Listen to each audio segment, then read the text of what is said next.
This is Audible. Brilliance Audio.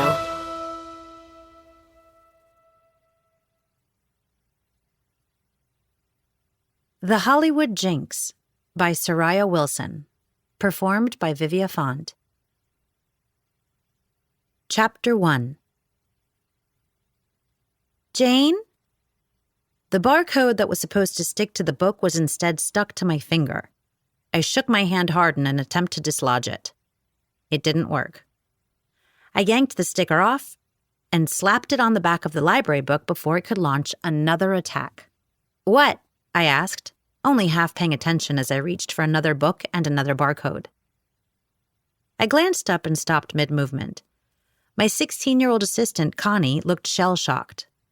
I wondered if something had happened to her beloved YA section. It was the entire reason she volunteered at the library. The ability to curate a collection of her favorite young adult authors was an opportunity she couldn't pass up. "Nick Haddon's publicist is on the phone? For you?" While I technically recognized the words she was saying as English, the order in which she'd said them made no sense. Nick Haddon, television movie star, literally named as the most handsome man alive. His publicist was calling me? Why? My face went slack and my expression probably mirrored Connie's. This had to be some kind of prank, right? But not many pranks happened in our small town of Patience, Ohio. My very pregnant sister-in-law, Gretchen, had been lying on a couch near the circulation desk fanning herself. She'd overheard us, and her fan went still as her eyes grew wide. "If I could leap to my feet in triumph, I would," she told me. I was still trying to process the fact that Nick Haddon's publicist was on the phone. "It worked. I told you it would. You know how much I love being right. And I was so right." My brain started to fit all the puzzle pieces together. Auditors from the governor's office had shut down our entire local government due to embezzlement and fraud being committed by the mayor, Wilfred Newcastle, and he'd emptied the city's bank accounts. The library system operated on the county's budget rather than the city's, so that made the librarian the most senior city employee, as the library was the only branch of the government still open. That meant the librarian had to step up and take charge of the Fall Harvest Festival, which couldn't move forward without a city employee to officially oversee everything. And the only chance to refill the city's coffers and reopen the government was through raising money from the festival. That librarian was my mom. She had just taken over the festival planning when my father had a heart attack. I came home to help and ended up being drafted into taking over her job and the festival. I had zero experience doing either one. Fortunately, although sometimes it felt unfortunate, I had a very active team of volunteers to help, mostly former city employees hoping that the profit made from the festival would reopen the government and give them back their jobs once the investigation ended. Gretchen had been the head of the tourism department. I repeatedly reminded her that she was the only person in the department, but that didn't seem to matter to her. She would have helped me regardless of her former job because, in addition to being my sister-in-law, she'd also been my best friend since we were 5 years old. To give credit where it was due, Gretchen was the one with the big ideas, which included making a video inviting Nick Haddon to come and visit Patience in time for the festival. The video had gone viral. I was particularly proud of the music I'd written for it, but the other embarrassing things she made us do, including dressing up as Greek gods/goddesses in honor of Nick's most famous TV show, those were things I never wanted to speak of ever again. She'd managed to get #I'mPatienceForNick trending on every social media platform. My mom had pointed out that it technically didn't make grammatical sense, but nobody seemed to care. I'd told Gretchen that Nick Haddon would never see it, as any reasonable person would assume. Now Connie was telling me that Nick's publicist was calling. I glanced down at the phone in front of me, and line 2 was blinking alongside line 1. Line 1 was Mr. Schmidt, calling in with his weekly list of books he thought should be banned, never due to content, solely because he didn't like the covers. And line 2 was Nick Haddon's publicist. "Hick up," Gretchen said. "Put it on speakerphone. I need to find out just how right I am. Like if this is something I have to bring up on my deathbed just to make sure you remember all my rightness." Annoyed, I put it on speakerphone. It couldn't actually be his publicist. Surely it would end up being one of my older brother's idiot friends, and Gretchen would have to eat her words. "This is Jane Wagner," I announced loudly and with authority, expecting whoever was on the other end to just hang up. There was silence, and then a woman responded with just as much actual confidence as I'd been faking. "I'm Shanice Johnson of Johnson & Associates. I'm the lead publicist for actor Nick Haddon. We saw your video and we would like to send Nick to your town." This was not one of my brother's friends.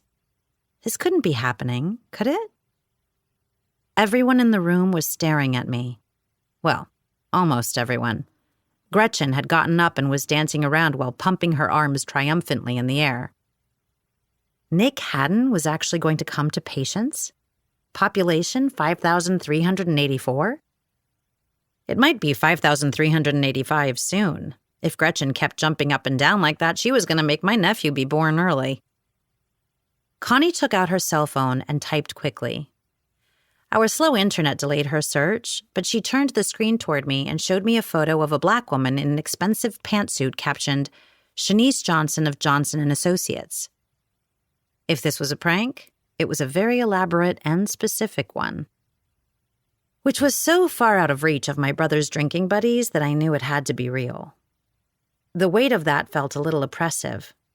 I didn't want to mess this up. "Hello?"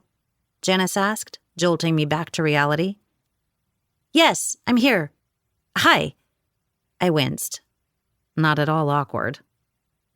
"Do you have a moment to chat with me?" I nodded, then remembered that she couldn't see me. "Yes, I do. Yes, uh-huh." She paused again. I wondered if she was evaluating me. "My understanding is that you're in charge of the Patience Harvest Festival." Shanice said this like she found it hard to believe. Couldn't blame her. "I am."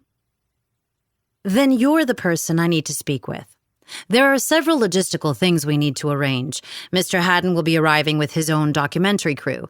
They will be filming all of his interactions with the festival and townspeople for a streaming service. The deal has already been made. This crew must have access to Mr. Haddon at all times." "Oh, okay." That was fine with me. The more eyes we had on Patience, the better. Once word got out that Nick Haddon was coming to the festival, every single ticket was going to sell out. I felt a little like one of those cartoon characters whose pupils had turned to dollar signs.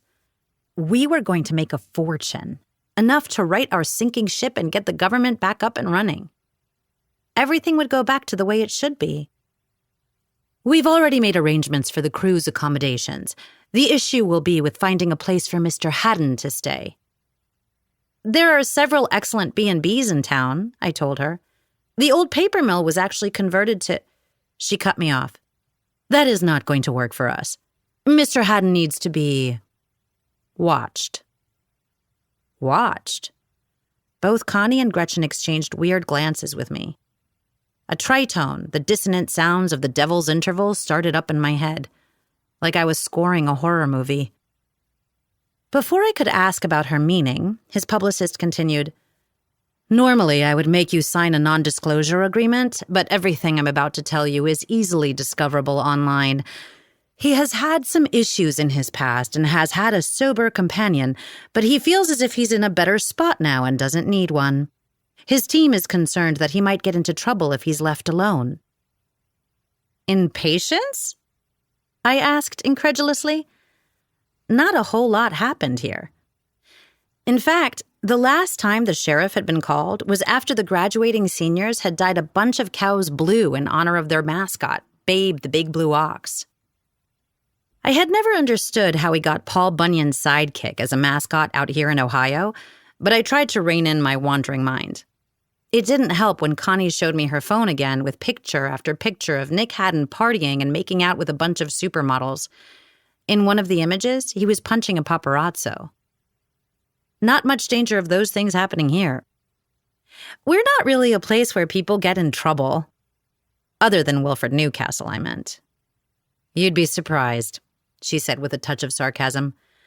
I'm assuming you have women and alcohol there. We do have those things. Then I need you to personally take responsibility for him. You want me to babysit a movie star? In a matter of speaking. Do you have somewhere that he could stay? Gretchen must have been able to tell that I was about to deny it and completely lie to this person because she spoke up. Hello, Gretchen Wagner here. I'm the head of tourism for patients, or I was the head of tourism. Yes, I understand that you're having some issues with your local government. It made me wonder just how much research Shanice Johnson had done on us. Had she run a background check on the people in town? On me? For all she knew, I might be the kind of person to tie him up and stick him in a basement. As if she could read my mind, Shanice continued, I've done my research. I know he'll be safe in your hands. I'd prefer that he be watched by someone in a position of authority and with a vested interest in this going well. Mr. Haddon will be coming to show the world how he has changed. None of us can afford a scandal. Mutually assured destruction. I'd keep her actor safe because I needed him for publicity, and he'd behave because he needed the positive press. Understandable, Gretchen said. Jane is just who you're looking for. She is in a position of authority, and she has quite a bit of room at her place.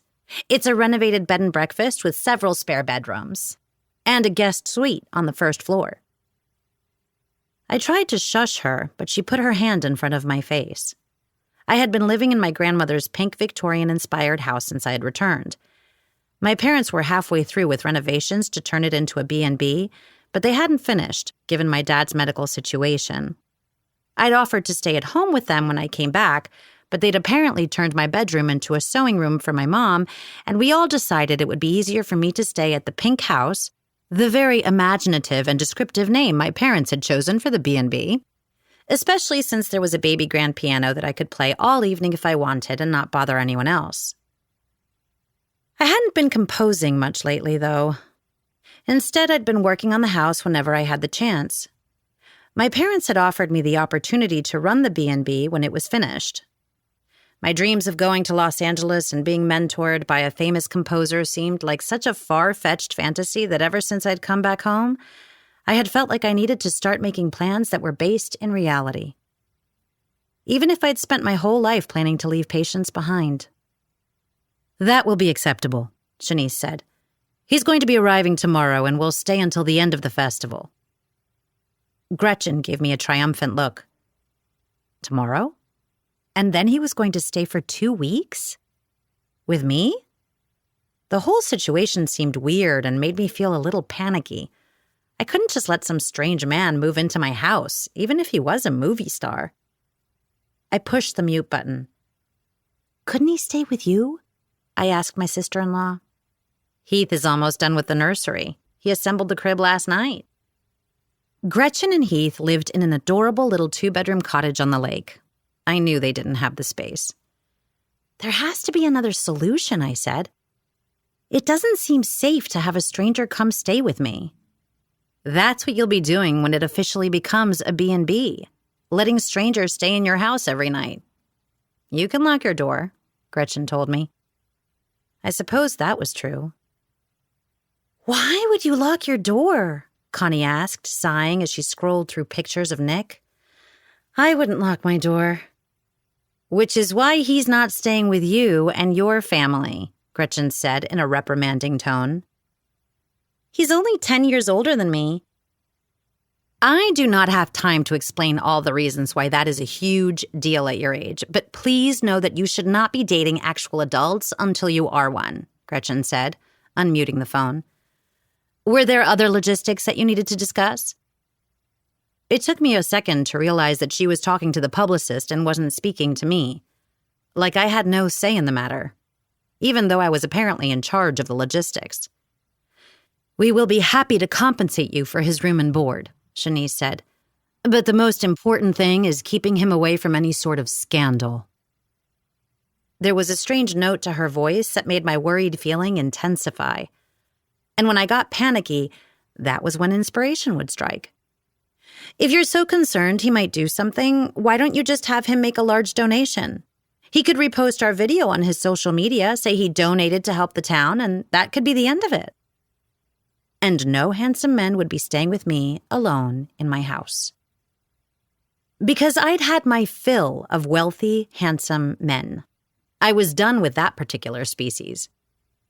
There was another one of those pauses that made me think there was so much she wasn't telling us.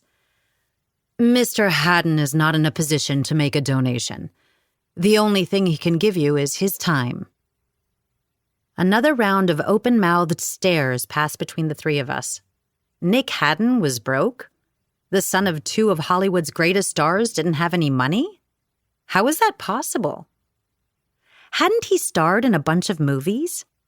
Anytime I watched a film, most of my attention was geared toward the music, so I couldn't name anything he'd been in over the last few years. There was his most famous role, of course. He'd played Zeus in a TV adaptation of a YA book about the Greek gods being stuck in high school, deprived of their powers. It had been a runaway success, but had gone off the air 5 or 6 years ago. And I couldn't think of a single role he'd played since then. Maybe he had blown through all of his money.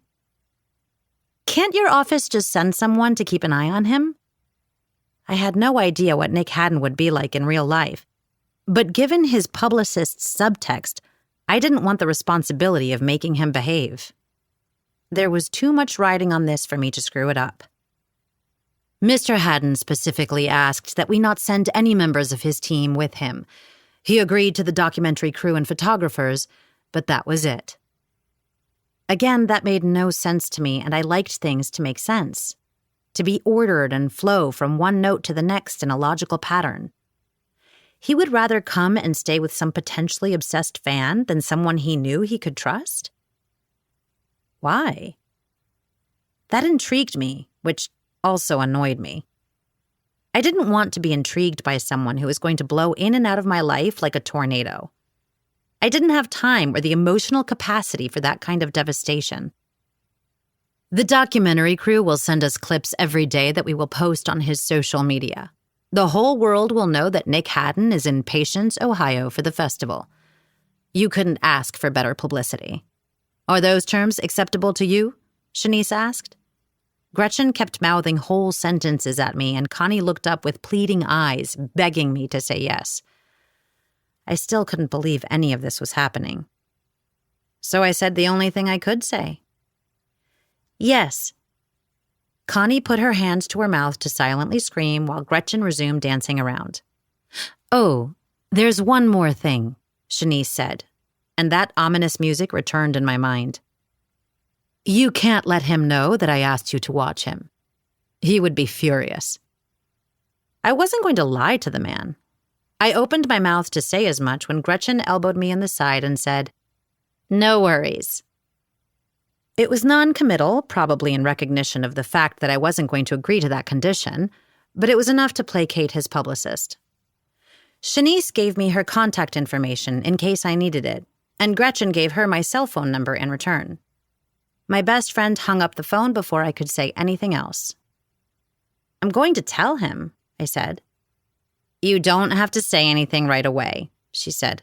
"At the very least, give us time to get the information out there that he's here. Let us enjoy this first-class publicity before you and your annoying honesty blow the whole thing up." Maybe she had a point. Before I could respond, Connie dramatically announced, "This is the most exciting thing that has ever happened." She was right. I sat down slowly in my chair, tuning the both of them out. The full implication of what was happening hit me. Nick Haddon was coming here. He would be staying in my house. It was easily the most exciting thing that had ever happened in our sleepy little town. Even more exciting than the Newcastle embezzlement scandal, which had nearly destroyed Patience. But nobody beyond the people who lived here seemed to care about that. We'd never been a touristy kind of place. Most people just drove through on their way to Amish villages. But Nick Haddon? People would be coming here in droves just to breathe the same air that he did. And I had to keep an eye on him. Chapter 2. "Is that him?" someone called out. It felt like half the town had gathered in my front yard. The pink house had several acres, but with so many people there, you couldn't tell that it was a wide open space. Instead, the crowd felt suffocating. I wondered if people here actually knew who he was, or if their teenagers had just dragged them out of the house and forced them to come. There were professional photographers, clumped together in a tight formation away from the townspeople. The documentary crew had arrived early that morning and had already set up.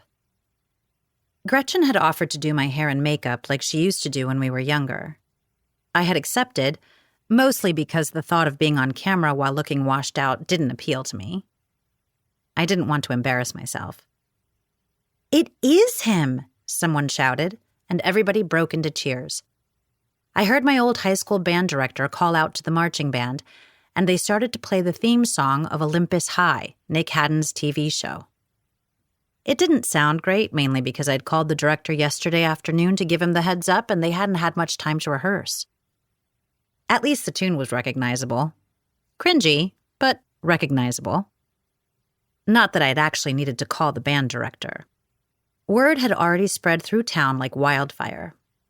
Gretchen had been standing next to me when Shanice texted Nick Haddon's arrival time, and Gretchen had immediately texted Heath, who told my parents, and then everybody knew. And now they were all here. A black SUV came up the long driveway as people cheered and called out, holding up hastily made signs welcoming him. The crowd was electric with excitement and anticipation. All I felt was a faint sense of dread. I knew that I should be just as excited as everyone else, but this whole thing unnerved me. I'd spent most of my morning explaining to Patches, my calico cat, that we were having an unexpected guest. It was a good way for me to talk out some of my anxiety, and she'd given me the courtesy of pretending to listen with her leg extended midair, and then went right back to licking her butt. Gretchen stood close to me and leaned in to say, "I think you should have a fling with him." That struck me as so supremely stupid that for a second, I couldn't respond. No. 1, I need him to make this festival a success. We're going to have a purely professional relationship. 2, you know I don't date men like him. He could be really nice. You don't know. Yes, the spoiled son of Hollywood stars is really down to earth and sweet, I responded sarcastically. Of course, that possibility existed, but I found it hard to believe. I expected him to spend most of his time working out and being on his phone. I'd never admit this to her, but I'd thought about what he'd be like. If I went off internet gossip alone, he was a hothead who wouldn't let crew members look him in the eye while filming. Maybe he was reserved, or artistic, or a snob, or selfish. It would be kind of nice if he was self-centered. Then I 100% would not be attracted to him. The few dates I'd had over the last 6 months were obviously coloring my perceptions, but I'd never considered myself to be an optimist. Better to be prepared for the worst possible outcome than have all your hopes and dreams shattered. Again. For all you know, he's dating someone, I added. I think I would know if he had a girlfriend, she responded. That was probably true. She'd always loved reading celebrity gossip. Think of the stories you can tell your grandchildren about that torrid affair you had with the most famous man on the planet. I'll be there to back you up as proof. There would be no affairs, torrid or otherwise. But she'd just argue with me if I disagreed with her, and knowing her, we'd still be going back and forth about it when Nick hadn't arrived. So instead, I settled on a safer topic. Not the most famous. She frowned at me. Yes, everyone in the world knows who he is. There's that group in North Sentinel Island that doesn't allow outside contact. I bet they haven't heard of him. I'd take that bet, she said. I sighed. Gretchen was particularly single-minded when she thought she was right about something. You're assuming he would be interested in me. It seemed so far-fetched that I didn't know how she couldn't see the delusion for the trees. I was definitely not the kind of woman he apparently dated. And I was okay with that.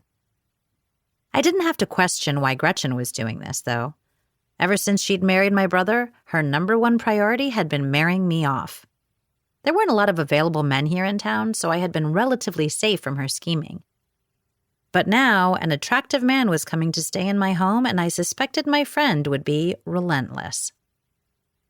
Good grief, this wasn't something I'd thought I was going to have to worry about. I was more concerned with keeping this guy happy and having the festival be a success. Gretchen needed to keep her nose out of it. She quickly let me know that that wasn't her plan. Of course he'll fall in love with you. You're amazing, she said. That Nick Haddon won't know what hit him. I'll make sure of it. Don't, I said, but then the SUV came closer, distracting both of us. There was a lump of nervousness in my throat that I couldn't swallow down. The band got louder, as did the cheers and whistles. The car came to a stop right in front of me, and the next part happened in slow motion. The main theme from Superman began to play in my head as the back passenger side door opened and Nick Haddon got out. He didn't even look real. It was like a character from the big screen stepping down to sit next to you in the movie theater. He was all broad shoulders, blinding white teeth, lightly tanned skin, and dirty blonde hair. He sported his trademark too perfect stubble on his sharp jawline. He had on jeans and a plain white t-shirt, just like half the people here. But on him, it looked like high fashion. A large crystal hung from a leather band around his neck, accompanied by a tiny blue beaded necklace. He had on several thin leather bracelets, and there was this definite overall effect of a stereotypical California surfer womanizer, but somehow he made it work. Like, yes, he would break your heart into microscopic slivers, but you would thank him for doing it. He waved to the crowd, turning to make sure that he faced and waved in every direction. It struck me as thoughtful, like he was considerate of the people who had shown up for him. Or vain, basking in their attention and the limelight. I wasn't sure which. He wore aviator-style sunglasses, and I wondered if his eyes were really as blue as they seemed on screen, or if it was movie magic. Gretchen nudged my shoulder as if to remind me that I was basically like the mayor here, and it was my job to greet him. I took a step forward and pulled in a deep breath. As I walked down the steps from the front porch, I shivered slightly. And whether that was due to the cool September air or the absurdly handsome man in front of me, I wasn't sure. Tall. He was tall. I'd expected him to be short. Didn't most of the men in Hollywood lie about their height? I was 5'10" and thought he'd be a good 3 or 4 inches shorter than me. Nope. 3 or 4 inches taller. Then he took off his sunglasses. He probably did it normally, but again, I was hearing the swelling of an orchestra and it was all happening in slow motion. No movie magic here. His eyes were definitely a bright aquamarine. Suddenly, a torrid affair didn't seem like such a bad idea. I stood there, awestruck, and he took a step forward. You are Jane Wagner? I didn't realize it would be you. Me. He was talking to me. There were flashes and the photographers were approaching, taking photos. I became aware of Gretchen taking her phone out and pointing it at us. The crowd quieted down. The band stopped playing. Or maybe that was just my head drowning them all out because I was so focused on him, although I couldn't quite make out what he was trying to say. He didn't think it would be me. What? He held out his hand, and I instinctively stuck my right hand in his. An electric charge surged through me at his touch, spreading throughout my entire body, lighting up cells I didn't even know I had. Then he made it worse by using both of his hands to enfold mine. Double contact, double currents flowing through me and illuminating my nerve endings. Yes, I choked out. I'm Nick Haddon. I'm Jane, and you're Nick Haddon. So much for not embarrassing myself. He gave me a grin full of mischief and delight, and I realized very quickly that I did not possess any sort of defense against a smile like that. I was going to have to build some kind of wall very quickly so that I didn't get sucked into anything. Which was just as presumptuous of me as it had been of Gretchen. The man had not flirted with me at all, and I was acting like he'd strolled up here, asking to speak to my father so he could declare his intentions. Having an overactive imagination and a determined best friend was not a good combination. "Nice to meet you, Jane." Grateful that he overlooked my speaking lapse, I pulled my hand away as I said, "Nice to meet you. Welcome to Patience." I flexed my fingers, like I could still feel him holding them and wanted to chase the sensation away. It wasn't working. "Thank you," he said, and, after a beat, added, "I didn't expect you to be this pretty." I could feel my cheeks flushing, and it had nothing to do with the nippy air. What the freak was I supposed to do with him saying that? What had his publicist told him? He had expectations? The way he'd said it made me feel like he somehow already knew me and found me to be different in person from what he'd thought I would be. I felt confusion, quickly followed by minor embarrassment that he'd said it, and also hoping that other people had overheard. Well, not Gretchen. She didn't need the encouragement. But Mrs. Schumacher wasn't standing very far away, and it would make me happy for her to run home and tell her daughter, Brenda, that Nick Haddon had said I was pretty. It would absolutely wreck my nemesis, and I was petty enough to want her to be as annoyed as possible. Then I wondered what I should say back to him. My brain apparently settled on, "It's just makeup." Wow, masterful speaking there. Gretchen stepped in to save me. "Hi, I'm Gretchen, Jane's best friend / sister-in-law. I used to be the head of the tourism department." Nick Haddon shifted his attention toward her, and it was like a spotlight being turned away from me. One second, I was basking in the glow and attention. The next, it was focused entirely on someone else. I didn't like that, and my reaction concerned me. He shook her hand the same way he had mine, enclosing her hand with both of his, and given her expression, I actually worried that Gretchen might pass out, and I was going to have to explain to my brother why his wife was in the ER. Somehow, it would be my fault that Nick Haddon was so much more charming and handsome in real life than any of us could have possibly predicted and caused Gretchen to faint. Maybe it's all an act. He is an actor, a tiny voice inside me said in protest. True. He might have been doing this for the crowd's benefit, and things would be very different once we were alone together. But there was this air of sincerity about him that made me want to believe. Maybe finally recognizing the danger she was putting herself in, Gretchen disengaged and nodded toward Connie. "This is our friend, Connie Yee. She's a big fan." Connie did not deal well with the Nick Haddon attention spotlight. She opened and closed her mouth several times and was unable to speak. She finally said, "Oh, my Zeus." "Hey, don't take my name in vain," he said in a teasing tone, and it seemed to be too much for her. She just nodded, her eyes bright with unshed tears. That triggered something inside me. I could not afford to be like that. I couldn't allow him to reduce me to a teary teenage fangirl. I got the impulse, but I was supposed to be an adult. It hardened my resolve. The point was to help Patience, not to throw myself at a movie star. Even if he had said I was pretty. The problem was, I had no idea what to do next. Was I supposed to introduce him to everyone here? I could, it would just take forever. As if he sensed my indecisiveness, he walked up onto the porch and waved to the crowd again. "Thank you so much, everyone, for coming out to meet me. You've made me feel so welcome. I'm looking forward to getting to meet as many of you as I can. I may not remember all of your names, though. And my name is Nick, in case you didn't know." The crowd laughed appreciatively. We stood there a moment. Was there something more I should do or say? Was I just supposed to let people gawk at him? It was then that I noticed that Nick Haddon had stuck both of his hands into his pockets and was slightly shivering. Duh. He'd come here from California and wasn't wearing a jacket. I hoped he'd packed one. "Let's get you inside and settled in," I said. He waved goodbye to the crowd, and Gretchen headed over to the nearest busybody and said to tell everyone to head out. "Wait."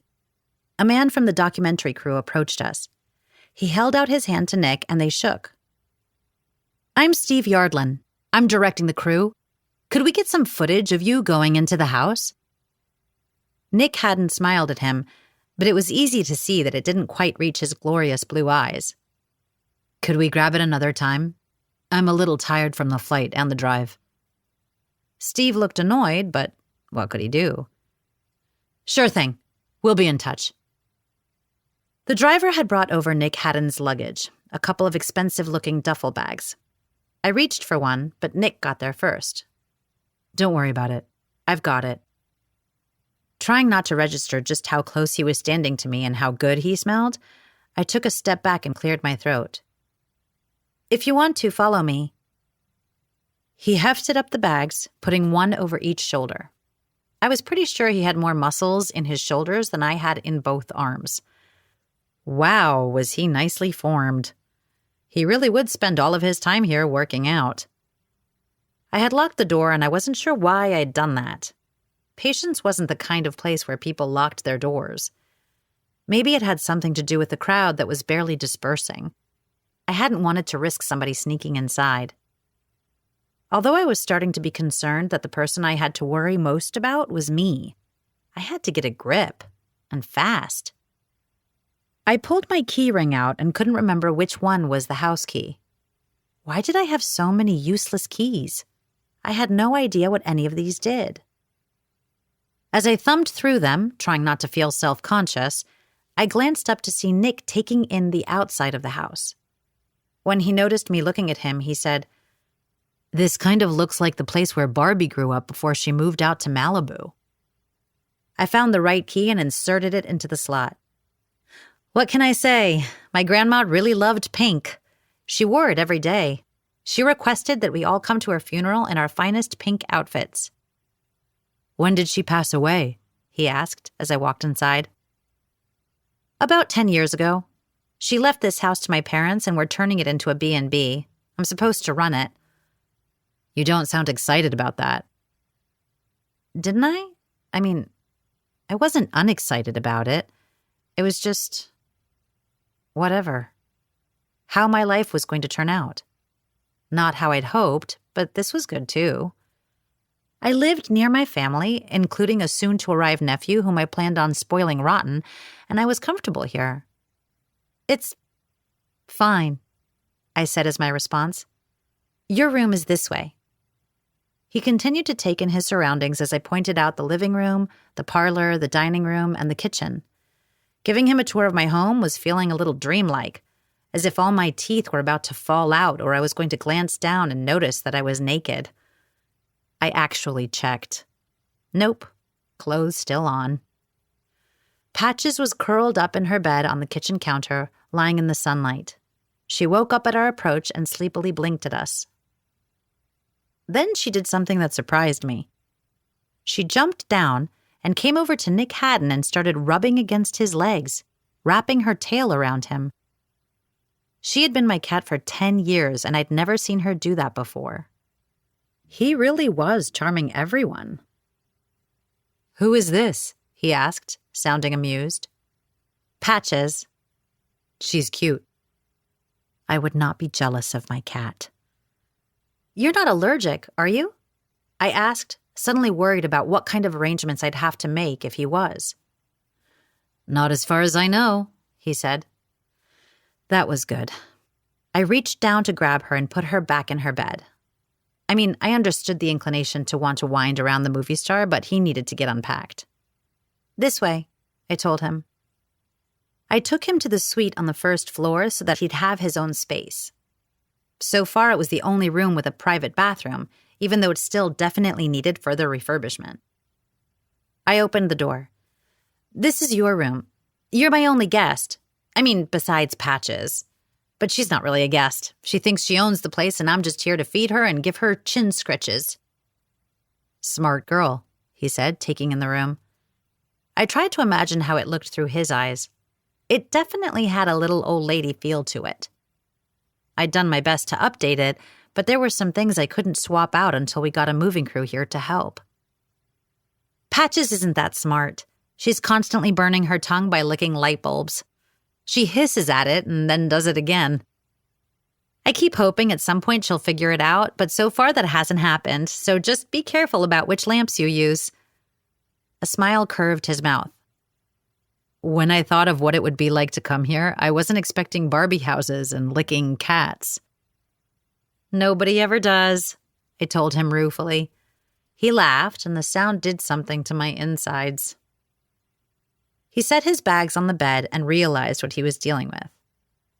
A waterbed? He asked, sounding like coming to my house was his own personal carnival, one unexpected delight after another. There are other rooms in various states upstairs. This is the only one with a private bathroom, though. We do have plans to replace the bed. Maybe when my dad is feeling better. His eyes widened slightly, questioning, but he just said, "This will be fine. You just don't see waterbeds anymore." The phrase, "motion of the ocean," is running through my head, though. My mouth went dry. He'd probably meant it innocently enough, but my mind went to some not suitable for workplaces. I gripped the doorknob tightly and twisted it. I needed to change the subject. "This door locks, just so you know." Why had I felt compelled to tell him that? Because my thoughts about this nice man who wasn't flirting with me at all were becoming increasingly inappropriate, and I had to reassure myself that he had refuge from me? "Here are the keys." I held up the keys to his room and to the front door, explaining which one went where, and then placed them on the dresser, which was within arm's reach of the door. "Are you worried for my safety?" he asked, like he knew exactly what I was thinking. Someone should be. Hopefully he'd be up to the task, as self-control had never really been one of my strong suits. Although knowing there was still an entire multitude of people standing on my lawn helped me to curb my impulses. "Am I in danger from you? I'm assuming you have the key." His voice was definitely teasing, but it honestly felt like he was taking a stroll through my brain. When this whole idea of him staying here was first proposed to me, I'd been worried about the position it put me in, having a strange man staying downstairs in my house. I'd glossed over the position it potentially put him in. Not just from me, but everyone in Patience. I thought movie stars were supposed to have bodyguards. I suppose this was something else that was going to have to be up to me. Although this tall, broad man obviously didn't need my protection. Maybe I'd give Sheriff Jones a call and see what we could arrange. "You are not in danger from me," I told him, realizing that I'd been standing there quietly for too long. Did that sound normal? I hoped I sounded normal. I stepped into his room and immediately stepped back out. This had to be his domain. "Sorry, I don't want to infringe on your space." It really had been too long since I dated someone if I was being this weird over being near a hot guy. "You're welcome to come in any time you'd like. It's nice to meet someone and know you can trust them." There was a tone to his voice that made me think he didn't have much trust in his life. His words and tone unintentionally stung me. Obviously, I wasn't planning on tying him up and forcing him to answer questions about his former show or have him demonstrate what he'd meant by motion of the ocean, but I wasn't exactly trustworthy. Not yet, anyway. Maybe I should rectify that. "When you get settled in, I'd be happy to take you on a quick tour of the town," where I would tell him what was going on. He should know the truth. "Sounds good. We should wait for a bit. I want the documentary crew to clear out first." "Why? Shouldn't they get footage of you touring Patience for the first time?" "We can do it later. I'd like to experience it without feeling like I'm playing it up for the camera." That made sense. I hope you won't be disappointed. There's not much to experience. There's beauty in everything. I waited for him to finish like he was quoting some new age philosopher and was about to name-check them. He didn't say anything else, though, and the silence stretched between us into awkward territory. I cleared my throat. "Cool. Well, when you get done in here, I'll be in the kitchen. There's something I need to talk to you about." He nodded, looking intrigued, and I closed his door. As I walked toward the kitchen, I found myself listening, wondering if he'd lock the door. He didn't. Why did that make me smile? It was imperative that I get a hold of myself and my runaway thoughts. I didn't want to date or fling him, and I had to remember that and what we were both here to do. I needed to be more serious so that I wouldn't forget myself. Because I got the definite impression that Nick Haddon was the kind of guy who made the rest of the world just fade away.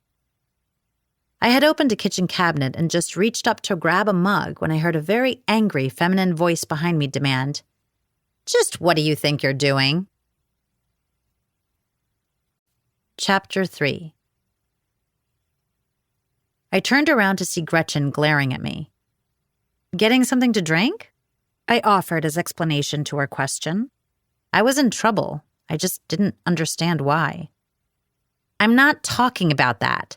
She slammed her purse down on the kitchen table.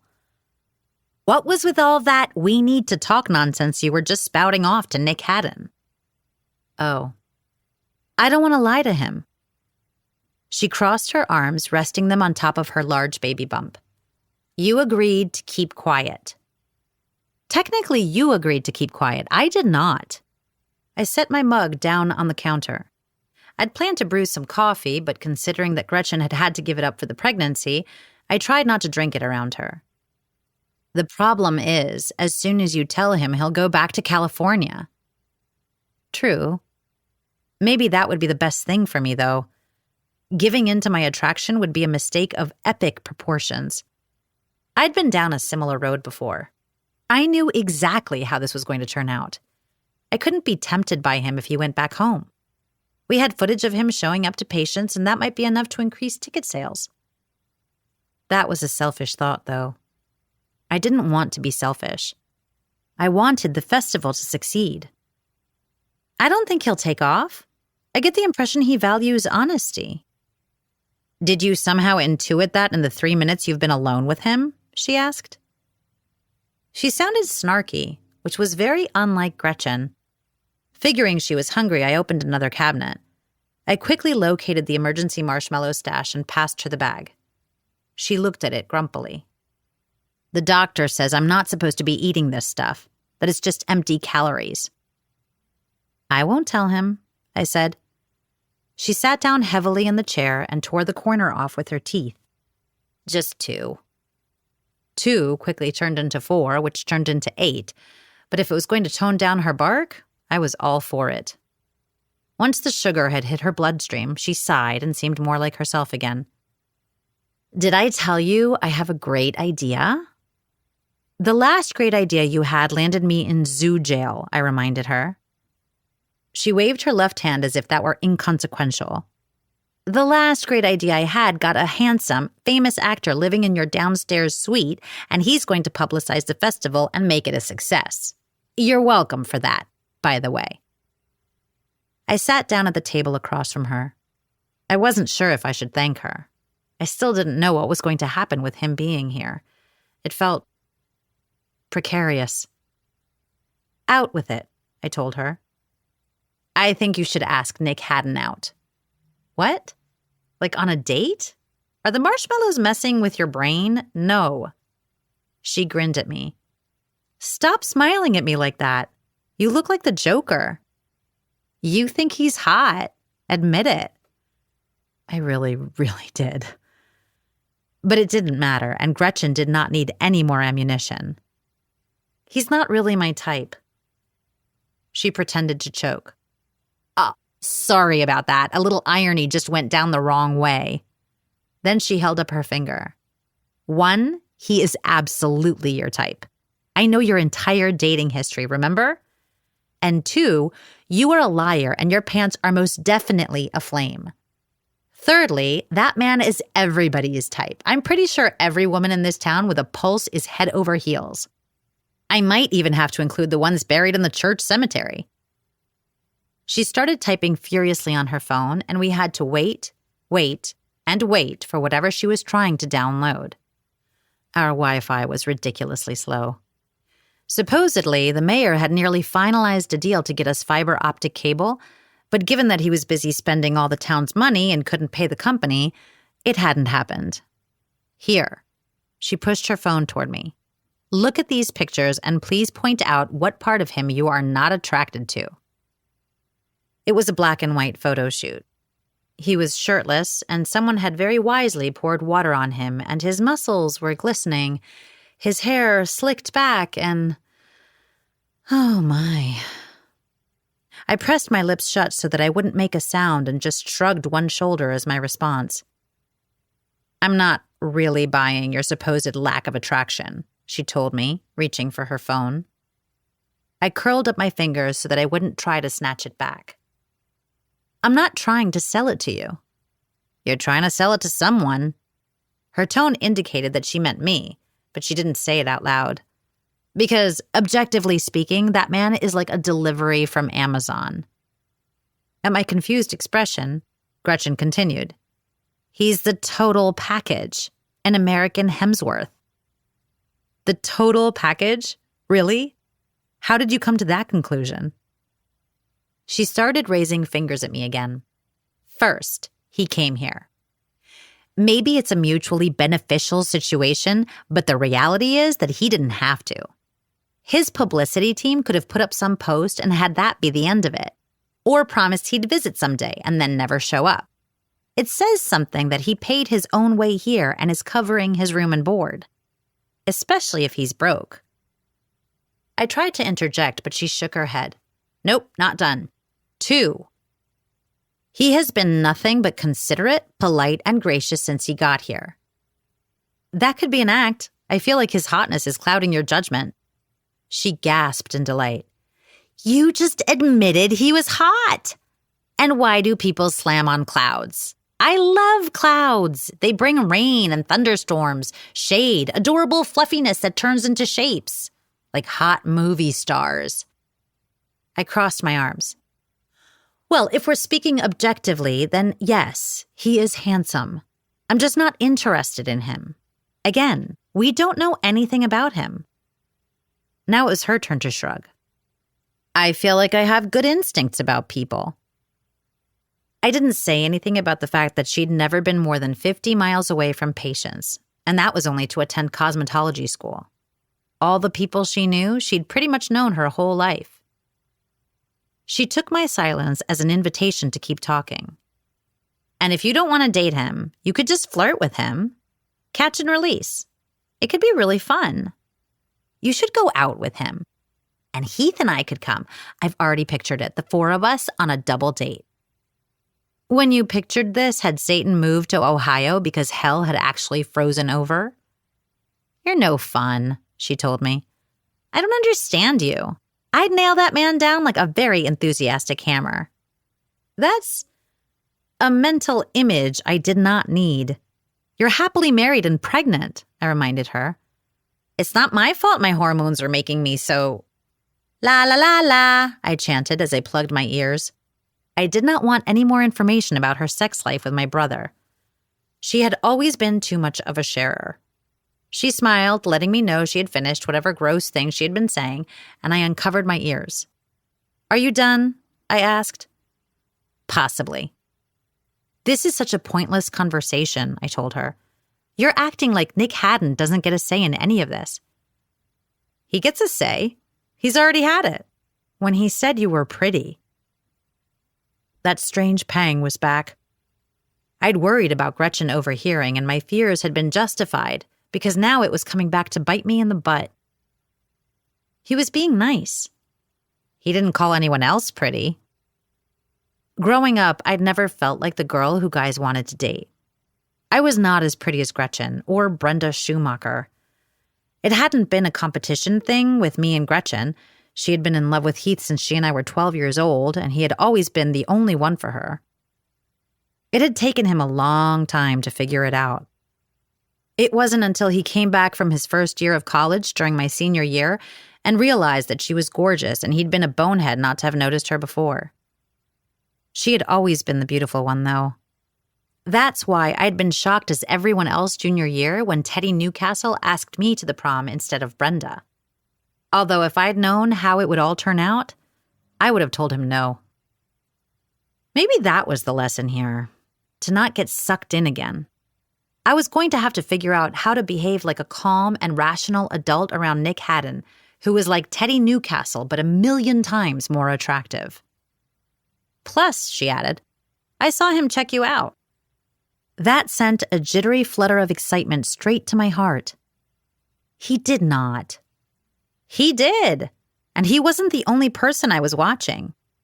You were like that emoji with heart eyes. You're definitely interested. No.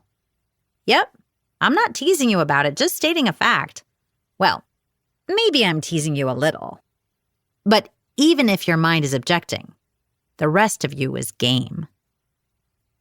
I rested my face between my hands. She was going to torment me for the next 2 weeks. I just knew it.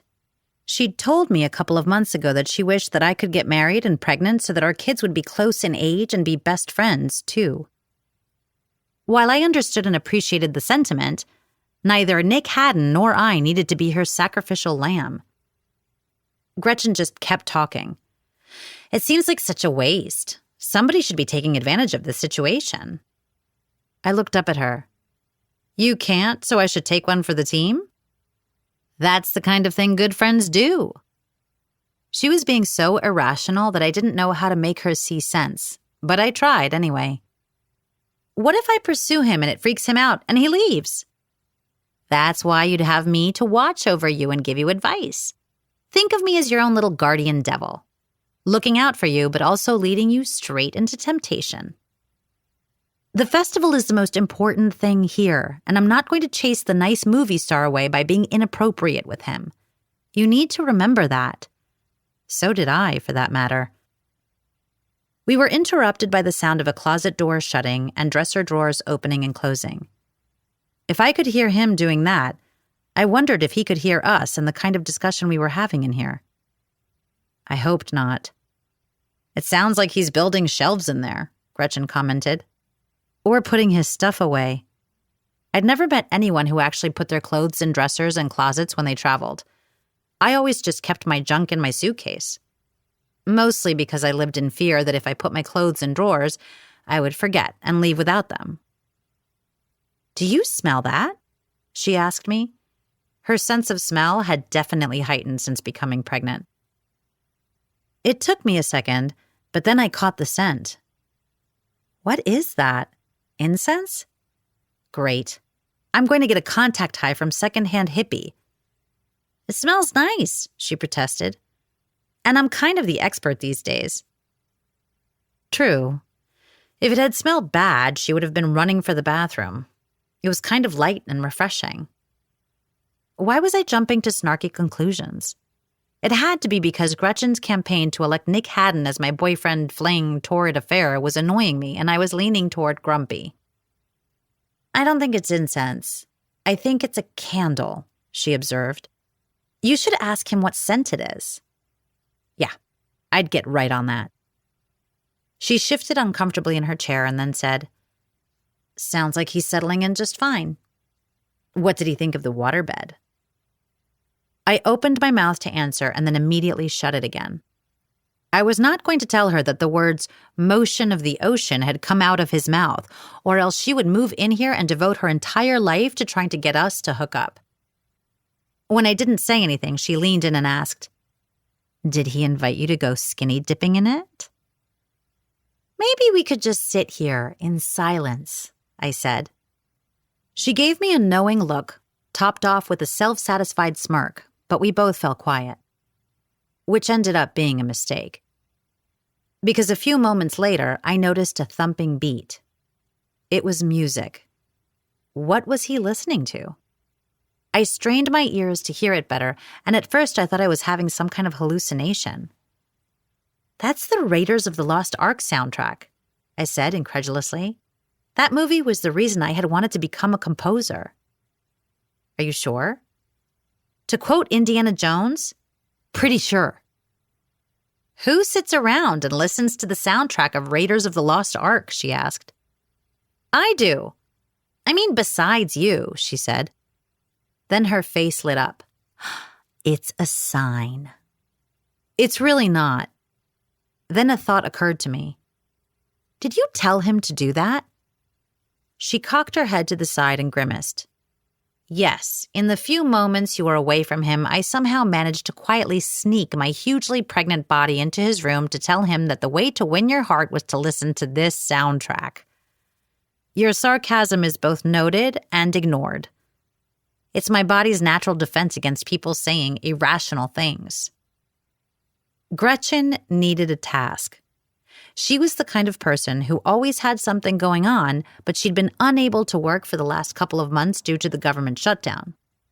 She had done hair before getting the tourism job, and she wanted to return to doing that, but the doctor wouldn't okay it because her blood pressure was elevated. He didn't want her standing all day, leaving her with all kinds of unstructured time. It hadn't been an issue before, but now I could see that it would be. Heath was busy running the store and she was getting bored. She'd been spending time hanging out with me at the library, but apparently setting me up was about to become her new project. The same thing had happened in high school when she got mono. Only back then she'd tried to get me to go out with Billy Dreskin. He'd asked out Brenda Schumacher instead. "There's something I do need your help with," I said to her in a conspiratorial tone. "Yes?" "I noticed that Nick Haddon didn't bring any security with him, which seems strange. I'm going to talk to him about it, but I'm kind of worried about what people might do. We all need to keep an eye on him and stop strangers from harassing him. Because if our plan worked, Patience was about to be overrun." I half expected her to tell me that was a waste of her time, but instead, she sat straight up in her seat. "You're right. He's here as our guest, and we need to keep him safe. I will spread the word." Relieved that she agreed, I just nodded. "And that's safe from everything, including things that might hurt his pride, like that he's being watched over, by the town, or by you." Not this again. I don't like lying. You've literally been sitting at this table and doing it for the last 20 minutes. There was a difference between self-preservation and heading off a very determined best friend and what Shanice wanted me to do with Nick Haddon. I dislike the idea of being dishonest just to trick someone into doing something that I want them to. You didn't trick him. He came here of his own free will. Am I interrupting? Nick Haddon came into the kitchen putting on a black faux leather bomber jacket. My face flamed as I wondered both if he'd overheard us and how it was legal for a man to look that sexy. I hadn't realized that I had such a weakness for bomber jackets. I had to swallow twice before I could speak. "Not at all. Gretchen was just leaving." I knew her way too well. I could see that she was torn between wanting to ask Nick Haddon very personal questions and giving us a chance to be alone together. Yes, leaving. That's what I was doing. We both stood up, and that struggle was still there, but she overcame it. "Good to see you again," she said. "You too." Then she was gone, and she'd gotten one of her wishes. I was alone with Nick Haddon. "I'm glad you brought a jacket." It was the first thing I could think to say. "Of course I did. You think I'd come to Ohio in the fall without one?" It would be rude to point out that he hadn't been wearing one when he arrived, wouldn't it? "You didn't expect me to have one. I can see you formed a high opinion of me," he said. "I don't really have an opinion about you one way or the other." My statement shifted the energy in the room, like my words had surprised him or hurt his ego. That probably didn't happen very much in his life. Changing the subject was always a good way to get out of an awkward situation. Or so I'd heard. "So, Nick Haddon, are you hungry?" "Starving." He said it in a way that made my own appetite roar to life, and not the eating food kind. I put my hand on the back of the chair. My life had gotten to a particular level of patheticness if someone saying they were hungry was making me feel weak-kneed. "We could, get some breakfast in town. All I have here is cereal, Fruity Pebbles and Cookie Crisp mostly. The diner is pretty good, if you want to go there." He took a step closer to me. What was that scent? All clean and masculine? I wanted to bury my face in his neck and get a better whiff. I had to get a handle on things. I'd like to get a handle on him, an inner voice whispered. Great. Now I had not only my sister-in-law conspiring against me, but also my own stupid libido. My weak knee situation did not improve when he smiled sexily and said in a low tone, Jane Wagner, are you asking me on a date? Chapter 4. Had I asked him out? It was entirely possible, and I hadn't realized it, especially since Gretchen had been pressuring me to do just that. I'm offering to show you where to eat food here in town. Nick Haddon laughed. I'm sorry, I was teasing you. What was the joke? That he wouldn't want to go on a date with me? Good to know the idea of going out with me is funny. His face fell. That wasn't what I meant.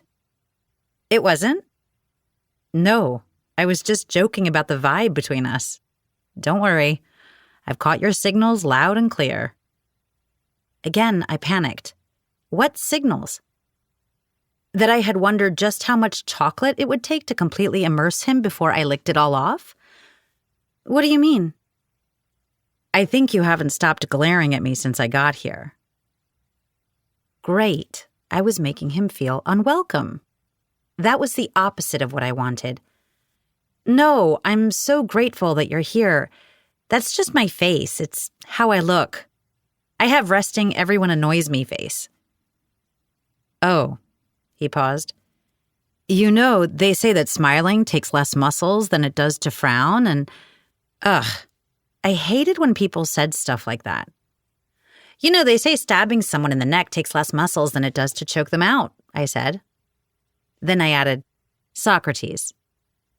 He laughed. So I might have misread this. Thanks for clearing that up. I'm doing this thing where I'm trying to be straightforward with my intentions so that there's no confusion or misunderstandings. Was he giving me advice or just telling me about himself? And what did he think he'd misread? I don't like when there's unanswered questions or secrets, he added. So much guilt. Secrets are the worst. They eat you up, especially when they involve someone else. Apparently, I wasn't even trying to be subtle anymore. Nick Haddon seemed to realize this. What are you trying to say, Jane Wagner? Are you keeping secrets from me? Well, Gretchen came back into the kitchen, breathing heavily and holding a rolling pin aloft. For a second, I thought she was going to hit me over the head with it just to keep me quiet. Rolling pin, she announced. What? I said. I borrowed your rolling pin and I forgot to return it, and I saw it in the car, and here I am. Making sure that things get back to the people they belong to and nobody shares things that they shouldn't share. Was this going to be my life now? Gretchen popping up in random places like a whack-a-mole in an attempt to keep me quiet? Her fears were unfounded. Nick Haddon was a reasonable person. Anybody who listened to the Raiders of the Lost Ark soundtrack had to be someone you could reason with. But Gretchen knew as well as I did that the rolling pin didn't belong to me. I'd never baked a day in my life. That's not mine. I'm pretty sure it is. Maybe you can carry this around to keep Nick Haddon safe. She was trying to truth block me. What is happening? He asked, and I realized how weird this must all seem to him. What's happening is Gretchen is leaving and she's going to stay gone, right? She frowned, but handed me the rolling pin. This was obviously Heath's, and now I was going to have to give it back to him. One more thing on my to-do list. I set it down on the table. Right, she finally agreed, and I let out a breath I hadn't realized I'd been holding. I just like to check in on Jane as much as I can since she lives here alone. All alone. Because she's single. What about you, Nick? Are you single? It was humanly impossible for Gretchen to be more transparent than she was being right now. I was afraid to look him in the face. I am single. Why did everything seem to amuse this man? And was that relief that I was feeling? "We will walk you out to your car," I told her loudly, where I would make sure she got in it and drove away. "Come on, Nick Haddon." He trailed behind me, and I fought off the urge to rage whisper at my best friend. She, thankfully, knew to stay quiet. The lawn was mostly empty when we got outside, but there were a couple of photographers left who started taking our pictures as we headed to our cars. Gretchen waved. "See you soon." It sounded more like a threat than a casual goodbye. Too bad for her, though. No one was putting me in that position. If Nick Haddon was going to stay in patience, it would be with all the facts. "I'm over here," I told him, walking with him to my car. I went to the driver's side while he slid in on the passenger side. As I started up the engine, he asked, "What was the rolling pin about?" Was he more perceptive than I'd given him credit for, or were we just really obvious and inept at being subtle? Obviously, Gretchen had more holes in her story than a slice of Swiss cheese, but I thought I had somewhat managed to cover things up. Apparently not. I opted to stay close to the truth. "We were worried about your safety," I told him, "since you don't have bodyguards with you." I requested to not have them. I wanted to come here and just feel like a regular person. I'm sure the paparazzi and camera crew are really going to help with that. He grinned at me as I headed down my long driveway. Good point. I glanced in the rearview mirror and saw that the photographers were still taking photos of us driving off. It was unnerving, and I'd only been putting up with it for a little while. I wondered how he dealt with it all the time. Then I noticed how good he smelled in this tiny, confined space we were sharing. He was still adjusting his seat, leaning it back to fit properly. I wondered what that scent was. Some combination of expensive cologne, soap, possibly that candle of his? Maybe it was just him. "It really is beautiful here," he said, taking in the maple trees that lined my driveway. His words shocked me out of my reverie on how good he smelled, and I forced myself to pay attention to the road again. He added, "We don't really have leaves that change color where I live in Southern California." "They're a dime a dozen here," I said. "It looks like the trees are on fire. Gorgeous." He was right. It was funny how you got so accustomed to something, and it took a person with a different perspective to come along to remind you that you were missing out on some cool stuff you were taking for granted. I turned left onto the main road and headed toward town. Speaking of fire, my sister-in-law wanted me to find out what type of candle you were using earlier. Yes, it was all about Gretchen. It had nothing to do with me and how much I was responding to his delicious scent. It's one of my favorites. It's called Santiago Huckleberry. And just so you know, I put it out before we left. That's good.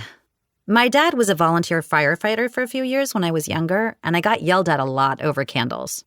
Plus, in addition to licking light bulbs, Patches also enjoys a good candle flame.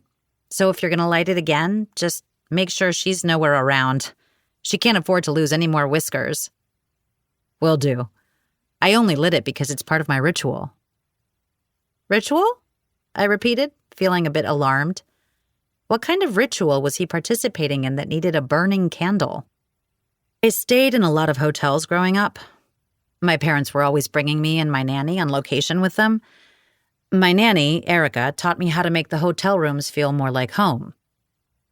So I have this routine. I always unpack all of my clothes. I have a blanket and pillow I bring with me everywhere, and I light a candle and play some of my favorite music. It helps me settle in.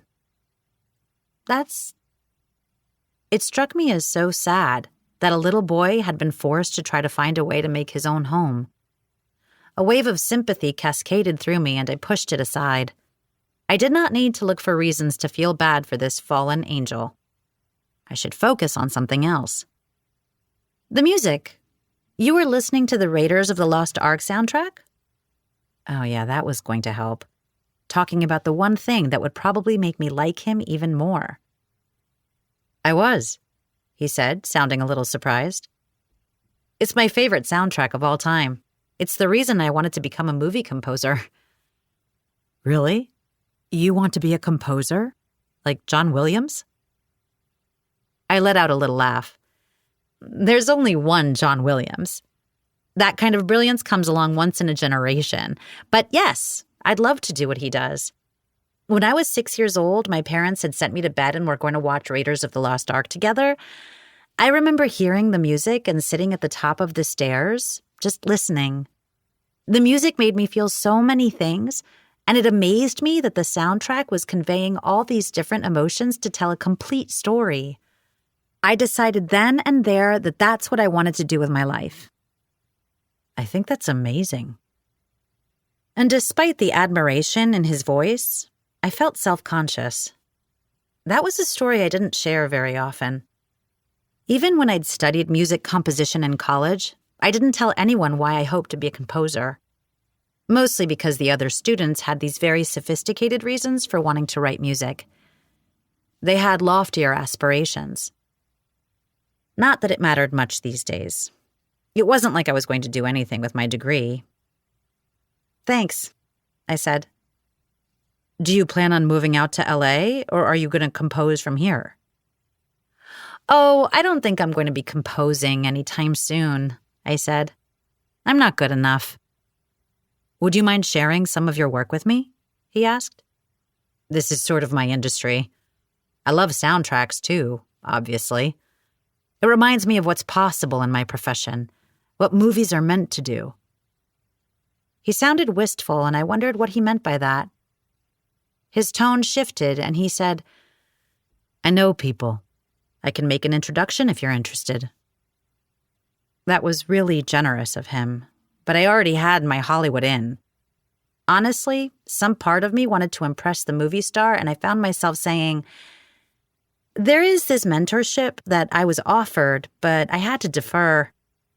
It was with Maxine Portman. Impressive. She's a legend. Why did you defer? My dad had a heart attack and I came home to help out. I'm so sorry, he said. He's okay now. In fact, I think he's probably fine to get on with his life, but my mother insists on coddling him. I took over her job to help them, and now I'm here with you. How did that happen? You being in charge of all of this? He seemed genuinely curious, and it had been such a long time since a man wanted to know anything about me that I found myself telling him the whole story. I filled him in on the Newcastle embezzlement scandal. The Newcastles are the wealthiest family in Patience. They own Newcastle Paper, which employs half the town. It was slowly going out of business, which probably meant that they were having money issues. Someone probably should have noticed that the mayor's lifestyle didn't change one bit despite that, though. Wilfred Newcastle emptied out all of the money in the town bank accounts he had access to. So he's being investigated and his family is hiding him behind an army of lawyers. But regardless of how that turns out, the government can't reopen until we have the funds to start operating again. The Fall Festival is one of our main sources of revenue for the town. So it's all shut down, which made the librarian the most senior official position in charge of the festival, which was my mother's job, and I took over, and now you're all caught up. You're the librarian? Again with a delight. Yes, temporarily.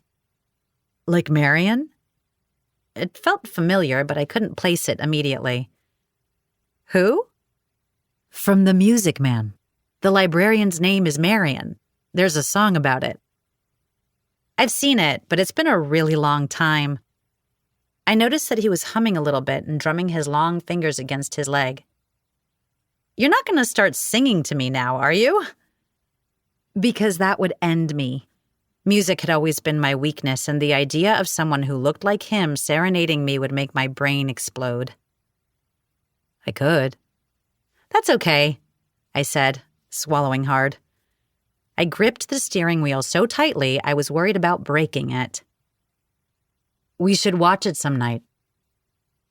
I was tempted to tease him like he'd teased me and put him on the spot, and question if he was asking me on a date. But he was probably just being polite, and I had already done enough today to thoroughly embarrass myself. I did not need to be adding to the list. So I just said, "Sure." We arrived in the downtown area. It was one of those quaint little main streets, very Disney-esque. I pointed out all the major businesses and restaurants as we drove to Tony's, then parked behind the diner. "It's like a movie set," he murmured after listening to everything I'd said. Giving that tour was a good distraction because all I could think about was that Nick Haddon liked movie soundtracks and listened to them for fun. I'd never met anyone else who did that before, not even in college. And he seemed attentive and actually listened to me and seemed to care about my interests. It was all unnerving, and the day continued with that dreamlike feeling, as if none of it could actually be happening. As we climbed out of the car, I said, "Follow me, Nick Haddon." "It's Nick." He fell into step next to me. "That's what I said." "No, you said Nick Haddon. You always say Nick Haddon. I'm just Nick." Had I been saying his full name? As I ran through my recent memories, I realized that not only did I call him by his entire name, but I did it in my head when I was thinking about him, too. That was because it was how I thought of him. He was Nick Haddon, Hollywood star, not a regular man with a regular name. It probably also explained why he had been calling me Jane Wagner, like he'd been holding up a mirror to show me what I'd been doing, and I hadn't picked up on it. In my defense, he was really hot and distracting. "Sorry, just Nick." "You're not funny, just Jane," he said with a smile. I pulled open the door to Tony's, and there was a moment when everyone in the diner paused to stare, but it passed quickly, which let me know that Gretchen had been successful in getting the town to calm down. It was a good thing our gossip network was so efficient. I led him to a booth in the back and sat. He took a seat across from me, and Shirley came over to welcome us and hand us our menus. I didn't bother looking at it because I already knew what I was going to order. Shirley promised to return with water. "What do they have here?" he asked. "Food poisoning?" He was joking, but I still felt defensive. "I knew you'd be a snob." I was teasing too, but there was probably some conviction in my words that he picked up on. "Put your knives away," he said, trying to suppress a smile. "I surrender. Mental note, don't make jokes about the town or anything in it." I decided to forgive him. Good note. Plus, Tony makes the best pancakes you'll ever eat. "Oh, I don't eat carbs." Didn't eat. I was aghast, my mouth hanging open slightly. How is that possible? "Ever?" I whispered. "Mostly. But there's this role I want, and I'm going to have to be in perfect shape, and that means chicken breasts and broccoli while I'm on set and no carbs leading up to it." This just didn't make sense to me. I don't know what I'd do without sugar. I promise you'd live.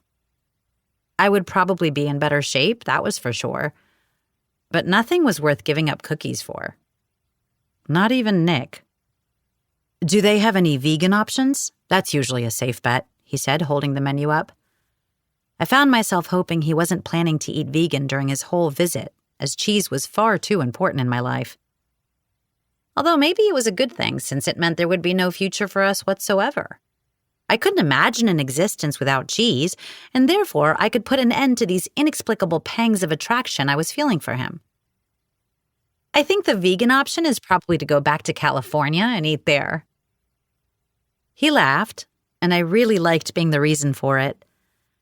I found myself saying, "If it makes you feel any better, I think the pig who provided the bacon was a vegetarian." Another laugh. I could spend all day listening to the musical tones of his delight. Shirley gave us a couple of waters, and Nick made the mistake of asking if he could make substitutions. Before she could answer, I said, "Oh no, Tony doesn't do substitutions." "No, he doesn't," Shirley nodded.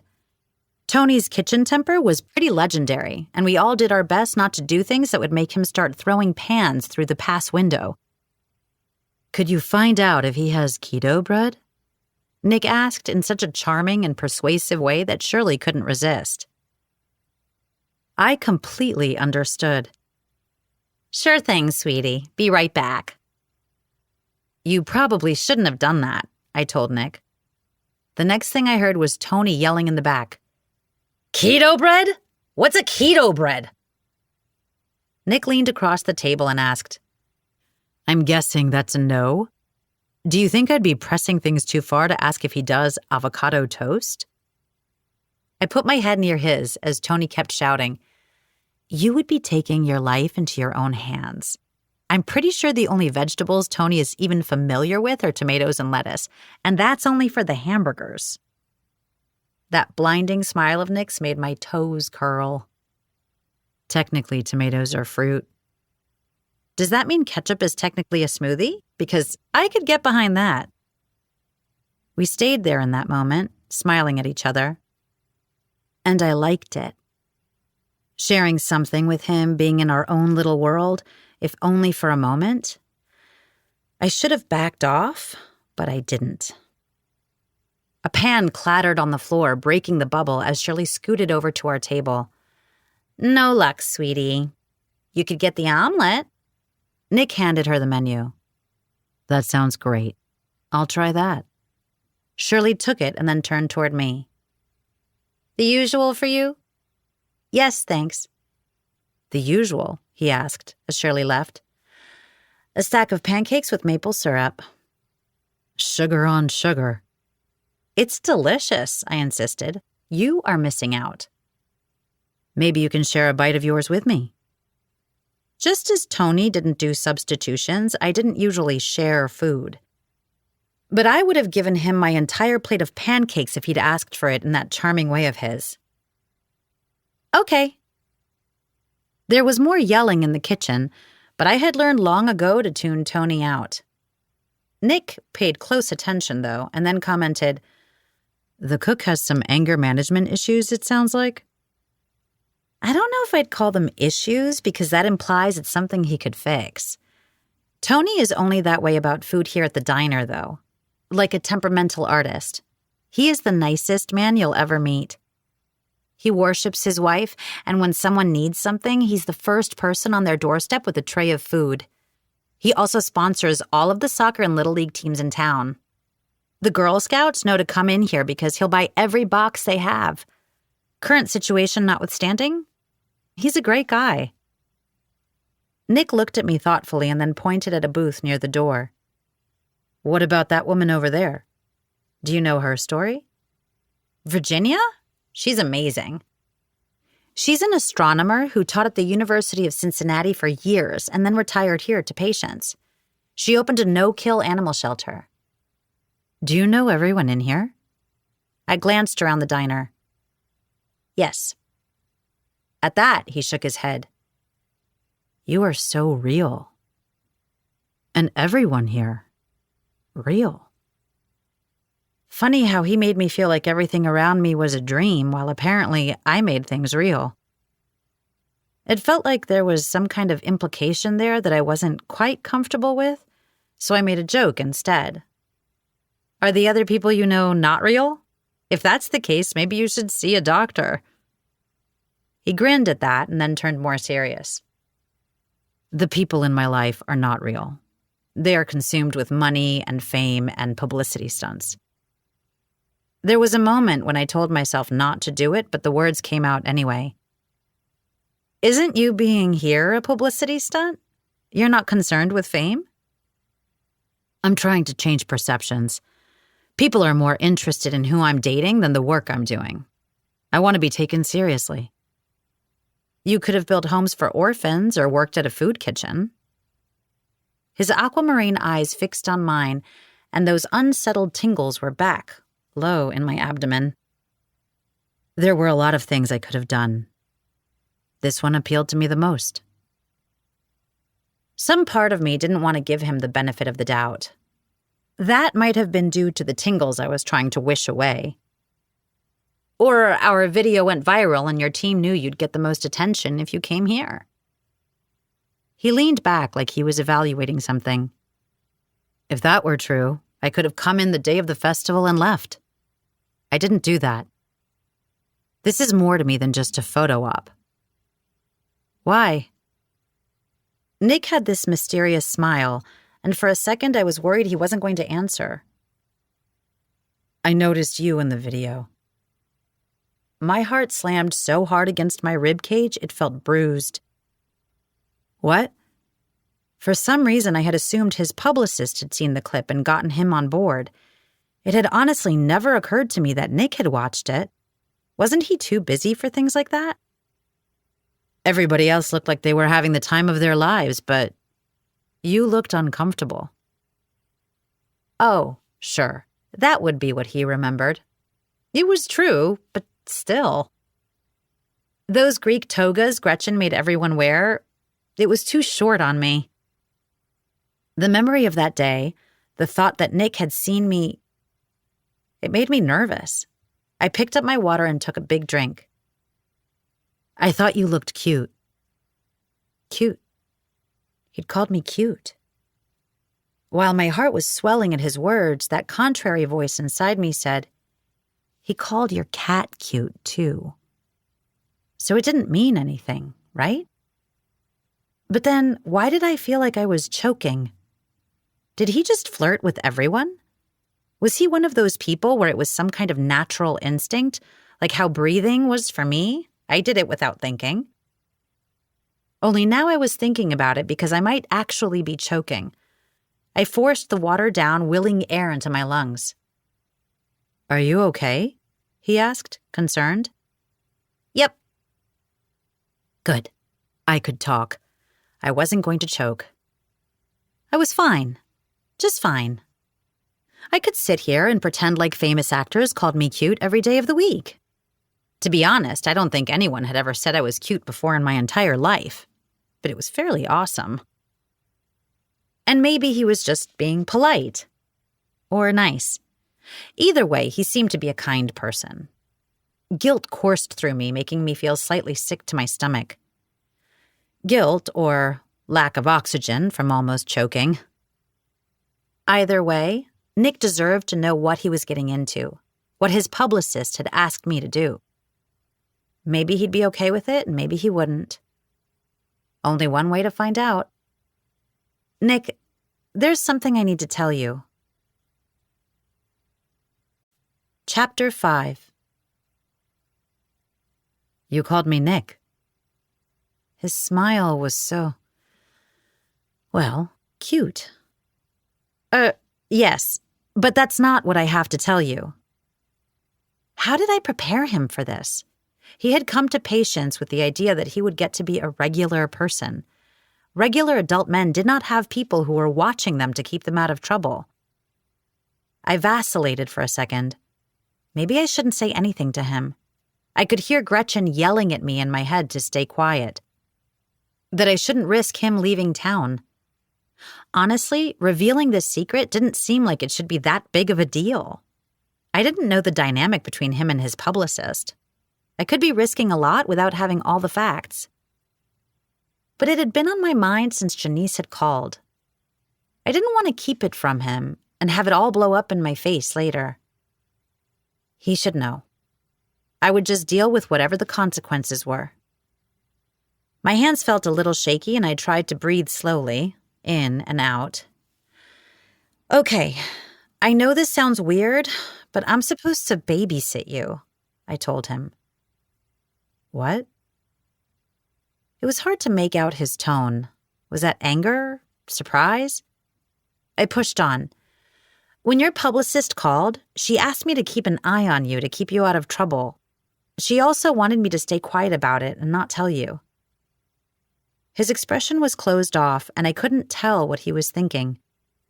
Several long moments passed, my pulse pounding in my throat, before he asked, So, why are you telling me? I feel like you have the right to know. Plus, I didn't agree to it. He raised both eyebrows, questioning my statement. It was Gretchen who said yes. She's kind of a human steamroller. More long, quiet moments. Basically, what you're saying is that you have to spend time with me, even if you don't want to, so that you can watch me. Why did that make my heart race? He was just asking questions to better understand what was going on. That's the deal. We'll be in close proximity all the time? My heart beat even faster. Yep. He finally smiled, and relief flowed through me like a flash flood. He jokingly said, "Where I'm from, we call that stalking." I wanted to tell him he was free to go, but I couldn't. We needed him and his star power. I can be as far away or as close as you want. His eyes seemed to darken and his smile turned into something sexy and dangerous. Good to know that I can keep you close. The air in my throat solidified at the look on his face, the smooth charm in his voice, but we were thankfully interrupted by Shirley bringing out our food. I attacked those pancakes like a lion pouncing on a gazelle, mostly because I needed to stop having this conversation, which was doing funny things to my internal organs, and eating was an excellent distraction. Or it was, until Nick Haddon decided to make things worse.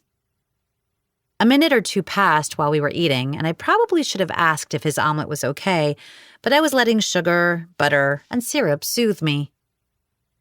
"Does that offer of yours still stand?" he asked, and I wasn't sure what he meant. Offer? To try your pancakes. Oh, sure.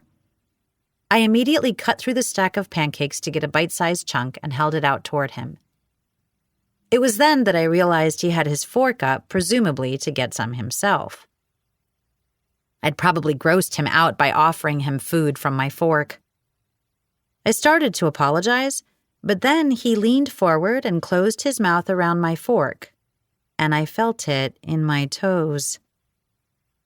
He pulled back slowly, his lips trailing over the tines until the bite was gone. Then he did something that made my stomach flip over. He licked the syrup from his lips. "You're right," he said. "Delicious." Yep, that was definitely the word I would have used.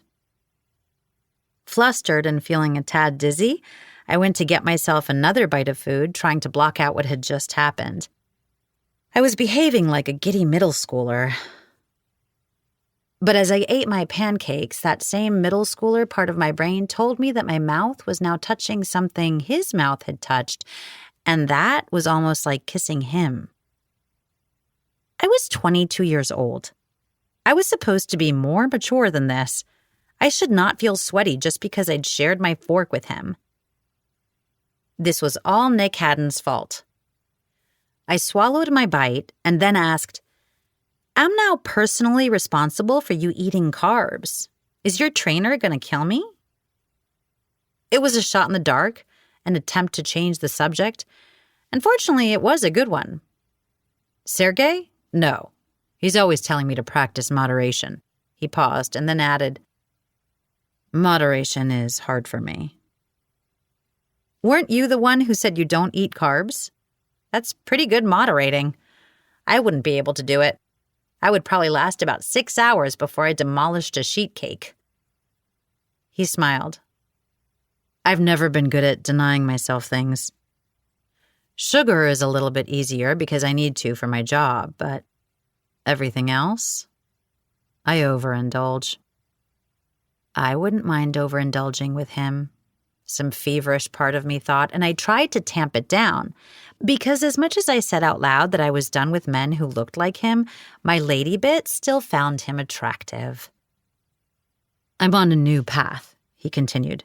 "I need to make new choices, better choices, to not act like I used to. I want to be more authentic. A better man." What exactly had he done? "What do you mean?" He looked at me like I'd been living under a rock. "Or in a small town in Ohio." "You haven't heard about me?"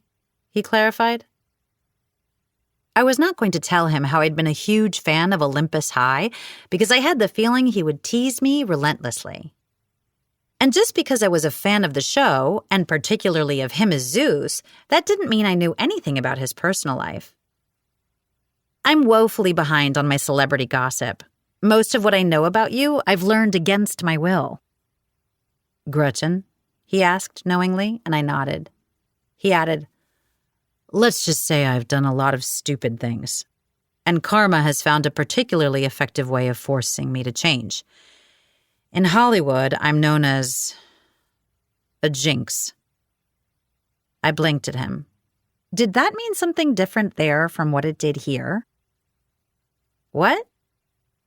He leaned in like he was sharing a very big secret with me. And maybe he was. I told him something significant, and it felt a little like he was returning the favor.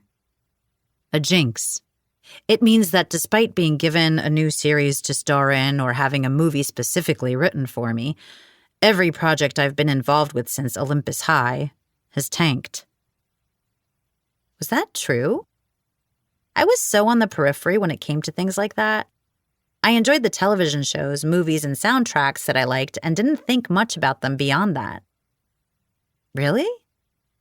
I've lost a lot of very rich people a lot of money. Including himself, according to his publicist. So nobody wants to hire me and I'm not able to get new work. I need to turn things around, both on a personal and professional level. That's part of the reason why I'm here. I'm trying to rehabilitate my image and myself. No more going to extremes, no more taking everything that's offered to me. Again, I knew I should probably keep my nose out of his business, but I couldn't help myself. Like what? He put his fork down and folded his arms across his chest. Like, a lot of things. It means I'm not drinking anymore. I don't think I was ever out of control with it, but I definitely flirted with that line. Not surprising. As I'd already discovered, he flirted with everything. I realized that, outside of work, everything in my life has been too easy. Anything I want, I've gotten. Want to be an actor? Done.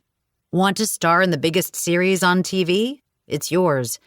Want to fly to Paris this weekend? Here's my private jet. If I see an attractive woman at a party, there's no question who she will be going home with at the end of the night. I didn't doubt that, and it somehow managed to make me slightly jealous. I was worried that if I spoke, he would hear it in my voice. I stayed quiet. People generally don't tell me no, including studio executives, even when I'm losing them money. I tried to imagine what that would be like, to have everything you ever wanted, to never be denied anything, and I couldn't. That was so far from my reality. He leaned his head to one side, studying me. Did he think I wouldn't reject him either? Because I would. I didn't care if he was pretty. No, I blurted out, because I was me and that was the kind of thing I did. His eyes lit up. I didn't ask. He said it with a knowing grin, like he understood me in ways that I didn't understand myself. Yep, he had seen right through me. Well, if you did, my answer would be no. Nick held up both of his hands. Message received. And yet it seemed like it hadn't been. He kept eating and smiling like he didn't believe me, which was annoying. Fair and probably a bit correct, but still annoying. He ate a few more bites of his food while I tried to process some sort of quippy response to show that I didn't like him, but I had nothing. Nothing. Then he asked, So you studied musical composition at Miami University? That surprised me. I was pretty sure I hadn't told him where I'd gone to college. He confirmed I hadn't when he said, Which is here in Ohio and not in Florida, as I'd initially assumed. In disbelief, I asked, How do you know where I went to college? At least he had the decency to look embarrassed. Shanice's company did a background check on some people here in town, including you. When I'd first spoken to his publicist, I'd considered that she might do a background check. But imagining something and then being confronted with the reality of it being done were two totally different things. That's creepy. Weren't you just saying something about me being a stalker? Or it's necessary, especially if you're me and doing what I'm doing right now. I tried to imagine being him, but knew that I'd probably just evil queen from Snow Whited up and stare at myself in a mirror all day. Yeah, I guess that makes sense. He was here without security, staying in what was essentially my house. He and his team should know things about me. Although I wasn't sure how my alma mater and credit score would make any of them feel better about his safety. Where did you go to college? I asked, as my way of letting him know that I understood and wasn't upset. I didn't go. I always wanted to, though. Why didn't you? Because I was stuck playing an immortal teenager on TV. Right. Should I pretend that I didn't know anything about Olympus High, or did I admit to the fact that I had organized my entire Thursday around his show? Jane, were you a Zara shipper? My eyes widened. I absolutely had been. I'd never been able to resist a good enemies to lovers story and had rooted every second for Zeus and Hera to get together. Unfortunately, the show had been canceled before they admitted their love. Possibly, I admitted. Nick really made me feel like I was made out of glass, slightly breakable and all too easy to see through. Do you have any questions about the show? People usually do. I tried to keep it in, but I couldn't. So many? Why did the Greek gods all have British accents? Shouldn't they have had Greek accents? Or American ones because it took place in America? He slid easily into Zeus's accent and made goosebumps break out on the back of my neck. Because someone in Hollywood decided that British accents either mean sophistication or a period piece. Plus, British accents tested better with the fans. Especially the teen girls. I needed a moment. I wished I could have fanned my flaming face. I'd had a serious crush on Zeus when I was younger, and those 3 sentences had brought it all back. This was not good. He was looking at me expectantly, unaware of the fact that he had caused a mini-nuclear meltdown inside me. Nick is not Zeus, I told my excited hormones. We had to talk about something else. I could not sit here calmly and discuss the romantic pairing that he'd been part of. Were Persephone and Hades actually dating in real life? He shifted out of the British accent. Believe it or not, that's the question I get asked the most. No, it was nothing but a showmance meant to promote the show. Oh, have you ever done that? Lots of times. Hollywood will do anything to sell a movie or a TV show, and nothing sells better than a pretend real-life romance between 2 of the main characters. Most of the celebrity romances you see are heavily orchestrated by publicists. The actors go along with it for the attention. Gretchen had never told me that before. It made me wonder if she even knew. Her head was going to explode when I told her. But now was not the time for that. Now was the time to find out as much about his time on Olympus High as I could. What did you like best about being on the show? He put his fork down on the plate in front of him and pushed it to the side. He rested both of his elbows on the table and again leaned toward me. It was my first real job. I loved everything about it. For most of my co-stars, it was no big deal, just another day at the office. But I think making shows and movies like that is... He paused, searching for the right word. Magical. The way you can tell a story and have this audience that collectively experiences it and engages with it, enjoys it, that means a lot. That's why I love music, I told him. The way it connects people, makes them feel something. How you communicate without even speaking and cause an emotional and social experience. Exactly, he said. And there was a look in his eyes I didn't quite recognize. Appreciation? Understanding? Connection? Chopin's Ballad No. 1 in G minor began to play in my head, as if I were searching for a way to musically express what I was feeling. "Who are your favorite composers?" he asked, interrupting me. But it was a welcome interruption. First, because I could get too caught up in that sort of situation, composing whole scores to complement a situation happening in my life, and I did not need to do that now. Nick was temporary. I couldn't let my musically inclined brain or my ovaries forget that fact. Second, talking about the composers I liked best was one of my favorite things in the world to do. I tended to get more than a little bit wound up about it and could speak on the subject for a long time. Which was exactly what I did, until I realized that I'd been doing it for a while. Not because he gave me any indication that he was bored. In fact, he looked interested. But because I'd glanced at my phone, seen the time, and realized that I'd gone far beyond the point when most people's eyes would start to glaze over. "I'm sorry," I said. "I just get really excited about this stuff and no one ever wants to talk to me about it." Including my ex-boyfriend, who used to complain if I ever even so much as mentioned music to him. "I know it's boring." "I don't think it's boring. I enjoy listening to you.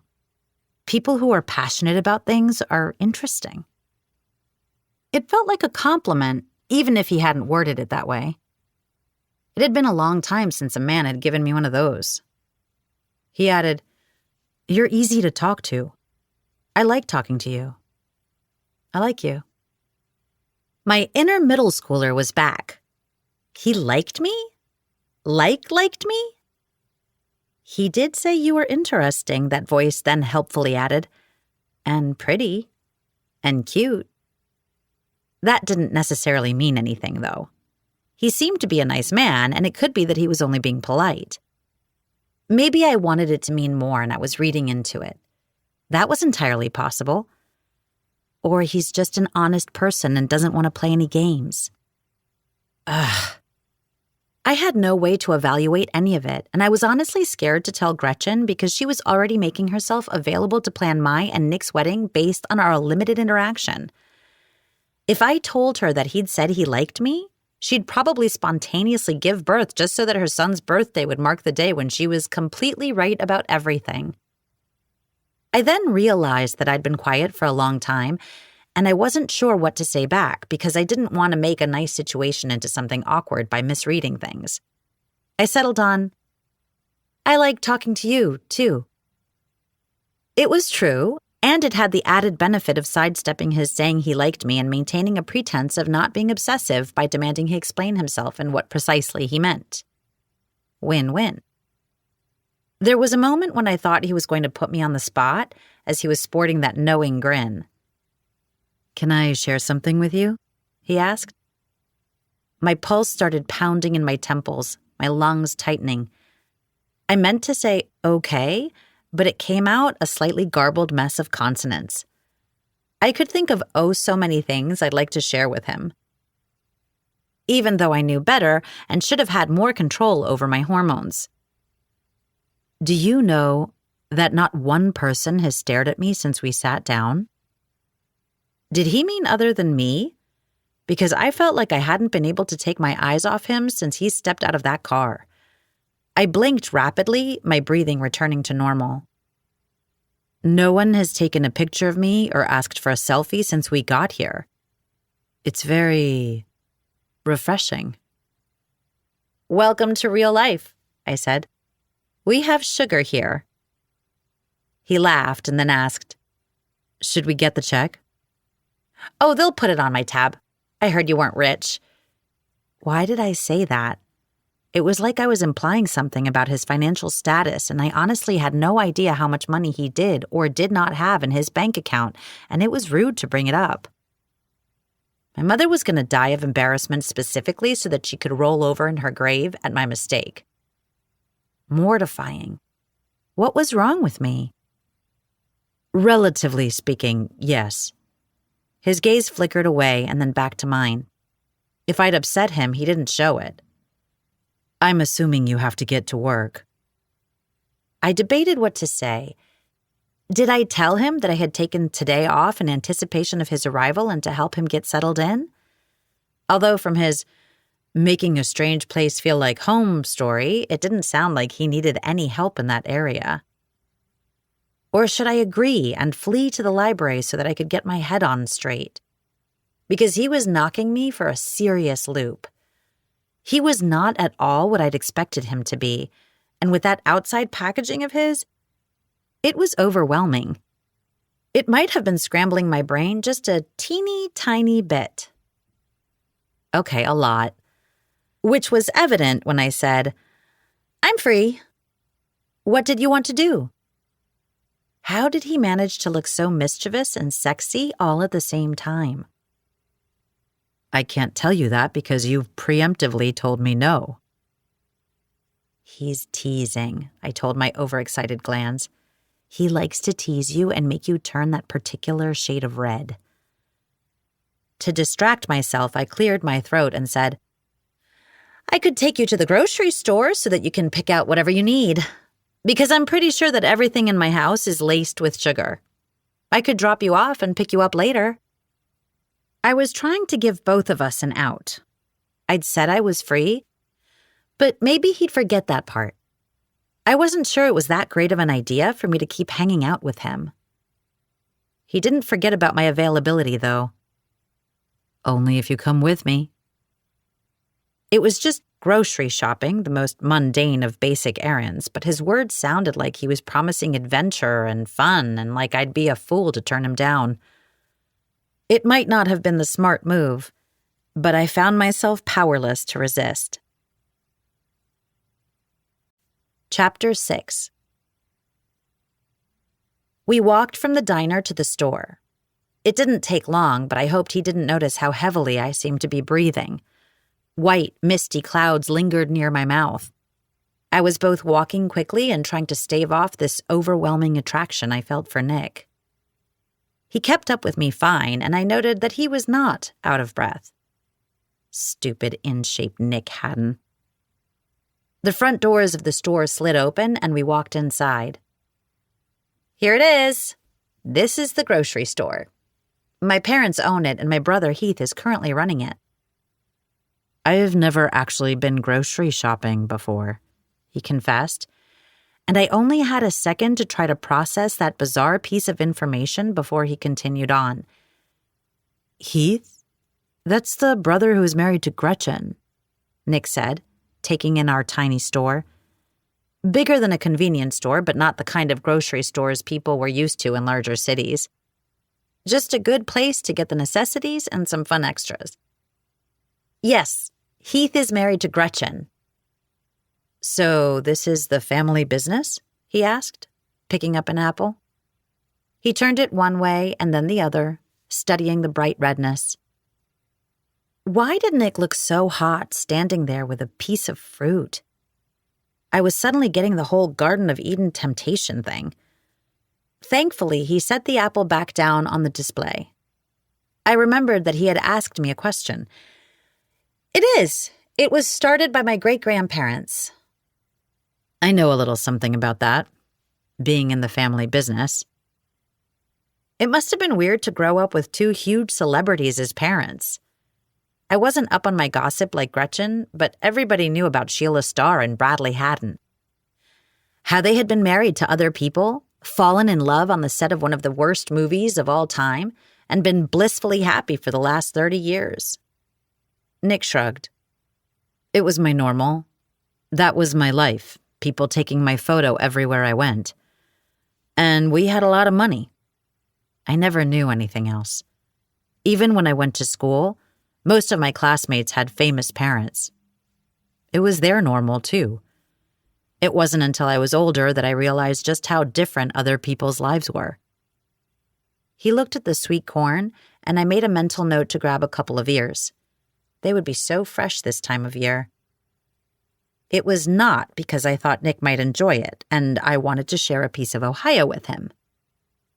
Was not. I was just making a shopping list. Yes, that was it, a shopping list. I was not imagining a private and maybe romantic dinner at my house with Nick Haddon, mostly because that would be wildly unrealistic. Both the romantic part and the thought that I could make something I wouldn't burn. That might be one way to scare him off, let him taste my cooking. As I was coming up with other possible ways to keep him at bay, Nick asked, "Do you only have the one brother?" "Yes, and he's as annoying as you'd expect an older brother to be. We're closer now than when we were kids, but he still thinks he has to protect me." That someone had hurt me badly, and made Heath feel that way was not really any of Nick's business. "You're an only child, right?" He made a soft scoff of disgust and then said, "As far as I know." What was he trying to say? It wasn't my place to question him, but I found myself asking, "What do you mean?" Let's just say that Bradley is not quite the devoted husband the world imagines him to be. I found that out the hard way when I was 12. I might have several half-siblings for all I know, but my dad is the king of non-disclosure agreements. I felt so bad for him. That was awful. "Does your mom know?"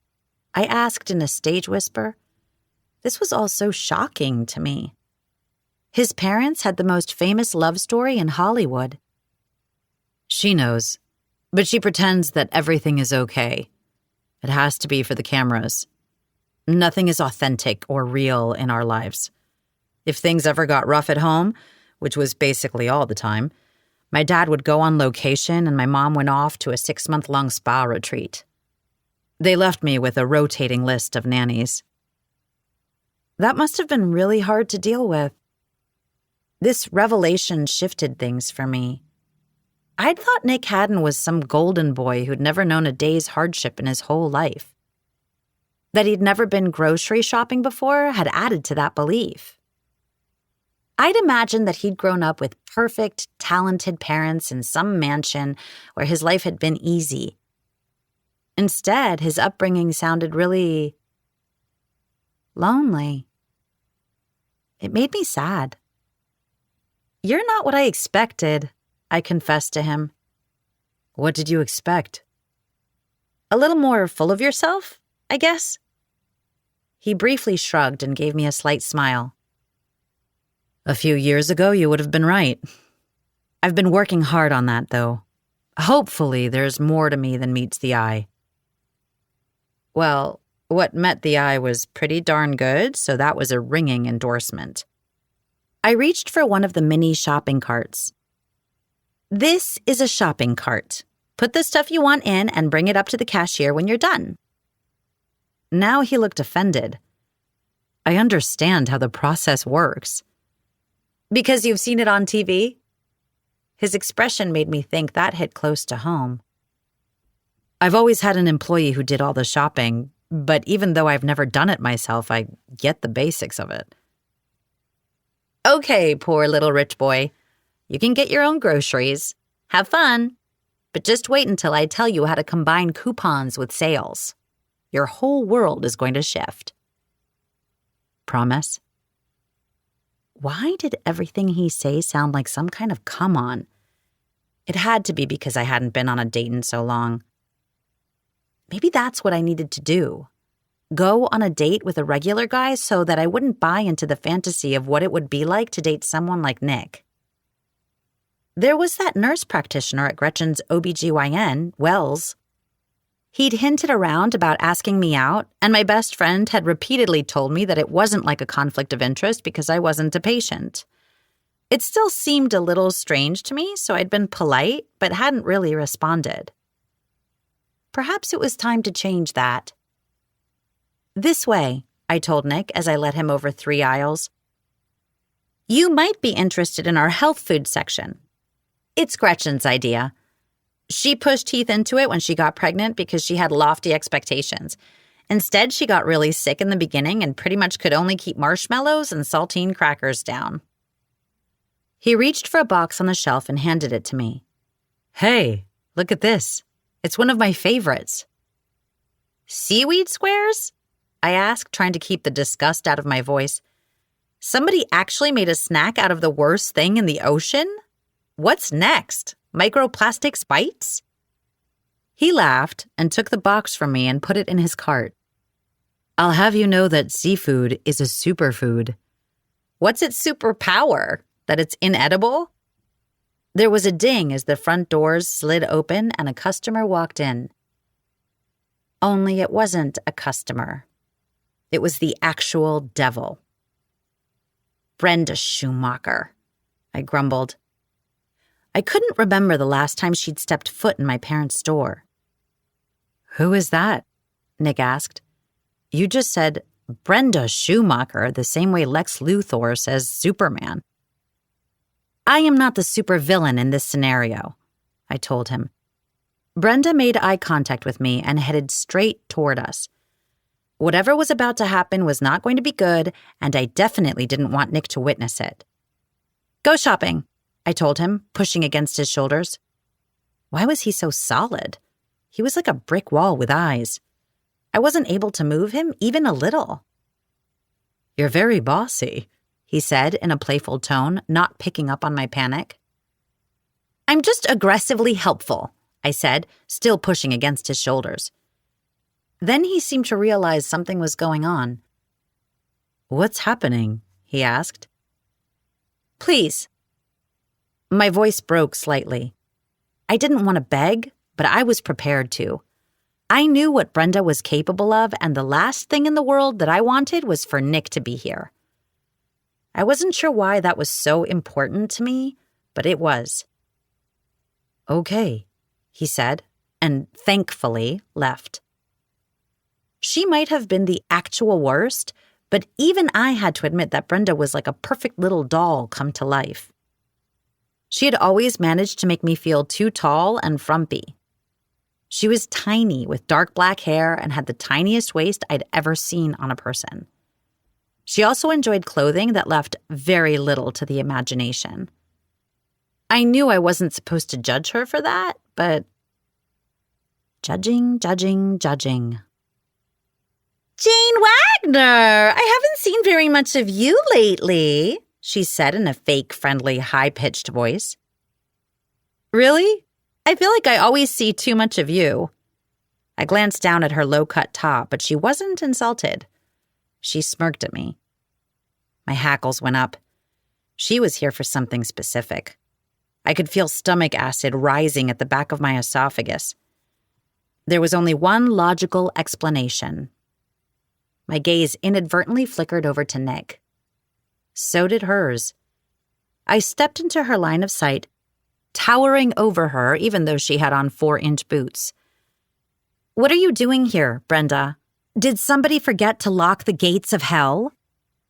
How long have you been holding on to that one? Did you practice it in your mirror at night?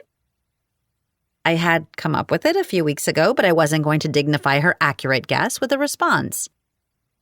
What's the matter, Janie? No prepared quip to hurl back at me? Her whiny falsetto voice grated on my very last nerve. Why do you always sound like someone pressed your fast-forward button? I know that's not your actual voice. You're so mean, Janie. I can't help how I sound. I saw red. Literally saw red.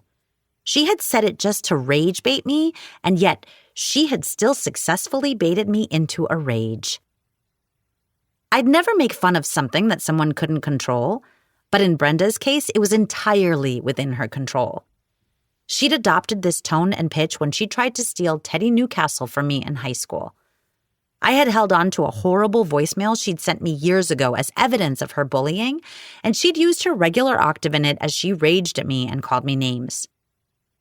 I had finally deleted the message a few years ago when Gretchen convinced me that it wasn't in my best mental health interest to hold on to it. She had been right, but now I wished I had it just to play it for Brenda, to prove that she was lying to my face. This baby voice of hers was one of the many things I couldn't stand about her. Correction. Hated. I knew I wasn't supposed to hate anyone, but I really did hate Brenda Schumacher. She easily picked up on my Hulk-level anger and tisked at me. So sad and pathetic. I should have walked away. I knew I should. Instead, I stood there, fuming, wanting her to stop eyeballing Nick. If you have something to say, you can look me in my kneecaps and say it. The crush you have on Nick Haddon? Everyone is talking about it. It must be so awkward for him, having to live with you when you're publicly throwing yourself at him. My first instinct was to react, to protest, because I hadn't done anything of the sort. Yes, there had been things happening inside my head, but I was sure that there wasn't anything I'd physically done that would make people jump to that conclusion. And it had only been a couple of hours since he'd arrived.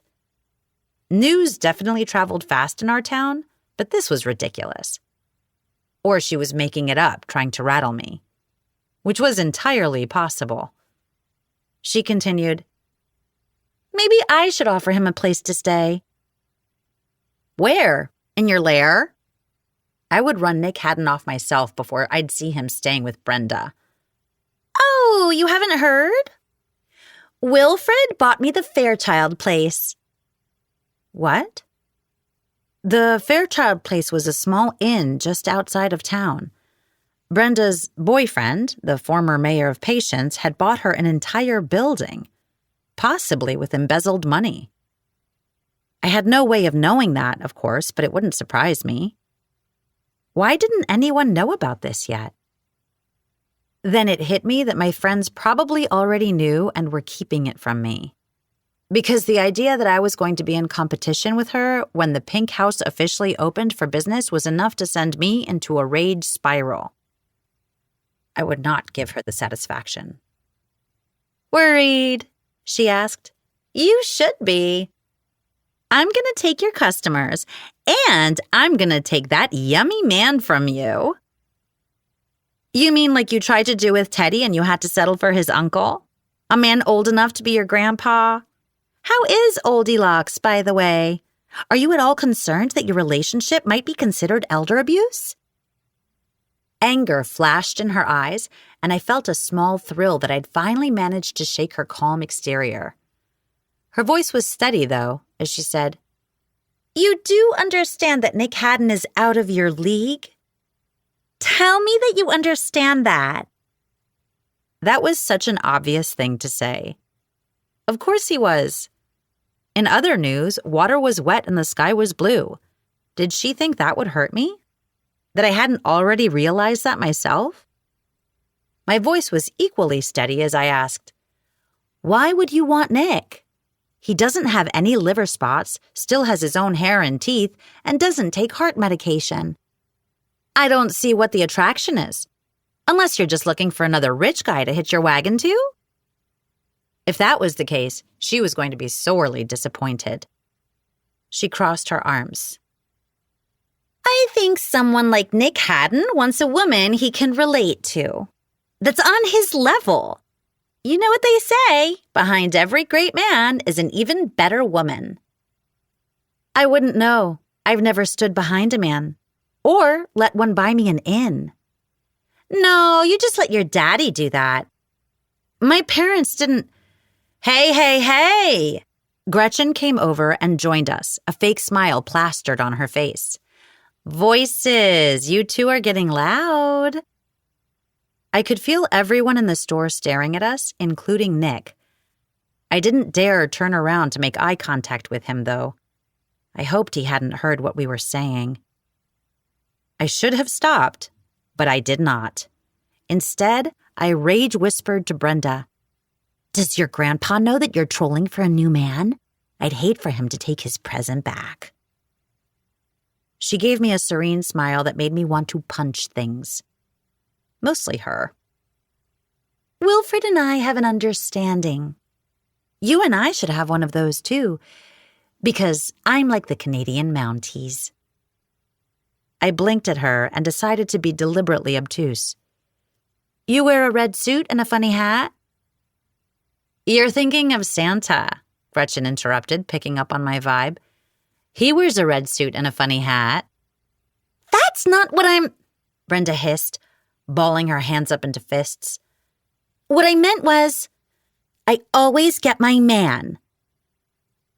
Are you going to make a list and check it twice? I asked. Because that's Santa, too. You should try not to get the two confused. Brenda didn't know what to say to that as she vibrated with anger. We had already made a pretty big scene, and I was done with this conversation.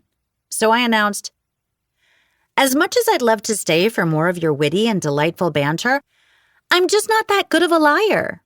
I don't want to keep you from your busy schedule of kicking puppies and sucker-punching babies. At that, she went completely calm and still, and that was somehow more terrifying than her visible anger.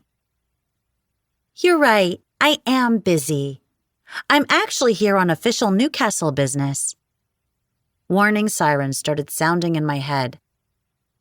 I hate to be the one to tell you this. Her smile indicated that was a total lie and she was loving every single second. But your little orchestrated publicity stunt is doomed to fail. You can get your picture with Nick Haddon in every magazine in the country and pretend to be a couple, but no one's going to buy it. And no one's coming to your little festival. There won't be a festival at all because Newcastle Paper is pulling out as the official sponsor. Boom. She had just lobbed a nuclear bomb at me.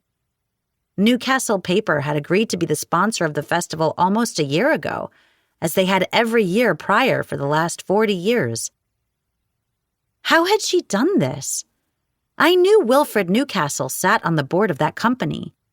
Had she convinced him to revoke their sponsorship?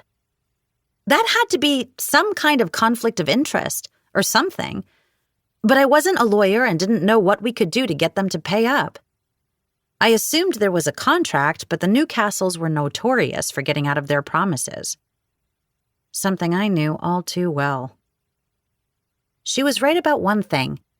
Without the money that they'd promised, we would never be able to pay the vendors and there wouldn't be any festival. We wouldn't be able to save patients. With a terrible, nasty smirk on her face, Brenda turned on her extremely high heels and walked back out of the store. I stood there, shaking, my breathing turning panicky. Gretchen asked aloud what I was thinking. What are we going to do? Chapter 7. I had to calm down. I couldn't deal with this problem if I was freaking out. There was a solution. There had to be. I was going to find it.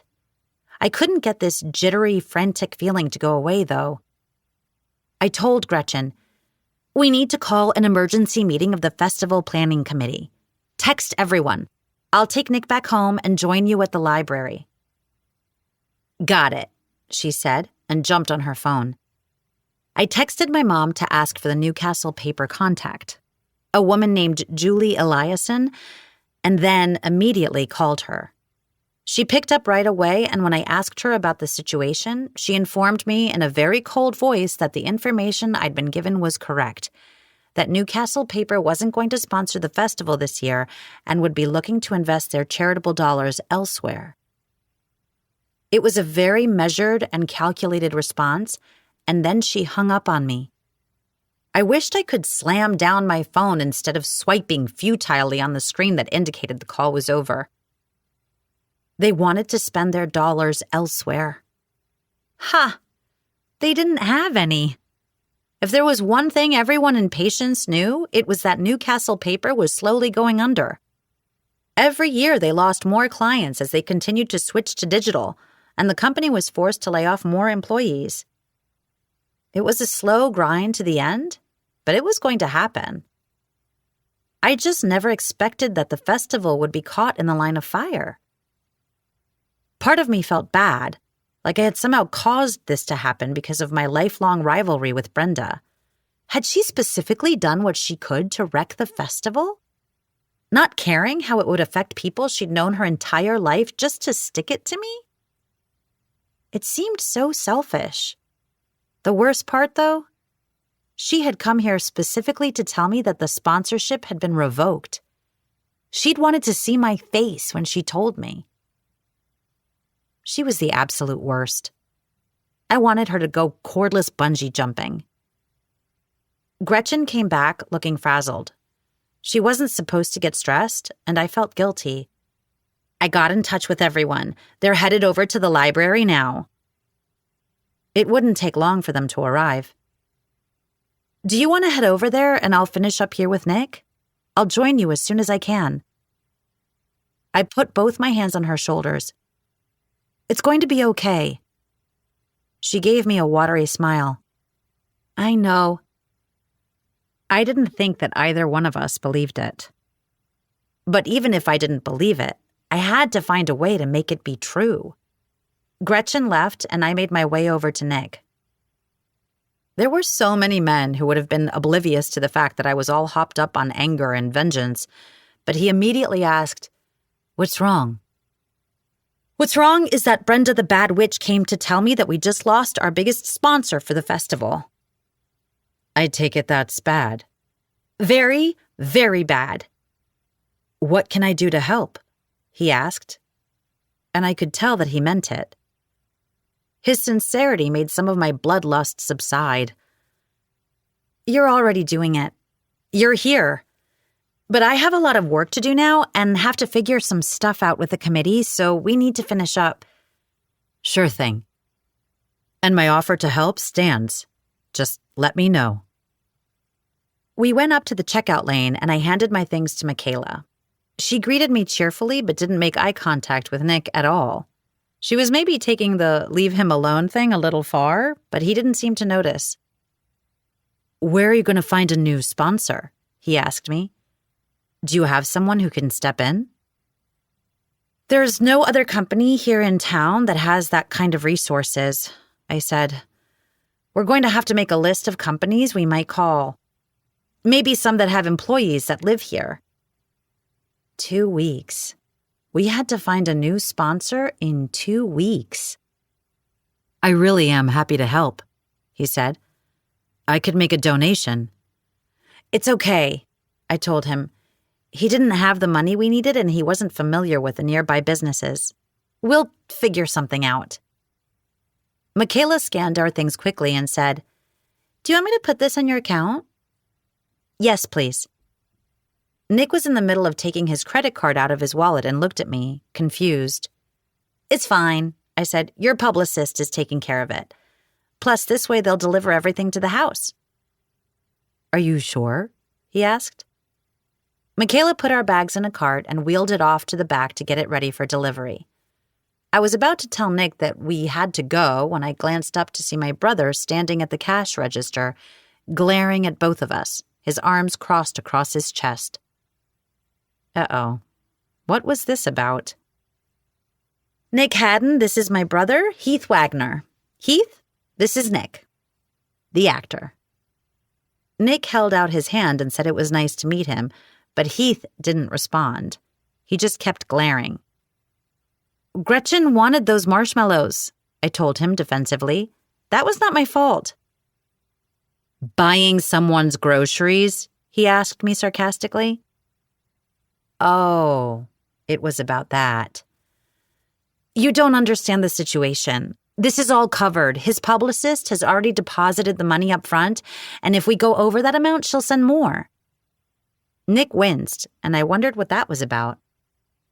Heath didn't seem convinced, though. "You shouldn't let men like him take advantage of you." I probably shouldn't tell my brother that I wouldn't really mind all that much if Nick tried to take advantage of me. "I'm not. It's fine. You can turn off your overprotectiveness." Heath continued to glare, but after a few moments, he finally headed back to the bakery. It was what he really loved, baking. He'd even gone to culinary school and was excited to use his skills here in the store. I didn't think he loved the managerial aspect of running this place, but he was the only one who could do it until my dad was back on his feet. Michaela returned, giving me a drop-off time for the groceries. Nick picked up a pack of gum. "Sorry, I just realized I'm out of gum. Can we grab this, too?" "That's why they keep it next to the register," Michaela told him, finally being her usual bubbly self. "It's an impulse buy." I can pay for this, Nick said, getting his card out again. Oh, I'm sorry, she said. The card reader is down. We're having internet issues. Do you have any cash? I never carry cash, he said. It's fine, I told him. I grabbed $1 out of my purse and put it on the counter. We should go. I said goodbye to Michaela and handed Nick his gum. He offered me a stick, but I shook my head. He popped a piece in his mouth and began to chew. You and your brother look alike, he observed as we walked out of the store and headed back toward the diner to get my car. I supposed we did.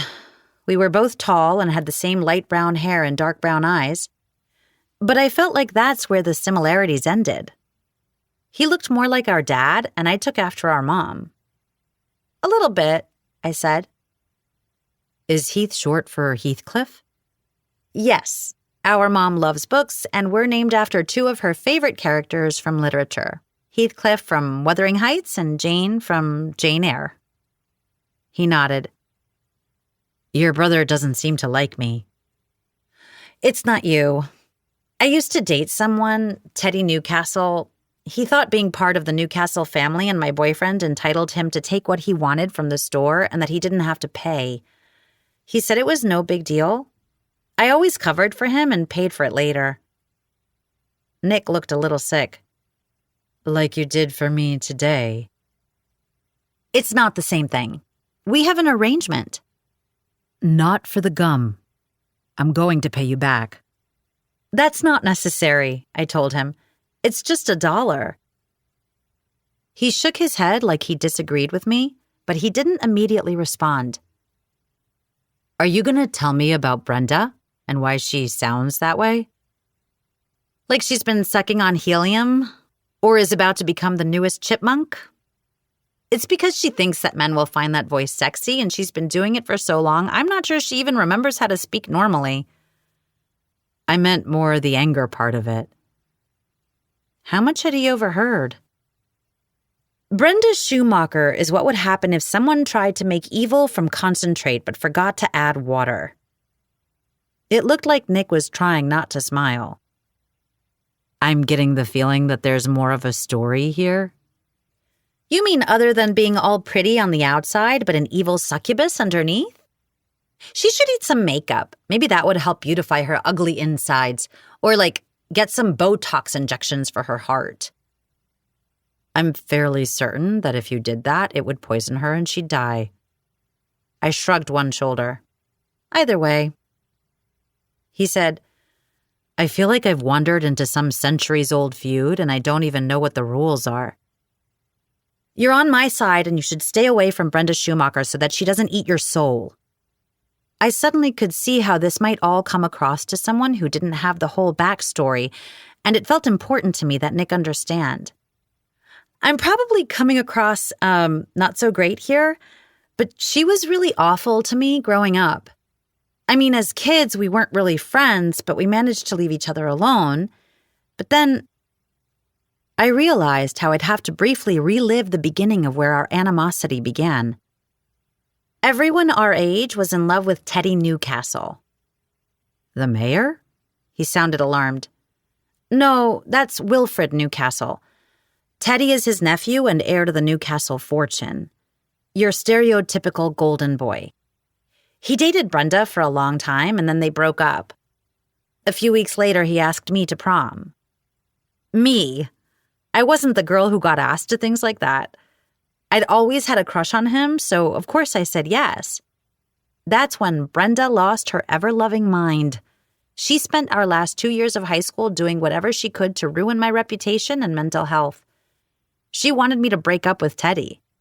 She bullied me relentlessly, in school, online, any place that she could. It's hard to explain just how terrible she was. I never would have gotten through it if it hadn't been for Gretchen. She was my rock. I would do anything for that woman. He nodded. Did Brenda ever succeed in getting you and Teddy to break up? No. At least, not at first. Teddy and I dated for a couple of years, and then I went off to Miami University and he went to Columbia. We did the long-distance thing. From your tone, I'm guessing that didn't work out. Our junior year of college, I found out that he'd been cheating on me for years with Brenda and a large assortment of other women. He ghosted me for a long time after I demanded an explanation. But then, weeks later, he sent me a text that he was dumping me because he had started dating a senator's daughter and he had big plans for his life. He said, "Sorry, babe, but I have to be serious about my future. I need a girlfriend with connections." I was devastated. I honestly thought we were going to get married. I want to say I'm sorry because you were hurt, but I'm also not sorry because I'm glad you didn't marry him. You deserve better than that. That was sweet, but I didn't let myself respond to his kind words. Better to stay focused. Anger was good for that. I guess I got my revenge. The girl dumped Teddy, and Brenda's been dating Teddy's uncle, the disgraced mayor. And I would like to point out that they were dating when the embezzlement scandal went down. People suspect she might have been involved. People or you? People, I insisted. Fine, me. And Gretchen. He chuckled. I have to admit that earlier I looked the mayor up. He's older than I expected. Well, what he lacks in looks and youth, Brenda more than makes up for with her total lack of a soul. We arrived at my car and I unlocked it. I was glad there was an automobile between us because part of me wanted to go over and hug him tightly, which was an inappropriate impulse. To thank him because I was feeling vulnerable and wanted to be comforted. Because I felt like he wasn't judging me for what had happened with Teddy, as so many other people in our town had. Or was it that I just wanted an excuse to wrap my arms around that broad chest of his? I settled on using my words. Thanks. You know, it's kind of refreshing to be able to tell this story to someone who doesn't already know every intimate detail. It's been a long time since that's happened. Trust me, I get it. You live in a small town and everyone knows your business. The whole world is my small town. Everybody knows my name and what's happening in my life, and it's really hard to keep things private. I could only imagine. At least in college, I'd been able to escape into anonymity. I had my friends, I socialized, but I had mostly lived my life quietly. Nick had never been able to do that. Thanks to his parents, it had never even been his choice. I got into the car, unsure of what I was feeling at the moment. Sympathy? Concern? Something else? It was difficult to tell with this veneer of rage that still coated my other emotions. "What's the plan now?" he asked. For a second, I thought he meant with Teddy or Brenda, but I realized he meant in this actual moment. "I'll drop you back off at my place, and then I need to go to an emergency committee meeting at the library to figure out what to do next." "I can come with you. Not to the meeting, but I can hang out in the library until you're finished. It should save you some time."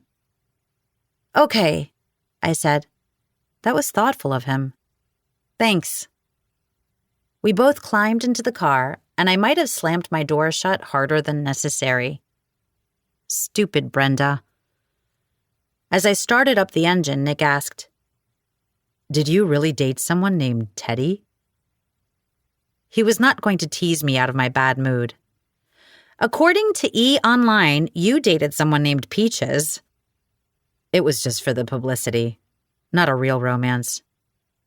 Turned out mine wasn't either. He kept quiet for a few beats and then said, "I have to admit that I'm curious as to what's running through your head right now." "I was thinking assault should be legal if the other person is a jerk." "You could always run for office and make that a new law." "I should run for office," I agreed with him. "Maybe I could become the new mayor, and kicking that Birch Brenda Schumacher out of town would be my main campaign promise. I'd at least get Gretchen's vote." "Did you say Birch?" "Yes. I don't like using the other word to describe women, even women like Brenda that deserve it. But I did call her that once in a text, and my phone autocorrected it to Birch, and it sort of stuck. He smiled at me. Can I offer you some advice? Sure. I have to deal with a lot of infuriating people, temperamental artists and demanding executives. The best thing to do is to calm your body down with deep breathing. My therapist taught me this technique called 4-7-8. You inhale through your nose for 4 seconds, then you hold your breath for 7 seconds, and exhale for 8 seconds. And that works? I asked skeptically. Try it. Here. Breathe in. He counted to 4 and said, hold for 7. He counted while I held my breath and then counted to 8 when I let the air out. 8 seconds was a long time to exhale, but I did it. We went through the breathing exercises 3 more times until I pulled into the library parking lot. Did that help? He asked as we walked toward the building. Strangely enough, I think it did. I was definitely feeling less stabby than I had a couple of minutes ago. Good. And once you're calm, it'll be easier to forget about Brenda. You can be the bigger person. That shouldn't be too hard, considering that technically she's not a person. When we got into the library, he headed toward the fiction section and began perusing the new releases. I put my bag down behind the circulation counter and checked to see if there were any messages for me. I noticed him choosing a book and making himself comfortable in one of the chairs. I was holding my breath, but it was for a lot longer than 7 seconds. Because him sitting there reading? Unbelievably hot. It was honestly one of the sexiest things I'd ever seen. There was something seriously wrong with me. When that man held inanimate objects, I was ready to throw my whole life away for him. I hurried over to the meeting room and found the committee waiting for me. They'd been talking, but went silent when I entered the room. Seems like I have everyone's attention, I said. Phyllis, our senior citizen liaison and a woman without any sort of filter, said, Yes, we were just talking about you, so now that you're here, we obviously stopped. Connie looked guilty, as did Gretchen. Dee Dee was getting some water from the dispenser and seemed unexpectedly chilled today. She was typically like if a caps lock key had been turned into a real person. She was a few years older than me. Michelle, a middle-aged mom, still had her coat on. She was usually stressed out and cold no matter how warm we made things for her. Phyllis was looking at her phone, complaining that the internet was too slow and the font was too small. I wondered what they had been saying about me, but knew my best friend would fill me in later. We know everything, Phyllis informed me, and I'm trying to look up businesses that we can contact to find a new sponsor. We are not going to let the festival be canceled. Good. I feel exactly the same way, I said. I wasn't going to let Brenda win. Dee Dee sat in her seat next to Gretchen and said, Can we talk about that in a minute? I feel like we need to have a discussion about Nick Haddon. What about him? I asked, feeling very uneasy. Now I knew exactly what they'd been talking about earlier. Like how we plan on utilizing him to publicize the festival? Girl, no. I meant we need to discuss what is going on with you two. Dee Dee responded with a smile. Obviously, the festival is our number one priority, and we will 100% talk about it and figure it out. But right now, all anyone wants to discuss is how you've been making googly eyes at him all day. I have not, I responded indignantly. Michelle spoke up. I have to be honest, I don't really get the hype. At that, Gretchen turned so quickly in her seat that it was miraculous she didn't knock something over. A, he's literally the hottest man alive, and B, please refer to A. I'm telling Heath you said that, I told her. Not if you want to keep breathing, you won't. Dee Dee nodded. Nick Haddon is S-E-X-Y. You can spell that again, Phyllis agreed. If I was 50 years younger, he'd be in trouble. Shh, I told them. He's sitting in the library right now. I need you to be respectful to the movie star." "Why are you only looking at me?" Phyllis protested. "Because you're the only one I'm talking to."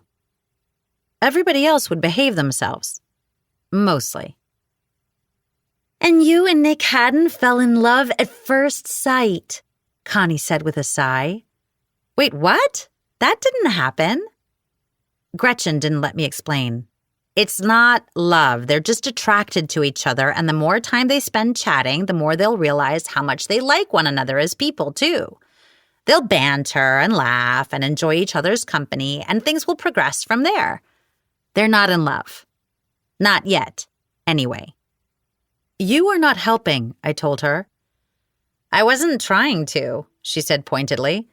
"You have to admit that you're at least attracted to the guy." "Nope." Maybe if we'd been alone, I might have been more forthcoming, but I wasn't interested in sharing with the class.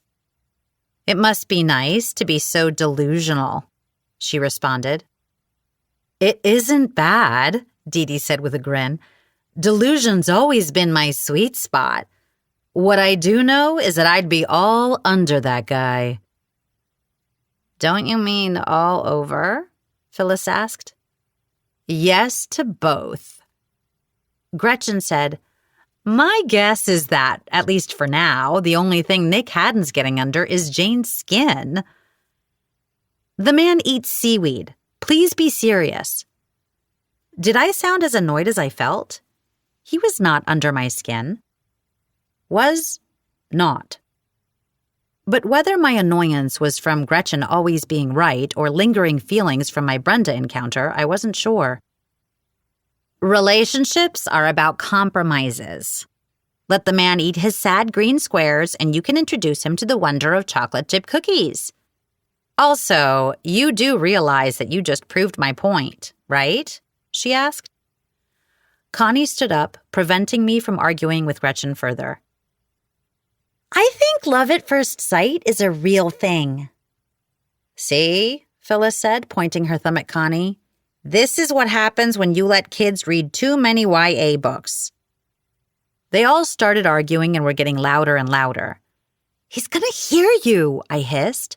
But no one was listening to me, and they kept noisily discussing whether love at first sight was a real thing. Then my worst fear came true. "Do you ladies mind if I join you?" Nick asked as he opened the door.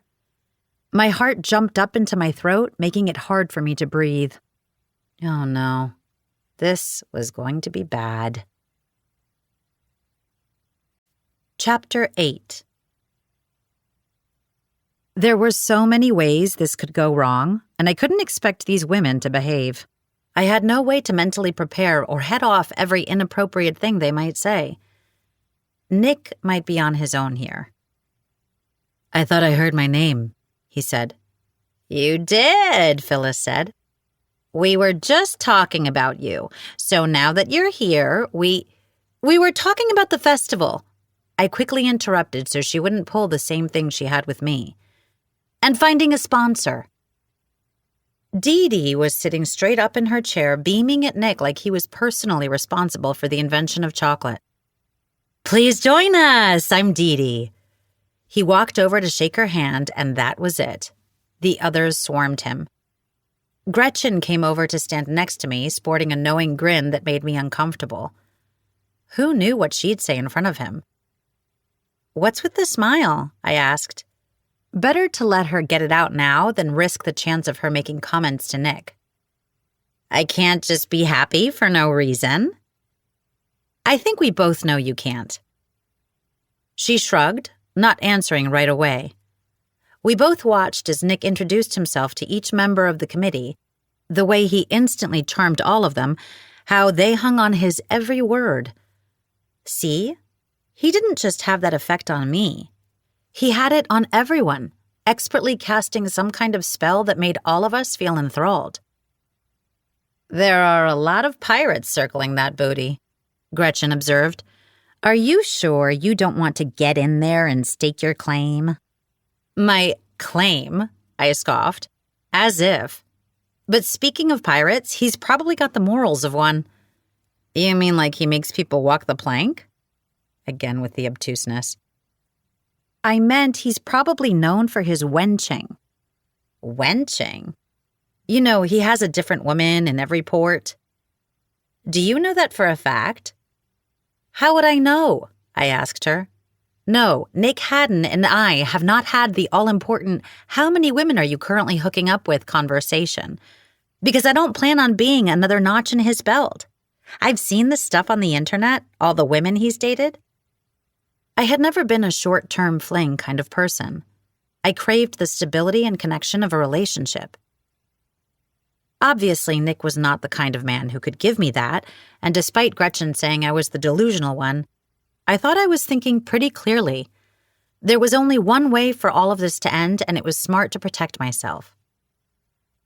You're not really giving him the benefit of the doubt, she said. You don't know if he's seeing anyone else or how many notches he has. Gossip is just that.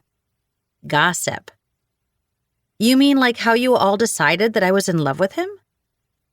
Something like that. And you're saying that our speculation isn't true. So why do you think that people who make up stuff for a living have the inside track as to what's really going on in Nick Haddon's life? She probably had a fair point. As I thought about that, Gretchen said, he really is like the Pied Piper or something, leading all the rats with his magic flute. You want to tell me again how he's not attractive? The way he looks at apples is sexy. The words were out of my mouth before I could stop them. What? Nothing. Was my face all red? I couldn't tell. I kind of felt like I'd been flushed most of the day, either from being around Nick or fighting with Brenda. Something's definitely changed, she mused. Do you want to tell me what it is, or should I just loudly guess? I wanted to tell her. I couldn't help it. I knew she'd be biased, but I needed another opinion. Plus, I'd never been any good at keeping secrets from her, even when I'd wanted to. He's different than I thought he'd be.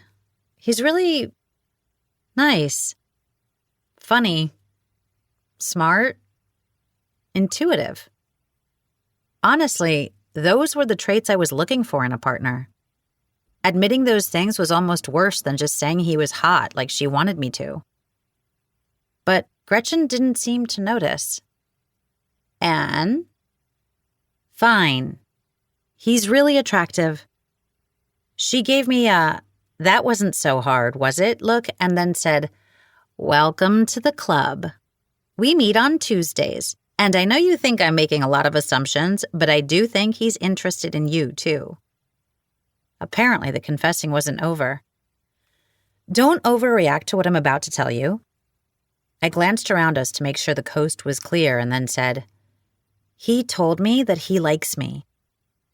I mean, there wasn't more context to it, so I'm not really sure what he meant exactly, and I haven't asked him, obviously, but he said it, and now I don't know what to do with it. I mean, who just says, "I like you," like we're in kindergarten or something? It's weird, right? Gretchen's eyes just got wider and wider, her mouth turning into a large O. She looked like a volcano about to burst. "It's happening," she whispered. "I knew it. I knew it. I knew it. I knew it. I knew it." Are you done? Not yet. I knew it. There, done. This is meant to be. You are so going to get together.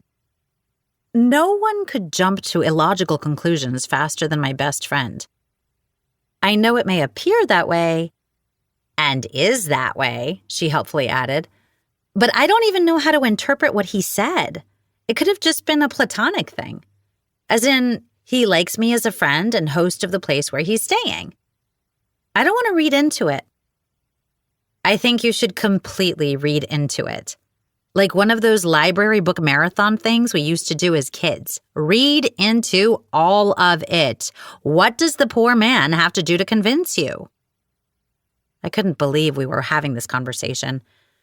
Part of me is afraid that this is all just an act. It's like we all forget that he's an actor and he knows exactly what to do and what to say and in what tone to make himself seem sexy, she said. I ignored her. It's more than that. His expressions are always... And his voice is just... sexy. At that, I groaned.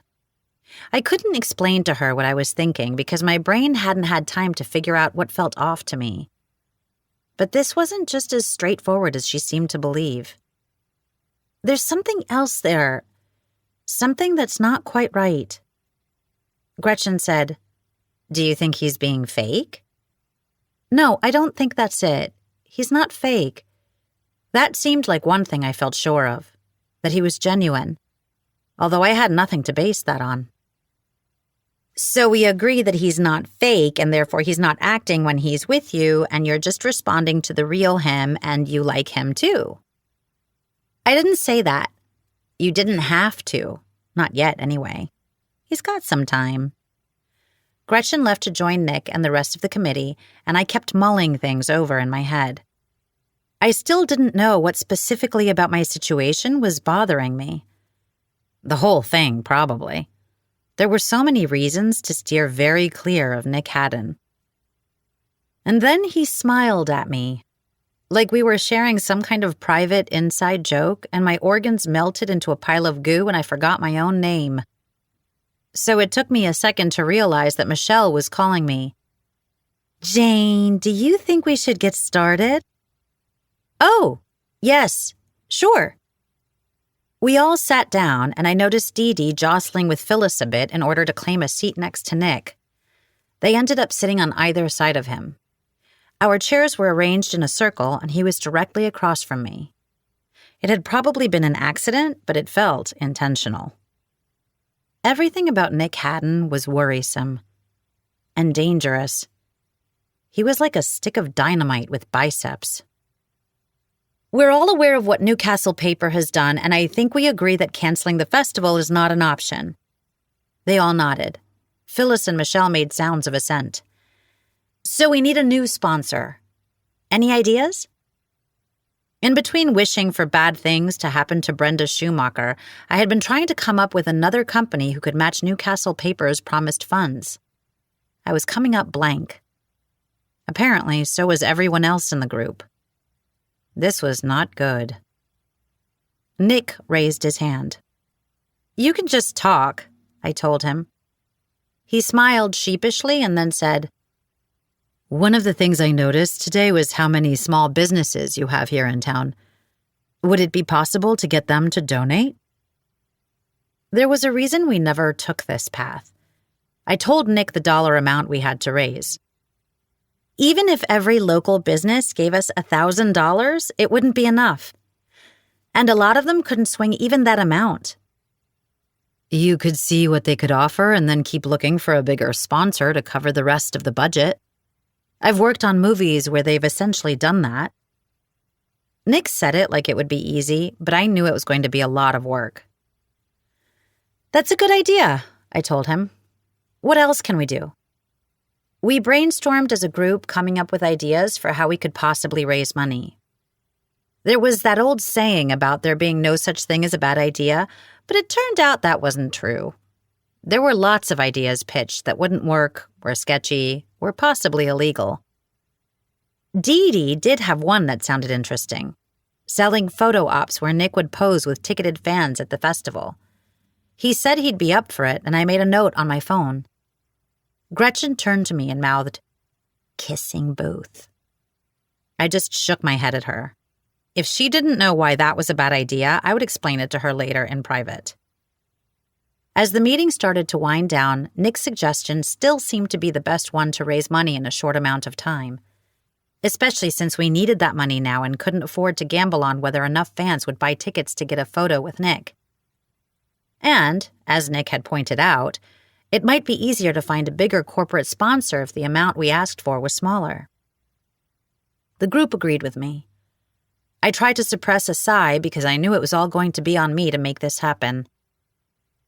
A half hour later, I ended the meeting and told everyone I'd be in touch with an update when I had one. Gretchen asked Nick if he would help put the chairs and tables away. That seemed very clever of her, and I was just about to settle in to watch the show when Phyllis said, "Jane, Would you mind walking me to my car? It rained a bit. Sure. Weather in Ohio was always unpredictable. The locals always joked that if you didn't like the weather, just wait a few minutes. I had escorted Phyllis to her car before on rainy or snowy days. She was worried about slipping. When we got outside, the ground was definitely still wet. She slid her arm through mine, and I helped her carefully down the steps and walked toward her car. Did I ever tell you about my first husband? I knew Phyllis had been married before, but it was before I'd been born. I don't think so. My first husband, we had this overwhelming physical connection. I confused it for love, but we didn't really like each other as people. My second husband was the opposite. I thought I had learned from my mistakes and I married a nice man that I liked spending time with. But I wasn't in love with him. We didn't have that spark. But my Mikey, her current husband, he's perfect for me.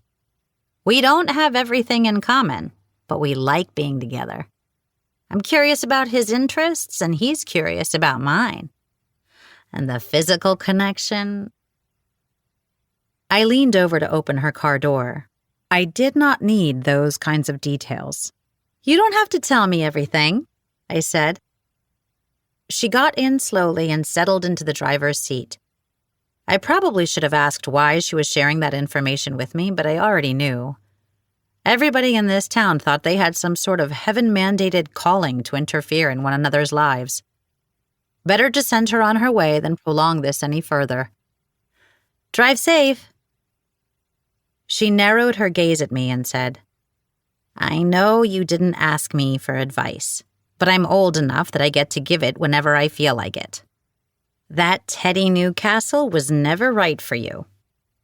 I know he hurt you, and it feels like you've closed yourself off ever since then. I bristled at her words, but I couldn't say anything to defend myself because, deep down, I knew she was right. I'm not trying to close myself off. I just need to find someone more my speed. A nice man, someone solid and reliable. I hadn't exactly been looking for it, but it had been all too easy to neglect my social life out of fear that I'd be hurt again. Don't settle, she told me fiercely. Maybe this movie star is not right for you, but swing for the fences, Jane. You never know. I could only nod, then closed her car door. She started it up and drove away slowly. This was very bad. Now, it wasn't just Gretchen trying to hook me up with Nick. I had no idea how many townspeople she'd roped into her scheme. I really hoped that no one had told my mother. Gretchen and Nick came out of the library, and I didn't like the two of them talking. Because who knew what Gretchen would tell him? It occurred to me that I hadn't told her yet how I'd confessed the truth to Nick about watching him. I should probably do that soon, before she found out from him. At least she wasn't right about everything. He hadn't run off once I'd told him. I glanced at the library doors. Connie would stay to keep the library running until closing time. I felt a bit guilty for leaving her, but I was glad I had the rest of my day free. There was going to be a lot to do if I was going to save this festival. Okay, we'll talk soon, I said to Gretchen. I stood close to Nick like I was a sheepdog who would herd him away from danger. Before you go, Nick, my husband and I are celebrating our anniversary in a couple of days. We'd love to have you join us. I had honestly forgotten about the anniversary party. It was like it had fallen out of my brain. I was a bad sister-in-law/friend. But why on earth was she inviting Nick? What are you doing? I mumbled to her. Us a favor, she whispered back. Apparently, oblivious to our whispered exchange, Nick said, I'd love to go. Excellent. It's cocktail dress and starts at 7. You can go with Jane. Thanks for the invitation. Of course. You're doing us such a big favor, she said, emphasizing the last word for my benefit, that you're basically like family. See you there. Before she could make any more of her oh-so-not-subtle comments or invite herself to be a bridesmaid at our wedding, I said, Shouldn't you be getting home and resting? I should, she agreed all too cheerfully. See you soon, Nick. She waved and started walking toward her car. Just a second, I told him and followed after her. When we were out of earshot, I said, What was that? How was inviting him a favor for us? Duh, now we all get to see him in a suit. And I got you a date which is specifically a favor for you. Don't worry about it. We'll have a fun time, and I will definitely include this story and claim full responsibility for getting you two together in my matron of honor speech at your wedding. You're welcome. She kissed me on the cheek and practically skipped the rest of the way to her car. I felt guilty that I had basically forgotten about the party, but I could only fit so much shame into my current schedule. I knew her mom and my mother had spent a lot of time working on it together. I had been looking forward to an event that I hadn't had to help plan, but I didn't think there'd be much relaxing with Nick there with me. Did this mean I was going on a date with Nick Haddon? Chapter 9. I just wouldn't think about it. There wasn't going to be a date of any kind, and I had other things to concern myself with. Important things. I couldn't recall any of them at the moment, but I knew they mattered. We should go, I said when I rejoined Nick and we walked to my car together. I got in quickly and started up the engine. As soon as he closed his door, I accidentally peeled out. Sorry, I said, willing myself to calm down and drive better. The festival wouldn't matter if I crashed Nick Haddon into a telephone pole. He said, I want to help. There were so many things that could be in reference to. The anniversary party, our pseudo-date, my bad driving. Help with what? I finally asked. The sponsors for the festival. Oh, that. I breathed a tiny sigh of relief. I told you, you're already helping. I can do more. I literally have nothing else going on at the moment. I'm all yours. Please use me however you'd like. That put some images in my head that were not conducive to my resolution to drive well. I think calling up small businesses was a good idea, I said when I could speak again. I'm honestly kind of dreading it because I know how much work it's going to be and I'll have to do it alone. Why? You had a room full of people wanting to help. Normally they'd be getting paid, but with the government getting shut down, they're all volunteering. And they have so much going on in their personal lives already. Dee Dee is taking care of her elderly mother. Gretchen is supposed to be taking it easy and not spending all of her time coming up with ways for me to date him. Connie has school, and Michelle has a teenage daughter with some mental health issues, and Phyllis's oldest son had to move back home with his kids. I'm the one who has the free time. I can take this on. They would do the same for me if our situations were reversed. We take care of our own. Now I'm definitely going to help you out with this, and I'm not taking no for an answer. There was a long pause, and then he said, It must be nice to have people in your life that care about you the way you all do for each other. Sometimes it's annoying because they want to interfere out of some misguided notion of what's best for me, but I know deep down it does come from a place of caring.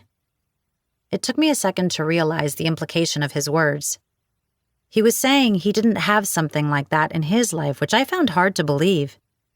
You must have people who care about you. I glanced at his profile as he looked straight ahead, watching the road.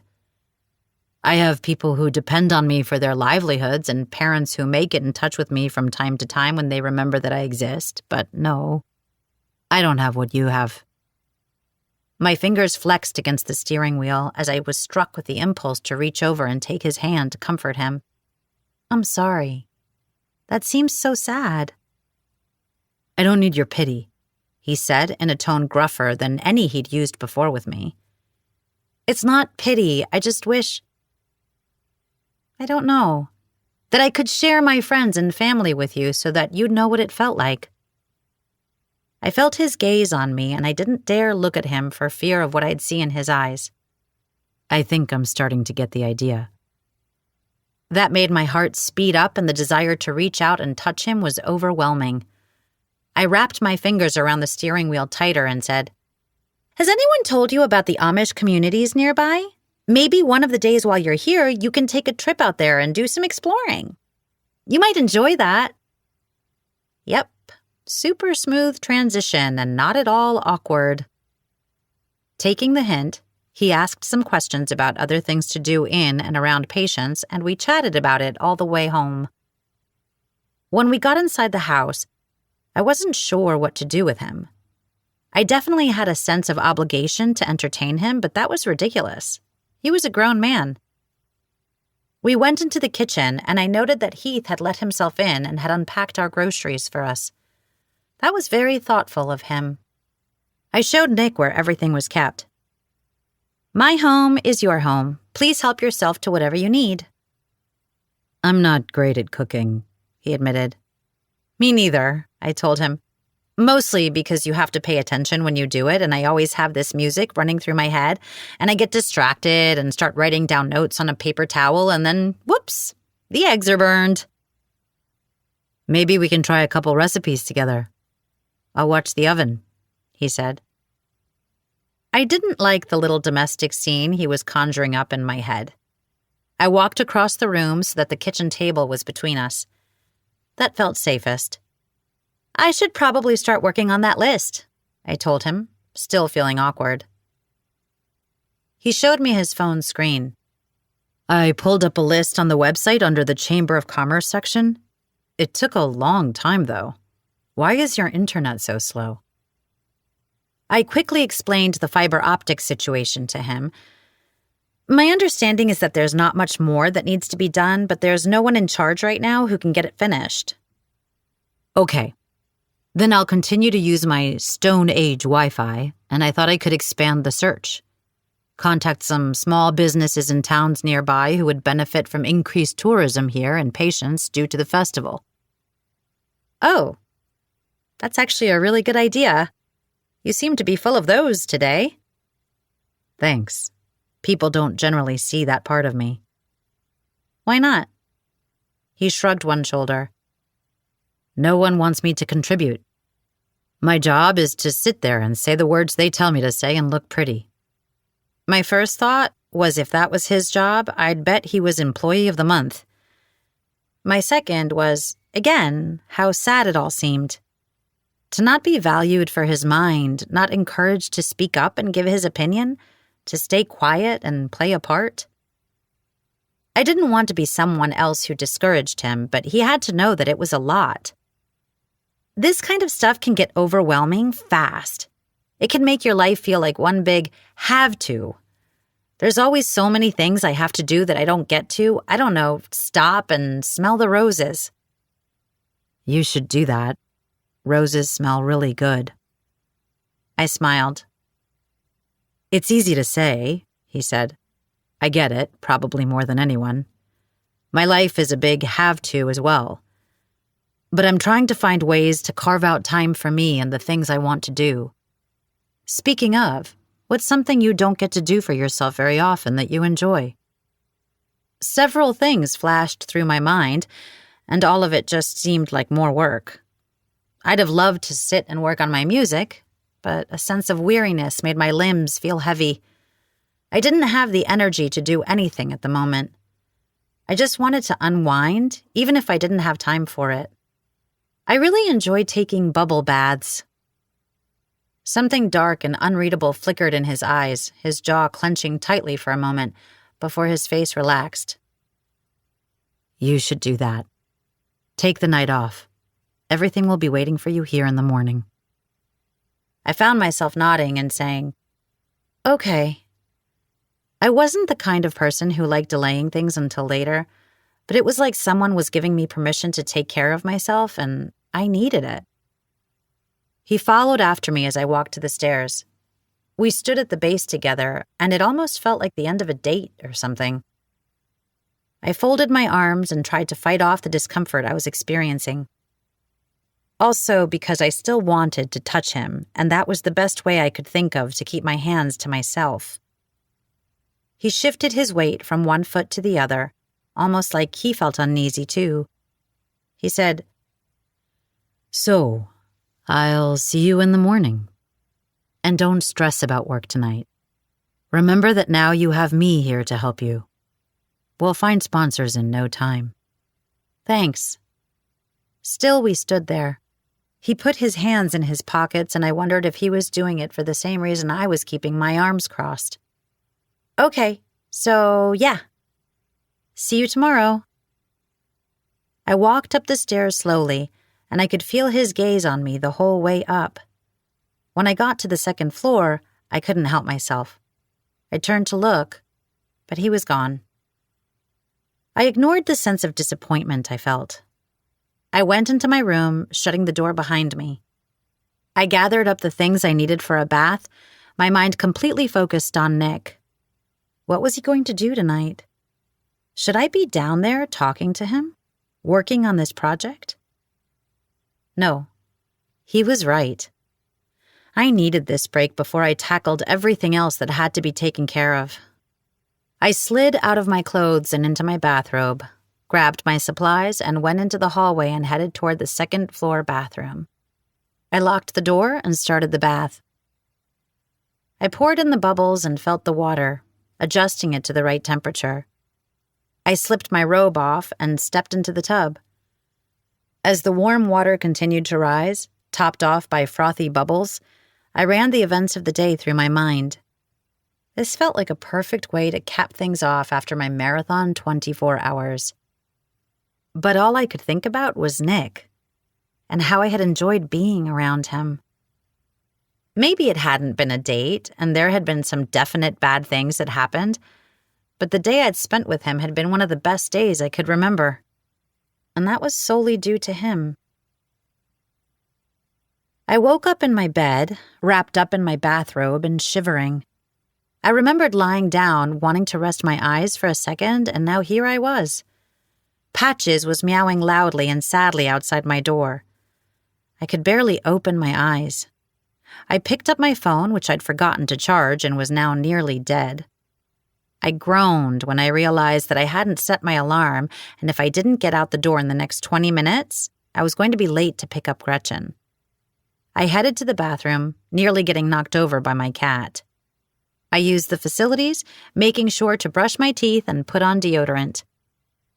Patches meowed again when I returned to my bedroom.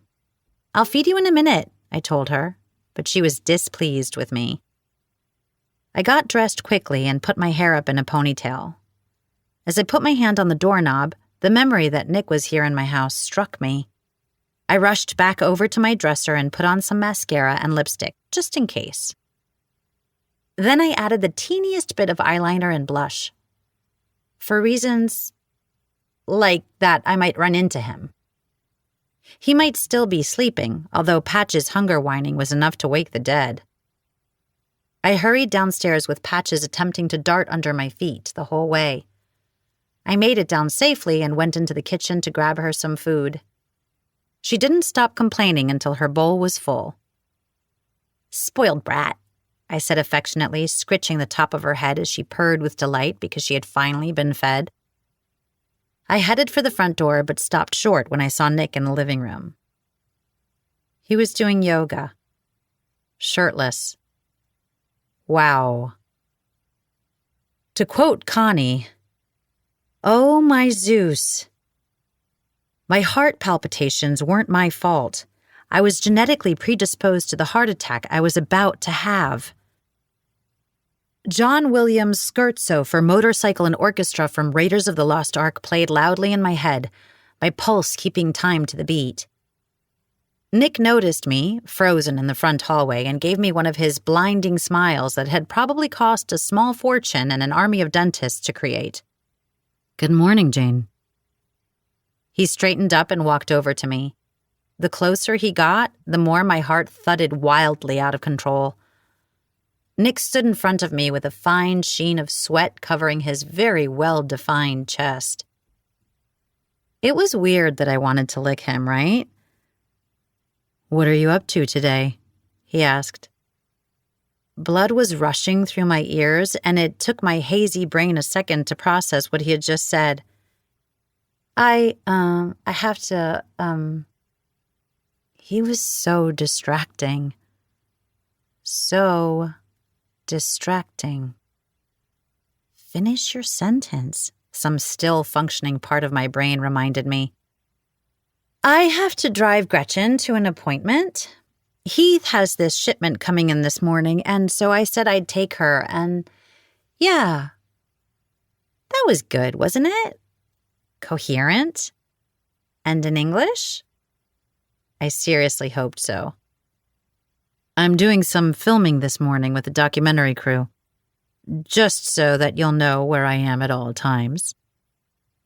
I had been thinking about how, if I took 2 steps forward, I could press my lips to his throat and see if his skin was as salty as I was assuming it was. His words pierced through my fantasy, and I shook my head as if I could force my imagination to behave. You, don't have to check in with me. Yes, I do. That's part of your deal, isn't it? Needing to know my whereabouts at all times? He was teasing me again, but the word magnificent just kept looping through my brain. It was like that word had been invented solely to describe his chest. I also realized that I don't have your number. I should get it, just in case. How many hours a day did he work out to look like this? I wanted to know his workout routine. Correction, I wanted to watch his workout routine, for science. I had once judged him for sacrificing carbs in service of this, and it turned out that I was very, very wrong. Giving up sugar was 100% the right decision. Just in case what? That's how far gone I was. I was just echoing his words back at him. Just in case someone grabs me and forces me to be Zeus in a recreation of an Olympus high set. Again, teasing, but I couldn't pay very close attention to his words.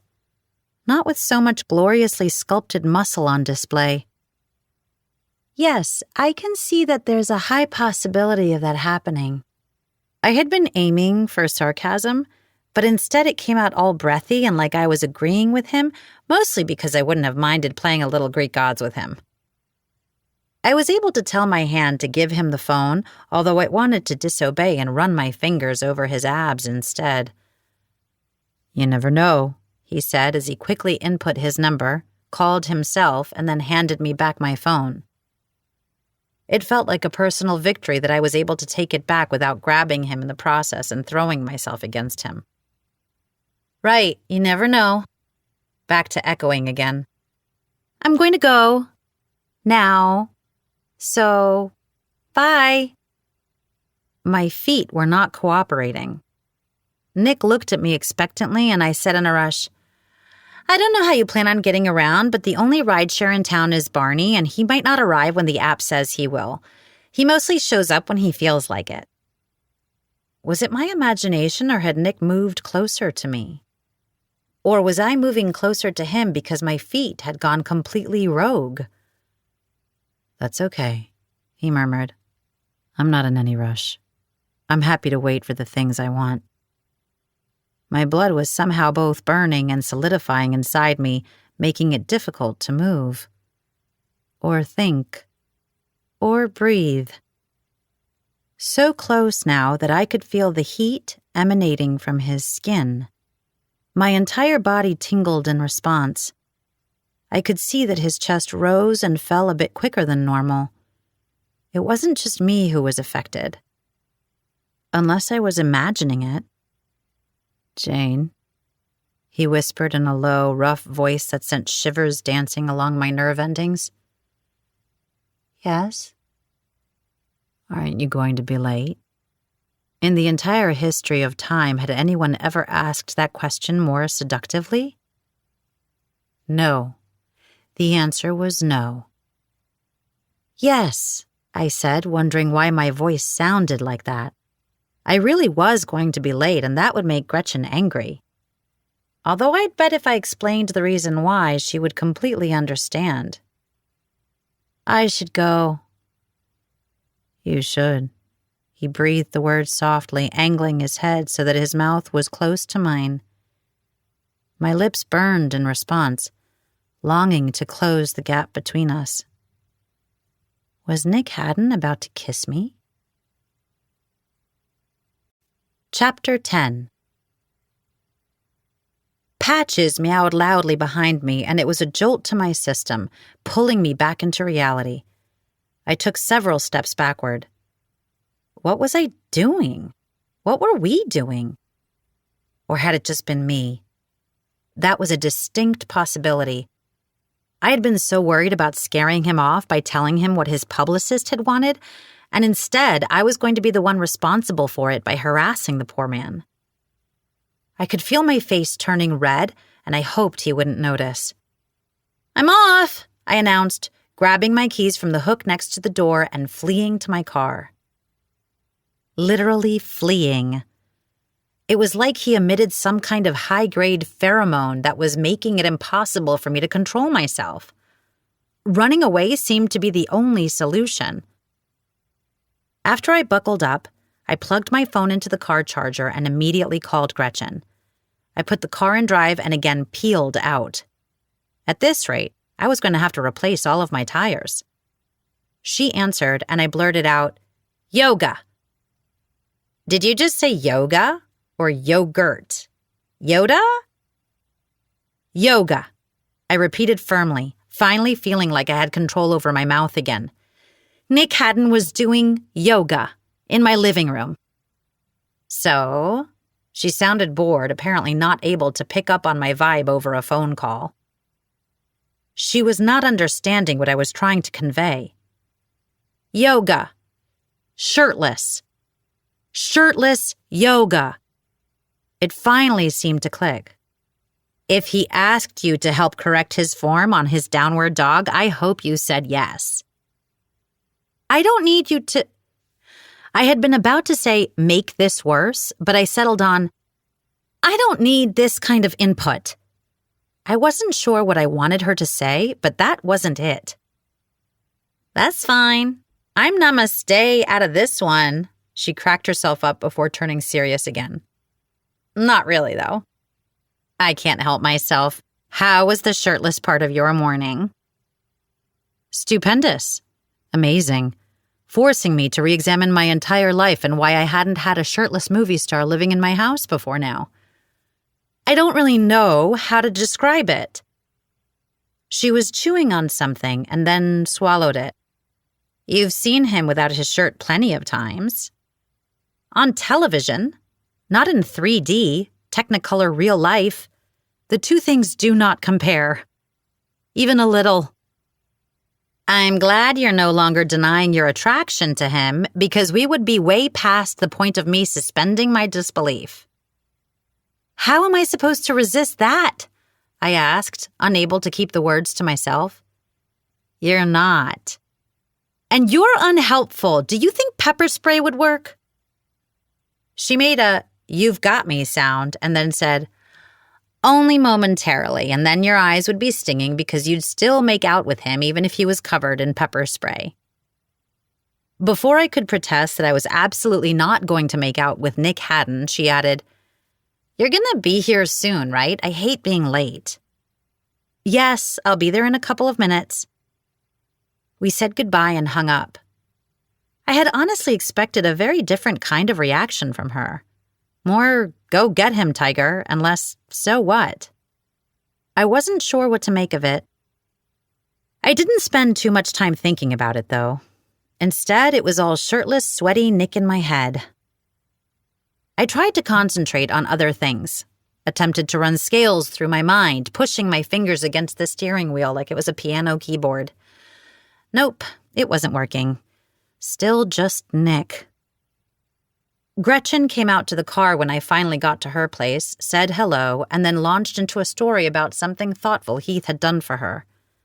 Before Nick's arrival, this was honestly how a large percentage of our conversations would go. Gretchen was deeply in love with my brother and thought everything he did was amazing. Today, he had made her favorite breakfast and left a tray on her bed before he headed out to work. Which, yes, it was obviously thoughtful and romantic, but I was having my own crisis and didn't want to talk about Heath. "Isn't he the best?" she asked me, sighing. Wow, I had no idea you were married to the most incredible husband in the whole world. You should talk about him more so I don't ever forget. Your jealousy is understandable, she said, patting me on the leg. I didn't feel jealous. I was still rattled and didn't understand why she'd underreacted to the information I'd shared with her. Why so testy? She asked. I really thought you'd be more excited about my news this morning. Gretchen knit her eyebrows. The shirtless yoga? Yes. Did she not get the magnitude of what had almost happened in my living room? Admittedly, I hadn't told her everything about it, but it felt like she should just intuit it like she did most things. First off, let me just say, it is excellent that he does yoga. All that flexibility and great center of balance is good news for you. And second, if I'd made a big deal about it, what would you have done? I opened and closed my mouth several times, not sure what she was trying to imply. Downplayed it, she told me. I'm letting you sit in your feelings. There's only so much prodding I can do before you totally rebel and do the opposite just to spite me. That wasn't true, was it? Part of me feared that it was. Obviously, I'm pro you and Nick happening, but Heath pointed out that I should back off a bit, and he's right. I mean, don't get me wrong. You should have taken pictures this morning and sent them to me, but this is your life and you get to make all the decisions for it, even if those decisions are so often wrong. Not always, I protested. I told him about what his publicist wanted me to do, and he didn't care. He's still here. Because I chose to be honest. You told him? And what did he say? She sounded panicked. He was fine with it. He's teased me about it a couple of times since, but he didn't run for the hills like you said he would. Well, I can't always be right about everything. That would make me an exhausting person to be around. I want to say something snarky to you right now, but given that you are very pregnant and I love you, I won't. And I appreciate it, she said. By the way, you never responded to my text last night. What text? I would have bet good money that it had to do with Nick, despite her saying she was going to back off. I usually checked my phone pretty frequently, but this morning I'd been running around trying not to be late and then had to fight with myself not to press my mouth against Nick Haddon's slick, warm skin. We're sold out, she announced. For a second, her words didn't quite connect as I was still imagining what it would be like to kiss Nick. Wait, we sold out of festival tickets? We did. Are you serious? I am. At that, I pulled the car over to the side of the road. Every ticket? That was so many. We'd been dreaming of hitting 50% ticket sales, and now Gretchen was telling me that they were completely sold out. Heath also helped me set up those tickets for the VIP meet and greet with Nick. Every single one of those tickets are gone too, and I charge $200 per photo. There are going to be so many people who stay here and spend their money in patience. My first thought was people staying in town was going to give stupid Brenda money, but then the rest of me was just overwhelmed and excited at the prospect that this Nick Haddon coming to patients plan was actually going to work. How? How did any of this happen? He hadn't even filmed anything yet. Those pictures the photographers took yesterday of Nick arriving, they're everywhere. So when I put up a post on Instagram with the links and the name of the town and the festival, well, it blew up. And we are officially sold out. I've even set up a Facebook group for the people who asked to be put on a waiting list. We're going to make so much money, and it's all thanks to Nick. This was so huge. There was no way I could afford to let anything happen with Nick now. Whatever this morning had been, whether it had been just me or both of us, and I knew that my lust-addled brain was messing with my ability to recall things correctly, it didn't matter. I couldn't keep drooling over him. I couldn't risk ruining the festival over whatever it was I felt around him. I had to keep this professional between us. She didn't seem to notice that I was having a mini existential crisis and kept going. Even if you had scared him off by telling him the truth, I think it would be fine. We couldn't have done the meet and greet, but people still would have come to the festival in hopes they might see him. I said very clearly on my post and on the ticket page that we're not guaranteeing his appearance at the festival, but hopefully he'll go out and wave a few times to the crowd. I think that will make people happy. Yes, it probably would. And that had to be the priority here. "Why is there $1 stuck to your leg?" Gretchen asked. I glanced down, and sticking out from under my right thigh was a $1 bill. I picked it up and saw that in the top left corner, someone had written, "Payment in full." Nick. He had done this. My heart fluttered in response. He was paying me back for the gum and had put the $1 in the car where I was sure to find it. Only I hadn't seen it right away because he had thrown me so off balance with all that shirtlessness. The fluttering stopped and turned into a sinking feeling. I couldn't let stuff like this affect me. The festival had to be my priority. "Are we gonna go?" Gretchen asked. Right. Yes. I turned my blinker on and pulled back onto the road. During our drive to the doctor's office, I only half listened to the story about some other incredible thing Heath had done for her. I was too busy thinking about how I was going to make sure that whatever had almost happened this morning with Nick didn't ever happen again. We got to the OBGYN office and checked in. We were in the waiting room for a few minutes until they called Gretchen back. I stayed behind, still trying to figure out a way to keep my distance from Nick Haddon. "Jane?" I glanced up to see Wells. "Wells! That was how I would fix this. I would date somebody else. Then I could focus all of my attention on him. He was nice enough looking, almost as tall as me, wore glasses, had dark brown hair. He always seemed kind and would talk to me if I came in with Gretchen and had made it seem like he'd like to take me out. But I'd never really seriously thought of him as someone to date, in large part because I'd never felt much of a connection with him. But maybe after I'd spent some time with him, I would. "How are you?" I asked. "Do you want to get dinner tonight?" Wells seemed a bit taken aback, given my sudden proposal, which made sense considering that I hadn't eased into it and instead just blurted it out. What if he wasn't interested in me?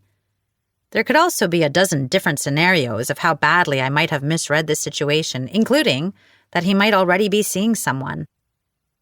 But he smiled and said, "I would love to get dinner with you. Where should we go?" Tony's seemed as good a place as any. Plus, it had the added bonus of letting everyone in town see me on a date with someone who was not Nick, and then they could all go back to minding their own business and stop trying to set me up with him. I had to admit maybe that played a part in this. That I was looking at Nick as a potential romantic partner because so many people were cheering us on. Even as I was saying it, I knew that was a lie. Whatever bodily hormone chemical caused this kind of feeling, it only happened when I was around Nick. "There's this diner in my town that I love going to. I could meet you there." "Sounds good. Why don't you give me your number?" Again, I flashed back to Nick putting his number into my phone. Was I going to be cursed this way for the rest of my life?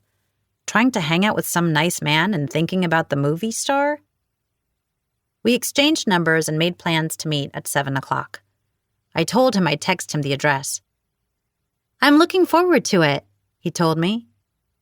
"Me too," I said, and tried to mean it. "I have another patient coming in.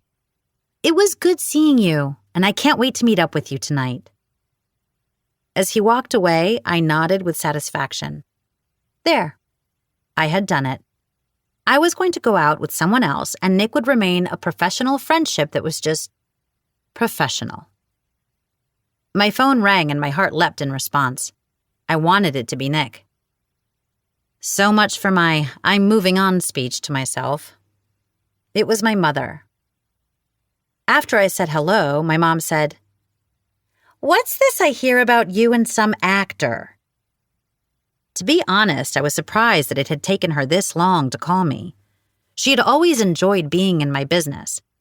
Admittedly, her focus had been more on my dad lately, for obvious reasons, but that didn't stop her from calling and routinely reminding me that she expected me to find a husband and give her grandchildren in addition to the one Gretchen was having.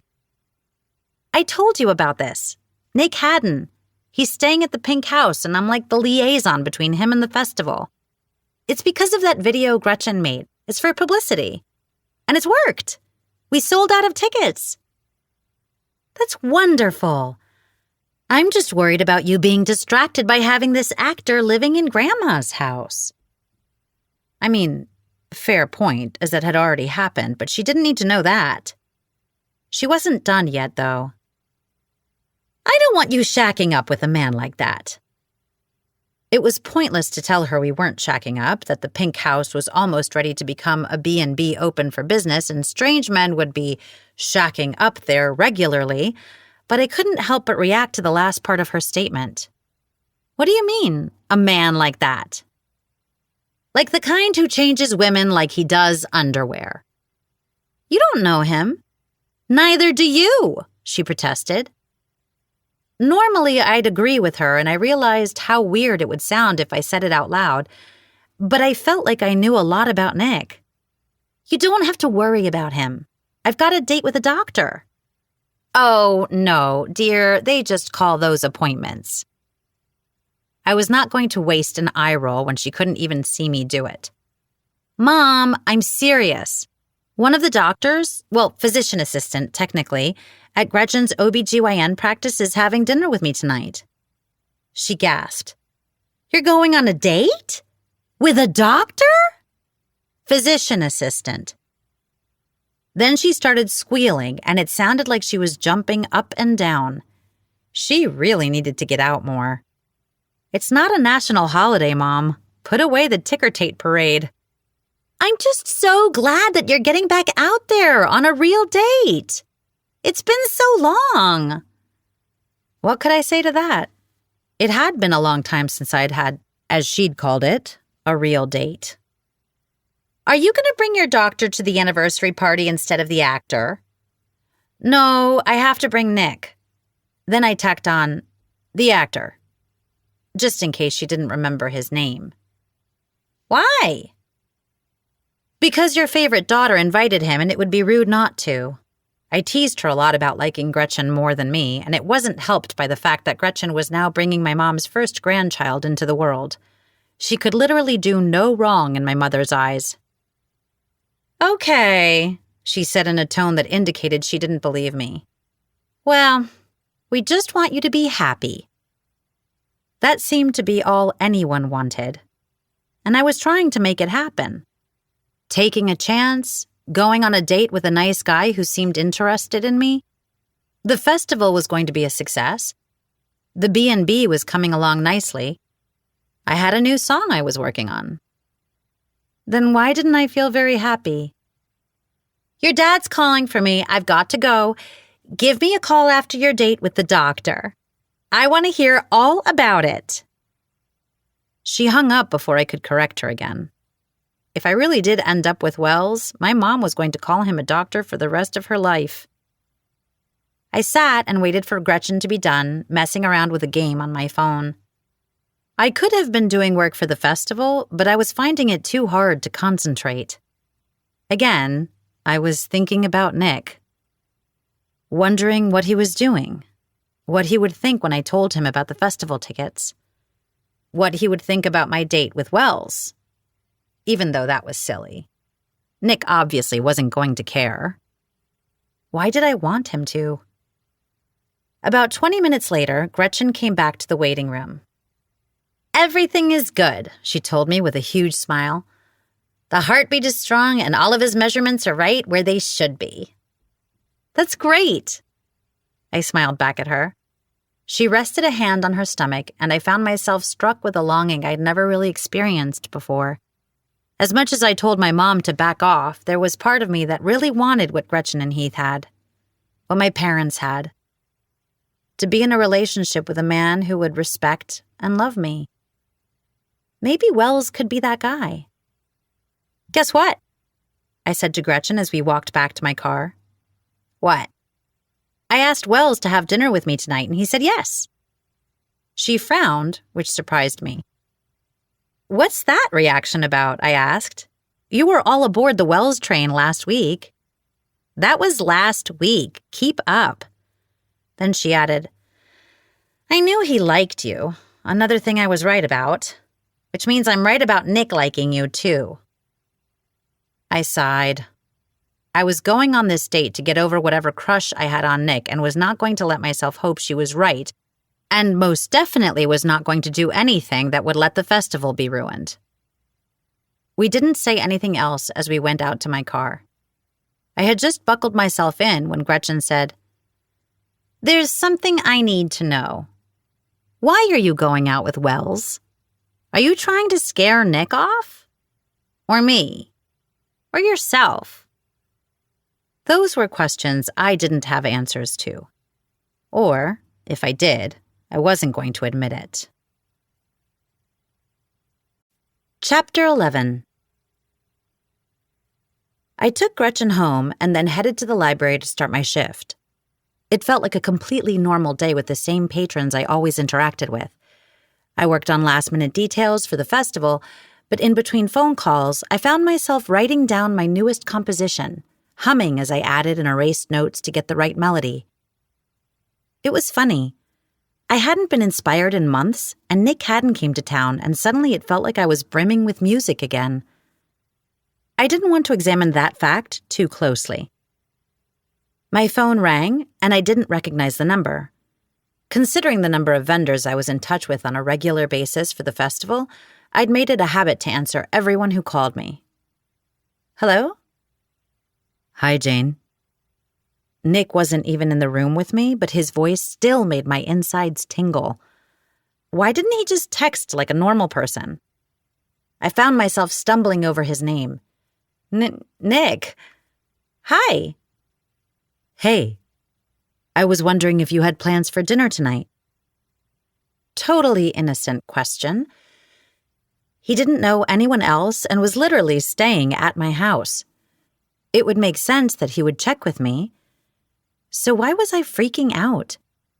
Nick didn't and wouldn't care that I had a date. I was making up this connection to him that I thought I felt.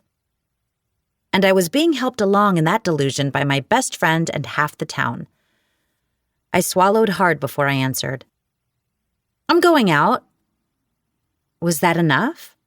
I felt like I had to explain. What did I say? With a friend? Technically, that wasn't true. I didn't even know Wells. On a date, I finished. There. That would settle things, make them perfectly clear. Oh. There was a pause that was so heavy and long that I felt a bit crushed by it. Well, have fun. I'll see you later. He hung up before I could say goodbye. This was fine. This was necessary. For him and for me. When I got home that night, Nick was gone. I wondered where he went, but reminded myself that it wasn't my concern. His bedroom door was open, and I couldn't help but stick my head inside. The room looked relatively the same, with the couple of touches he'd mentioned, along with an air purifier and a humidifier. I took the dollar bill he'd left for me and put it in one of the air purifier's slots. I imagined his face when he found it, and it made me smile. Patches again expressed her displeasure at being made to wait to be fed, so I took care of her before I went upstairs to get ready. I found myself not making the kind of effort I used to when I went out on dates. Or the kind of effort I would have made if I were going out with Nick. I wished he'd come home before I left, but he didn't. I thought about texting him because I really wanted to know where he was and what he was doing, but I needed to give both of us space. Well, mostly me. Nick was probably just fine and wanted us to be friends, and I was the one making this more than it actually was. When I got to Tony's, Wells was waiting inside, standing next to the door. That was a good sign. He was on time. I walked up and I waited to feel something, some kind of romantic spark, excitement. It wasn't there. "Jane," he said, sounding genuinely happy to see me. I felt guilty that I didn't feel the same. "You made it," I said. "Should we grab a table?" He started walking toward the booth that I'd shared with Nick, but I walked in the opposite direction. "There's one right here," I said. We sat down in the booth I'd chosen, and Wells took off his coat. He had on a polo shirt and khaki pants. I couldn't help but wonder what Nick would look like in the same outfit. I held my breath for a second, reminding myself to stop thinking about him. I was here with Wells. "What do you recommend?" he asked. I listed off some of my favorites, and he interrupted me. "No fish?" "I think the fish sticks may have fish byproducts," I said jokingly, but he frowned. "I take my fish very seriously." "You do?" I didn't think another person had ever said that to me. "I spend most of my free time fishing." Then he launched into the different kinds of fishing he did, the assortment of bait he used, the various fish that could be caught nearby, the trip he planned to take to Yellowstone next summer to fish there. And I had never been so bored in my entire life. Maybe I wouldn't have been if this had been an actual conversation, where he told me about his life but then asked about mine, exchanged stories and information about ourselves. That did not happen. He didn't ask me a single question about myself or my life. He kept his monologue going as Shirley came over to take our orders and get us some drinks, then continued on while we waited for our food. I hadn't realized there was so much to know about fishing. I had thought it was putting a worm on a hook and then waiting. Apparently, there was a great deal of technique involved. It was sad how uninterested I was in all of this. I tried to imagine Nick talking this way about himself or his interests on, and realized that I wouldn't be bored. I loved listening to Nick talk. Maybe Wells just needed more of a chance. He might have been nervous. I'd certainly been prone to speaking too enthusiastically about a subject most people found boring before. I should be nice. All Wells needed was my nodding and sounds of encouragement to keep talking. He didn't seem nervous, though, just very self-involved. I wondered how long he could keep this up if I could truly go on a date where I didn't tell the other person one single thing about myself. He was in the middle of telling me about a fishing trip he'd taken down in the Florida Keys when the bells above the door rang and it opened up. Nick walked in. My first thought was that he was here to bust up my date, and I was excited, nay, thrilled, for him to do so. But I hadn't told him I'd be here. He couldn't be spying on me or trying to ruin my date. He'd come here to eat. It would make sense that he'd come to Tony's. Where else would he go to grab dinner? He didn't see me. Instead, he walked over to an empty table and sat down. Then he pulled out a book and began to read. It was like he was doing it on purpose. I was on a date with the most boring, self-centered human alive, and Nick was sitting there, all scruffy 5 o'clock shadow and that bomber jacket of his, sexily reading a book. He had to know how hot he looked when he did that. Okay, he couldn't possibly know, but I wasn't feeling very rational. The only thing I wanted to do was tell Wells thanks but no thanks and go over and sit across from Nick. I had been trying to feel even a tiny spark with Wells, and Nick came into a room, and without even looking at me, it was like I'd been hit by raging California wildfires. Life was so unfair. The guy I should like, who would fit well into my life, was making me want to push my utensils into my ears so I wouldn't have to listen to him anymore, and the guy who was like a bright, burning star, who would be here one day and gone the next, was the one I wanted to spend my evening with. I couldn't do that, though. I had to protect the festival. And my heart. I didn't need for it to get broken in that particular way again. Once was enough. Wells was waxing poetic over bluegill sunfish, and Nick seemed to sense that I was staring at him. I should have looked away, but I didn't. He glanced up, caught my gaze, and gave me a secret smile that made my toes curl. Then his eyes shifted over to Wells, and that smile widened. Nick went back to his book. Tony came out of the kitchen, and I wondered if he'd gotten sick of Wells's stories too. He was carrying something that looked suspiciously like avocado toast. He brought it over to Nick's table, and they chatted like they were old buddies catching up. Wells's phone rang. "Excuse me a second. I need to take this." He got up and walked outside the diner. Was it wrong for me to hope that someone had gone into labor and that he needed to go? Shirley came over to check on us. I asked, "Is that avocado toast?" and pointed in Nick and Tony's direction. "It is. Your movie star had lunch here today, and he and Tony bonded." Apparently. I've never seen Tony smile in the diner before. Me neither, sweetie. Shirley left while I tried to make sense of what I was seeing in front of me. Tony was making Nick special meals? Tony went back to the kitchen, and Nick demolished his avocado toast pretty quickly. He ate sexily, too. Wells returned, to my dismay. "Sorry about that. It was work." "Oh, do you have to go?" I asked hopefully. "I don't have anywhere else to be," he said, and I felt deflated.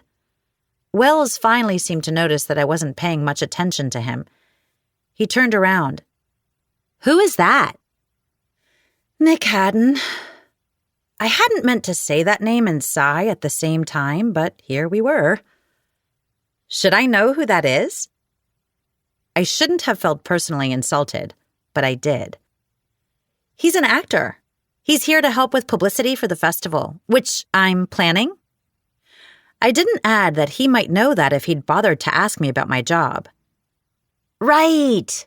I always forget about your town's little festival. I keep meaning to stop by, but I never get around to it. Maybe next year." Did he realize how demeaning that sounded?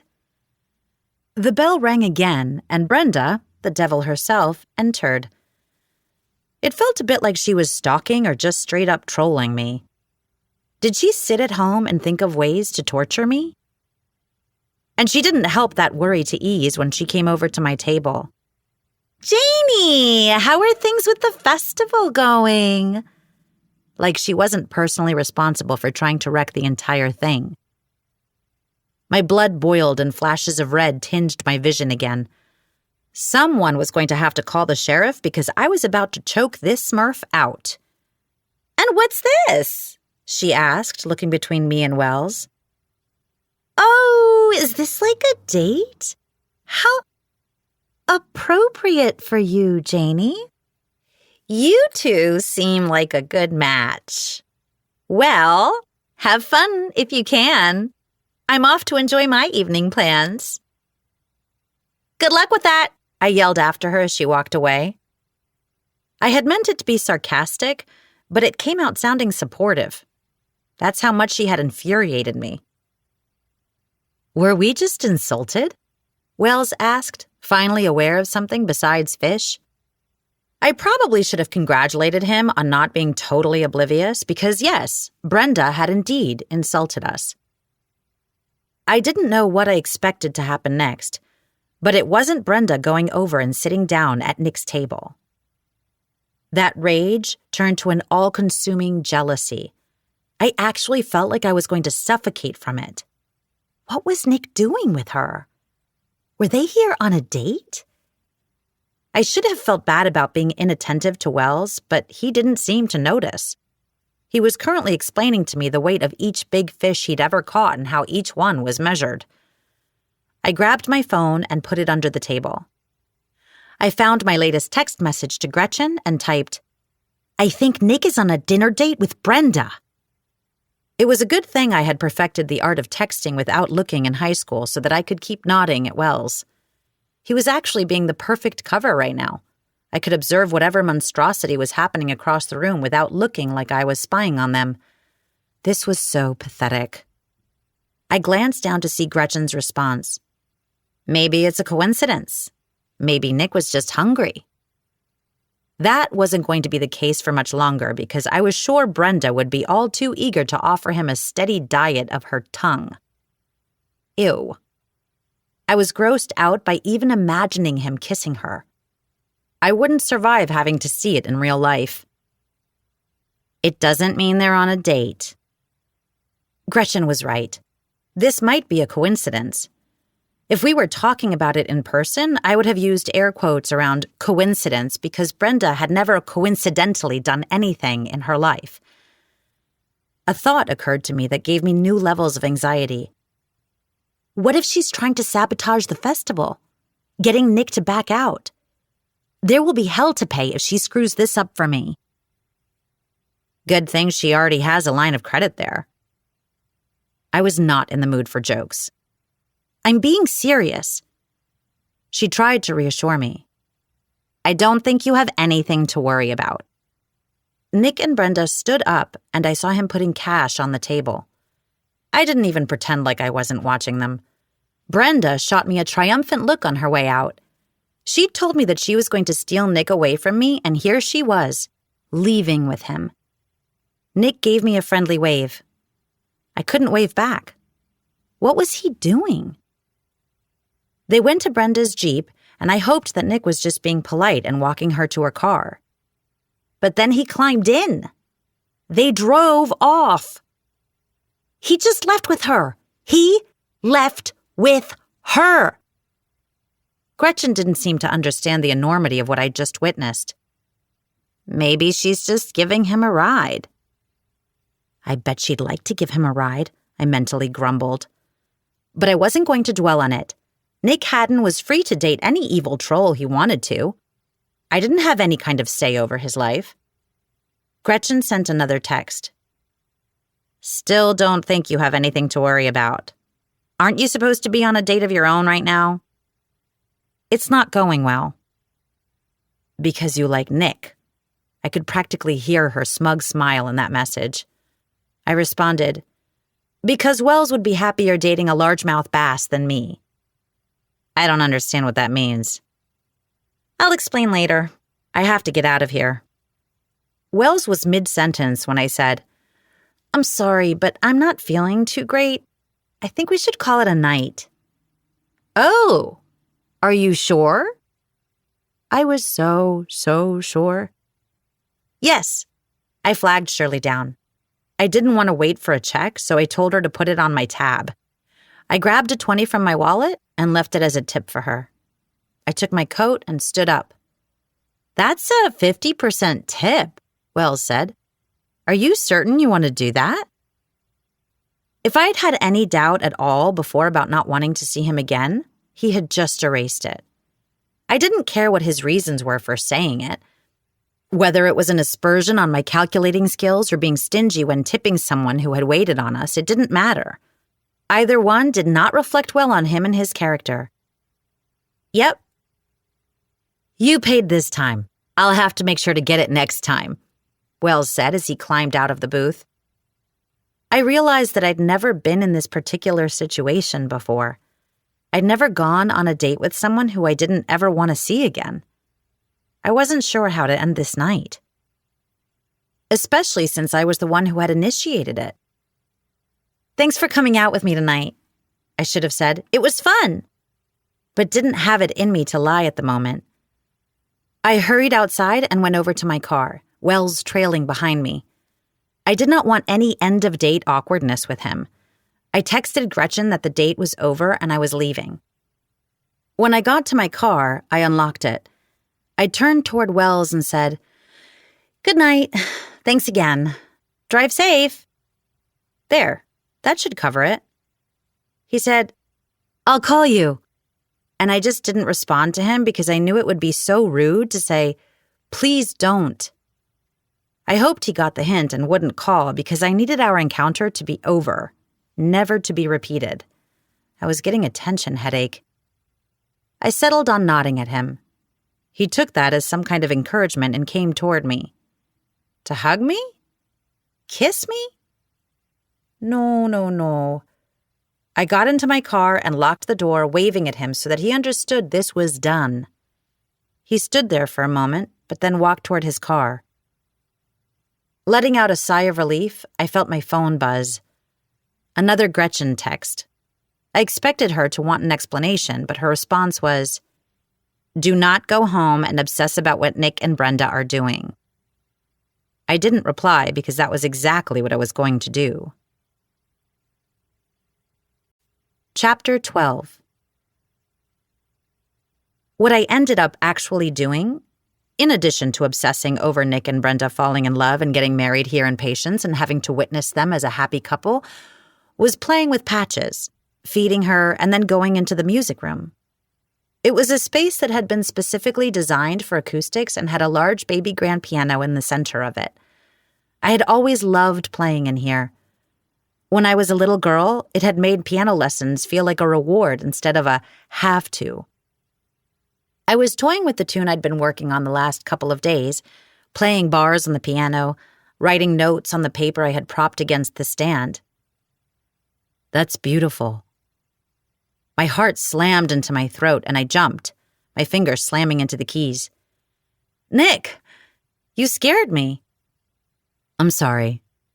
I didn't want to disturb you because I'm enjoying listening to you play. Did you write that? I did. You're really talented. He said in a way that made it seem like he was impressed, and that thrilled me in a way it shouldn't have. Especially because I was still angry with him. I glanced at the clock. He had been out with Brenda for 2 hours. Despite Gretchen telling me not to, I had very much spent that entire time wondering what they were up to. I should have been working, but instead I had fixated on him. Again. Did you and Inspector Gidget have a good time on your date? That knowing smile of his was back as he came into the room. He grabbed a chair and set it next to the piano bench. He sat down. I wasn't on a date. You say that like I didn't just see you with your hand in the evil wench jar. He didn't say anything, just gave me a look that made me feel unnerved. Like he could read my thoughts and found all of this amusing. I hope for your sake you let her sniff your hand before you tried to pet her. My voice was seething. Actually seething. If I didn't know any better, I'd think you were jealous. I'm not jealous, I immediately protested. I just really hate Brenda Schumacher. Yeah, I caught that. He folded his arms, still studying me. I wasn't on a date. Brenda offered to give me a ride home. It doesn't take 2 hours to get from the diner to here. It was like I couldn't keep the words from coming out of my mouth. By basically demanding an explanation and revealing that I knew exactly how much time they'd spent together, I was proving that I was every bit as jealous as he'd accused me of being. She took me for a drive and just kept talking and talking and talking. We're aware of her condition. And boy, could I relate to how annoying it was. We went out to some pond that she said was popular with the kids around here. Brenda took you to Makeout Pond? I would not freak out. I would not.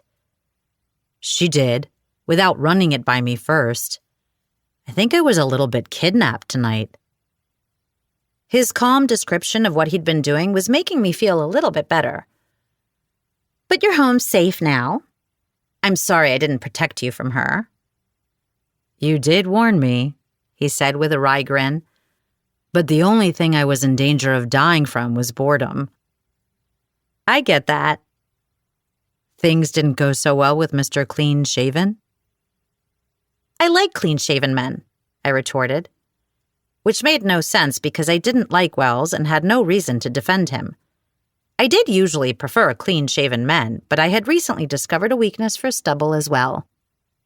But the man I was with tonight suffers from the same talking disorder as Brenda. Maybe we should introduce them. Wells still has a pulse, so Brenda would never go for him. Nick laughed. Does that mean you're not going out with him again?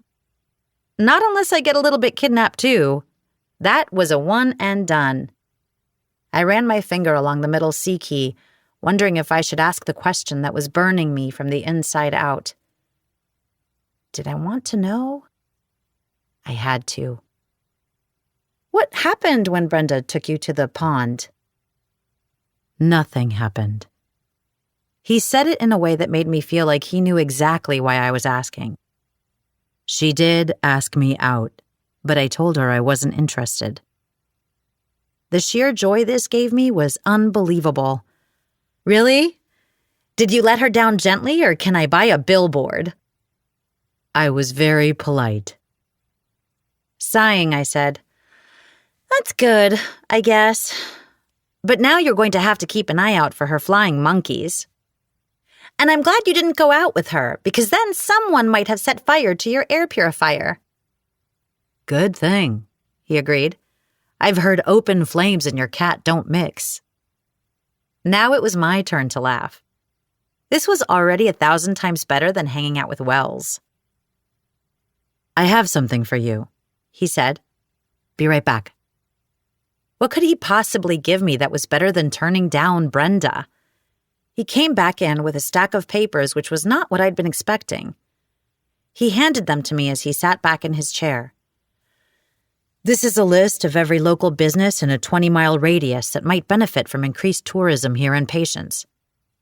I could expand the search further out, if you'd like. I thumbed through a couple of the pages. I can't believe you did this. It was so much work. I needed something to do after filming today. There was an unexpected catch in my throat. He had spent his free time working on something that he absolutely did not need to in an attempt to help the festival succeed. Thank you. I wished I could tell him what this meant to me, but I was aiming for professional. Admittedly, I was falling pretty short in that attempt. How did the filming go? I asked, wanting to change the topic to something I could manage more easily. It was fine. I had to spend my day dodging calls from my agent. Why? He wants an answer. About what? Nick slouched in his chair and rubbed the back of his neck. They want me to do a reboot of Olympus High. Olympus College? I joked. No, not a sequel, a reboot. They want me to play Kronos. The dad? They want all new teens for a new generation. That made no sense. It only went off the air a few years ago. There's no new generation to watch. I know, he nodded. But my agent thinks it's a guaranteed hit. You don't sound like you agree. I'm the Jinx, remember? I'll screw it up somehow. I think rebooting a show that was just on the air is the screw-up here. He looked upset, and this time I gave in to my impulse to comfort him. I reached over and squeezed his arm. I don't think you're a Jinx. I think you're an awesome person. His gaze traveled down to where my hand rested on his forearm. His very nicely formed forearm, veined and strong and warm. I jerked my hand away as if I'd been burned. Thanks, he said, not bringing up my temporary lapse. There's this other part, this romantic comedy that I want to do, but my team thinks it will be wrong for me. Not on brand. A step in the wrong direction. I curled my fingers as they very much wanted to make contact with his arm again. Honestly, they weren't choosy. They would have been happy to touch any part of him. You've never done a rom-com before? No. And the script is unlike anything else I've ever read. It's so classically a rom-com, but it turns the whole thing on its head, while still giving the audience the happily ever after. It's really smart and funny, and they're going to make me audition. That seemed to amuse him. It took me just a second to figure out why. No one is handing it to you, and that appeals to you. Very much so. Ha! Evil Brenda didn't even realize what she'd done. She'd made things too easy for Nick. He liked things he had to work for. But I can't tell if the script is actually good or if I'm just excited by the prospect of having to earn my part. I don't really trust my own instincts. Do you have someone you could ask? Besides your agent? Not really. I'm surrounded by a bunch of yes men that don't like to tell me no. I thought for a moment. What about Shanice? She seems really straightforward. Other than the whole, she wanted me to lie to you about keeping an eye on you thing. But I think even then, she had your best interests at heart.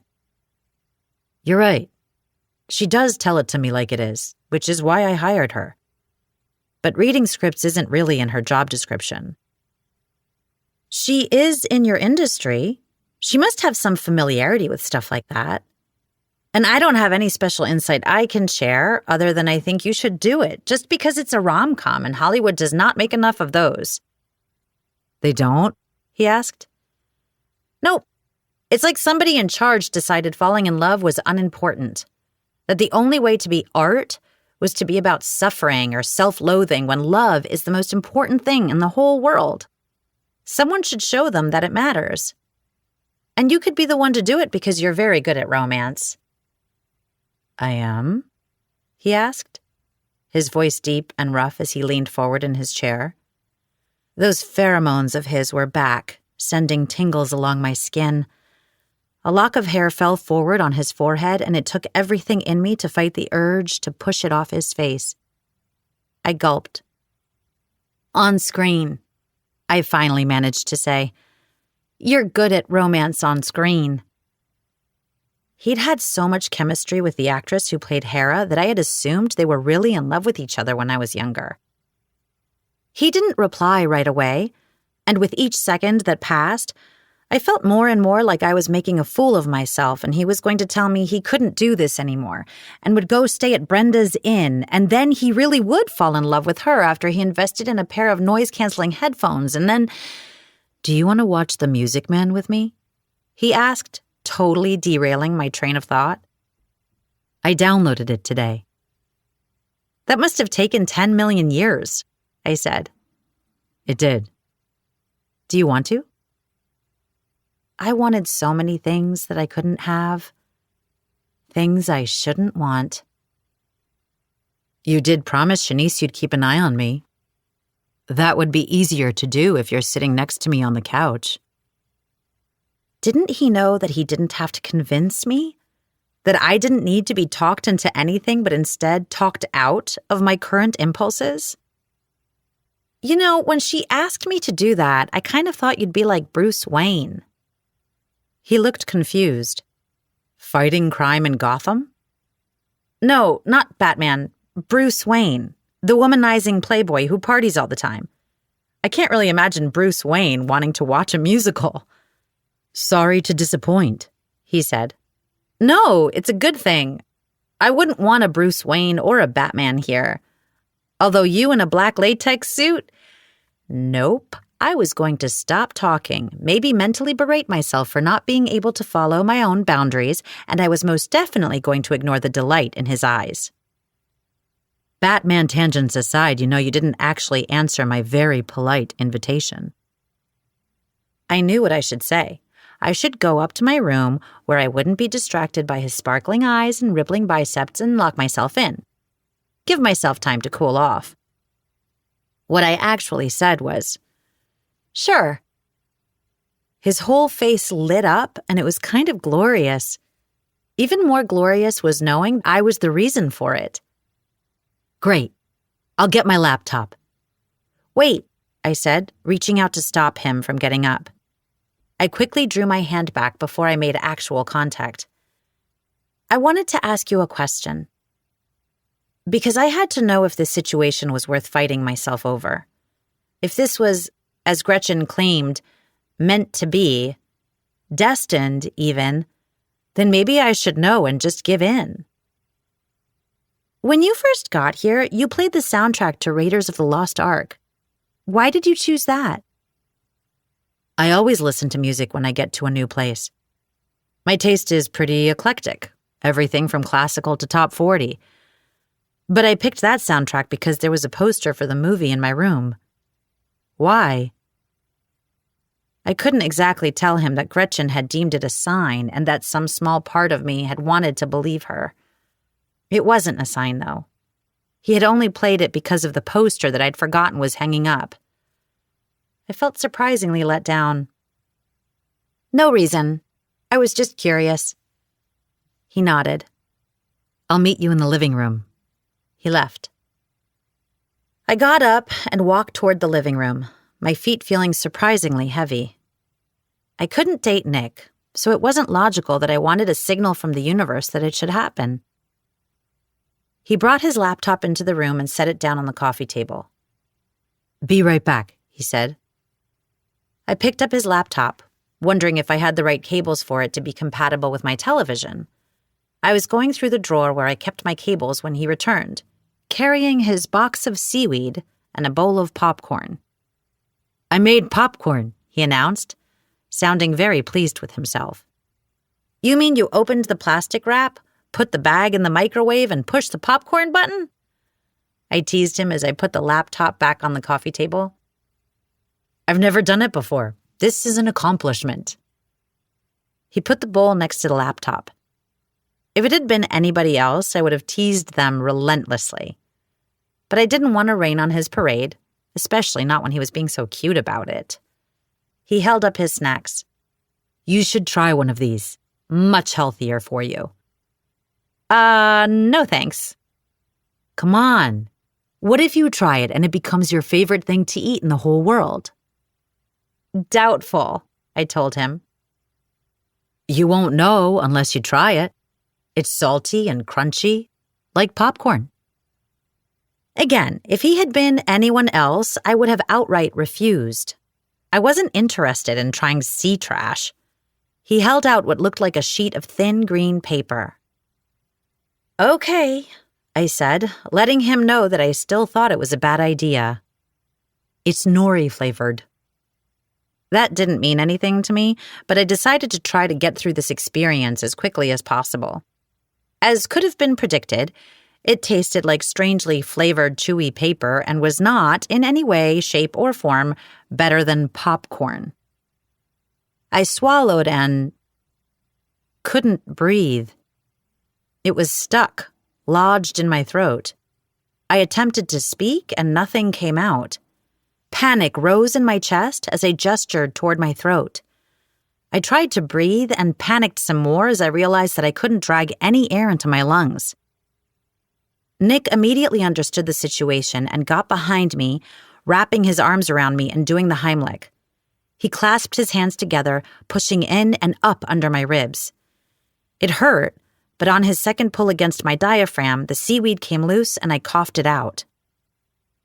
I dragged air into my lungs, and nothing had ever been sweeter. I collapsed against him, relief drugging my limbs. He kept me upright, holding me close. Your snack just tried to kill me, I told him when I could finally speak.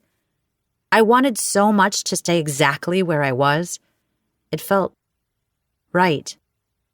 My brain, recently deprived of oxygen, I might add, asked me, who almost dies and all they can think about is how much they like being pressed against Nick's firm body, his strong arms wrapped around them?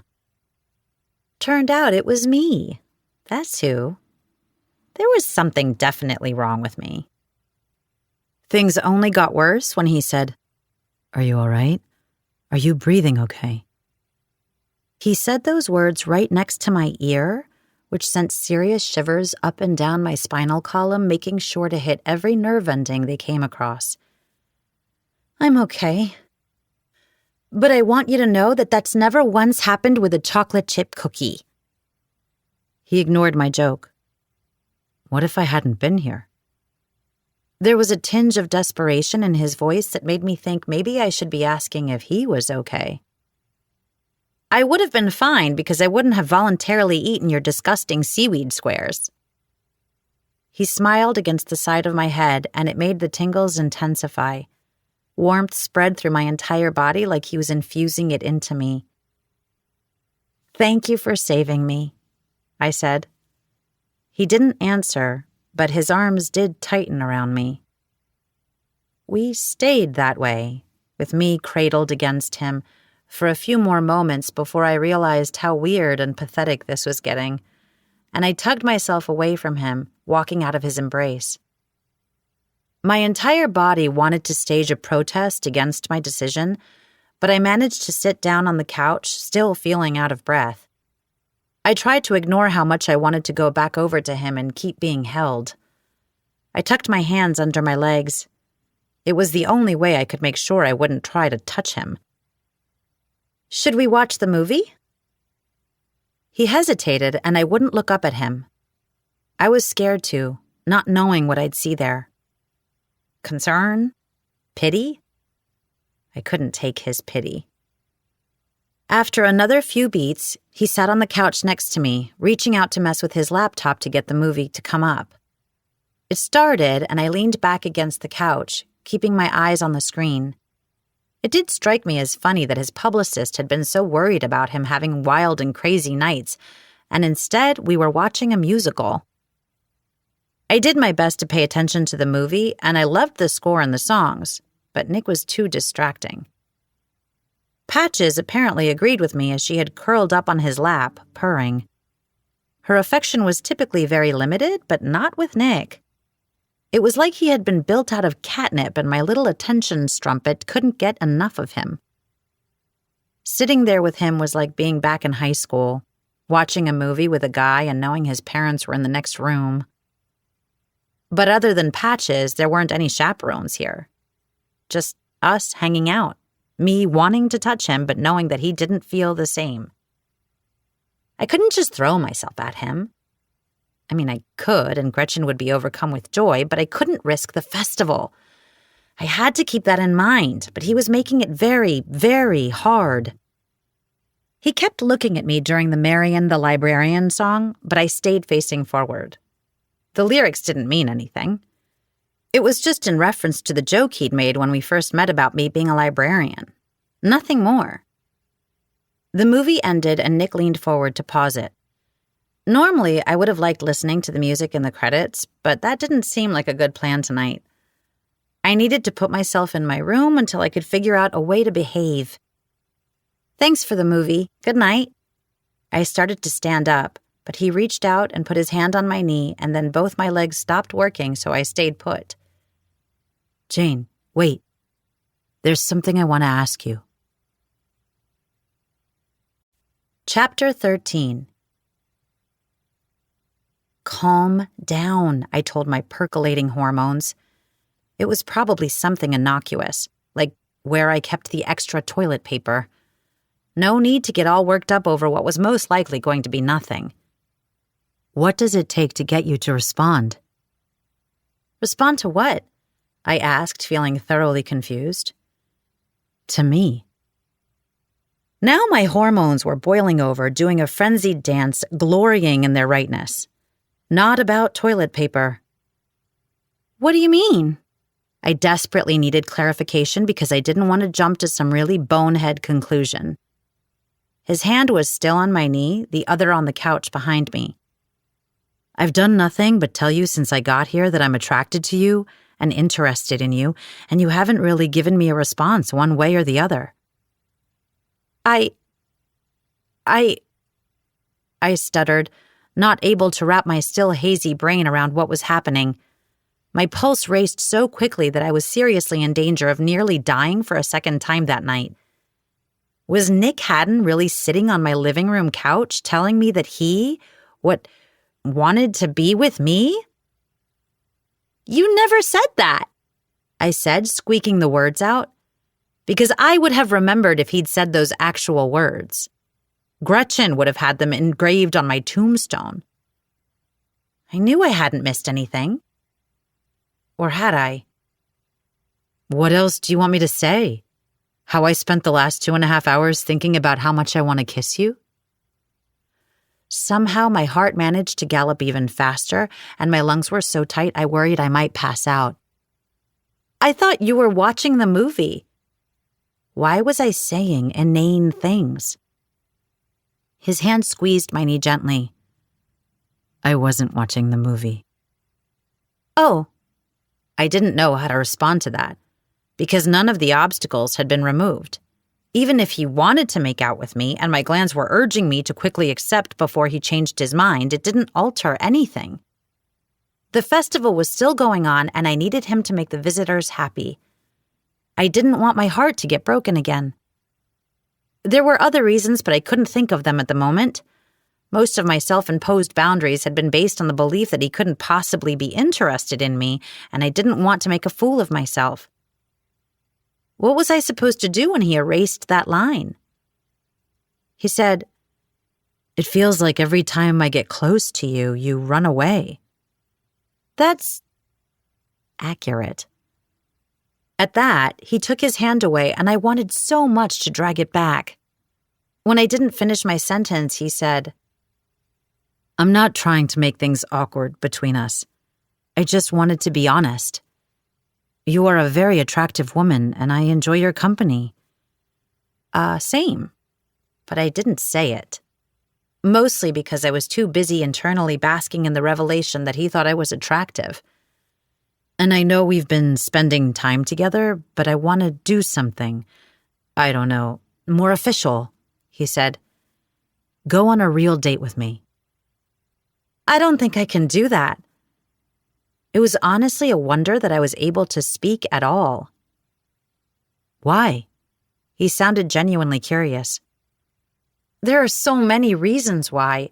To start with, I have a policy against dating men like you. Men like me? What does that mean? Popular, handsome men. If I'd expected a reaction from him over that explanation, it wouldn't have included him grinning. I just told him I wouldn't go out with a guy like him. Why are you smiling? You are attracted to me. Technically, I hadn't said that, but he wasn't wrong. You know how you look. And I have to focus on the festival, and I haven't even started calling sponsors because he was distracting me. Because I'm spending time with you, and this festival has to go well in order for me to save the town. It has to be a success. And if you and I start, I don't know, dating or whatever, and it goes bad and you take off early and go back to California, that screws the festival. I won't do that. I promise to stay here through the festival no matter what. Yeah, that wouldn't be at all awkward, living in the same house after we'd tried to date and miserably failed. You're anticipating the worst, he said. What if things don't go bad? Okay, let's imagine it's all stars and hearts, and then what? I asked. We do the long distance thing? I've done that before and had my heart shredded into tiny pieces. I'm not interested in that happening again. He didn't have a quick response for that, and I wanted to make sure he understood where I was coming from. I need to be practical. What could possibly even happen between us? You're leaving in less than 2 weeks, and I'm staying here. It makes no sense.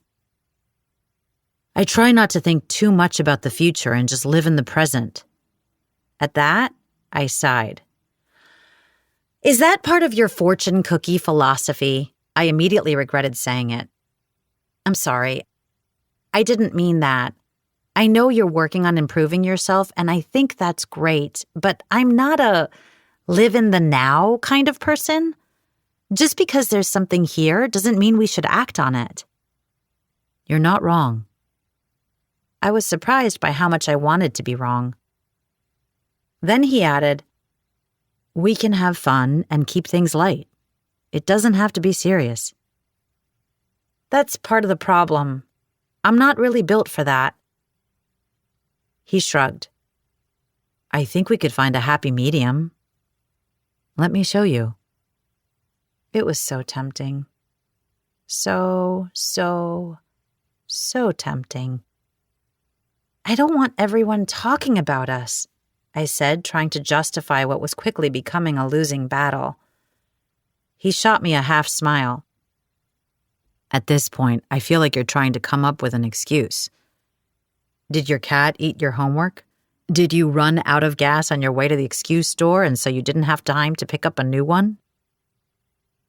Maybe they sounded like flimsy excuses, but they were also reasons.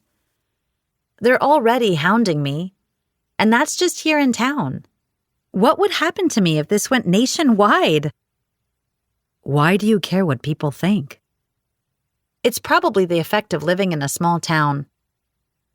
It felt like my life had so often been picked apart, usually out of concern, sometimes out of malice, that I didn't want to do anything to add to the gossip mill. As someone who's gossiped about on a massive scale regularly, the trick is to not listen or care. Their opinions are just that. Opinions. You can ignore them. Speaking of people here in town, you are forgetting that it would probably really irritate Brenda if you went out with me. Oh, that was true. I allowed myself to imagine it for a few glorious seconds. That wasn't a reason to do this, though. That's not playing fair. I'm not trying to play fair. His words did things to my stomach, making it feel like it was sinking and floating at the same time. The word came out breathy, and I was finding it hard to get air in my lungs to circulate. You wouldn't care if I went out with you just to make Brenda mad. I'd be fine with that. Again, I allowed myself to imagine her face upon seeing us together. She'd accused me of having a crush, which had turned out to be true, but she didn't think he'd like me back. She would absolutely die. But I shouldn't be making major decisions just to piss Brenda off, because that's what this was. A big moment. It might seem like a small thing to just go on some dates with the famous actor and then go back to my regular life, but I knew that whatever answer I gave him was about to change everything. He was still pleading his case. Technically, we've already got a date planned. Gretchen set it up. It took me a second. The anniversary party. That's not a date. She invited you to go, and I'm going to drive you because I'll be going to the same place at the same time. Okay, then. Let's go out and do something the day after tomorrow. Just you and me. Nick, I let my voice trail off because I didn't know what to say. I wanted so desperately to accept, but there was something inside me that wouldn't let me get the words out, that made me resist giving in. He waited a bit for me to finish, and when I didn't, he used that self-deprecating tone that made him even more adorable. I have to admit that I've never tried to convince a woman to go on a date with me before. I didn't doubt it. I was so close to caving. I'd been trying hard to fight my attraction to him, and he had just blown up all of my defenses by waving the white flag of surrender and offering me exactly what I wanted. You should think about it and then get back to me. You know where to find me, he said. I nodded and got up. There was no way I could stay here in this room with him because I would melt faster than an ice cream cone in an Arizona summer. I'm going to go to bed. Commanding my feet to move, I made it all the way to the stairs before I realized that he'd followed me. He reached out gently, wrapping his long fingers around my wrist, tugging on me to turn around. I turned to face him, afraid of what he might ask me. Afraid because my resistance was so worn down that there was no way I'd refuse him anything. Just tell me this, he said. Do I have even a glimmer of hope here? I should have said no, protected the things that needed to be protected, but his fingers were on my skin and it was messing with my ability to think. So instead I said, there's a glimmer. That's all I need. We can take it slow. I know you're worried about things changing, but they don't have to if you don't want them to. Nick released my arm and walked off toward his bedroom. He couldn't promise me things wouldn't change, because they already had. I spent the night tossing and turning, unable to sleep. I couldn't figure out a way to make everything work out, to make sure my heart didn't get broken, that the festival was still a success, while also getting to finally feel what it would be like to have Nick's lips pressed against mine. it was probably pretty freaking fantastic. I considered calling Gretchen, but she needed her sleep. I knew she wouldn't have minded me waking her up to tell her about what had just happened, but I didn't think I should. But texting? That seemed okay. She could call me in the morning. I sent a quick note. Something happened with Nick tonight. Call me when you get this. My phone rang immediately. Gretchen? What do you mean something happened with Nick? She demanded. Why are you awake? It's like 3 o'clock in the morning. Your nephew has his days and nights mixed up and he's currently kicking me as hard as he can. But I wouldn't be able to sleep anyways because your brother is snoring next to me like someone put a 747 engine in his throat. She sounded really annoyed, and I knew better than to interrupt her mid-rant. But I'm not calling to complain. Yes, I am uncomfortable and exhausted, and I need to know what happened with Nick. So I filled her in, giving her almost all the details. I still didn't tell her about how attracted I was to him, but I wanted her perspective on what he'd said to me, how he wanted us to go on a date. When I finished, there was a lull that made me think that maybe she had fallen asleep, but then she said, I'm not sure what order I should put this in. First, I was right. I told you he liked you. Second, while I understand your reasons for not wanting to move forward, I think they're dumb and that you should go for it.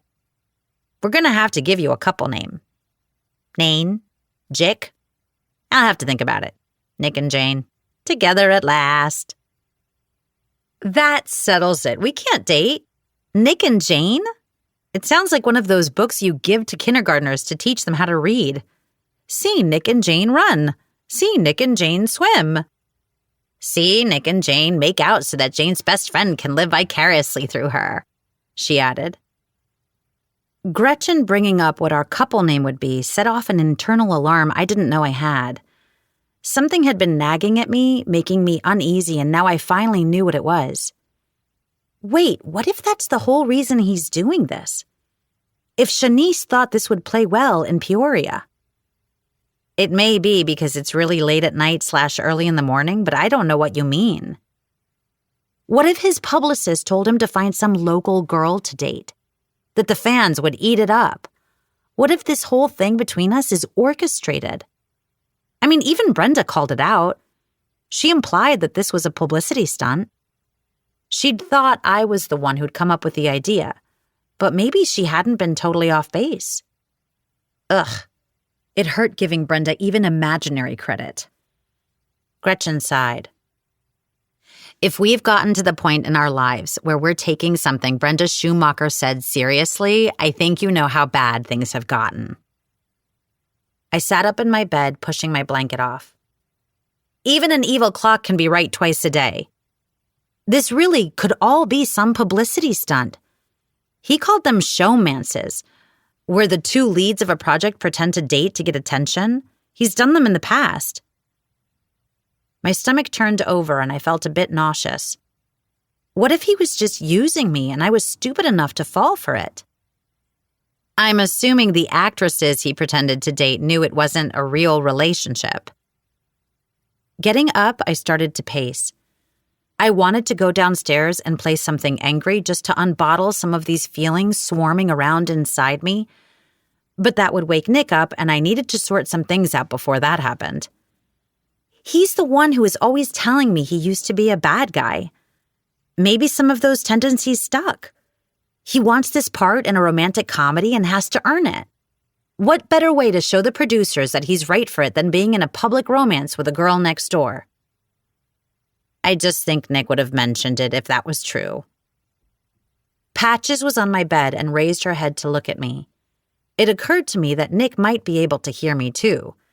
I climbed back into bed carefully and spoke more quietly. It feels like everything is happening too fast. Maybe this is why his publicist told me to watch over him.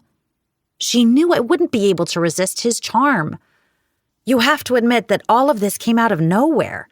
He suddenly shows up and just starts pursuing me? She made a sound of disgust. You know that happens regularly, right? If a guy at a bar thought you were cute, liked talking to you, it would not be weird for him to get your number and then ask you on a date. Nick just happens to be living in your house, which sped up the process. It feels fishy to me. That was your date with Wells. I smiled. My best friend was always able to reach me when I was spiraling. She continued, "You're making up excuses. You do that when things are getting too intense or too real for you. And I know you kind of swore off men in general after Teddy, but not every guy is like him. I know it's hard for you to believe that Nick Haddon actually likes you, but go along for the ride and have some fun. You don't have to marry this guy. Might I remind you that you're the one who said you were going to speak at our wedding?" "I was teasing you," she said with a groan. "I mean, obviously going out with him is your decision, but I think you should talk to Nick about your suspicions before you make a choice. Or you should just kiss him to figure it out." "How would kissing him make a difference?" "Well, it would make me happy, and I feel like you should do things to make your pregnant best friend happy." "Kissing him won't answer my question," I pointed out. "I think you just want me to kiss him." "You're probably right.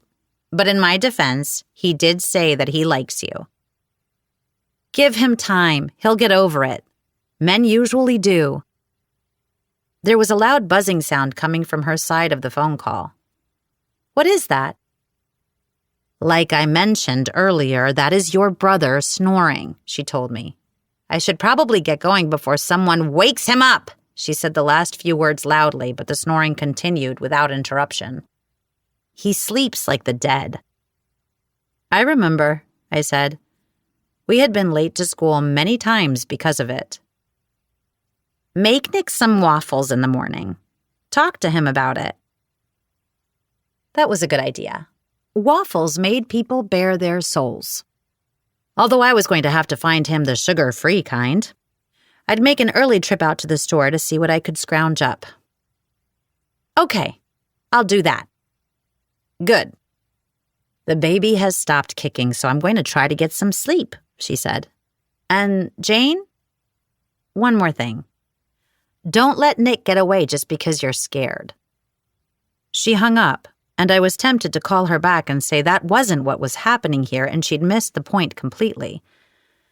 But even I had to admit that she was right, and I had to stop operating from a place of fear. Chapter 14. A few hours later, I headed out.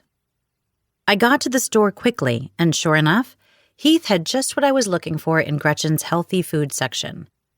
My brother made a face when he saw me and asked, "What are you doing up at this hour? Trying to impress a movie star?" My family had always been the best at seeing right through me. Technically, I was using the waffles to have a hard discussion, but did I want to impress Nick? Yes.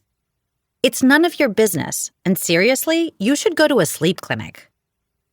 I told him to put it on my account as he sputtered something about sleeping just fine, and I headed back to my car.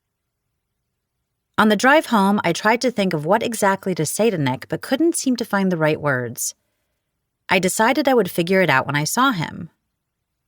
Bad plan. Because as I was in the midst of making the waffle batter, Nick walked into the kitchen, looking as if he'd just rolled out of bed. His hair was artfully ruffled, his eyes sleepy, and once again, he didn't have a shirt on. "Good morning, Jane. What's all this?" he asked. I'm making waffles." I forced myself to look back at the batter and stir it with the whisk so that I wouldn't make either one of us uncomfortable by openly ogling him. But he didn't help me in this regard. Oh no, he had to go and make things worse. He came over to the counter, leaning his hip against it. If I shifted sideways just slightly, I would have been able to brush my arm against his bare chest. While I was contemplating whether this was the best course of action, he asked, "What can I do to help?" "You could get chest." I immediately realized my mistake. Dressed. I meant dressed. You could get dressed. He gave me a playful smile and started to walk out of the room backward. Are you sure you want me to do that? No. Yes. Okay, he said, drawing out the A like he didn't believe what I'd just said. He shouldn't have, but that was beside the point. As soon as he was gone, I grabbed my phone and texted Gretchen. I needed to tell somebody what had just happened. He's shirtless. Again. I'm powerless to resist. Good for him. He did warn you that he wasn't interested in fighting fair. If that was his strategy, it was a good one. What does he have against shirts?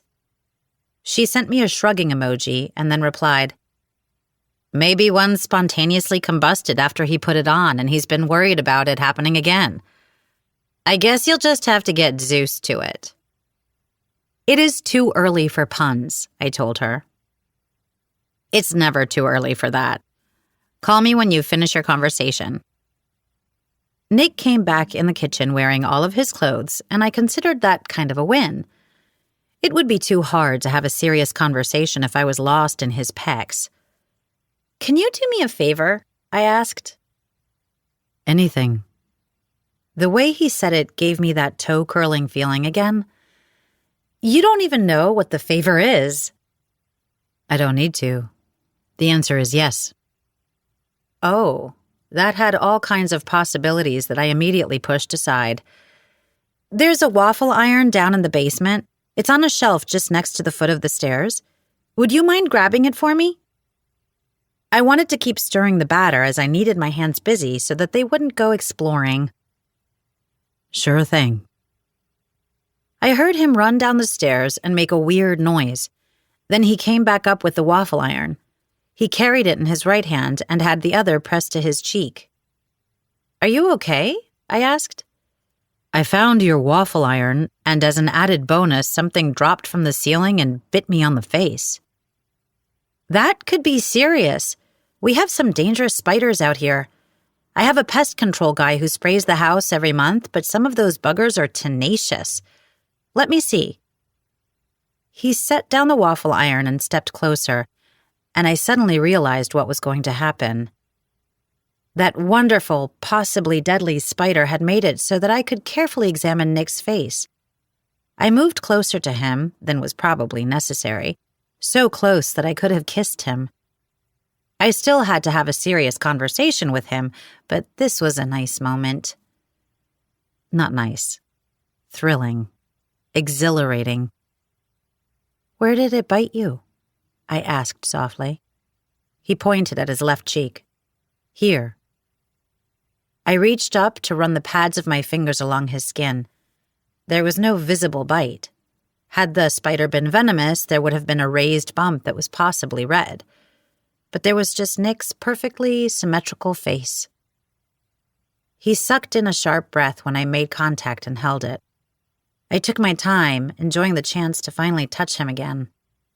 He exhaled slowly, making me wonder if he found it necessary to do his breathing exercises. I liked that I might be the reason he was doing them. His minty breath mingled with mine, and I realized that he had brushed his teeth already.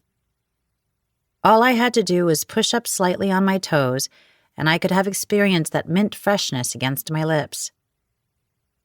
His face was smooth, smoother than I would have expected. I let my fingers trail down to his stubble, enjoying the rougher texture there. I wanted desperately to place a soft kiss against his jawline. Realizing the danger I was putting myself in, I said, I don't see anything. I think you're okay. His hands were next to my waist, like he wanted to hold on to me but didn't dare. Maybe Nick didn't trust himself either. I dropped my hand reluctantly but didn't move away. Are you sure? He asked. Yep. All good. I was not personally all good, but that wasn't what we were talking about. We were both breathing a little heavier than normal, and my heart was beating so quickly it was like a dozen hummingbirds had taken up residence in my chest. I wondered if his heart was doing the same. I wanted to just look at him, to take him in, drink in his gorgeous face without an interruption or somebody making an assumption about us. By standing so close to him, I discovered that his stubble had light blonde strands mixed in with the darker brown ones, and that his eyes were an even brighter shade of aquamarine than I'd previously thought. The edges of his eyes crinkled up as he smiled at me. "You're humming," he said. "Am I?" I had been totally unaware that I was doing it. "You do it a lot when you're around me. I like it." If I was unconsciously humming, it was because he made me hear music. A melody that he'd inspired that hadn't left my mind since he'd arrived. I really was totally enthralled by him, both physically and apparently mentally, and I needed to talk to him first before I did something that couldn't be undone. I cleared my throat and took a step back. Needing something to do, I reached for the waffle iron to clean it. He turned to watch me, still so close, and I could feel the heat from his body. Heat I wanted pressed against me. I scrubbed harder at the waffle iron. "I thought you didn't cook," he said. "Both the fire chief and I agree that it's a bad idea for me to do so. But the waffle iron has a built-in timer. I don't usually burn them. And this is supposed to be a bed and breakfast, and I figured at some point I should actually provide you with the breakfast part." "You're making waffles from scratch?" He sounded impressed. "That's hilarious. No, I'm making it from a mix where I added water and vegetable oil. And don't worry, I'm not going to make you drop your carb protest. I got you a keto mix." He leaned against the counter again, folding his arms across his broad chest. "That's making it from scratch as far as I'm concerned, and I'm impressed." "If you're impressed, that's on you," I told him with a smile. I was rewarded with his full-watt movie star grin in response, and I almost dropped the waffle iron in the sink. I dried the iron off, giving it my full attention. When I'd finished, I plugged it in so that it could heat up. This was it. Time to chat. There's another reason I made waffles. In my family, we had all our big, serious discussions over a waffle breakfast. "Should I be worried?" I crossed my arms, mirroring his pose. "That probably depends on your answers. The first thing I need to know, what you said to me last night, was that for real? This isn't some elaborate publicity stunt organized by Shanice where you pretend to date me to land your part in that rom-com? Some showmance?" He reached out, putting his right hand on my shoulder, and little mini fireworks exploded under my skin from the contact. "Is that what you think?" I was not going to think about his long, tapered fingers, which would have been perfect for playing the piano and, other stuff. Obviously, the thought crossed my mind. "Jane, I would never do that. I just wanted to take you on a date, where I promise not to talk about fish at all." My face flushed slightly as I realized what he was referencing. "You heard Wells?" He pulled his hand back, as if he suddenly realized that he'd misunderstood how I would take his joke. "I think the whole diner heard. It was a bit like having to watch someone get waterboarded." "So, you're asking me on a date because you feel bad for me?" That was somehow worse. So much worse than thinking this was all just a setup for his career. He edged closer to me. "I'm not sure what's making you jump to these conclusions, but let me be very clear. I want to spend time with you. I don't feel bad for you, and I'm not trying to manipulate you into dating me for a movie. There is no ulterior motive other than being able to hang out with you, because the more time I spend with you, the more I want." His lips were near mine again, making mine tingle in anticipation. "Want?" I repeated, barely able to get the word out. "Yes, want. I'm not lying to you, Jane." I cleared my throat once. Twice. I believed him. I did. He seemed so honest, so sincere it was impossible not to. But even if he wasn't lying to me or using me, there were other considerations. I asked, "And what happens when you go back to California?" That seemed to cool him down a bit, and he pulled his head back so that we were no longer in any danger of accidentally brushing our lips together. "We'll cross that bridge when we come to it." With some space, I was able to gain some clarity. Like we'll go our separate ways and say, "Thanks for the fun," or something else? I don't know the future. I just know that I want to be with you. I couldn't understand why he wanted that when I was literally spending all of my time discouraging him. He said it so sincerely, though, that it was hard to continue disagreeing with him. Or maybe the promise of his kiss was breaking down all of my defenses. That's just hard to believe. It shouldn't be. You are talented, funny, kind, pretty, loyal, and a million other things I can't wait to discover. I should have had to fight my way through a horde of men lining up to date you. And yet you did not. He shrugged. Their loss. Everything he was saying was so perfect and romantic, and it was impossible to keep resisting him. I've been thinking about our discussion last night, he said. I have a proposition for you. Yes. Whatever he wanted, the answer was yes.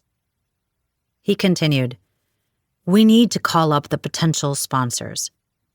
I thought maybe you and I could have a competition to see who could raise the most money and wager on which one of us will win. A bet? You want to make a bet? He gave me that playful smile full of confidence. Exactly. And when I win, what do I get? I asked. If you win, what do you want? I wanted to say him, but I understood why he was doing this. He'd found a kind of loophole for my reluctance. I knew what he was going to ask for if he won. But he wouldn't win. He had to know that. If I win, then whatever embarrassing thing that Gretchen cooks up for you to do on social media, you have to do it. And I knew my best friend better than anyone. It was going to be a lot. He didn't know what he was agreeing to. Done. And when I win, you have to go on a date with me. I raised my eyebrows in mock surprise. I told you, I don't date guys like you. He was going to have to work for it. What if going out with me would cure cancer? Nope. I pretended to consider it and added, maybe to cure cancer. I'd probably do it to feed the hungry and end war. But that's it. That's the line. He looked like he was trying not to laugh. So anything short of solving the world hunger crisis, curing cancer, and stopping foreign aggression, and you won't go. And since those things aren't going to happen anytime soon, should you really be throwing away your one chance to ask me out? It's not a fair competition. You're right. It won't even be close. His arrogance was misplaced. No, it's not fair because I know everyone. I'm very charming. True, but I have the home court advantage. This wasn't a bet. It was a surefire win for me, and it was a little disappointing that he was going to lose. Get ready for defeat, Jane Wagner. Doubtful, Nick Haddon. Then, determined not to be distracted by his dancing eyes, I asked, What are the parameters? I don't know. First person to the finish line wins? No, I mean more like you can't call the CEO of Amazon to be a sponsor. The business has to be within that 20-mile radius of patients. I think it would be smart to let a huge corporation sponsor us if they wanted to, but you're on. 20-mile radius of patients, and the competition ends when the entire amount is raised, or, in case we don't get the full amount, the winner is whoever has raised the most money 3 days from now. He offered me his hand, and I reached out to shake on it. That electrical feeling engulfed my hand again, sending little tremors of excitement skating across my skin. The waffle iron chirped at me, and I wondered how many times it had done that while I'd been standing there, shaking hands with him. I pulled away and asked, "Will you set the table and I'll get the waffles started?" He did what I requested, and I made the batch of keto waffles first. He didn't so much eat his waffles as he attacked them, and it made me a bit faint to think of what he did to things he enjoyed. I sat down and quickly discovered that his keto waffles had a weird aftertaste. "Don't like it?" he asked. "Not really, but everything's better when you drown it in syrup," I said, doing just that. I got some syrup on my fingers and stuck them in my mouth to lick it off, only to look up and see that hungry look in Nick's eyes as he watched me. My blood heated up in response. "So, what are your plans today?" I asked, returning my attention to my faux food. "Do you mean other than raising more money than you? Nothing until the anniversary party tonight." The anniversary party that we were going to together. Well, not together, but technically we were going to the same place at the same time and arriving via the same car. "What about you?" he asked. "Beating you in the bet, and then Phyllis hosts her seniors book club today." "Do you think they have room for one more?" "You're not going to want to join," I told him. "They read a lot of erotica. If you show up in the middle of that meeting, those ladies are going to objectify you so hard." He laughed. "Nobody wants that." I kind of did. From there, we talked about more people in the town, which led him to telling me stories about the people he'd worked with on different sets, and I found myself fascinated by every new thing he revealed about himself. Like the fact that he was scared of dogs due to an incident from his childhood, and his hatred of onions and celery. I shared some of my favorite things with him, including my love for chocolate chip cookies and young adult romance books, and some of the antics that Gretchen and I had gotten up to when we were younger. Topics shifted and changed as we talked and talked. We traded stories about some of the hardest things we'd endured, like two warriors showing off their scars. He shared how difficult his parents' neglect had been on him growing up, how being a Jinx had seriously screwed with his ability to see himself and his work clearly. I told him about my relationship with Teddy, how that had messed me up for a long time. How one of the hardest parts of it for me was the way he'd just disappeared without taking any ownership of what he'd done. How coming back home had brought back some of those painful memories. Nick asked what it was like when my dad got sick, and I found myself telling him things I hadn't really shared with anyone else. How terrified I'd been, how I'd blamed myself. That maybe if I'd visited more or paid closer attention, I might have seen that he wasn't doing well. "You couldn't have known," he told me. "There wasn't anything you should have done." "No, but you're not always rational when someone you love is in danger." I could feel tears forming in my eyes. I remember being so afraid that I would never see my father alive again.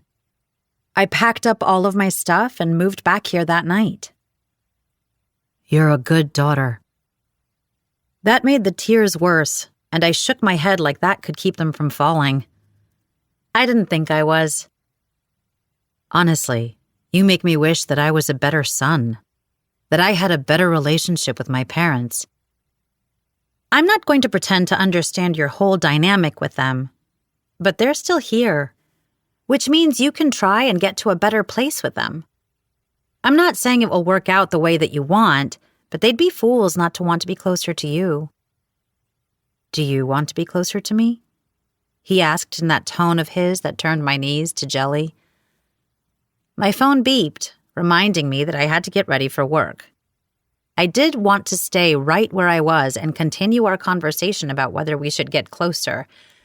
"You have a bet to try and win first," I reminded him as I got up from the table. "I'll see you when I get home from work tonight." "Yes, dear," he said in a teasing voice. "And while you're gone, I'm going to find out how to do dishes and I'll clean up." That made me pause in the doorway. I want to ask you if you're serious, but sadly enough, I know that you are. "You shouldn't mock me for my lack of adult skills. That's not my fault." My parents didn't pay someone else to raise a fool, but the nannies forgot the part where I should learn basic life skills. I can show you later, if you'd like. I would like that. Very much. He was 10 feet away, but when he said things like that, it was almost like he was standing right next to me, touching me. Okay, we will, do that. I have to get ready. I hesitated in the doorway. I really did not want to go to the library and leave him. You're going to lose, you know. He was carrying the plates over to the sink. I'm not. Your confidence is admirable, if mistaken. You really should quit while you're behind. I don't give up. Again, I believed him. If he said he was going to win, well, who was I to argue with the very hot man currently rinsing dishes in my kitchen? Feeling a little lightheaded, I left to go get ready. It really was going to be a slaughter. Everyone would sign up with me, and while I would enjoy seeing Nick in a tutu or whatever else Gretchen came up with, I was going to regret not being able to go on an official date with him. Of course, I could always tell him I'd changed my mind. My fear was that he'd enjoy that too much and lord it over me for a long time. How long? That was still debatable, and I didn't have any answers. I didn't like the unknown. I liked things to be reliable and predictable, for one note to flow naturally into the next. But Nick was like a bunch of discordant notes that shouldn't work, but when played together in the right pattern, ended up being the most beautiful thing you'd ever heard. I couldn't do short term. I wasn't a fling type of girl. I hoped he had understood that. I didn't know how to live in the moment. Which was a bit ridiculous and unfair. It wasn't like we were going to fall in love and ride off into the Hollywood sunset together. But I did like being around him, and I wanted to keep doing it. I quickly got ready and yelled goodbye to him. He set it back from the kitchen. I grabbed my purse, then realized that I had forgotten the stack of potential sponsors in the music room. I ran in there and grabbed the stack, shoving it into my bag. Now I'm really leaving, I said. Goodbye again, he called back. I smiled. It was nice having someone there when I left in the morning, who was looking forward to me returning in the evening. I could get used to that feeling. And I lived in that happy moment for the exact amount of time it took me to reach the end of my long driveway. Standing next to my mailbox were several photographers, all grabbing photos of me.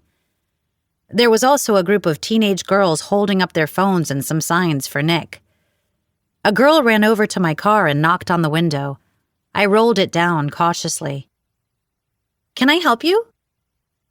Is this where Nick Haddon is staying?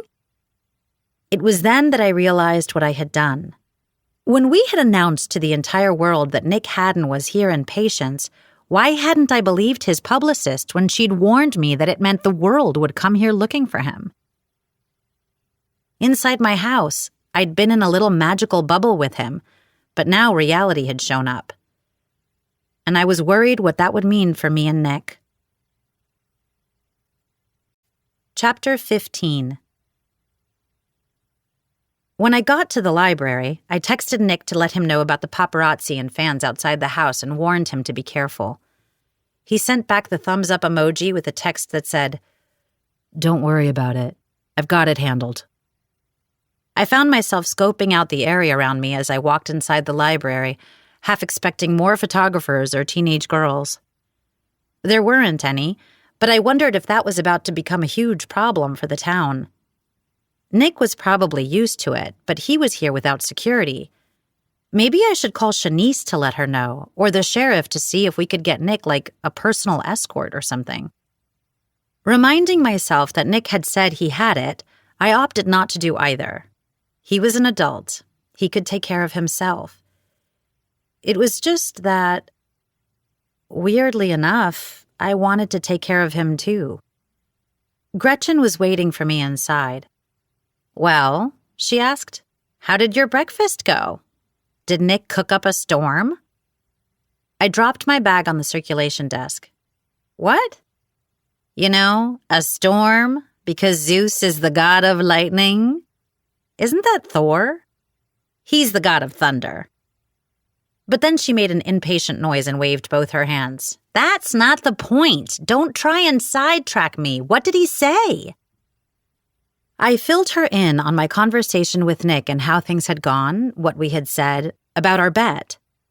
When I finished, she gave me a smug smile and said, I knew this wasn't a setup. I hate to say I told you so, but who are we kidding? We both know how much I love to say it. I told you so. What is it about people with Wagner DNA and refusing to recognize that I'm always right? I put a hand up to my chest. Wow, Gretchen, you've really shown me the error of my... Just kidding. She shot me a sour look and then asked, You're gonna throw this bet, aren't you? No, I've never intentionally lost anything in my entire life. Come on, make like laundry. Like a bad hand in poker. Origami. I shot her a questioning look and she added, Just fold already. This man is living rent-free in your head. He's painting walls and hanging up pictures and arranging his furniture. Why don't you just go out with him? Why are you so afraid of letting good things happen to you? Her words provoked an unexpected reaction. My eyes stung like I was about to cry. I blinked away the wateriness. I didn't think I was afraid of letting good things happen to me. It just seemed that all I'd had lately were a bunch of bad things that kept happening, one right after another. Except Nick, that voice inside me whispered. I let out a shaky breath, trying to get a hold of myself. Gretchen instinctively understood what I needed in that moment. A change of subject. Do you know what your brother did? Normally I'd say something stupid, but since you're the one telling me, something impossibly romantic and perfect? No. Heath needs your thoughts and prayers because he very tragically informed me this morning that he didn't buy me a present for our anniversary because the party, which he is not throwing, is my present. He also pointed out that I had told him that I didn't need for him to get me a present this year. Which he obviously should have ignored and gotten you a present anyways. Why were men so dense? Didn't he know Gretchen better than that? And shouldn't he be actively trying not to piss her off right now? Yes, he should have. And that's when I remind myself that this all might have been so much worse because he had initially wanted us to get married on February 15th so that all the Valentine's stuff would be 50% off and he could buy it for our anniversary. I laughed. I had totally forgotten about that fight. Good luck with that. And please know that I can't help you bury any bodies because I hurt my back last week. Noted. I'm gonna take off. My mom wants me to come by to talk about some last-minute details for the party. If anything else happens with Nick, text me immediately. Also, ignore your potential sponsors list. Let the man win. She waved and left. I sat down at my desk and reached for my purse. I pulled out the stack of papers and flipped through the pages. About halfway through, I found Nick's dollar bill paper-clipped to the page. It made me smile. I enjoyed playing this game with him and was looking forward to returning the dollar bill to him soon. As I held up the bill, I wondered if I should take Gretchen's advice. Even if I wanted to, I couldn't. We had to raise the money one way or the other. And it would go faster if two of us were working on it. Decision made, I put the dollar in my jeans pocket, then turned my attention to the list. Should I start from the beginning? Or was Nick already doing that? Maybe I should head to the last page. That seemed like the safer bet. It was possible he hadn't even started calling people yet, but he seemed highly motivated, which sent a little zing of excitement through me. It was nice to be chased. To be somebody who a guy like him would go to this kind of effort for. I dialed the number for Mrs. Zielinski. She had been my 4th grade teacher and retired a few years ago to start her quilting shop. She answered right away. Zielinski's Quilting Supplies. This is B. Zielinski. How may I help you? Mrs. Zielinski, this is Jane Wagner. How are you doing today? Jane, how lovely to hear from you. I am just fine, dear. How is your father? He's doing so much better, I reassured her. The doctor cleared him to return to work months ago, but you know how my mother is. I do, the poor thing. Send them both my love, will you? I will. But the reason I'm calling is that the festival is trying to raise funds from local businesses, and we were hoping— She cut me off. No need to give me the pitch again. I already told that nice young man I would contribute. Are you just confirming? This threw me off for a second. So Nick had started at the bottom of the list. I should have suspected he might. Sneaky. Yes, I'm just confirming. I wanted to make sure Nick explained everything to you. Oh, yes, he was quite helpful and very charming. He had said that was an advantage he had over me, and it turned out he was right. I knew how hard it was to think rationally when he was beaming that charm on me, so I couldn't blame Mrs. Zielinski. I thanked her, told her to call me if she had any questions, and hung up. I had hoped that would go better for me. Mrs. Zielinski clung to her way of doing things, and she'd never participated in the festival before this. She had told me once she thought that it was a bit too frivolous for her tastes, which were very old school. She was the type of person who still considered Pluto a planet. I had thought that would work in my favor. How had Nick won her over so quickly? I flipped back to the first page, but I was worried that Nick might be messing with me and had called the first few names at the beginning and the end of the list so that I wouldn't know where to start. There was only one way to find out. I called Allen's Hardware. When a gruff-sounding man answered, I said, "Hi, this is Jane Wagner, and I'm calling about your business possibly sponsoring the fall festival." The movie star already called and we said yes. Then he hung up. What if there was no order here? Was Nick just scattershotting the list, randomly hitting targets so that I would always be one step behind him? It hadn't taken me that long to drive to the library and chat with Gretchen. How many people on the list had he already contacted? My phone rang, and for a moment, I wondered if it was him calling to gloat.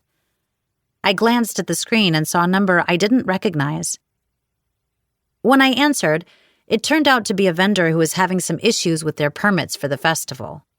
That call was followed by one from the place where we were renting tents. They didn't have the right size in stock.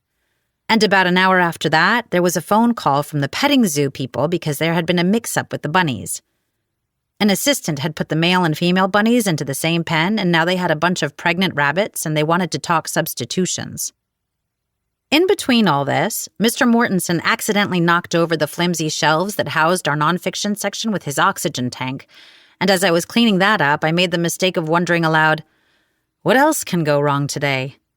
My phone rang again, and I was a little afraid to answer it. I let out a sigh of relief when I saw it was Nick. When I picked up, I immediately said, "Have you already called everyone on this list?" "Not everyone. Not yet." He sounded so smug. "Has anyone ever told you that you're very annoying?" "Yes. Women, mostly." I laughed. "So are you calling me to concede?" I knew there wasn't much of a chance of that being true given his apparent success so far. "I'm calling because the waterbed has sprung some kind of slow leak. I've got towels down, but there's a definite situation going on here." He sounded very apologetic. Groaning, I leaned forward and put my face in my free hand. I did not need this today. "Don't leave me a bad review online." "I wasn't planning on it," he said with a bit of laughter in his voice. "That's good. Don't worry about it. I have a guy." "You have a waterbed guy?" "You kind of have to have a guy when you own a waterbed. This isn't the first time that it's happened. I'll give him a call." "It sounds like you're dealing with a lot," he said. "You should just call me FEMA with the way I'm handling emergencies today." "I'm sorry," he paused, "but not sorry enough to not take advantage of this situation. Call your waterbed guy and then text me and let me know what I should do next. You won't be able to call me because I plan on being on the phone." He hung up before I could respond. I was torn. I wanted to jump back into the competition with him, but I had to get the bed repaired as quickly as possible before the first floor of the house was flooded. And all of that was being overwhelmed by the part of me that urged me to take Gretchen's advice and just let Nick win. Eventually, I found names on the list that Nick hadn't called, but only by randomly picking a company and hoping for the best. The businesses in Patience almost always said yes, while the ones farther away from town were hit or miss. Well, they were hit or miss for me. I had no idea how Nick was doing.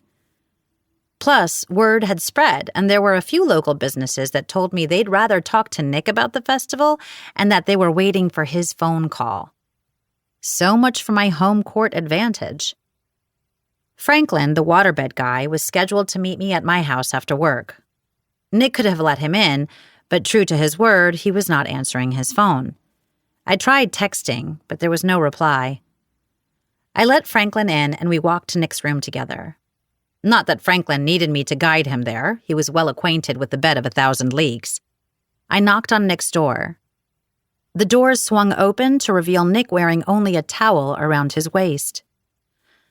All the blood drained from my head and my lungs stopped working.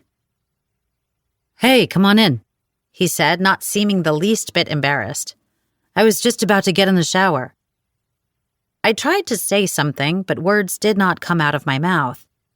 Instead, I made some kind of humiliating, choking on my own tongue kind of sound. My reaction made no sense. I'd seen him shirtless on more than one occasion, but this was more than just another run-of-the-mill shirtless situation. This was nearly naked Nick. I wanted to quickly escort Franklin from the house and come back to this room and rip the towel off Nick and have my way with him. Was it always this hot in the house? Or was it just hot in here? I should really check the thermostat. I tried fanning my warm face, but it wasn't helping. Unaware of my internal meltdown, Nick brought Franklin into the room and showed him where he thought the water was coming from. Franklin got his tools out. "I've dealt with this before," he said. "Then it sounds like we're in good hands," Nick said, smiling at me like I wasn't having not-safe-for-work thoughts about him.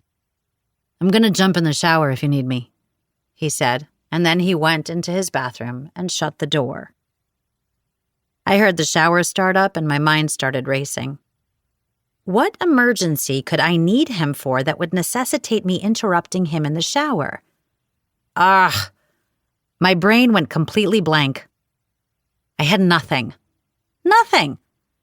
I mean, I wasn't going to actually do anything because there was the whole completely inappropriate aspect of it, but I did stand there and consider it. Yep, I really was ready to be origami or clean laundry. I wanted to fold. Franklin examined the leak and then stood up. "I don't currently have the materials I need to fix this properly. I can do a temporary patch job, but we're having supply chain issues, and it might be a while before I get exactly what I need." Okay. I knew that Franklin was talking to me and I should pay attention, but I was too busy imagining what Nick looked like in the shower. All the water raining down on him, traveling over his broad shoulders, and then circling around the muscles on his chest, making his skin glistening and shiny and... Oh, I realized that Franklin was trying to communicate with me. I forced myself to pay attention. "What does it mean if you can only do a temporary patch?" "It means that for the time being, no one should be sleeping on this bed. I told you we had to replace the entire mattress." "I've been conditioning the water," I told him. I had been begging my parents to let me get rid of it. We definitely needed to get an actual bed in here, and despite what my mom kept saying, it was not going to be some kitschy thing we could advertise on an Airbnb type of site that would make hipsters want to stay here. Waterbeds were not a draw for anyone. "No one caused this," Franklin said. "It's being taken care of properly. The vinyl is just getting old." "I get it," I said. "It's okay. We'll figure something out. Just let me know when your stuff arrives and we can do a real fix on it." Franklin nodded and said, "I'm going to go grab some things I need out of the truck. I'll be right back. Nick wasn't going to be able to stay in this room. That meant he had to move upstairs. The problem was the only finished guest room upstairs was currently unfurnished and had a temporary futon stored in there. The other rooms were in various states of disarray. They needed sheetrock and had exposed wires and a bare subfloor. There was only one other bed in the house that Nick could use. Mine. Chapter 16. As I got ready for the anniversary party, I tried to tell myself to stop being so ridiculous. I was completely overreacting to Nick whenever I was around him.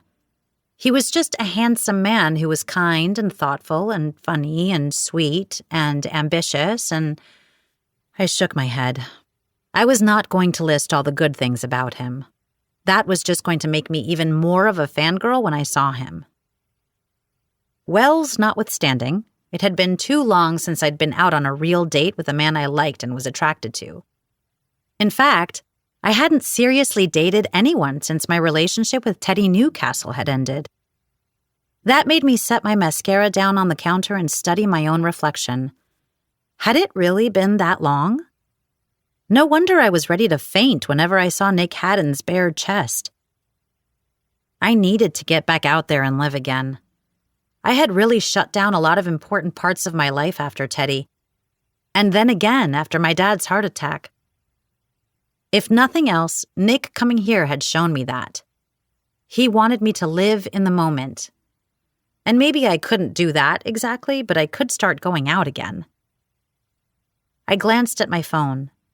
We should have left already. I let out a little groan. If Gretchen was a stickler for not being late, her mother was the supreme commander of being there on time no matter what. "Nick!" I yelled down the stairs. "We need to go. We can't be late." "I need a few minutes," he yelled back. Why? He had started getting ready long before I did. I hadn't been able to get into the shower until after Franklin left. "Hurry up!" My makeup was done, my hair up in a messy chignon, and I had on a sparkly dark pink cocktail dress that I'd picked up as an impulse buy while I was shopping in Cincinnati with Gretchen a few months ago. We'd gone there for baby things, and I'd come back with this dress, which had been totally impractical as I couldn't imagine where I would wear it, but I bought it anyway. It was the most feminine thing I'd ever owned. It had a halter top and a belted waist, and thanks to the tulle crinoline Gretchen had insisted I get to go with it, the skirt flared out in a circle when I spun around. The entire dress was covered in a layer of tiny, sparkly crystals that caught the light when I moved, and it made me feel like a princess. I was glad I finally had a reason to wear it. Another part of me was more glad that I had someone to wear it for, even though this was not a date. I got the clutch that my mom had lent me to go with my dress and slid on my silver heels, then messed with the straps. I had forgotten how fickle those shoes were. I hadn't worn them in a long time. My last boyfriend was slightly shorter than me, and I hadn't been allowed to wear high heels or else he would sulk in a corner all night because I'd embarrassed him. There were a lot of ways that I'd let Teddy limit me because I'd thought I was in love with him. I didn't want to have those kinds of restrictions on me anymore. I wanted to be with someone who accepted and appreciated all of me. I let out a long breath as if I could exhale that memory. I didn't want to start my evening off in a bad mood. I went into the kitchen to make sure Patches was all taken care of and then headed to the front door to grab my coat. "Nick!" I tried again. "Gretchen's mom is going to murder me if I'm not on time." Glancing at my phone, I realized that it was too late. We were definitely going to be making a grand entrance where everyone would be looking at us. I would be showing up with Nick Haddon, which meant that was sort of inevitable either way, but I was hoping to fly a bit under the radar and not make everyone turn when we walked in. "I'm coming," he said, but still no Nick. Patches meowed at me from the other room like she wanted to be part of the conversation too. I grabbed my jacket and put it on, making sure the dollar bill was in my pocket. I wiggled my toes. I'd forgotten how tight these shoes were. That made me realize that the strap of my right shoe felt loose, and I lifted my foot to try to adjust it. I perched precariously on my left leg while doing it. I probably should have just sat down to fix the strap properly, but we were in a hurry. "On a scale of 9 to 10, how do I look?" Nick asked, coming into the front hallway. I gasped and fell sideways, shoulder first, into the wall when I saw him. I dropped my right foot and made myself stand upright again. How did he look? He looked like he should be riding a horse out of the ocean in a cologne commercial. Space and time no longer had meaning. I couldn't feel my toes, although that might have been due to my shoes and not his "I just fell out of a book about Greek mythology" thing he had going on. His suit was perfectly fitted to him, emphasizing the broadness of his shoulders, and he looked like, well, somebody out of the movies. What was it about a man in a tailored suit that made them look so yummy? His hair was artfully ruffled, pushed up from his face, his eyes twinkling at me. But the thing I noticed most? He'd shaved. Part of me felt a bit sad. I had come to really enjoy the stubble. I had wanted to feel it against my face, turning my skin red and sensitized. Then I remembered I had told him that I preferred clean-shaven men, and here we were. I put my hand over my stomach, trying to still the chaos happening there. He had shaved for me. Plus, now I got to imagine what it would be like to kiss his smooth cheeks, trailing my lips along that jawline of his, and wow, that worked too. He looked a little off, and I'd become so accustomed to the stubble that, for a split second, he seemed like a different person. But then he smiled at me, and there he was. My Nick. Where did that come from? An internal voice demanded. Right. I shouldn't think those things. He wasn't my anything. And despite liking him, I reminded myself that there wasn't a future here. What? I said, and I didn't know what I was trying to communicate. It wasn't coherent, I knew that, but I couldn't have explained myself to him if I'd tried. It's Gucci, he said, like we were on a red carpet and I was a reporter asking him who he was wearing. You brought a designer suit with you? No, I had my assistant overnight it to me when Gretchen invited me to the party. Right, as one does. Do you like it? There was a tone in his voice I didn't recognize immediately, and then I realized that my opinion mattered to him. That just like he'd shaved for me, this suit had been chosen with me in mind. The thought was overwhelming. My instinct was to protect myself, to not be too vulnerable with him. It was too scary. I suppose you'll do, I said. Do? He echoed innocently. Who? My ovaries immediately volunteered the rest of my body as tribute. That wasn't what... Never mind. I tucked my clutch under my arm. Nick turned toward the mirror hanging in the front hall and messed a little with his hair. You can stop, I told him. You're the fairest of them all. Do you think so? He said, looking at me in the mirror. Did I think so? This was my brother and best friend's anniversary party, but right now I was kind of willing to risk my relationships with them to blow the whole thing off so that I could stay right where I was and have a private party with Nick. Yes, your huntsman and I agree. Definitely the fairest. We have to go because we're going to be late. He glanced at an expensive watch on his left wrist. We're only going to be like 15 minutes late. That's California early. Ha ha, I said. This isn't Los Angeles. Let's go. Nick ran over to open the door for me, an unnecessary but sweet gesture. Then he kind of killed that vibe when he jokingly said, I'm glad we're going to be at a party. I think it might be a waste for you to be the only person to see me looking like this. That's one of the things I like best about you, Nick, the way you're always thinking of others. I walked past him onto the porch and he pulled the door shut behind him as he followed me. I noticed two things. The first was that Nick was still taller than me, even with my heels on, and I knew that even if he hadn't been, he wouldn't have cared. The second was how strong that urge to stay home with him was. I didn't want to go anywhere, and I didn't want to see other people. I didn't want anyone staring at us and making comments. I'd been the center of negative gossip before, and that run-in with the fans at my mailbox earlier made me think of something Nick had said. "What's up?" he asked. "I'm not sure I want to go," I confessed. "It's one night." "So is The Purge." He laughed. "It won't be as bad as that." No, it probably wouldn't be. Everybody's going to be talking about us, staring at us. How could they not? I look amazing. Now it was my turn to laugh. You really are fishing for that compliment, aren't you? Maybe you could let me land one. I smiled and turned to face him. I straightened the lapels on his suit jacket, running my fingers down the front. You look like a movie star, I told him, and with him being fully distracted by my nearness, I took the dollar bill out of my pocket and slid it into his.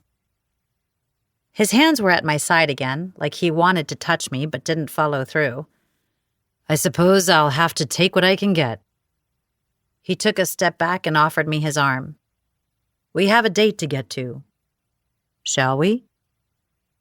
I took his arm and we walked to my car, but I had to set the record straight. I tried not to think about how much I enjoyed holding on to him. This is not a date. You don't get to piggyback off of someone else's hard work. You'll have to come up with your own date. One that you plan and execute. But that's only if you win the bet. That's not going to be a problem, he said with a little smile. How did your fundraising go? While we drove to Gretchen's mom and dad's house, I told him about the businesses I'd spoken to, but I didn't give him any exact numbers of what I'd actually raised. I'd come up with a spreadsheet to figure out how many of the remaining businesses needed to commit and the dollar amount necessary from each one. I probably shouldn't have been sharing my entire battle strategy with him, but it was hard to not talk when someone looked at you like you were the most interesting person in the whole world. I noticed him smiling at me. I had just pulled into a parking spot and turned the car off. What? I asked him. Nothing. I just love it when you talk data to me. I laughed, and that had clearly been his intent. We got out of the car and walked around to the backyard, keeping all of our arms to ourselves. It had been transformed into a fairyland. A large tent had been put up, and there were Christmas lights and potted trees and white linen tablecloths. A large dance floor had been set up, but everyone was busy getting food from the buffet and talking. A woman I didn't recognize stopped me. She was holding a clipboard. Name? She asked. Jane Wagner. She scanned down the list and then put a check mark next to my name. And this is your +1? He's not... Nick interrupted me. I'm not her +1 because this is most definitely not a date. I don't think I'm even her -1. The woman finally glanced up from her clipboard and stared at him. She gasped, dropping her clipboard. Her mouth gaped slightly and she froze, her hands clutched to her chest. Nick leaned in to whisper in my ear, We might have to reboot her. I reached down and got her clipboard and tried to hand it to her, but she didn't seem able to take it back. After a few seconds of standing there, a woman with a headset approached. I'm Evelyn, the party planner. Is everything okay? How was I supposed to explain that the sight of Nick Haddon had rendered her assistant speechless? Especially since I was particularly prone to the same phenomenon. It's fine, I said, trying again to hand the clipboard back. Nick very smoothly took it out of my hands. Yes, I was just going to sign this for... What was your name again? Jennifer, she finally whispered. To Jennifer, with love. Nick Haddon, he said, signing his name with a flourish on her clipboard and handing it back to her. There were tears in her eyes when she took it back. Thank you. You're my favorite person. I love you. Nick smiled at her. You're very kind.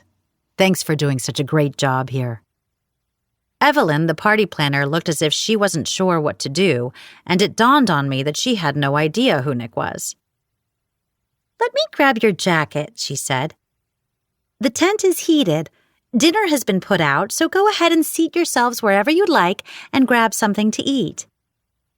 I started to shrug off my jacket and felt Nick's fingers brush against the top of my shoulders, and all the nerve endings in that area lit up in response, making me suck in a deep breath. He finished taking it off for me, which was a good thing because my entire upper body had stopped working and was waiting for his touch again. He handed it to Evelyn, who told us to have a good night. "Let's go in," Nick said, apparently oblivious to the fact that Jennifer was still staring at him, holding her clipboard against her chest. "Okay." He put his hand on my lower back to guide me into the tent. My bare lower back.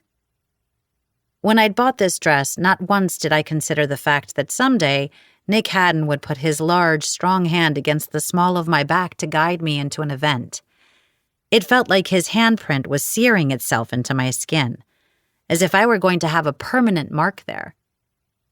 My skin was not the only place he was leaving his mark, though.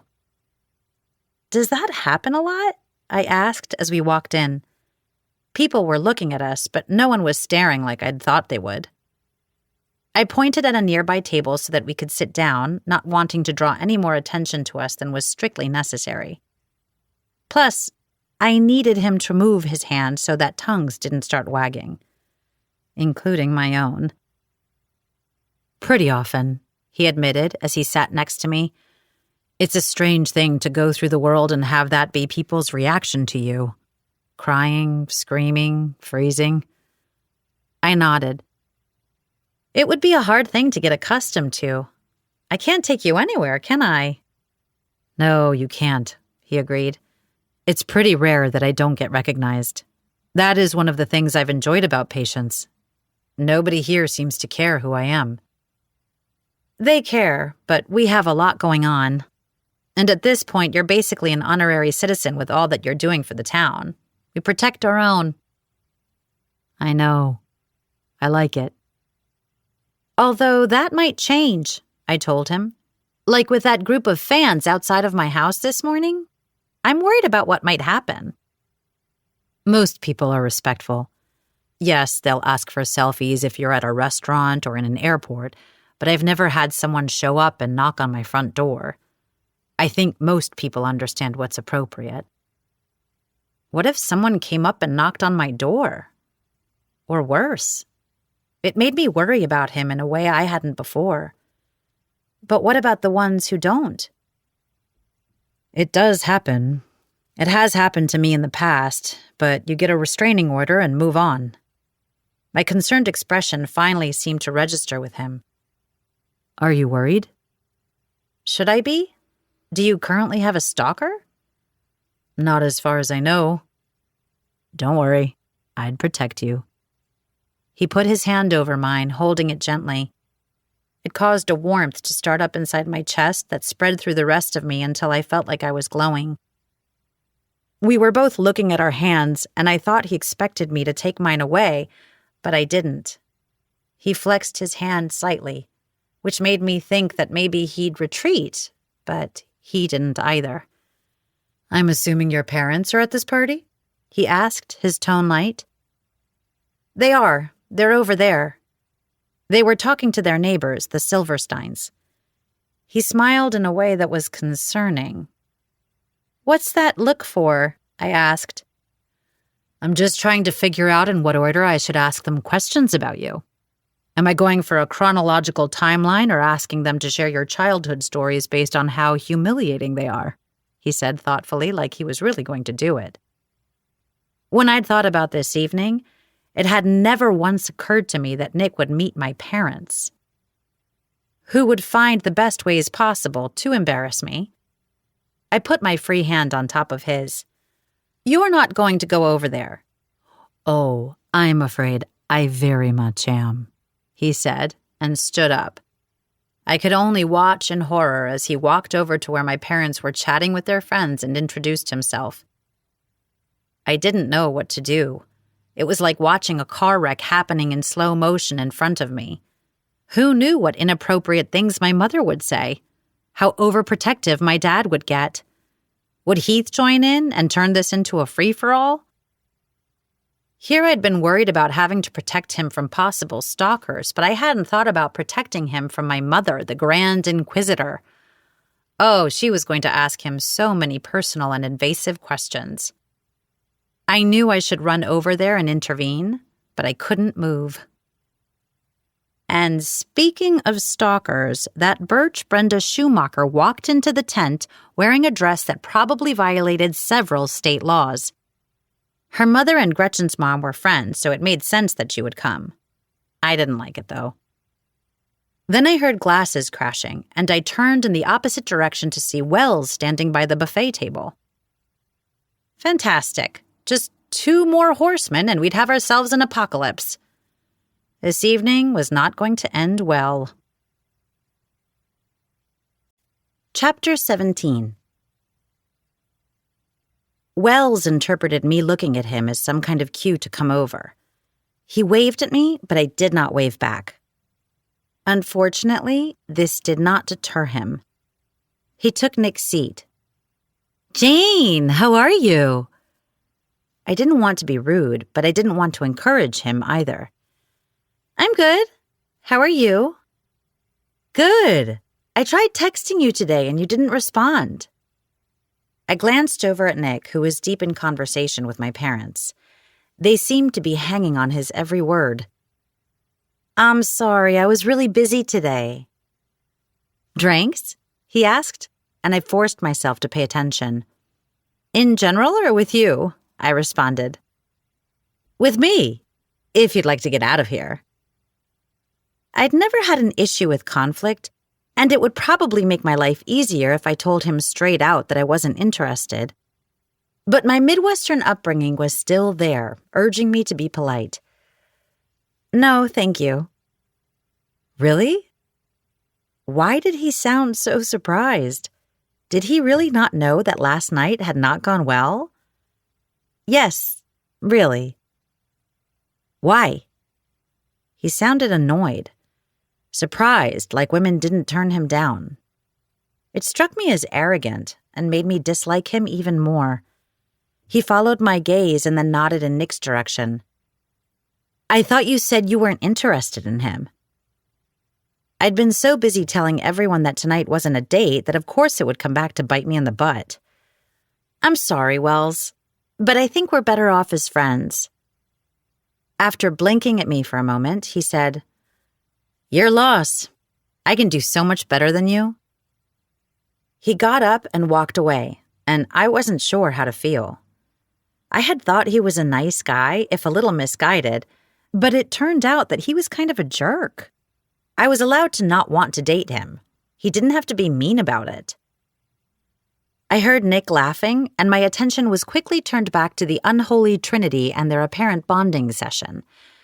While I was stressing over Nick talking to my parents, freaking out over what story my mom was telling him, Gretchen came over to hug me hello. I hugged her back and wished her a happy anniversary, and she sat down next to me, letting out a relieved sigh. "Why is Wells here?" I asked her, totally annoyed. She rested her hands on her stomach. "I invited several people from my doctor's office, but he's the only one who came." Had he done it just to see me? I hoped he would leave. That feeling intensified when Gretchen added, "I'm honestly surprised he showed up." I texted Megan, that really chatty nurse, to ask about him, and I found out the other nurses think he's really self-centered and egotistical. "You don't think that would have been helpful information to uncover before you encouraged me to go out with him?" "Sorry?" she offered weakly and then attempted to change the subject. "You know, when you and Nick walked in, you looked like a matched set," she said, "like candlesticks." "We look like candlesticks?" I glanced down at my dress, willing to let the Wells thing completely drop. I guessed my outfit was a little shiny. "No, you two just look like you belong together." "You had a guest list at the door," I observed, wanting to change the topic. "Fancy." My mom was worried when I told her Nick was coming. She thought random people might try to sneak in, so she talked to Evelyn and suggested we have a list.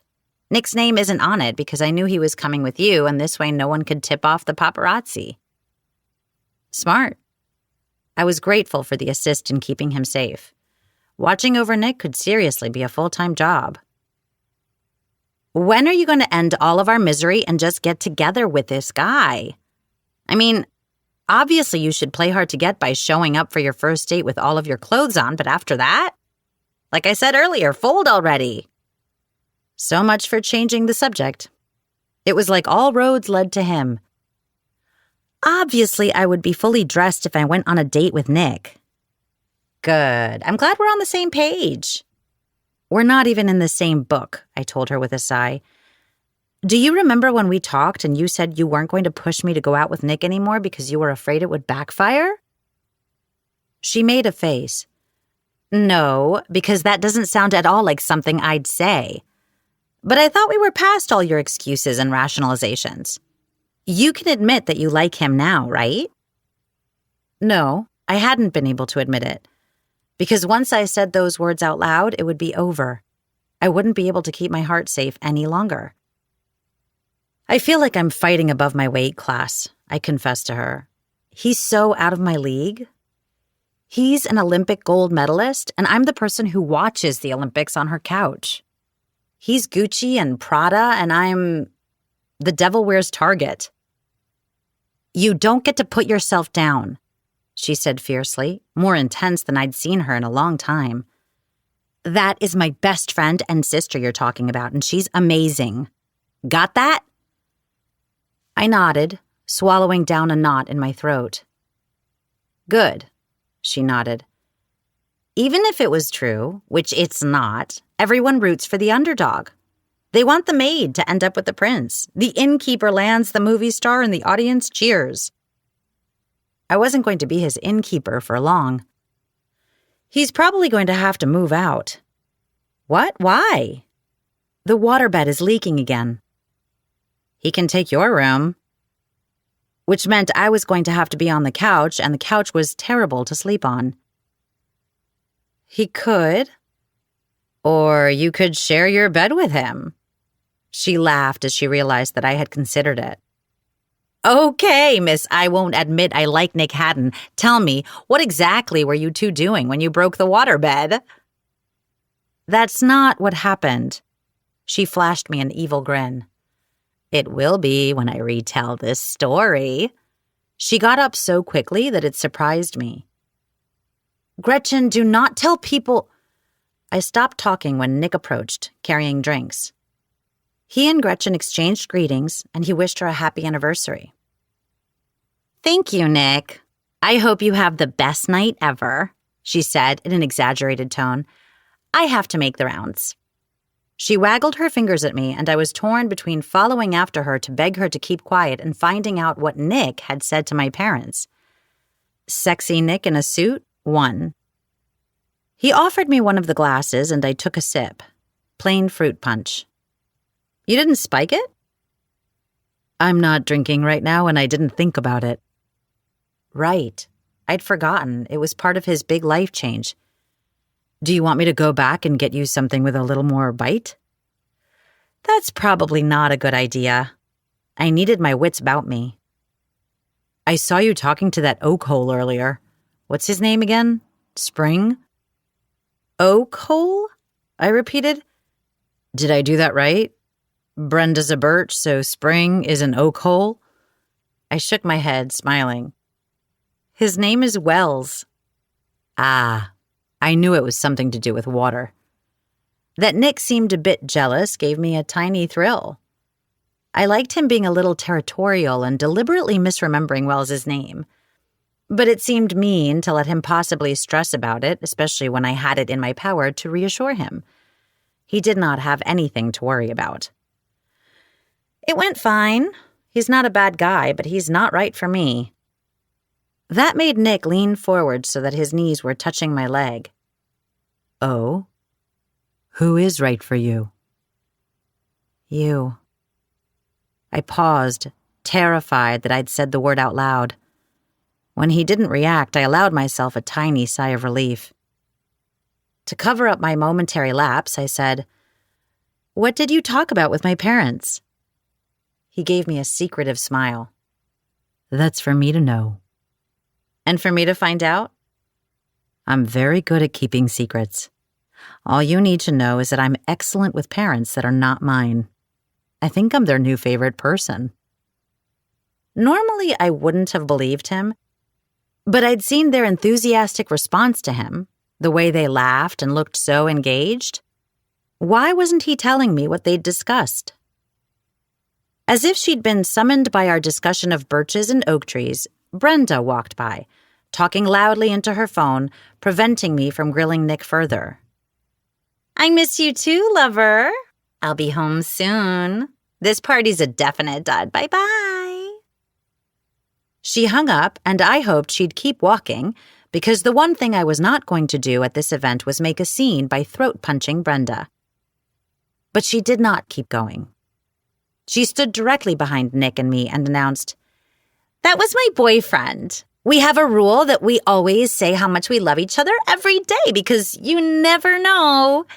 Someone said hello to Brenda, and she stopped mid-sentence to respond and wave. Nick leaned over to me and whispered, "Because you never know when he's going to die?" "Because you never know when she'll find someone better." We smiled at each other. I loved that Nick got my sense of humor and seemed to share it. Brenda interrupted my giddy little moment. "Look at you all dressed up, Janie. Did they not have a dress that actually fit you?" I found myself doing Nick's breathing exercise. When I finished, I said, "I'm not going to stoop to your level because I would have to stoop down really low and I'm wearing heels." "I didn't realize they made those in clown sizes." Breathing exercises again. I was not going to impale Brenda Schumacher with my shoe here at Gretchen's anniversary party. Then there was this zen-like moment, like the clouds parting so that the sun could shine through, where I took a step back and saw this interaction between us. Saw how Brenda could so easily provoke me. How much power I had given her. How much time and energy I had wasted on her. I'd let her become this massive villain in my life, and even now, while I was enjoying my time with Nick, I was allowing her to ruin it. "No more," I silently whispered to myself. I was done giving Brenda so much real estate in my brain. I had other, more important people in my life, and it was time to let this rivalry with her end. I could be the bigger person. There was relief in that realization. Freedom that came from making this choice. "Brenda, I hope you and Wilfred are really, really happy." For whatever time he has left, I mentally added, proud of myself for not saying it out loud. There might have been some zen-like reflection going on, but I was still me. My unsarcastic wish stunned her into silence, and she walked away with a very confused look on her face. "Look at that," Nick said. "You handled Brenda so nicely.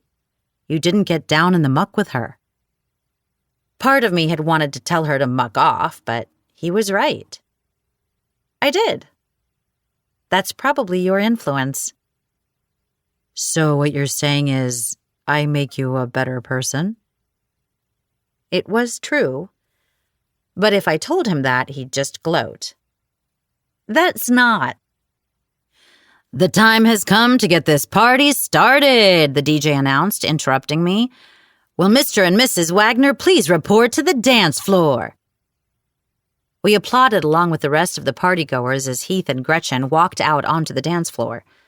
The song they'd played for their first dance at their wedding started up, and Heath swirled her around once before pulling her in tightly. They looked so blissful together. So in love. They danced together slowly, Gretchen's baby bump making it almost impossible for Heath to reach his arms around her. The sight of them made me sigh happily. "How long have they been married?" Nick asked. 2 years. They got married young. Yep, but Gretchen says when you know it's right, what's the point in waiting? The pregnancy was unplanned, but they're thrilled. And her parents have come around." "What happened?" he asked. "Her parents were furious that she got married at 20, and her mom said they wouldn't last longer than 3 months. Things between Gretchen and her parents are great now. They all constantly joke about it, and to make up for being so negative, Gretchen's mom threw them a big blowout party for their first anniversary. She got pretty drunk and promised them she'd throw a massive party for them every year that they were married, an annual party to celebrate how wrong she was. And now she and my mom spend their time arguing over who will get to see the grandbaby the most." "It all worked out," Nick said, and I nodded. Other couples joined them on the dance floor, dancing alongside them. Much as I give Gretchen and Heath a hard time, I'm really glad that they found each other. Nick studied me for a moment and then said, "We didn't have dinner yet. Do you want to grab something to eat or do you want to dance?" "With you?" I clarified. It was a stupid thing to ask. Obviously, he meant with him. He grinned. "Yes, with me." I quickly weighed my options and said, "I'm not hungry. At least, not for food, anyway." Because the idea of swaying with him while he held me tightly, yes, please. I craved it. "Dancing it is, then." He stood and offered me his hand.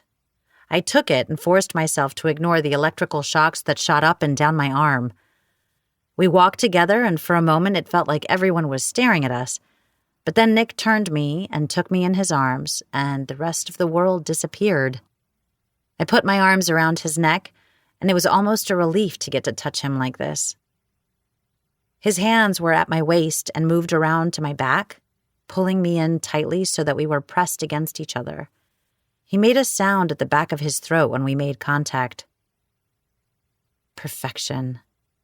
This was sheer, utter perfection, like the chords of a harmony blending together seamlessly. I felt lightheaded and grounded at the same time.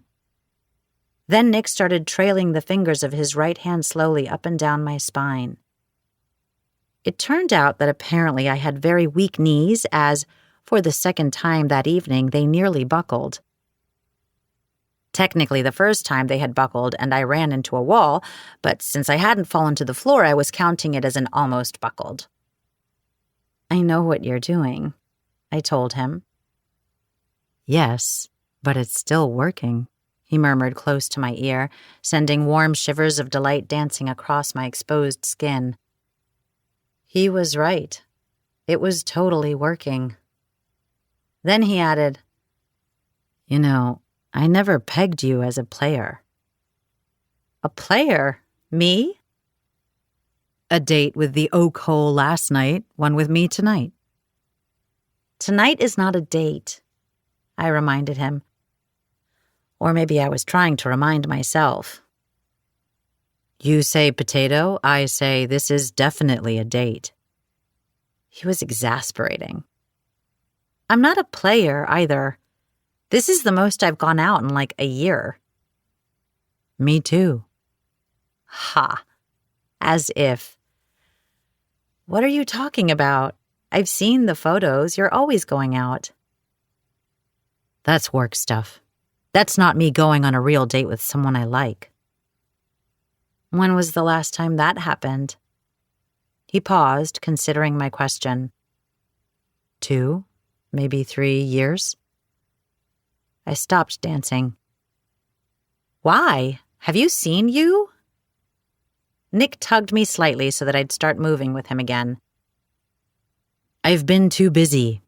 I haven't been in a place in my life where a relationship mattered to me, or was something I even wanted. But now—" His voice trailed off, and I fought off the urge to kick him in the shin. Why did he flirt with me like that? "Oh, I don't go on dates, but you're special, and I want to date you." Yeah, okay, that was totally how the universe worked. "You like me, don't you, Jane?"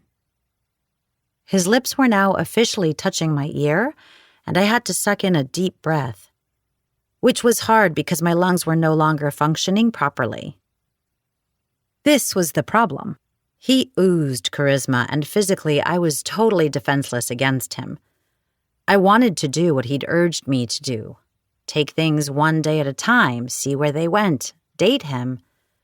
But it still felt scary and overwhelming. I had never considered myself a flaky person. Usually I made a decision quickly and stuck to it, which I'd done here, telling him we couldn't date, but he was persuading me word by word, touch by touch, bet by bet to change my mind.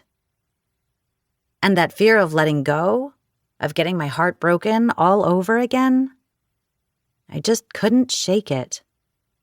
As I'd thought earlier, admitting that I was interested would make me lose what little control I had left. "Like's a strong word," I said, trying to maintain some of my dignity. If he was going to shatter all of my defenses, I at least wanted it to be a hard fight.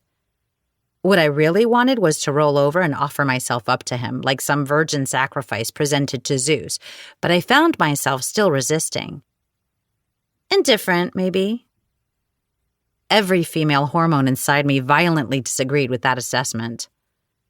He smiled against my ear, and those shivers intensified. "Yes, I can feel the indifference rolling off of you."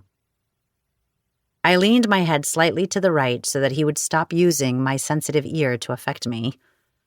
He pulled back to look me in the eyes, and he was doing that amused thing again. "I didn't get to tell you earlier, but you're a 10, he said.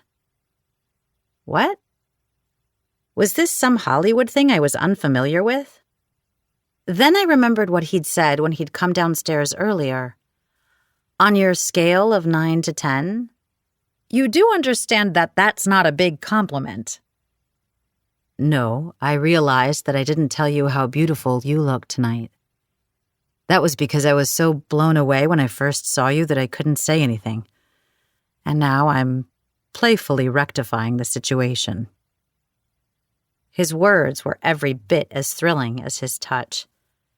Another man might have sounded practiced, but Nick was totally sincere. You got away with a lot of things growing up, didn't you? What makes you say that? I've never met anyone as smooth as you are. I did shave, he agreed, deliberately misunderstanding me. And it wasn't a line. It was just how I feel. You take my breath away. Something inside my stomach turned somersaults at his words, twisting and warming me. I cleared my throat and said, At least I'm moving up. What do you mean? He asked, looking adorably confused. First, I was pretty, then cute, now beautiful. His smile spread slowly until it lit up his whole face. Jane Wagner, are you keeping track of the compliments I give you? Obviously, but there was no way I could admit to that because that would tell him things I wasn't ready to say. I think you're just complimenting me to make me like you. His right hand pressed into my back. I know you like me. You flirt with me all the time. I absolutely did not. I'm not sure you're clear in our dynamic, but thank you for playing. We have some lovely parting gifts for you. He slid his right hand up to rest on the back of my neck and squeezed gently. Not with your words. Don't get me wrong, words are important. Very important. The way he said it, dropping his voice lower, made me literally quiver in his arms. Nick was so right. Words were very important. Especially the ones he said to me. But there are more than just words not being spoken here. I've seen the way you look at me. At my arms, like you wonder what it would feel like if I held you just like this. My hands, because you want to slide your fingers through mine. My stubble, because you want to know what it would feel like against your soft skin. He moved closer so that our breaths intermingled. My lips, because more than anything else, you want to know what it would be like if they pressed against yours. What little space existed between our bodies was charged with so much electricity, I was surprised we didn't burn down the entire venue around us. He feinted forward slightly as if he intended to kiss me, but then stopped, letting his mouth hover over mine. "Am I wrong?" he whispered. No, he was not. I don't answer questions that prove someone else's point. At that, he smiled, and he was so tantalizingly close that the only thing I wanted to do was prove his point. "There's something we should discuss," he said. "Is it about how your air purifier is just a fan? Or why you need more skincare products than I do?" "No, but maybe it should be about how you're snooping in my room." My spine went rigid. I wasn't snooping. I was just being aggressively curious. Besides, you told me I could go in there whenever I wanted, and it would be rude to refuse that kind of invitation. He laughed while stroking my spine with his thumb to get me to relax. It totally worked, as my bones turned to jello and I leaned into him. "You're right. I did invite you. And now with the waterbed leak, you can't make plans to accept my invitation later this evening." That relaxed feeling immediately went away. "What would you be inviting me to do?" "I don't know. We could play Crazy Eights." Now it was my turn to smile. "That's not really my game." "It isn't?" "No, I'm more of an old maid girl. At least my mother certainly thought so." "I thought you were going to say go fish was more your speed." At that, I threw my head back and laughed. He joined me, turning us around quickly before coming to a stop. We stared at each other, and I watched as the laughter in his eyes went away, replaced by a hunger and intensity that I recognized all too well. Nick smoldered at me. I'd never met someone who actually smoldered. He breathed deeply. "You smell like sugar." "You're anti-sugar," I reminded him. "I'm not against sugar. I happen to adore sugar. All that sticky, tasty sweetness that makes your pulse race. I just know what it does to my body." "I know what I'd like to do to your body." My eyes widened at his expression. Oh no, that one had escaped. I'd actually said it. He looked so delighted. I had to stop it. "Unhear that." "Too late. It's in the vault permanently now. I'll never forget you said it, and I plan on teasing you about it for a long time." That was what I wanted. I wanted a long time with him, not the week and a half I had left. I opened my mouth, wanting to tell him that, but his hungry gaze had fallen to my lips and I lost my ability to speak. "Jane, can I kiss you?" he asked softly. Chapter 18. Yes. Yes, yes, yes, yes, yes. Yes. Yes. I yearned for him. My entire body burned and ached with want, had a desperate need to know how Nick felt, how he tasted. Nothing else existed beyond him and me. I didn't care that everyone I knew and loved was here and would witness our kiss and live off that gossip for at least a month. I didn't care about anything but his mouth on mine. So much for taking things slow. So much for protecting my heart. My scaredy-cat heart was on its own. "Okay," I whispered. He reached around to gently brush his fingertips against my face, and the burning only intensified, leaving trails of fire everywhere he touched. There was no way he wasn't doing permanent damage to my skin. I'd never had this kind of physical reaction to someone before. He cupped the right side of my face, and I leaned into his palm. I waited, and waited, and waited. He didn't kiss me. Instead, Nick put his hand down and twirled me away from him before pulling me back. We weren't as close as before, and my body was demanding I move closer. I was totally confused. "There's something you should know," he said. My body tensed with fearful anticipation. He was married. Or something equally bad. "I won the bet." "Our bet?" Which was not a good question because obviously our bet. What other bet was there? He nodded. I stood still, dumbfounded. "How did you raise that much money in a single day?" "I was just persuasive." Boy, did I believe that. "I'm sure it didn't hurt that your Nick hadn't." "It did not," he agreed. I'm still stuck on the "how did you do this" part of it.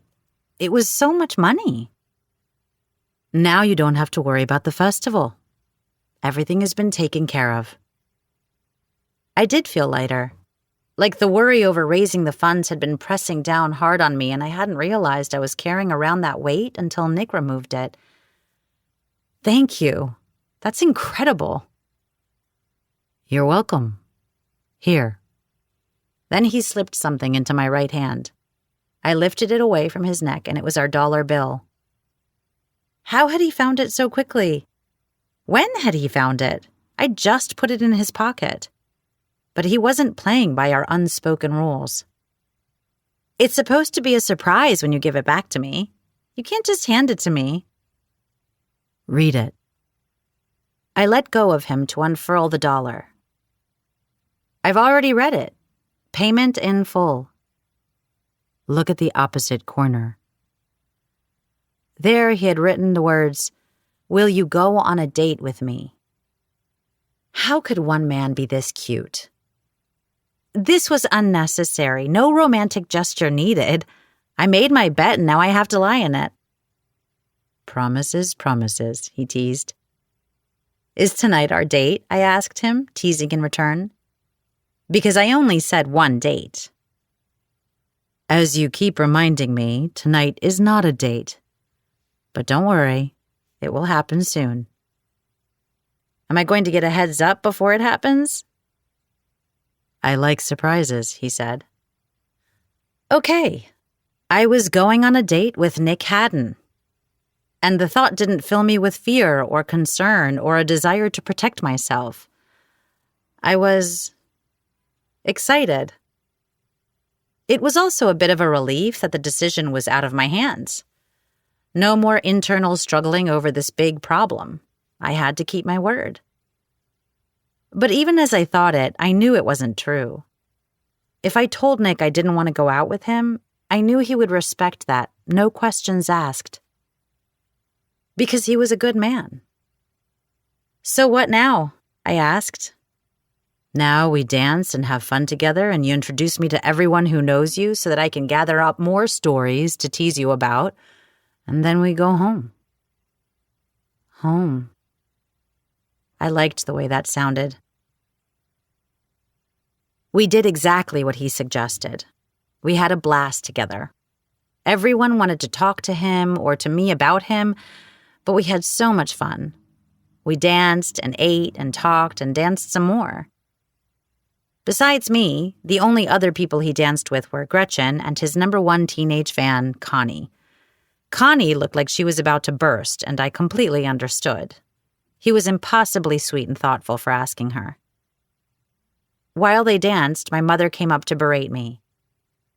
"Why didn't you tell me how wonderful Nick Haddon is?" "The man you were disparaging for being an actor?" I reminded her. She waved my words away with her hand. "You should have told me how delightful he is. So charming. Your dad and I want you two to come over to dinner. I'll call and we'll set something up." A voice inside me said, "They never liked Teddy." It was true. From our first date until our last, my parents had been against me dating Teddy. They'd never said anything bad about him, but I couldn't recall them ever saying a nice thing about him either. They'd certainly never gushed over him the way my mom just had with Nick. I couldn't believe I was actually going to go on a date with Nick Haddon, that this was all happening despite my best efforts to stop it or convince myself that I didn't feel the things that I did. As much as I wanted to let go, to leave everything up to fate and just have a good time, instead, I felt a little like the Titanic, and Nick Haddon was the impossibly sexy iceberg in my path. Only I could see him coming, but no matter what I did, I couldn't get myself onto another course. I seemed destined to run straight into him. We were quiet on our way home. I didn't know what he was thinking about, but I found myself obsessing ever so slightly over why he had asked to kiss me and hadn't actually done it. Had he changed his mind? I hoped that wasn't it. I guessed that he might not be too eager for our first kiss to be in front of other people. That made sense, given that so much of his life was not private. He could have wanted it to be for just the two of us. Maybe he'd been caught up in the moment and then immediately regretted the impulse. Although that didn't make any sense because he was the one pursuing me and soliciting a ton of money from businesses just to be able to take me on a date. He had told me with his words that he wanted me. I needed him to show it, too. We got home and headed inside together, still silent. We were in the front hallway, and I turned the light on and hung up my jacket. There was this sense of anticipation that made my hands jittery. His eyes were on me, but he didn't say anything. I wasn't sure what to do. Was he waiting for me to make the first move?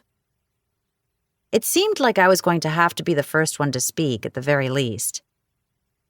We haven't really discussed where you're going to sleep now. And it was in that exact moment that I realized how that sounded. I mean, you can't sleep on the waterbed, obviously. The patch is temporary, so it can't take any weight or movement. I was going to start babbling in a second. There are 4 bedrooms upstairs. Mine, 2 that are still under construction, and a 4th that's finished but only has an old futon in it. Here it was. I had to say the thing I'd been dreading ever since Franklin gave me the news. You don't have to stay here. There are other places in town that you could go, like Brenda's Inn. It physically pained me to say that. I might have been ready to be the bigger person, but I did not want Nick sleeping under her roof. Do you want me to stay somewhere else? No. My answer was immediate, without me overanalyzing my response. Do you want to stay somewhere else? No. His response was just as quick as mine. Okay, good. I didn't want to make him sleep on that futon, though. It was Heath's from college, and Nick might catch a disease or some kind of parasite from it. You can take my room and I'll sleep on the couch. Again, his response was quick. I'm not taking your room. He paused. Unless... There were entire volumes contained in that pause. Unless, I asked, pretty desperately. He shook his head as if he'd changed his mind about something. But he didn't complete his sentence. My parents have an air mattress. I could have them bring it over tomorrow. I was feeling so guilty about him not having a comfortable place to sleep that I was searching for a way to make it okay. Or I was saying random things so that I didn't obsess over his unless. Don't worry about it, he said. I can sleep on the futon. It'll be like camping. I can tell you've never actually been camping. That earned me a hint of his smile. I haven't. It was getting weird and awkward standing with him in the hallway, not knowing what to do with myself. It's late. Do you need me to help move your stuff upstairs? I'll get changed and move everything in the morning. That made more sense. I'm going to go to bed then. Stop me. Kiss me. Do something. But Nick couldn't read my mind. Good night. I walked past him, my skirt brushing his leg as I went by, but he didn't say anything. He didn't stop me, or kiss me, or do anything besides watch me go. Where had it gone wrong? Why was he being so standoffish now? Had I done or said something awful? I had just reached the second-floor landing when he came bounding up the stairs behind me. "Jane?" My heart was pounding hard in my chest as I gripped the banister and turned to look at him, hopeful. "Yes?" He walked up the last couple of steps until we were both on the landing. He put his hands on my shoulders, and there was a lot of internal rejoicing that this was finally happening. An angelic chorus sang exultant hymns. But Nick leaned forward and missed the target. He kissed me on my forehead. Softly, sweetly, tenderly. "I'll see you in the morning," he said against my skin before he released me and went downstairs. I stood on the landing and watched him go, not sure of what had just happened. I went into my bathroom and washed my face. I'd always found scrubbing off my makeup to be soothing, therapeutic even. There was an impulse to leave my forehead alone, to not wipe away the one kiss he'd given me, but that was silly. When my face was clean, I decided to go get changed before I brushed my hair and my teeth. Nick was moving around downstairs. I stopped to listen for a second, then headed into my bedroom and shut the door. I sat down on my bed and Patches rolled over to have her belly rubbed. Flopping backward, I lay next to my cat and petted her. Part of me wanted to go downstairs and demand that he tell me what was happening, but most of me was too embarrassed. How could I go from saying I wasn't interested and didn't want to date him to now demanding implied but not yet delivered kisses? I blinked slowly, overcome with exhaustion. We'd had such a good time tonight. Why was he friend-zoning me now? Maybe things would be clearer in the morning. I woke up still in my dress and high heels, my cat sprawled across my legs. There was a disgusting taste in my mouth. I had to stop falling asleep without at least brushing my teeth first. My room was dark, and I didn't know why I was suddenly wide awake. Then I heard what had woken me up. A knock at my door. Nick. What if something was wrong? I jumped out of my bed and rushed over to throw the door open. The upstairs hallway light was on, and it took my eyes a second to adjust. Nick looked clean and fresh, and I tried to make out the time on the grandfather clock off to his right. "Good morning, Jane. Do you know what time it is?" "It's stupid o'clock in the morning." "No. It's time for our date. You should go get dressed." At his mention of the word dressed, I remembered that my face was bare and my hair probably bore more than a passing resemblance to a rat's nest. I closed my eyes like I was a little kid, and if I couldn't see him, he couldn't see me.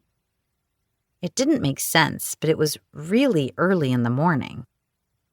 "You can't see me like this." "Like what?" He sounded genuinely puzzled. "Like yourself?" "Like I need to put on makeup first and be a better version of me."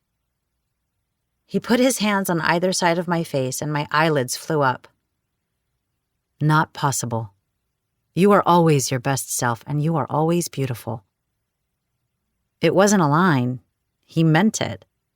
This man spent his life being surrounded by the most glamorous and gorgeous people in the world, and he thought I was beautiful this early in the morning? I did not know what to do with this. I chased away the emotions he was causing because they were overwhelming and I didn't feel ready for them. "Do you know the sun's not out yet?" He dropped his hands. "That's the point." "The point is to fumble around in the dark?" I mean, the idea of fumbling around with him in the dark definitely had some merit, but it was so early. "We're going on a hike." "I can't. I have a conflict." He frowned. "You told me last night you don't have to be at the library until 11 today." Going on a hike conflicts with my enjoyment of life. I feel about hiking the way I do about paragliding or fried Twinkies. You have your fun, but none for me, thanks. Nick grinned at me. "You can go on a hike. It's easy. Left foot, right foot, repeat, trust me. 2 words that get people into a lot of trouble or stranded while hiking. Neither one will happen. This is a get to, not a have to. Let's go binge some fresh air, smell the roses, and I can have the vague pleasure of your company. Yeah, okay, I was being grumpy. While I technically hadn't promised to be in a good mood on our date, it seemed like the least I could do after he'd raised so much money. I smiled. Let me get changed. I think you should definitely go in what you're wearing now. He was not as funny as he thought he was. But please hurry. We have to get there before sunrise. This is our first date, and you don't want to be late. It was too early for rhyming. Okay, Dr. Zeus. Just give me a few minutes. The sun rises for a long time. I closed the door on his smiley face and undid my high heels. Being willing to go hiking was a testament that I must have really liked him. Thanks to the ever-changing weather, I wasn't sure what to wear. I'd never been much of an outdoors type of person, but I was going to do what he'd advised and think of this as a get-to, not a have-to. I put on a pair of leggings, a tank top, and a hoodie with a zipper. I figured that should cover all of my bases. I left my room in order to use the bathroom and brush my teeth. When I grabbed for my toothbrush, it felt off. I realized it was because it was actually Nick's toothbrush. Oh, we were sharing a bathroom. That made sense. If all his stuff was upstairs, he was going to use this bathroom instead of running up and down the stairs to get ready. I opened the medicine cabinet and his things were in there too. I liked how it looked. All of my stuff and his stuff together, and decided this was due to my lack of sleep, as I could barely admit to even liking him, and here I was waxing poetic over our personal hygiene products co-mingling. One bottle caught my eye. His cologne.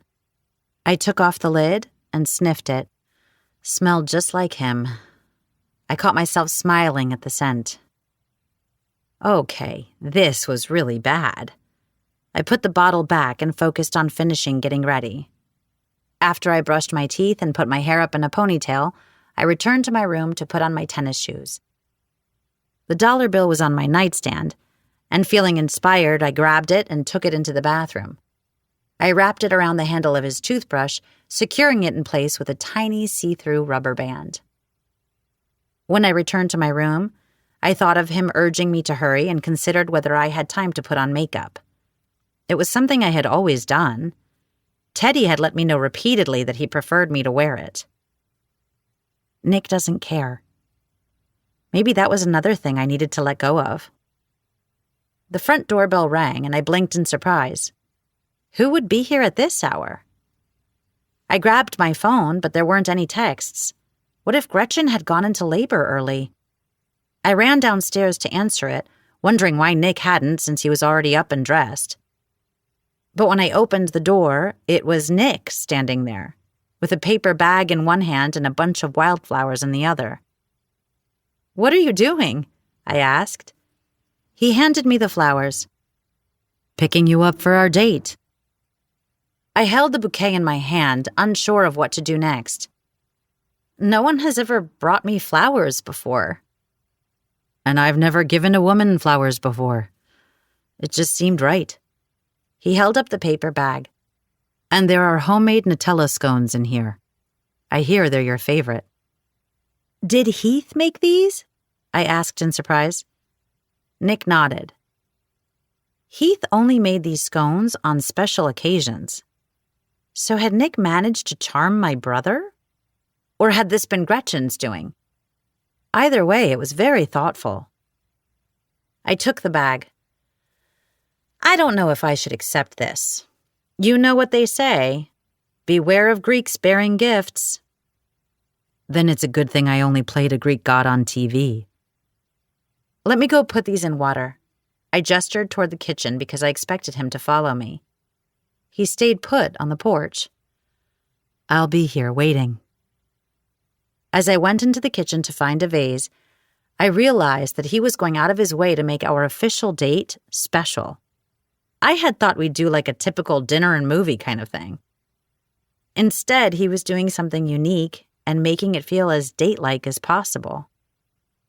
I'd never gone on a pre-dawn hike as a date before, and I couldn't remember the last time I had been this excited to go out with someone. And a huge part of me hoped that maybe this date would end with a kiss. Chapter 19. We were walking up a sloping trail, and I was dying. I was more sweat than human at this point. I took off my hoodie and tied it around my waist. It was still cold and dark out, but all the exertion was making me hot.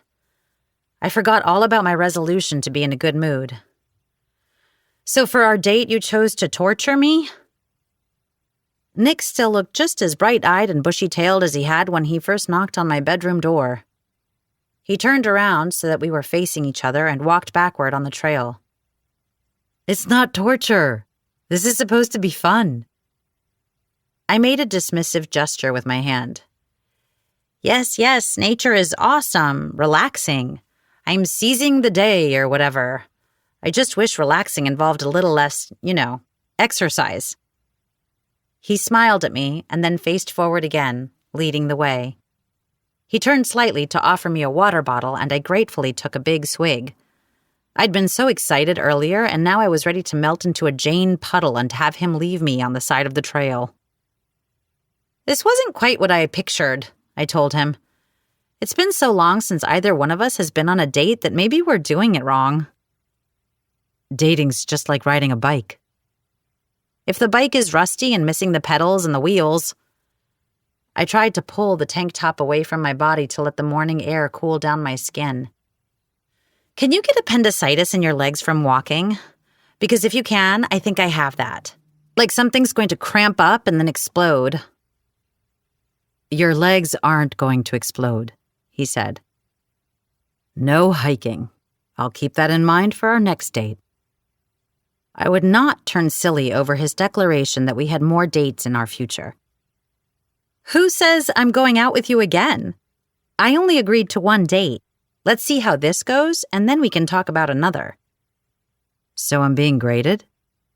"And things are not off to a great start. But if we do go out again, you should probably know that under no circumstances can we go to the Historical Society Museum, because I've been banned for life and it was warranted, and before you ask, yes, Gretchen was involved." "Not that I'd want to go to the Historical Society Museum, but what did you two do?" "That's more of a sixth date confession." 5 more to go." He grinned and then took off his backpack to put it on the ground. "Let's rest for a minute." I nodded, taking another drink from my water bottle. Why didn't Nick look sweaty or exhausted? Annoying. "Look," he said, pointing to a nearby bush. "So cool. It's a praying mantis." Did they not have bugs in California? We had so very many of them here. The little green insect was waving her long arms around. She was probably excited to be meeting her first movie star. "You might want to watch out. It's mating season." He nodded. "She was giving me that seductive bug-eyed look." "That's how they lure you in, and next thing you know, you're headless." Nick grinned at me while I wiped sweat from my forehead with the back of my forearm. He took his phone out and checked the screen. "Are we almost there?" I asked. I was kind of over nature. "Pretty close." "Didn't anyone ever tell you not to focus on the destination and try to enjoy the journey? Getting there is the fun part." I'm more of a let's get to the good stuff at the end kind of person, which means, what, that we're basically incompatible? He seemed to seriously consider my question. "I think it means that we'll get to appreciate things more together because we'll see the world from each other's perspective. You'll remind me to get to my end goal, and I'll remind you to slow down and enjoy where you are in the moment." That was cheeringly optimistic of him. Maybe our two styles would mesh well. I again noted that he talked about us like we had this big future, but we hadn't even kissed yet. Given that I was already hot and bothered and sweaty, maybe this was the time. I edged over to him, directing my gaze toward his lips. It didn't take him long to register what I was doing. That heated look was there in his eyes, but he grabbed his backpack and then said, "Let's go." The disappointment I felt was massive. Despite what he'd said earlier, maybe he didn't like me being all disheveled. It would be understandable if he didn't want to hold me, given how sweaty I was. I hated how insecure this was all making me feel. He wanted a date so badly, but why didn't he seem to want me? When Nick had said a sunrise hike, I hadn't realized that there would be so much uphill to it. The sky turned lighter and lighter as we walked. I did exactly what he'd suggested. Left foot, right foot, repeat. I kept an eye on the trail in front of me, not wanting to risk tripping and adding a possible injury to the insult of him apparently not being interested in me. He came to a sudden stop and I nearly smacked into him. "We're here," he announced. I walked around him to see what he was staring at. Here was a lake, surrounded by trees with red, orange, and gold leaves that fluttered in a slight breeze. It was beautiful and serene. Just up ahead of us, there was a little dock and a small fishing boat tied up at the end of it. "Come on," he said. I was going to ask him if he knew what he was doing, but he untied the boat confidently and offered me his hand. "Climb in." Hesitating for just a moment, I put my hand in his and got into the boat cautiously. It wobbled a bit, but it didn't tip over. He got in after me, and there was more wobbling, but we stayed upright. Nick started the engine easily. "How did you find this place?" What if Brenda had taken him out here on her quest to steal him from me? Maybe he was wrong about which lake she'd brought him to. That would taint everything. I reminded myself that Brenda didn't matter and I needed to let it go. "Tony told me about it. He comes fishing up here sometimes." "Maybe we should introduce him to Wells." "Why would you do that to poor Tony?" he asked, and I laughed. We went to the center of the lake and Nick turned off the engine. We sat there for a moment until I asked, "Now what?" "Now we wait. You could have had your scones out here if you hadn't demolished them in the car." I was still hungry. It was probably all that walking. My body needed calories to regenerate itself after what I had just put it through. Taking in my surroundings, I wondered if this had been Nick's plan. Gorgeous scenery, a sunrise, the quiet and stillness of this moment. Maybe he was trying to orchestrate a perfect movie-worthy kiss. "I did what you suggested," he said. "I spoke with Shanice and she looked at the script." "And?" "And she thought it was well done and she urged me to audition." "So your intuition was right," I said. "And I was right to encourage you. Basically, now I'm the one helping you to be a better person." "You are," he agreed. And I wondered why words carried so much weight with me. "I'm just going to have a very unpleasant conversation with my agent." That confused me. "Doesn't he work for you?" "Yes, but I've never been very good with confrontation. My family is much more into the whole take off and avoid method of dealing with problems." "Give me his number. I'll call him. I'm excellent at conflict." "You would, wouldn't you?" "Absolutely." At that, he reached over to rest his hand on my knee for a brief moment before letting go. Again, it was very sad how excited I was from such a small touch. Then I had to wonder if my knees were sweaty, and there was no way to verify that without him noticing. "When you're having your conflicts, do you always think you're right?" he asked, sounding amused. I thought about it, and yeah, usually. I wouldn't be having the conflict otherwise. Sometimes I'm just aggressively sure of myself. Have you noticed how all of your descriptions of yourself include the word aggressively? It's interesting because you don't really seem to go after the things you truly want. That was not at all what I'd expected him to say, and my heart raced in response. What was he getting at? What is that supposed to mean? I'm sorry. I don't want to overstep my bounds here. No, say what you're thinking. Do you ever feel like you're letting life happen to you? He asked. Was he asking it because it was how he felt about his own life? Or was his question directed solely toward me? I'm doing things. I came home to help out. I'm running the biggest festival in the entire county. I convinced a movie star to help me promote it. Life is not just happening to me. But what about stuff that is just for you? Why aren't you in Los Angeles, pursuing your dreams? I sputtered several times, not able to respond right away. I was upset that he was asking, but part of me suspected that I was more upset about how close he was to the truth. My parents needed me. They still do. That's not what I heard. He said it so kindly and tenderly that I couldn't be mad. Not true. I was a little mad, but it was directed mostly at my parents for telling him. My mother was the one who hadn't come back to her job, which I was still covering. When I didn't answer, he added, They both worry a lot about you. They hate the idea that you've given up your dreams for them. I deferred. Deferred isn't giving up. I still have time. I felt like I said that a lot. It's been almost a year. Your deferment is going to be over, and then you're going to miss out on a once-in-a-lifetime opportunity. What was there to say to that? This had my parents' fingerprints all over it. They'd certainly brought it up with me a lot over the last couple of months. He wasn't just speaking for them, though. He sounded like he cared, too. This time he took my hand, covering it with both his. It's okay to go after the things you want. Aggressively, even. I'm scared. I hadn't ever said that to anyone else, and I felt my eyes well up with unshed tears. I pulled my hand out of his. Yes, I got this mentorship, but what if I get out there and I'm terrible?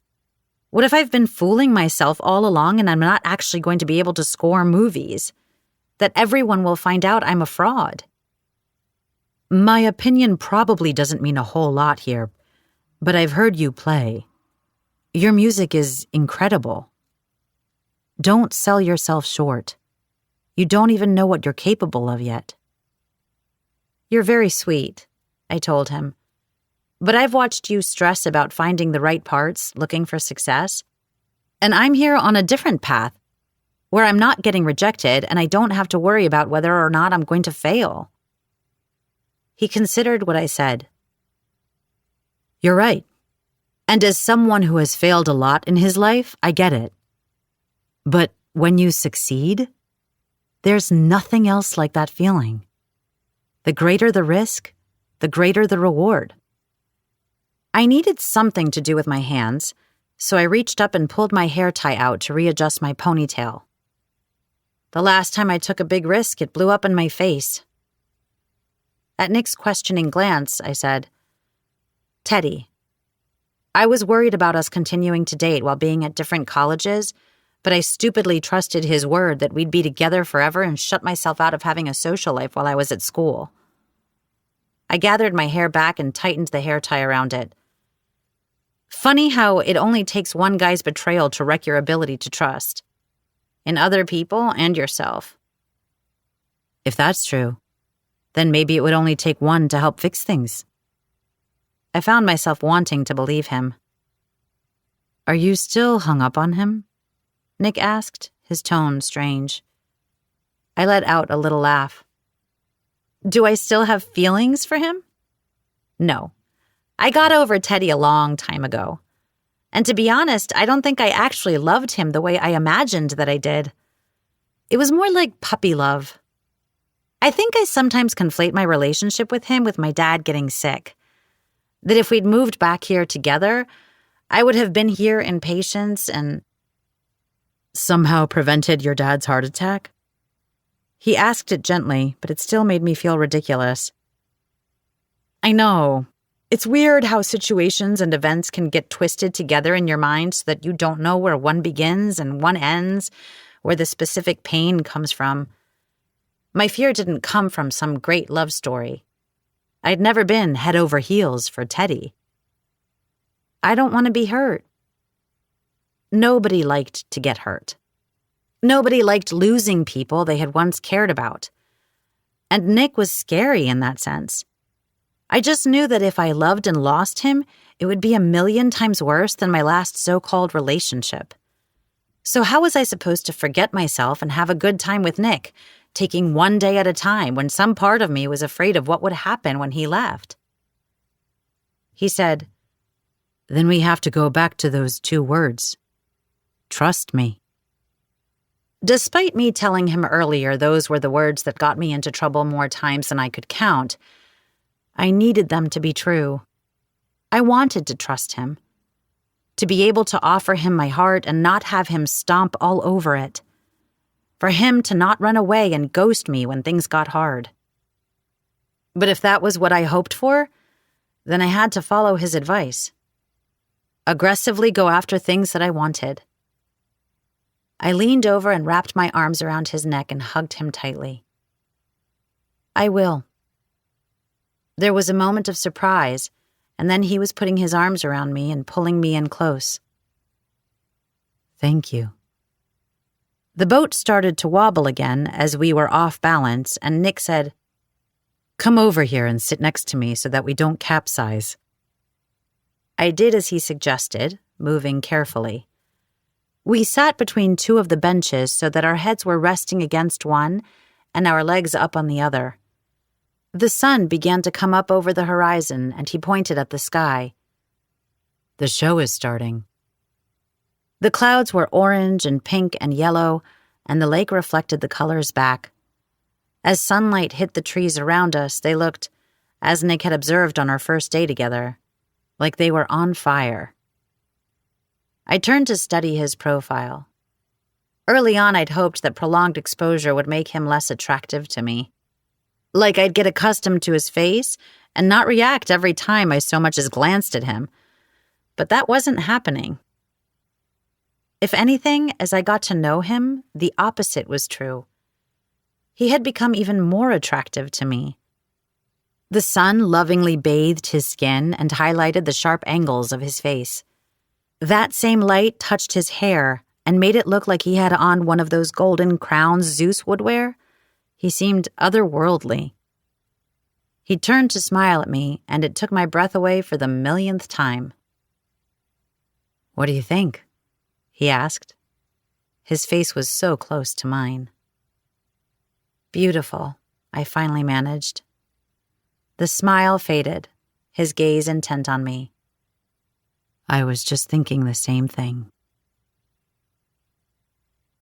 Chapter 20. He did not kiss me. Again. It felt like a perfect moment, our faces close together, sharing our deepest, darkest fears and hopes. But it didn't happen.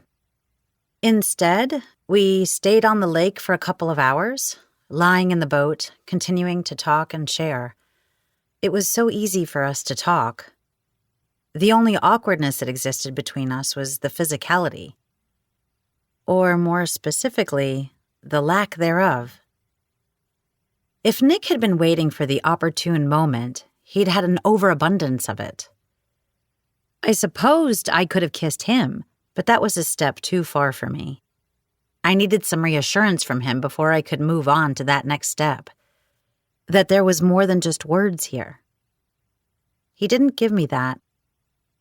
The walk back to the car was much quicker than the walk up. We chatted the entire way home, where the crowd of fans and paparazzi had increased exponentially. "There he is!" someone screamed, and then everyone around her started screaming too. Nick was a good sport, waving and smiling as we went up the driveway. "I don't know if I could ever get used to that," I told him as I drove a bit more quickly so that we could get clear of them. "You can get used to just about anything," he said in a tone that made my heart break for him. Obviously, he wasn't going to kiss me on the porch like it was the ending of a real date with a bunch of long-range cameras behind us. But he didn't kiss me inside the house either. I locked the front door just in case, so that we would definitely have privacy. But nothing. He didn't do it when we got to the landing upstairs. Instead, he said, "Would you mind if I get in the shower first?" I just nodded and waited for a second longer just in case, but he went into his room and closed the door. This was supremely frustrating. I figured I should probably take a cold shower when it was my turn. For the second time that morning, the doorbell rang. I went to answer it, wondering if maybe one of his fans had been emboldened enough to do it. I unlocked and slowly opened the door, and Gretchen stood there, holding my clutch from last night. "You forgot this in all the excitement. Do you know you have a horde of teenage girls by your mailbox?" "I'm aware." "Why was the door locked?" she asked as she came inside. "The horde of teenage girls." "Smart," she said, shrugging off her coat and throwing it over the back of my couch. She settled in and sighed. Then she waved in my general direction. "What's happening here?"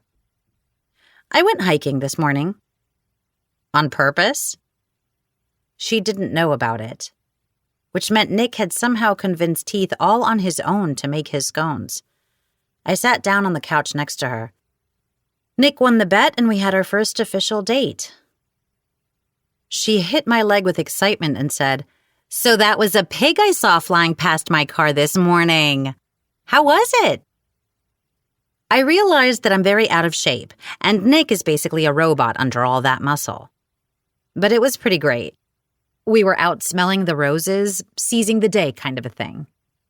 "Did you carpe his diem?" she asked, waggling her eyebrows at me. I did not. Not even close. "Wait, I'm confused. I saw you together last night.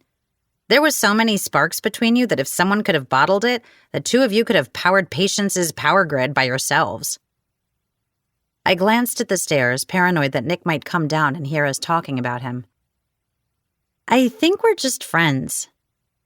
She let out a sigh of disgust. "Why would you think that?"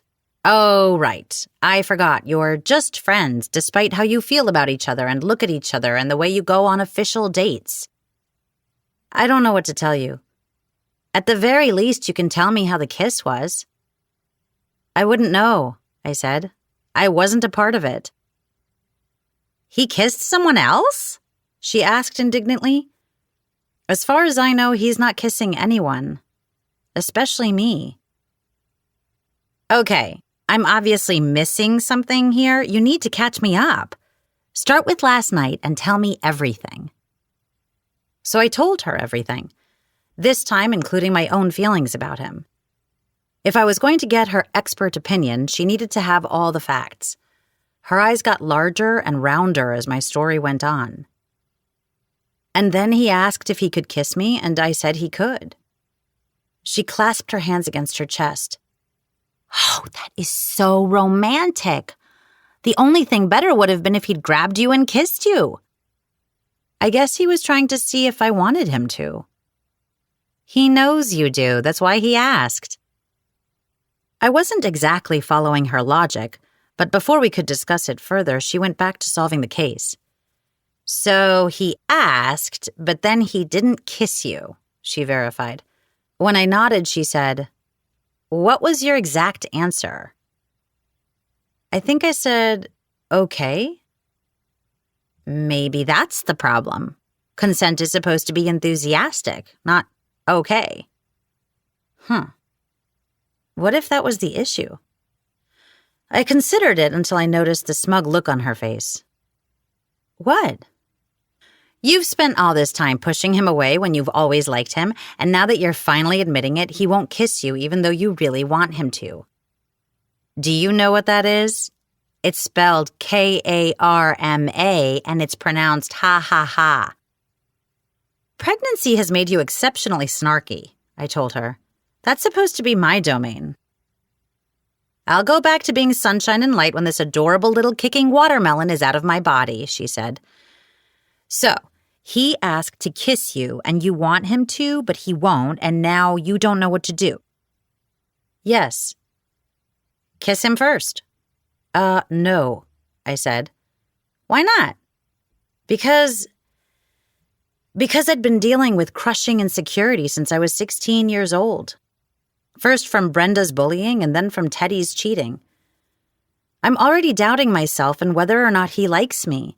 This whole situation makes me think he's changed his mind. He literally told you he wants you. Even the memory of those words made my blood heat up. Yeah, he said it and then nothing. I do have some pride, you know. Pride is not worth not kissing Nick Haddon. Maybe she had a point. If he doesn't want to kiss me, I'm not going to throw myself at him. Your stubbornness is going to be the death of me, she said. I understood how she felt because it was going to be the death of somebody. Do you think it's possible to explode from unresolved sexual tension? I think you're about to be the first person who finds out. At that, I let out a groan of annoyance and leaned back against the couch. When you ask someone if you can kiss them, that's like an implied social contract that you should follow through on. You don't ask someone, "Can I sit here?" and then not sit down. It's like he's revving the engine and not putting the car into gear. Sometimes revving the engine can be fun. I glared at her. Driving is better. My guess is you're not missing out on anything. He's probably not any good at it. The kind of guy who sits back and expects the woman to do all the work. Do you really think that's true? Sweetie, no, I was just trying to make you feel better. She had meant to make me laugh, but this was bothering me too much. You didn't ask him any follow-up questions last night or this morning? She asked. I didn't want to be pathetic.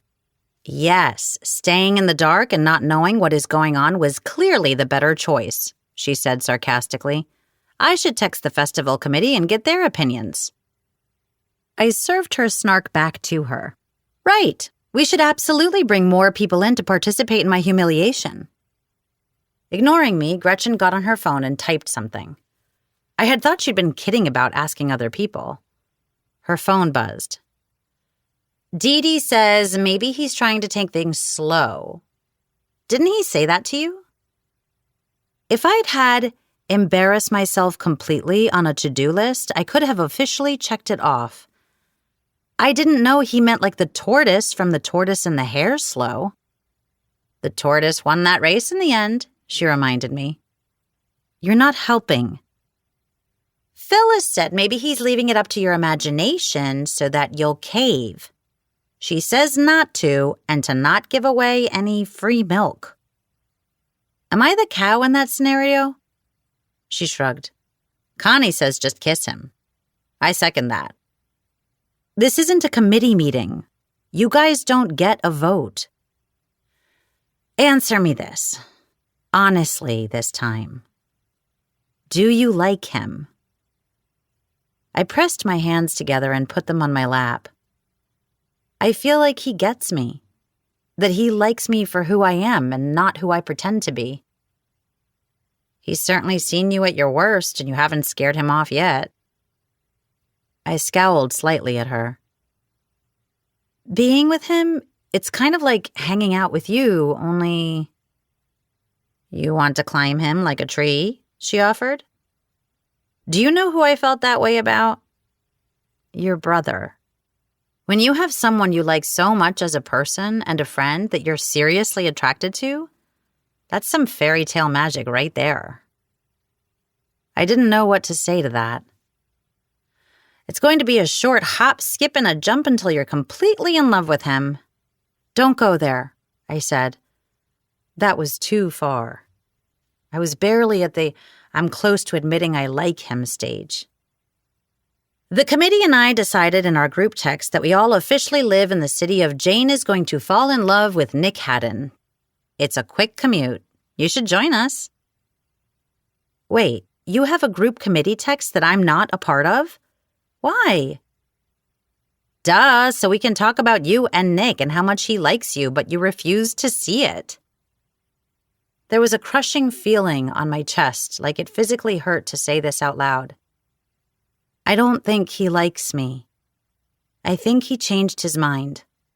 That's why he hasn't tried to kiss me. Oh, she of little faith, you are going to be so surprised. Personally, I'm ready to drive south across the river into Kentucky so that I can buy a cowgirl hat and boots to officially get on this wagon. But there's only one way to resolve this. You're going to have to ovary up and have a conversation with him. That was the last thing I wanted to do. Because as long as we didn't talk about it, I could live in a state of denial. If I asked him and he had to let me down gently, I wasn't sure I would get over it. Wells's face flashed in my mind, and I thought that maybe Gretchen was right. This was karma. I hadn't liked Wells and maybe hadn't handled it well, and now I was going to be on the receiving end of it. The grandfather clock upstairs bonged, letting me know that it was getting late. I have to get ready for work, I told her. Okay. Can I get that Duel of the Fae book I lent you? Sure. It's up in my room. Gretchen scooted to the end of the couch and then struggled to stand. Stay here, I said. I'll go grab it for you. No, the doctor says I should be walking, that it will help induce labor, and I am all for anything that does that. What did you think of the book? I really liked it. It made me want to watch the movies again. Yes, Malek Shadowfire is totally my book boyfriend.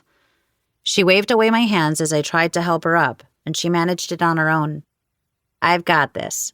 So did Nick move upstairs? Did he elect to sleep on the futon? He did. I don't know how you can wonder whether or not he likes you. That proves it right there. That thing is so uncomfortable. Right? He should stay somewhere else. Gee, I wonder why he doesn't. She moved slowly up the stairs with me, and when we got to the landing, she heard the shower going. You're sharing a bathroom, too? We are. I guess one of us could use the downstairs one, but this is easier. That's so domestic of you. You're using this to your advantage, aren't you? Accidentally walking in while he's in the shower? No. I knew she was joking, but there was a tiny part of me that thought her idea had some merit. I put it aside. Then everything seemed to be happening at once. Gretchen playfully put her hand on the doorknob like she was going to barge in. I grabbed her wrist to stop her, and that was the moment Nick opened the door with a towel around his waist and using another to dry his hair. He was glorious. Still damp, his hair wet and dark, that towel slung low on his hips, all of his fabulous chest and arm muscles out on display, still shiny from his shower. It was enough to make a girl feel faint. I actually did feel faint. If he was surprised to see us standing outside the bathroom door, he didn't show it.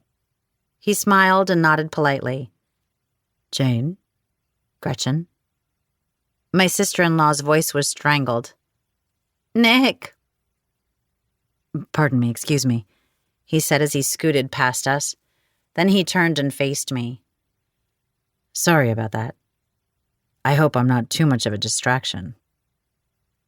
That cocky little smile of his said he knew exactly what he was doing to me, and I was still falling for it. I'm a married woman. I'm a married woman, Gretchen muttered to herself as he went into his bedroom and shut the door. I got the impulse. Seeing him like that was a little like getting crushed by a boulder falling off a 60-foot cliff. I'd been totally flattened by lust. We just stood there, staring at his closed door. I put both my hands on my cheeks and could feel the heat I was emanating. I guess as far as roommate situations go, this is a pretty ideal one, she said. It's like he's torturing me, showing me what I can't have. I feel like I'm gonna die if I can't kiss him. And he is triggering my lizard brain, and I want to do unspeakable things to his abs, I admitted. I don't blame you. She turned around. Oh, your mom is going to be so embarrassed when the paramedics inform her how you died. Because, Jane Wagner, you are, to use a technical term, so screwed. Chapter 21. I didn't get much done at the library that day. Not only because I had all these wonderful mental images of him half naked to flip through in my brain like a catalog, but also because I didn't know what to do about my situation and couldn't come up with a solution. Gretchen was no help. She, and by extension the rest of the festival committee, urged me to talk to him. Connie had oh so helpfully suggested that I take him back to the lake and pretend to drown so that he'd be forced to do mouth-to-mouth and then I could kiss him. I texted Gretchen back and said I didn't want to come across like a flake, having told him I wasn't interested one minute, and then the next being so desperate for him that I was considering taking Connie's deranged advice and putting myself in mortal danger. She lovingly told me all of my fears were stupid, and again told me to ask him because he was the only person who had the answers. Logically, it seemed like the best course of action. I was the one who had bragged to him about not being afraid of conflict. And normally I wasn't, but I was scared of being told that he wasn't interested in me. That was a rejection I didn't think I could take. When I got home that night, I felt completely sore and wiped out. I thought maybe I should just go to bed and avoid Nick entirely, but he was in the living room and came out into the hallway when he heard me come in. His whole face lit up when he saw me, and that delighted smile of his made it hard to breathe. He said, "Hey, you're home. Are you hungry? Tony sent a pizza over and it's in the fridge." Tony doesn't do delivery. He shrugged. He does now, I guess. It was really nice of him. Tony had never done takeout or delivery of any kind, ever. What was Nick doing to the people in this town? Including me. "How was your day?" he asked. All he needed to do was add a deer onto the end of his question, and we really would be the cute little domestic couple Gretchen accused us of being. I pushed it out of my mind. It was fine. Kind of stressful. Do you know what's good for that? Making out? I wanted to ask. What? There's a couple of low-intensity stretches I could show you. Yoga. Of course. Then I immediately brightened, as he would have to help me do the different poses correctly. Okay. But saying that made me flash back to my answer when he'd asked if he could kiss me, and I glanced at him, wanting him to remember, too. He had permission. He just needed to work on his follow-through. He didn't, though. He just led me over to his yoga mat and guided me through a series of poses that he named off for me.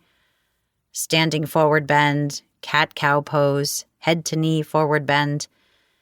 They were harder than I'd expected, and I wondered how he could do them so effortlessly.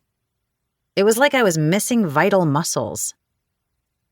I particularly enjoyed the corpse pose, which was basically me lying on the floor, breathing deeply while I thought about the different parts of my body under his direction. That time was spent thinking about the parts of his body instead, but I didn't mention that to him. He talked me through each stance and told me how it should feel. We finished up with the easy pose, which was sitting on the floor with my legs crossed, hands on my knees, and trying to align my spine and lift my chest. He sat across from me, doing the same thing, like a mirror image. His eyes were closed, and I took advantage of the opportunity to study his face. Why was I sweating again? It wasn't even hard. It had to be him. I was wearing a tank top under my long-sleeve shirt, so I reached for the bottom hem and tried to pull it up, but my arms weren't cooperating. My shoulders were killing me. My shirt got stuck halfway up. I made a sound and saw one of his eyelids pop open and then the other. Are you okay? If I tell you what's happening, you're going to think I'm weird. I think you're kind of running that risk either way. I'm trying to raise my arms, and it's not working. I thought you said this was low impact. He grinned at me and leaned forward. Let me help you. He grabbed the shirt and gently tugged it over my head. Nick Haddon is undressing us. My hormones rejoiced, and I didn't even have it in me to tell them to stop. Because that was the thought going through my brain as well as he pulled the sleeves down my arms until I was free. That heated gaze of his was on me again, but it quickly went away. Before I could wonder why his mood seemed to shift so quickly, he said, You are burned. What? Your shoulders. I got up and went over to the hallway mirror to look.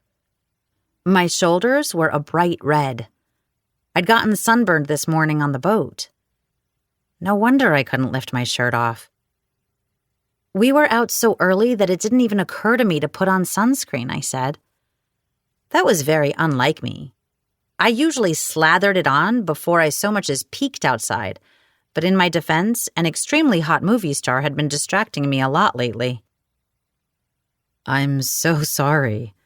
If I'd known that you were going to fry like an egg on a sidewalk in Vegas, I would have reminded you. You are so sunburned. Nothing good can come from hiking, I said. He tried not to smile and then looked to his right. I saw some aloe in the bathroom under the sink. Go sit on the mat. I'll be right back. I inspected my shoulders. I pressed a fingertip into the right one, leaving a white mark that hurt. They'd actually been hurting all day, but I'd blamed it on the physical activity from the hike. Sighing, I went and sat on the mat feeling sorry for myself. It was going to be hard to sleep tonight because I was a side sleeper and this would make me miserable. Nick came right back with the aloe vera bottle. I reached for it, but he sat down behind me, his folded legs pressing against my back. I can do it, I tried to protest. I know you can. I just want to help. You don't get to do nice things for me after you're the one responsible for burning me. I knew I was being irrational. He seemed to understand that, and his voice was reassuring. The sun's responsible for burning you, and I like being nice to you. That set off tingles of excitement along my veins. I heard him squeeze the bottle, and the next thing I felt was the cold gel against my skin and him rubbing it in. I sucked in an audible breath. Cold? He asked. That wasn't why I was reacting. It was because of his clever fingertips, which were making small circles on my shoulders. I didn't understand how this was happening. My skin was screaming for attention, literally burning itself off my body, and I was still giving all of my focus to him and his touch. His hypnotic movements were careful as he smoothed the aloe in, like he was trying not to press down too hard. Everywhere he touched sent little icy pinpricks of awareness and want across my skin. How could he make me burn and shiver all at the same time? Maybe I had sun poisoning. Nick spread the gel over my shoulders, front and back. Then he headed to the back of my neck, and now I was pretty sure he was messing with me, because he was actually massaging the aloe in, creating little patterns against my skin.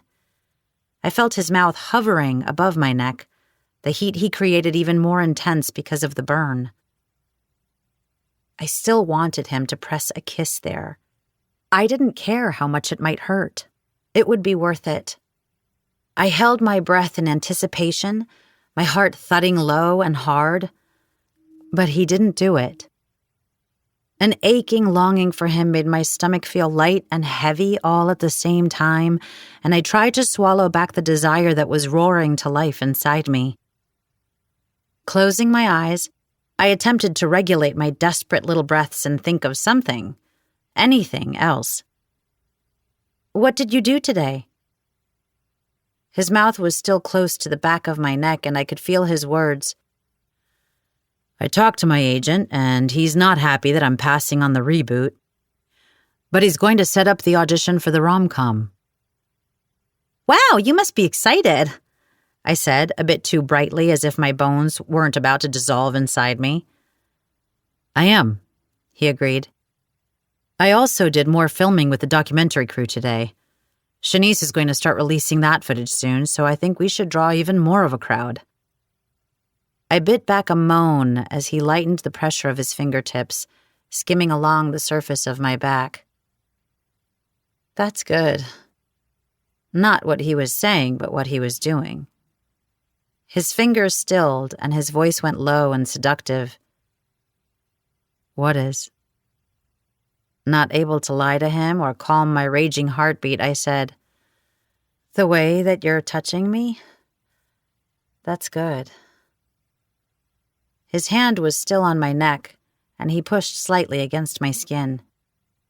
I wished I could see his face as he said, Good is good. The words reverberated deeply in his chest, which was just behind my back, and I wanted to lean against him, even if it would make my shoulders ache. That would be an acceptable sacrifice in order to be held. Because good was very, very good. My lungs refused to cooperate with me, but I did manage to draw in a shaky breath. I suddenly felt scared. Here I was telling myself that I wanted him to be closer to me, and the second things turned that direction, I was ready to make jokes. I heard that the girls you date get burned. I just didn't know they meant literally. I'd like to say I won't do anything else that will turn you bright red, but we both know that would be a lie. His breath stirred the little hairs along my nape, making my shivers multiply in intensity. It's so easy to make you blush. There were definitely quite a few ways Nick could make me blush. So many times he already had. That made the fear melt away. Why did I keep fighting this? Why did I, like Gretchen had said, run away from things that might make me happy? Gathering up my courage, I turned my head over my shoulder to look at him. Why haven't you kissed me? He froze, his expression unreadable, and then he picked up my defensive playbook and made his own joke. Why would I do that? You don't even like me. Now I turned around completely so that I was facing him. My knees were on top of his like I was trapping him there and making him have this conversation with me. It had been really hard to ask him that question, and he wasn't going to get away that easily. I don't like you. Says who? You, repeatedly, he said. I had to convince you into begrudgingly going out with me. Oh, that. Right. You know that I like you. It's the first that I'm hearing about it. He had a really good point. I'm not good at saying things like that. I looked down at our legs and he put his fingers underneath my chin to lift my face up so that our gazes met. What are you afraid of? He asked softly. Time to be really honest. With him and with myself. That if I told you about my feelings, then this becomes real and I could get hurt. I have that fear too. He cupped the side of my face with his hand. I promise to be careful with your heart. His thumb brushed my cheek as he studied me. Then he released me. Nick leaned back, putting both his hands on the floor to support his weight, like he was trying to move his torso and face as far away from me as he could, but he left his folded legs where they were, underneath mine. You should stay away from me, he said as he lifted one of his hands to rub at his chest.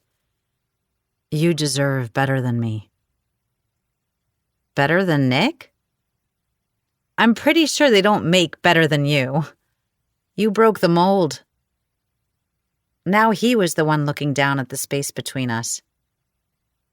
I ruin everything I touch, like some kind of reverse Midas. I didn't even know how to answer that. People adored Nick. Everyone here in town, his fans, me. How can you think you ruin things? You make them better just by being here. That Jinx thing finds a way to destroy everything I care about. It probably wouldn't be appropriate to tell him that his superstition was not real and was, in fact, silly. I reject that as an excuse, I told him. What else do you have? There's what you pointed out earlier. If we kiss, then it might change everything. If I kissed you, it might mean that nothing would ever be the same. Maybe that wouldn't be a bad thing. And maybe I shouldn't have jumped to that conclusion. I couldn't believe I was the one saying this. I was basically admitting that I'd been wrong. But as for that Jinx thing, do you think I could convince you to forget about that? You probably could, he said with a wicked little grin that made my heart flip over.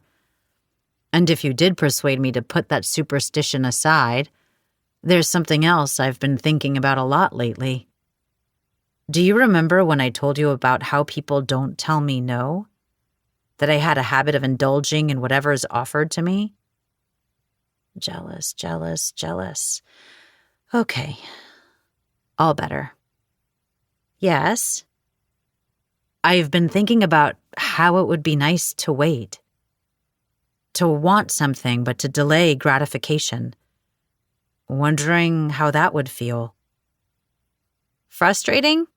I said. He sat back up and offered me his hand. After a moment, I gave him mine and he laced our fingers together, holding our hands up. Joyful shocks of electricity sparked inside me. People hurry through these steps, and I want to savor each one with you. It means something to brush my fingers against yours. You make me feel things I'd forgotten about in my rush to get to the finish line. There are so many moments along the way that I've been taking for granted. Holding your hand is significant, and I get to appreciate this small moment with you. He pulled my hand up to his mouth and kissed the back, and I gasped and shuddered slightly. That sound, that reaction, I want that, he said. I want to hold you on the couch while we watch a movie together and be aware of your breathing, of every time you shift beside me, how soft your hair is, how good you feel in my arms. When I touch you and when I do eventually kiss you, I want it to mean something. Wow. How was I supposed to respond to that? I'd never had anyone say something like that to me before. So, you want to wait to kiss me? I clarified. I do. Then why did you ask me if you could? To make sure you wanted to. For when it does happen.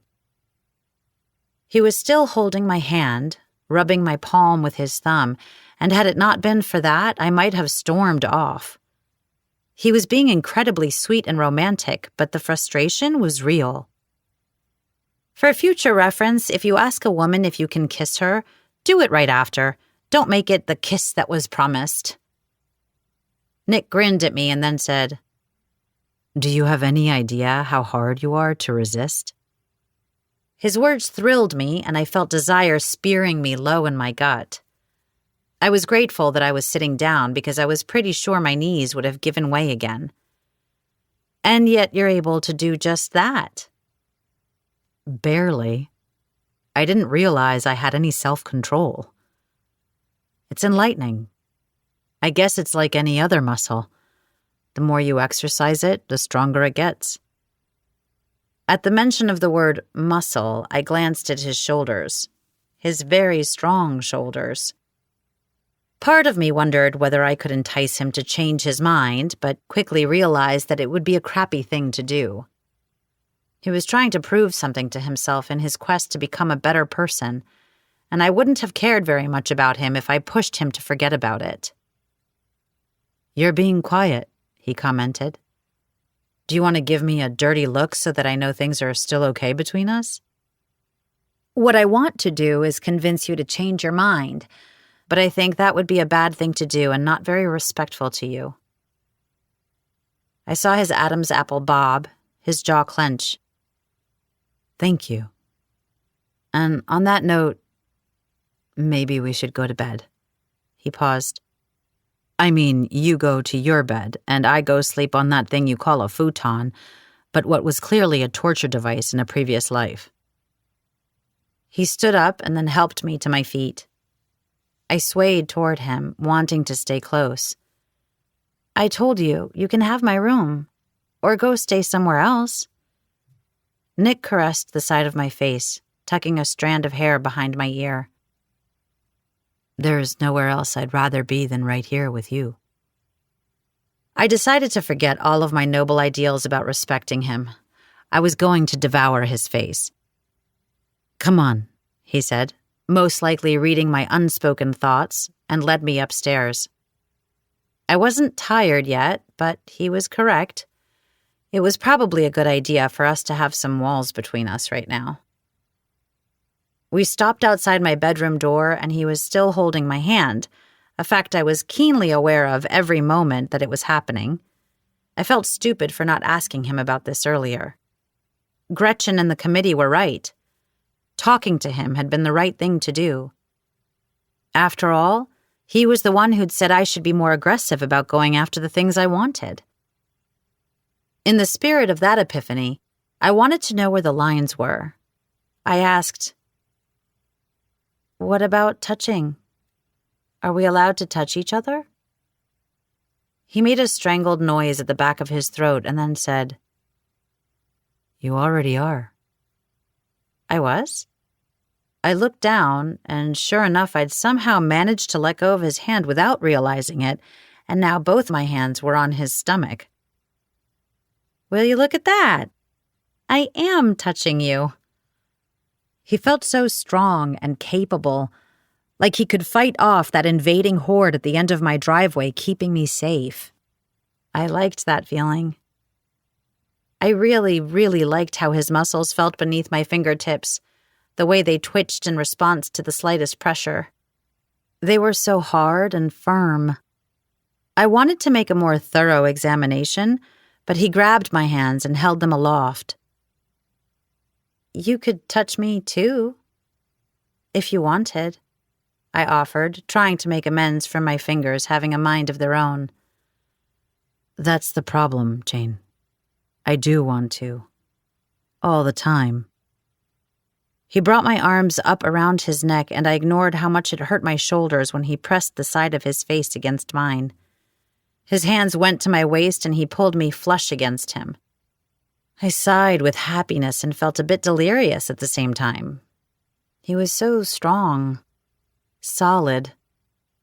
Then his lips were next to my overly sensitive ear, and he said, "What I really want to do is pick you up, kick in your bedroom door, throw you on your bed, and make sure you don't want to get up for at least a week." Breathing became impossible. His words slammed into me like bolts of lightning, crackling and sparkling as they lit up every cell in my body. Nick. I didn't know why I was saying his name, what I hoped to accomplish. I just clung to him, relying on his strength and wishing he would do what he'd just said. My heart hammered with anticipation and want. His lips brushed my ear. Not a kiss, but definite contact. I have to be careful how much I touch you and hold you. That was probably a good idea, given that this hug was probably starting to border on harassment. But it was also making me feel connected to him. Close. Intimate. You're humming, he said with a smile against my cheek. Again, I'd been unaware. But if I was going to be totally honest with him, I might as well go for broke. It's because you make me happy. You bring out the music in me. His body stiffened underneath mine for a moment before he relaxed again. I have to go. Good night. Then he was gone, and I was left alone, wondering what had just happened as his door closed behind him. What was going to happen in the future? Where this was all headed? I went into my room and sat on the edge of my bed. I knew it was going to be hard to sleep, and it wouldn't be because of the sunburn. Chapter 22. I caught up Gretchen and the rest of the festival committee the next morning at the library, and I couldn't remember the last time I'd seen my best friend so giddy. She said a lot of smug, "I knew it's," and "I told you so's," but that was to be expected. Then I explained how Nick wanted us to wait before we kissed. There was dead silence, and then Gretchen said, "I guess slow and steady wins the girl." Michelle grimaced. "Or he'll end up losing her over it because he takes too long." "That won't happen," Phyllis said. "Jane is not going to lose her interest." True. "I think it's romantic," Dee Dee said with a sigh, "that he likes her so much he wants to wait so that they don't rush and ruin things. They'll get to really know each other." Connie totally disregarded what I said and informed us that she had been thinking about other ways to trick him into it. "If you're not willing to go the CPR route, then maybe you could do like a Sleeping Beauty thing?" I blinked and waited for her to explain, but she didn't. "You want me to pretend to be in a coma and hope he thinks the only way that I'll wake up is for him to kiss me?" She nodded enthusiastically, and I just smiled back at her. She didn't understand that I wasn't going to do anything that Nick didn't want to do.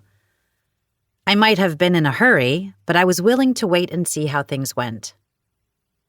Maybe I could focus on the anticipation rather than the frustration. Easier said than done, though. For the next 5 days, he and I spent all our free time together. I confessed to Gretchen that I was worried Nick and I were playing house, and that made it easier to buy into the fantasy. He asked me to go on a date every day. Somehow he managed to always come up with something unexpected and unique. Including tonight, when he started off the evening by asking me, "Do you want to accompany me to toilet paper the Historical Society Museum?" That would be illegal and disrespectful, and my mom would kill us if she found out. "So you're in?" he asked with a captivating grin. Did I not make that clear? What's a little vandalism between friends? We dressed in all black, parked a block away, and sneaked around the various buildings in the town square. The whole thing struck me as hysterically funny, and I couldn't stop laughing as we completely covered the front of the museum with toilet paper. "This is why they were right to ban me," I said. He grabbed me into a big hug and whirled me around. "Now they'll have to ban me, too." There was a heart-stopping moment when I thought that he might kiss me. Declare the wait over. But as he studied my lips, I was the one who stepped back. I knew that even if he was caught up in this moment, he didn't want this. Not yet, anyway. I could wait. Waiting sucked, but I could do it. Anticipation and not frustration, I reminded myself, and I almost believed it. After we finished with our mayhem, we went back to the house and he suggested we watch Raiders of the Lost Ark. I cuddled up against him and we held hands as the movie started. He asked me to explain why I loved the soundtrack and the score. I enthusiastically did just that. For the first 10 minutes, with those sinister-sounding brass chords, you don't even know if Indiana Jones is the good guy or the bad guy. All the apprehension in that opening sequence, the music does that. I explained the various instruments used to evoke tension, and that led to me talking about why I loved this movie so much. It was Williams' score that led us from adventure to comedy to knuckle-gripping tension to love to one of the most recognizable themes in movie history. Raiders March and one of the most romantic, Marion's theme. Nobody does themes like John Williams. The way he made it fit each character while being catchy and engaging your emotions, bringing you into this adventure and romance, it's just sheer perfection. I sighed happily. Sorry for going on like that. I'm the one who asked, he reminded me. You could talk about fishing and I'd still be entertained. The same was true in reverse. Everything Nick said, I found utterly fascinating and I wanted to know more. I was also fascinated by the ways he touched me. Like now. He was pressing tiny kisses against the length of my inner arm, from my palm to the crook of my elbow, and I had no idea I was so sensitive there. "I love how soft your skin is," he murmured, and my stomach quivered from the feel of his mouth, his words, and the intoxicating warmth that filled me. While I understood what he was trying to accomplish, and I loved snuggling with him and holding his hand, I was craving more. I thought about it constantly, which probably was not a good thing given our current situation, but I couldn't help it. He was so attentive, so careful, so thorough in the things that he allowed himself to do.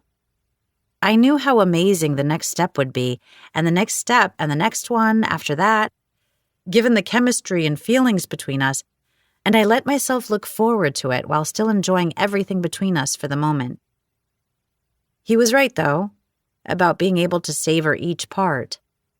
The first time he ran his fingers through my hair while he held me close, when he had his hand on my bare back while we watched a movie together, when he laid his head in my lap during a nighttime picnic and I traced the outline of his handsome face. We both got to experience those feelings like we were giddy teenagers, doing it for the first time. While I went about the daily activities of my life, work, friends, the festival, my thoughts were always turned toward him. I found myself wanting to know what he would think about what I was doing, to get his opinion and hear his insights. I wanted to know everything about his life, which was so very different from mine, and all the things we had in common. It was bonkers how seamlessly Nick fit into my life, how domestic and easy everything was between us, how much this felt like it could be so much more. And then, with the festival getting closer and closer, everything almost fell apart. The crowds of fans had intensified. I routinely had to honk my horn to get through the people gathered at the end of my driveway.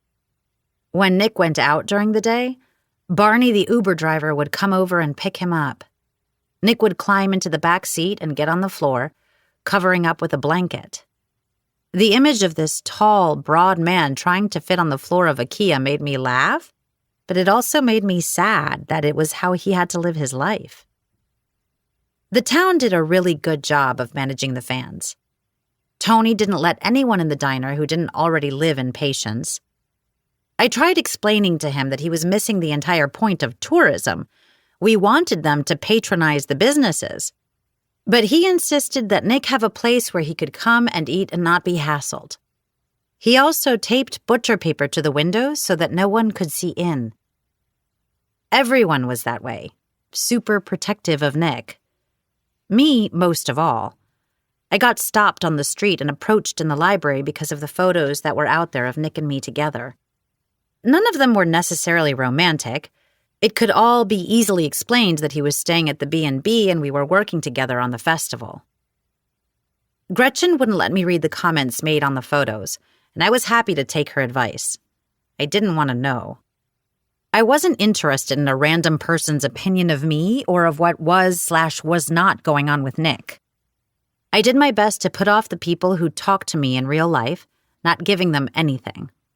I got very good at brushing people off in a nice way.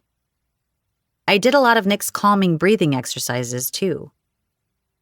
As the festival was approaching quickly, the committee had gathered at the library. We were going to follow up with the donor pledges and get them to officially send their money in. As the women congregated around the circulation desk, saying their good mornings and sharing the donuts I had brought, I got a text from Nick. "Guess what?" I sent him back a question mark. "I got the audition." "That's amazing," I responded. "But the producers want me to come to LA tomorrow and I have to be out there for a few days." I wasn't sure what to say to that. I didn't want him to go, but I knew he had to. I tried to ignore the sinking feeling in my stomach. There was a point coming very soon that he would be leaving permanently, and even if we decided to do the long-distance thing, this would be my life. Texts, messages, phone calls. The thought made me unbelievably sad, and I decided not to dwell on it, to be present for what I had now. Good luck! Whoops! That was the wrong thing to say to an actor. I mean, break a leg! The library doors swung open, and I was not embarrassed to admit that part of me hoped it was Nick coming to surprise me and share his news with me in person. Instead, it was a man in coveralls who I didn't recognize. Hi, I'm Tad. I'm from Myriad Fiber. I just finished up with the fiber connection point outside, and now I need to install your new modem. I had no idea what he was talking about. Your what? He repeated himself, but I didn't know how this could be happening. There wasn't anyone in a position of authority to set this up other than me, and I knew I hadn't told him to do it. I didn't have the money to pay the fee to finish the installation. What's happening? I asked. Poor Tad looked very confused. I'm installing the fiber optic cable from Myriad Fiber. My coworkers and I have been doing this all over town. Didn't you know that we were coming? We all just sat there in silence, not knowing what to say, until Connie got up and volunteered to show the man where the current modem and router were located. Nick did this, Gretchen said. Who else could have done it? That made no sense. Nick was broke. But she was right. Who else could it be? Maybe it was Wilfred Newcastle because he's going to run for mayor again after we get the government back up and running. We discussed some other possibilities, like maybe there was a secretly wealthy patient's residence who had arranged it, but all we had was a bunch of guesses. It was amazing news, though. This was going to make life a lot easier for everyone here in town. Dee Dee hung up her phone and looked at us. Has anyone ever heard of Lexicon Heating and Air Conditioning? It's listed here as one of the sponsors, but the phone number doesn't work and I can't look them up. No, it didn't sound familiar to me. That must have been one of the businesses on Nick's list. Connie rejoined us and said, Lexicon? That's the name of the spy organization that Nick Haddon's character, Dax Jupiter, was trying to bring down in that terrible James Bond ripoff movie. My heart thumped hard. Dee Dee, who is the contact? Dax, she confirmed. This couldn't be happening. I grabbed the list and looked for another business I didn't recognize. What about Argos Financial? Argos? Is the contact named Jason? Connie asked. Like on Olympus High? Dee Dee confirmed that it was, and I felt so foolish. How could I have not noticed that? I had a sick, hollowed-out feeling in my gut. Why had Nick done this? I did a quick internet search and found that most of the names on the list were fictional, and they all had a tie to one of Nick's projects.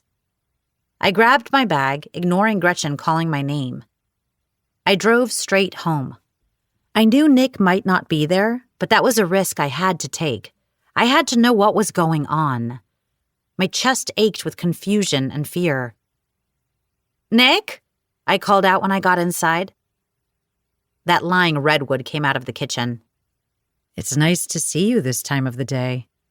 He walked over like he was going to hug me, but I put my hand up and he stopped. What's wrong? The sponsors. The donations. They're all fake. You lied. I went into the living room and threw my bag on the couch. He followed after me and stopped in the doorway. He put his hands in his pockets, his body tense. The money's all there. I didn't lie about that. Tell me what's going on. Nick sighed, rubbing the back of his neck. It's my money. I did get a bunch of local businesses to agree to donate, and then I personally made up the difference. There were so many questions demanding to be asked inside my head, but I settled on, then why did you give us the list? Didn't you know that I'd figure it out eventually? Maybe that was the point? A subconscious way to tell you something that I wanted you to be aware of? I knew you believed something about me that wasn't true, but I liked that you believed it. Which was, That you think I don't have money. You told me you were poor, I said. I remembered that part very clearly. No, you said I was broke, and I agreed that it was true, relatively speaking. You know, from a certain point of view. Who did he think he was? Obi-Wan Kenobi? A certain point of view? Relative to what? He went over and sat down on the couch, rubbing his hands together, like he was anxious. I'd never seen him this way. The first season of Olympus High, my co-star, Felicia Garcia, the actress who played Hera, the pairing I'd shipped all through high school, I was aware. She had started a charitable organization to help kids in the area she grew up in. She was the one who made me aware of how privileged my life had been. Every paycheck I've ever made goes into Felicia's nonprofit. It's one of the things that makes me want to be successful. The bigger the paycheck, the more kids get to eat and have opportunities they might not have otherwise. Any anger I'd been feeling up to that point immediately fled. I collapsed on the chair across from him. I shouldn't have jumped to conclusions. I should have asked him first. It was all so admirable, and I felt like an idiot for judging him without having all the facts. Why didn't you tell me? At that, he looked up, his aquamarine eyes intense. I will admit that it was selfish of me. When someone new comes into my life, I have to wonder how much of their interest is due to my fame, or the way I look, or my wealth. And you let me remove one of those things from the equation, so that you could know me without the money. I don't care about any of those things, I told him. If anything, they'd been a hindrance to me letting myself care about him. He smiled ruefully. I know that. And the money that I have is from my parents. That's how I pay the bills. I don't really consider it to be mine, though, which is where the relatively speaking thing came from. But why go through all this effort, I asked, to fabricate all those names? I understood that he wanted to protect himself, but my mind immediately went someplace dark. Was this a manipulation? He'd gotten me on a date under false pretenses. Did you do this to win the bet? He gave me a pointed look. We both know I didn't need to win that bet. I bristled at his suggestion, but relaxed when I realized that he was right. I would have caved. He'd just given me a way to do it that let me keep my pride. Even if I'd known that it absolutely was going to lead to heartache, I still would have wanted this time with him. Wanted him. You cheated, I said. Technically, I didn't.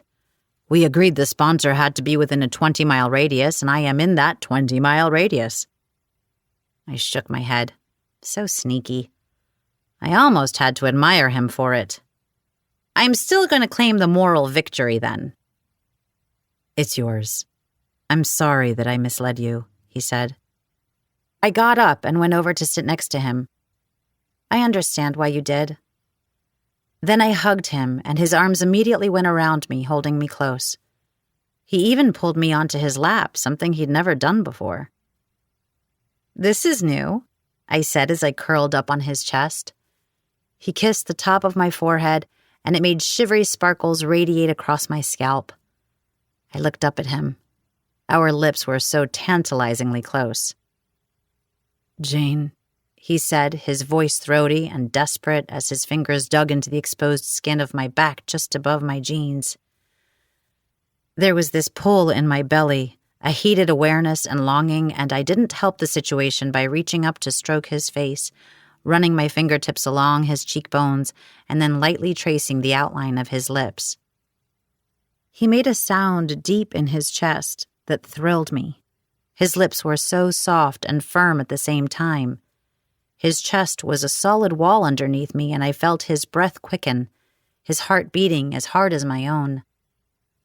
Nick bobbed forward slightly like he was about to kiss me, but he changed his mind at the last possible second.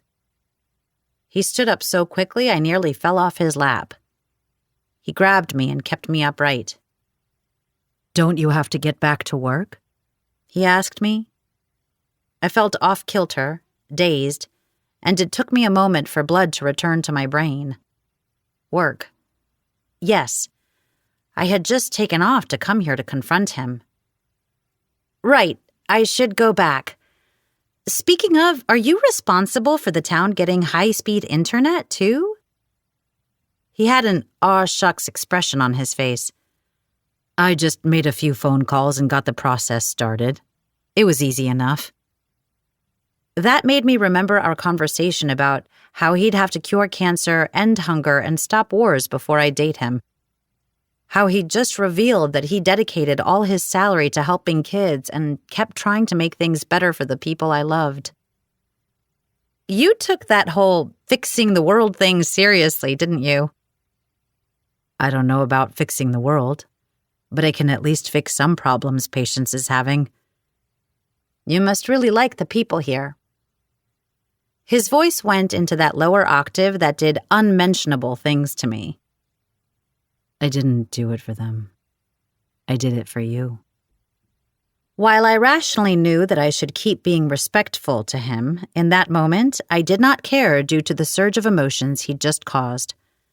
I stepped forward, intent on throwing myself at him. Apparently perceiving my intent, he moved back too fast and tripped backward over the ottoman. I peered down at him sprawled on the floor, reminding myself to not feel too disappointed. I'd agreed to this. This might start getting a little insulting, I told him lightheartedly. You should take it as a huge compliment, he said with a grin. You make it so hard to remember to keep my hands to myself. You don't have to, I told him. I know. Soon. I hoped his soon and my soon meant the same thing because I wasn't sure how much more of this anticipation I could take. Chapter 23. What have you and Nick not been up to? Gretchen asked from my phone screen. Heath had a dermatologist appointment in the city first thing in the morning, so he was staying there overnight with an old friend. My sister-in-law hated being alone at night, so when situations like this came up, we would do a video call. Heath would always go to bed early, especially while he was on the road, so she called me after he ended their call to go to bed. Gretchen and I had fallen asleep chatting before, and she claimed that I snored like my brother, but I didn't believe her. She told me she found it comforting. Ha ha, I said to her dig. She was far too delighted at the fact that Nick didn't want us to kiss yet, and she teased me about it constantly. It would be especially hard for us to kiss when he's in a different state. Nick had gone out to audition for his rom-com, and the house felt empty without him. Speaking of missing love interests, when is Heath going to be back? He's driving straight home after his appointment. I did tell him that the dermatologist wanted him to shave his leg and arm hair. The dermatologist did not say that, by the way, and I didn't think Heath would believe me. Before I could tell him, he'd already done it. He looks a little like a dolphin. She started giggling and I joined in. He's going to be so mad when he finds out. I had just finished applying the last coat of nail polish to my toes and capped the lid. He'll get over it. He adores you. Speaking of people who adore other people, how's your boyfriend, Saint Nick? Saint Nick? I repeated. He was Santa Claus now? He's doing such a good job of not kissing you that I figure he's either a saint or a martyr. A little bit of both, probably. He's not my boyfriend. Personally, I don't think I can call someone my boyfriend if I haven't ever kissed him. Good things come to those who wait. I'm guessing that means you haven't had the talk. We have not, I said. We've been talking and texting while he's been gone, but nothing relationship-related. It's too soon for that. We're going slow. You're a better person than me, she said. I'd spend all my waking moments figuring out ways to seduce him. That had obviously crossed my mind repeatedly, and it was getting harder and harder to fight off that urge. To tempt him, just a little. It's not easy, but I'm being respectful. Good for you, but boo for me for not getting the play-by-play afterwards. When does he get back? Tomorrow, I said, putting the nail polish on the nightstand. It surprised me how much I'd missed him. It was like there was a Nick-shaped hole in my heart that felt empty without him. It had gotten so bad that I'd gone into the bathroom and put some of his cologne on a cotton ball. Gretchen would mock me relentlessly over it, so I didn't mention it. Are you still in that he's perfect stage, or does he have actual flaws? She asked. It was a fair question. Nick did seem pretty perfect. He's late to everything and he's kind of a slob. And sometimes there's this stubbornness where he thinks he's right about things, but at least he's willing to admit when he's mistaken. I'm sure there are other things wrong with him, but you have your blinders on and everything is basically rose-colored right now. Pretty much. I unintentionally let out a wistful sigh. You should have gone with him to California, she said, shaking her head. He'd probably have to invite me first. No, you should have gone with him and talked to Maxine Portman about ending your deferment and starting your mentorship program. She said it gently and carefully, like I was fragile and needed to be handled with care. I think it's time. Don't you? I want to be here when the baby is born, I told her. I want to see him grow up. They have these newfangled things called airplanes where you can fly back and visit us, and we can video chat. I've loved having you here in Patience, but you have a life you want to live. Not to mention that it means you and Nick would keep being in the same city at the same time. That thought had crossed my mind as I'd let myself imagine a future with Nick, one where we were both in Los Angeles. There was also the obvious long-distance possibility, but if I was missing him this much over a few days, I couldn't imagine what it would be like to be apart for months at a time. I also wanted that mentorship. I had been hiding out here in Ohio because I was afraid to fail. But like Nick had pointed out, what if I didn't fail? What if my dreams could come true and I might earn the chance to score movies? I didn't want to spend my whole life wondering what if, whether I might have been good enough. I knew it would be a huge regret if I blew the mentorship off. The things that had brought me back to Patience had been fixed, and now I had an additional reason to go. Not that I was ready to discuss that with anyone yet. If I do go, it will have nothing to do with Nick. It's too soon to even be talking about something like that. I couldn't admit the truth. And I probably wouldn't be picturing a future for us if he didn't bring it up all the time. He always spoke like there was going to be something more here, something that would last. Like it was an objective fact. I shifted our conversational gears and asked Gretchen about her latest checkup, and the last thing I remembered was listening to her talking about an argument her mom was having with her hairstylist. The next thing I heard was a crashing sound coming from the kitchen. I woke up with my heart pounding hard in my chest, a sickly silvery fear congesting my lungs as I dragged in some panicked breaths. For a moment, I told myself it was Patches, but then I realized my cat was lying next to me in my bed. I glanced at my phone's screen, and Gretchen was still wide awake, her hand on her stomach while she watched TV. "Did you hear that?" I asked her. She startled and then paused her TV. "Hear what?" Another crashing sound. My heavy heartbeat felt like it was echoing in my chest. One of Nick's fans had broken into the house. I was about to be killed by one of his stalkers. "Somebody's in the kitchen," I told her. "Do you want me to call the sheriff?" "I don't know. Maybe it's nothing. Maybe I'm hearing things," I said. I unplugged my phone and started creeping down the stairs. It was like I was in a horror movie, only instead of running away like I was always yelling at those sorority girls to do, I was moving directly toward the source. "Maybe it's raccoons," Gretchen said. "In my kitchen? That's a huge problem if they're inside my house instead of the trash cans," I whispered to her. I wasn't going to have a way to defend myself. "That's where all my weapons are." "In the trash can?" "No, in the kitchen." turn the phone around so that I can see what you see." I did as she requested, and when I went into the kitchen, the only light was coming from the fridge. "I'm on the phone with the police," I yelled as I flipped the light switch. "Jane?" Oh, it was Nick. Nick was back. Relief engulfed me. I went over to him and collapsed into his arms. "You scared me to death!" He hugged me, apparently every bit as happy to see me as I was to see him. "I was trying not to wake you up." "You are really bad at it." I lifted my phone up to see Gretchen, who was grinning at the screen. I clicked the red button to hang up the call.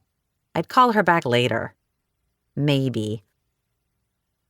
"Your heart is beating really hard and you're shivering. You don't seem like the kind of person who gets scared easily." At this point, it was part scared, part excited at Nick being home. I get scared of so many things. Zombies, the apocalypse, alien invasions from outer space, one of his fans breaking into my house. "Those are very specific and irrational fears," he said, his lips brushing against my forehead. "Yeah, well, I don't get to control what my anxiety decides to give me insomnia over." He held on to me, doing that amazing thing with his hand where he stroked my spine so that I wanted to arch against him. I sighed instead.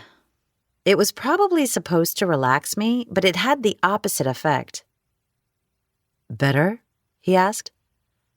"Uh-huh," I said, choking the words out. But better in the "it felt amazing" way, not better in that it was calming down my heart rate. That was still pounding pretty heavily. This was giving me so much serotonin. Or was it dopamine? I couldn't remember which was which. It was the one that made me feel hazy and drowsy and good, and I wanted nothing more than for this feeling to continue for forever. "Did you miss me?" he asked. "Parts of me did." "Which parts?" He sounded very interested. "I would show you, but you won't let me." His lips brushed my forehead again.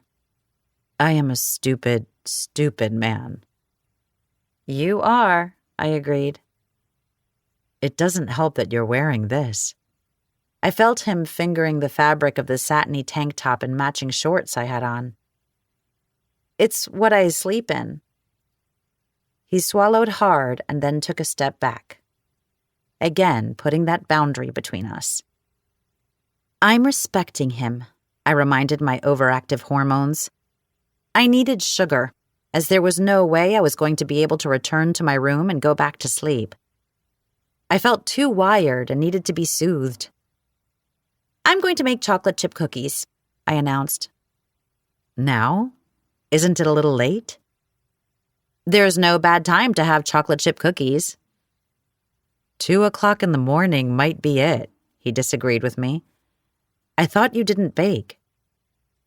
I turned the oven on to 375 degrees and went over to the fridge. I have refrigerated dough. It won't take long, and it's not technically baking, just heating something up. I got the dough and a cookie sheet and started spacing the squares on the tray. "There's kale in the fridge if you're hungry," I told him. "I saw this really cool recipe online where you saute the kale and then add coconut oil, and it makes it much easier to scrape the whole thing into the trash." He was grinning at me as he folded his arms and leaned against the counter. "I caught an earlier flight home because I really missed you, Jane." There was so much raw emotion in his voice that it made me freeze for a moment, like I couldn't quite process it. So I made light of it instead. "Which parts of you missed me?" He didn't play along. "Every part of me." That sent a charge of emotion through me. Adrenaline and something else I couldn't quite identify. Or, more accurately, feelings I didn't want to name.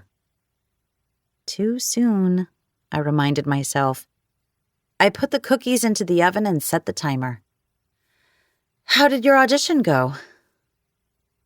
He hesitated a moment, and I wondered whether he would let me change the subject or if he wanted to talk more about our feelings. But then he told me how well the audition had gone, how excited he was to hopefully get the part. A part that would take him far away from me. "Unless you go to California, too," a voice inside reminded me. I wiped down countertops while I listened to him, needing something to do with my hands. The timer buzzed and I turned it off. I put on an oven mitt and pulled out the cookies. There were a few things I loved more than warm chocolate chip cookies. I used a spatula to pick one up, and it was melty and perfect. I blew on it and then popped the whole thing into my mouth. I let out a groan of appreciation. "That good, huh?" he asked. I picked up another cookie with the spatula, just as warm. "Do you want one?" "You know I can't." "You could." I dipped my finger into a chocolate chip on top of the cookie. "If you won't eat the whole cookie, what about just one chocolate chip?" His eyes had darkened. "Are you trying to tempt me?" "Little bit." "What if I told you it was working?" His words gave me a delicious thrill, and I came closer to him, the chocolate still on my fingertip. "Then I would say you should try it. Let the chocolate melt on your tongue, the sweetness exploding across your taste buds, sink into the rich, decadent flavor, and when the sugar hits your bloodstream, there's nothing like it." His hands went to my waist as I pressed myself against him. "Are we still talking about chocolate chips?" "That depends. Did I sufficiently tempt you?" "I'm always tempted by you." Maybe it was the words that made me feel empowered, or the discussion I'd had earlier with Gretchen. Whatever it was, I wanted more from him. Just even a tiny bit. The smallest morsel. I held my fingertip up, close to his mouth. It's just one little chocolate chip. Barely any calories. It doesn't even count. It's harmless. Innocent. Said no innocent person ever. He let out a quaking breath, and the magnetism in this moment was hard to deny.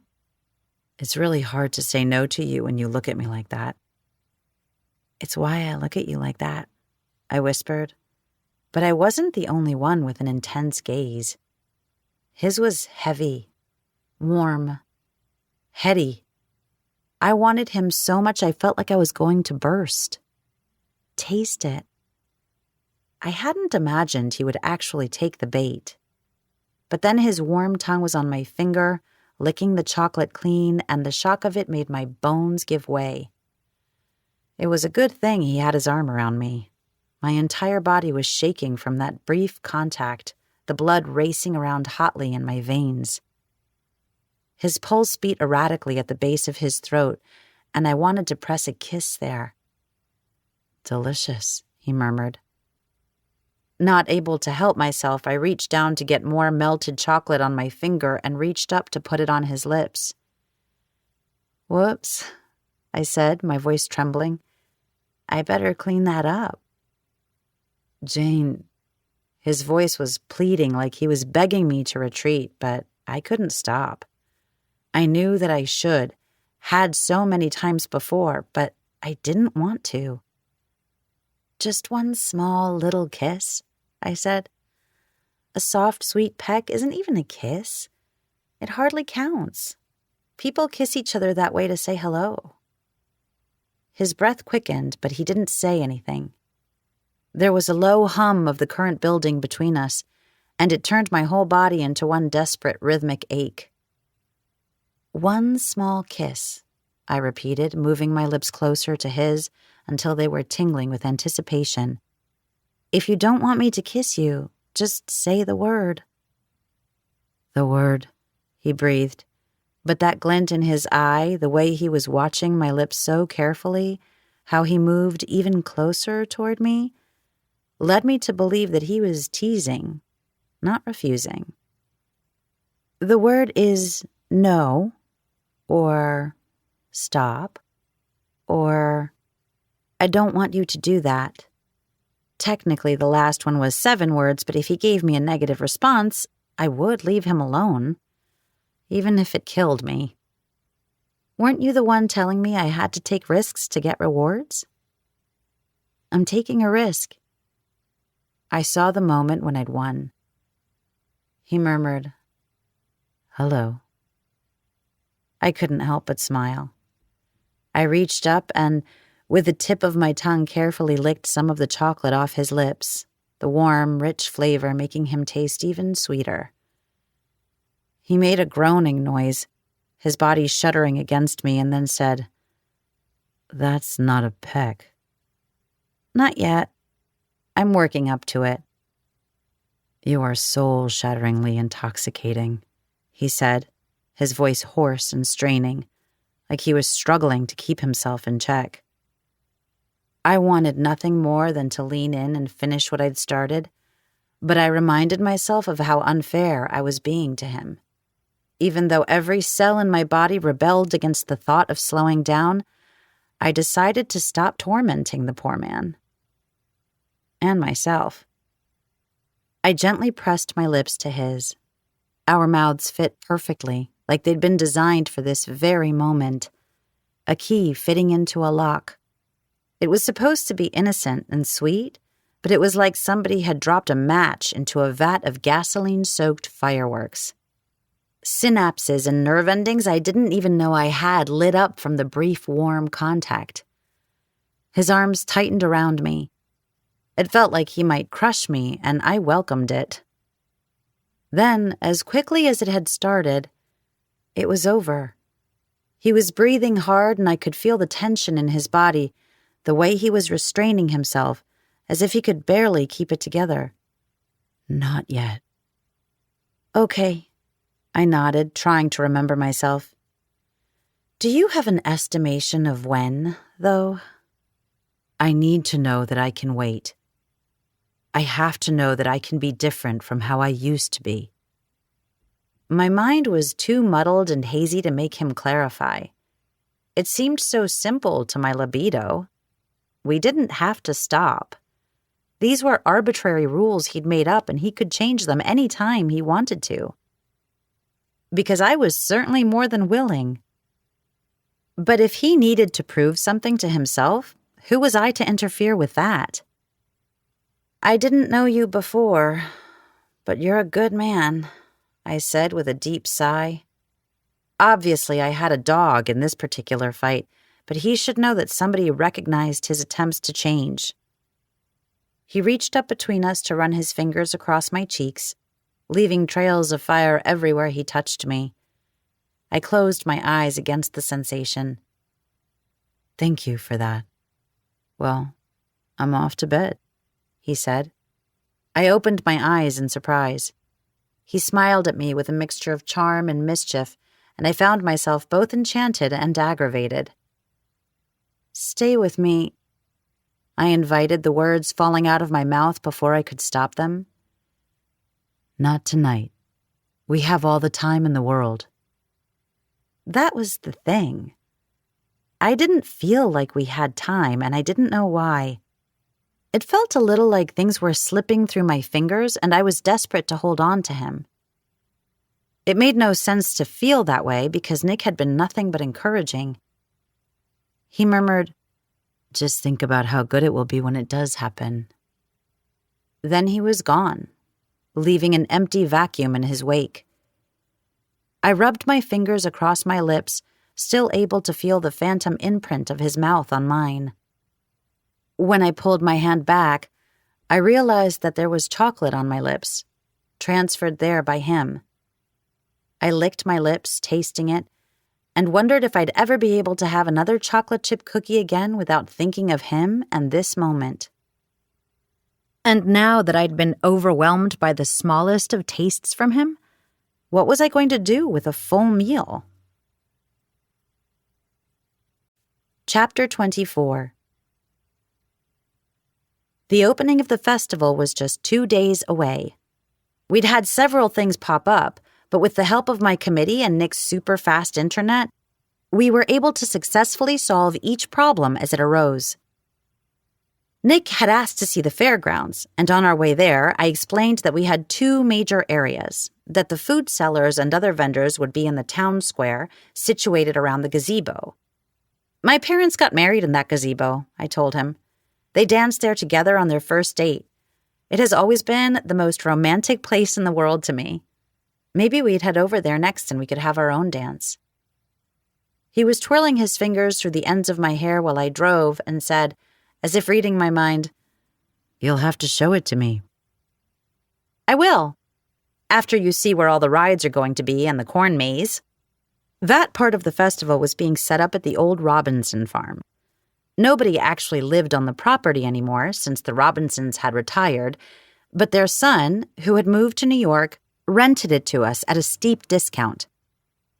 I pulled up to the fairgrounds, and there was a line of semi-trucks with a bunch of disassembled rides that they were going to start setting up first thing in the morning. As we got out of the car, I took in a deep breath of the night air. It was the perfect temperature, and the stars were peeking out at us in between the clouds. A chorus of noisy cicadas making their high-pitched whine greeted us, accompanied by chirping crickets. I wished it were still lightning bug season, as that would have made this moment feel even more summery and perfect. A breeze stirred my hair slightly, and I turned back to smile at Nick. As long as this weather held, the festival was sure to be a success. I pointed out the rides that were about to be set up. We'll have bouncy houses, inflatable slides, and there's also going to be a Ferris wheel, a merry-go-round, and a bunch of stuff that flings you around or swings you back and forth. He took my hand and interlaced our fingers, and then, as was his habit, he kissed the back of my hand. I thought I'd be used to it by now, but I wasn't. That excited thrill was still there, every single time. "It sounds like a lot of fun," he said. "It will be. And there's so many carnival games that you can play." "Maybe I'll have to try those and win you a prize." "I've got $1 you can use to buy a ticket," I said, leaning against his arm. Nick patted his jean pocket. I'd put it in with his spinach in the fridge, and he'd found it when he was making his morning smoothie. "I'll never spend that." I was wondering how he was going to sneak it back to me when we hit the edge of the corn maze. "What's your plan here in luring me to the spooky corn maze?" he asked as I tugged him toward an entrance. "Are you going to murder me, or are you trying to have your way with me?" I smiled at him invitingly and said, "I'm not planning to kill you." "How do you make that sound seductive?" he asked in a frustrated tone, and I laughed. Then he pulled on my hand to get me into his arms. I sighed against his chest. I loved when he held me. "Do you know you're my favorite person in the whole world?" he asked against the top of my head. "I feel like I've known you my entire life." I knew exactly what he meant and said, "Same." It had been such a short amount of time, but he had become so important to me. "Do you think the festival is going to be a success?" "All of your hard work is about to pay off," he said. "I'm really proud of you and what you've accomplished." I felt like I was glowing inside. "Thank you." He kissed the top of my head. He hadn't trusted himself to kiss me any place else since our chocolate chip cookie incident, and I was patiently waiting. Well, not patiently, but waiting. I'd been wondering lately if he needed something more to move things forward. Obviously, there was the component of him proving something to himself, but maybe I should let him know that I was on board. That I also saw a future for us. "And speaking of accomplishments," I said, suddenly feeling nervous and panicky because I didn't know how he'd react, "I got in touch with Maxine Portman's assistant, and we're going to set up a meeting to talk about starting my mentorship." I waited, the blood thrumming in my ears. His face stayed neutral. "So you're moving out to California?" Was he not excited about this? "I should be. Soon." "That's great." It sounded decidedly not great. I didn't understand his reaction, and I rushed to explain so that he wouldn't think I was trying to force him into something. I know it might seem like a lot of pressure, and I don't mean it to be. I don't want to be making assumptions, but I wanted to let you know what my plans are for the immediate future. I had thought he wanted to be part of those plans, but now I was second-guessing myself. It was obvious that something was bothering him. But I knew him well enough that I just had to be patient, and eventually he would tell me. I took a few steps back, leading him into the maze. As soon as we stepped over the threshold, there was a sonic boom of thunder, so close that it reverberated through my body, rattling my teeth. He looked at the sky. "We should go back to the car." It definitely wasn't safe to stay out here in the open. I nodded, and there was another clap of thunder, shaking the ground beneath my feet. Lightning streaked across the sky, turning it a dark purple. I was about to tell Nick that the storm was right on top of us when the heavens opened and began pouring down rain. I knew the Robinson barn was much closer than the car, so I began racing in that direction, pulling Nick with me. He helped me open the heavy door and get inside. We were both drenched. My hoodie was soaked through. I unzipped it and put it on a hook on a nearby post. He looked around at our surroundings and pushed his wet hair up off his face, and it was so unbelievably sexy. He pulled off his jacket. The rain had soaked the front of his shirt to his body, outlining every muscle and making my mouth go dry. "You're shivering," he said as he put his bomber jacket on me. The inside was warm and smelled just like him. I slid my arms into his sleeves. It was too big for me, but I liked that aspect too. Then he searched around the barn, probably looking for something else to wrap me up in. I could have told him it was a waste of time, not only because I knew the Robinsons had cleared out the barn when they moved down to Florida, but also because I wasn't shivering due to the rain. It was because of him. I had a scrunchie on my wrist, and I used it to get my own hair off my face, putting it in a bun so that it would stop dripping water down my shirt. The rain hit the tin roof of the barn hard, sounding like little incoming missiles falling hard and fast like my pulse as I watched Nick search. "There's nothing else here," he said apologetically. "It's okay," I told him as I walked over, wrapping my arms around him. He hugged me close and I kept trembling, not able to stop. "Jane?" He pulled his head back and waited until I met his eyes before he continued. "There's something I need you to know." "What is it?" He shook his head, giving me a sad little smile. "When you told me about California, I was really happy and excited, but there is a part of me that is scared at the same time." "What are you scared of?" I asked, mesmerized by his mouth, loving the way it moved to form words. "I want you to make the choices that are best for you and your life. The most important thing to me is that you're happy, and like I've told you, I'm jinxed. And I don't want to mess up anything for you." "You think that if I come out to Los Angeles, you'll ruin my career somehow?" He nodded. "And I couldn't handle it if that happened because I'm in love with you, Jane."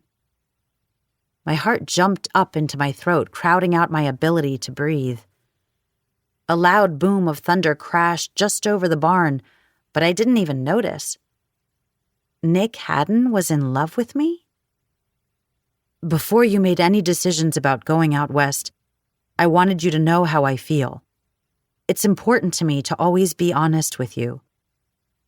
I forgot about the thunderstorm, forgot about being soaking wet, forgot about everything except his words.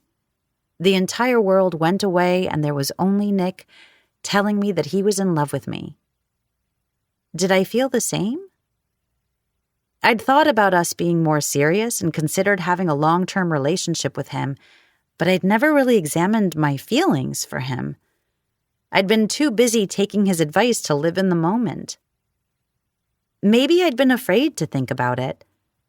I couldn't even admit that I was attracted to the man and liked him because of my fear about the ramifications of what it might do to my heart, so whether I loved him hadn't even crossed my mind. I opened my mouth, but no words came out. His hands were on my face, cradling me close. I don't need you to say it back. I just wanted you to know.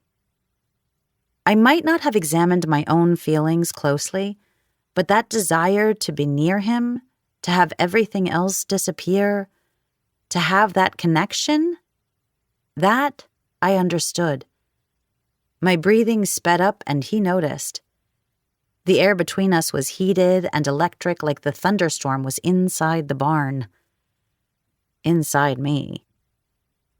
Standing with him like this made me feel like I was having a series of unfortunate mini-strokes, unable to control myself or my reactions to him.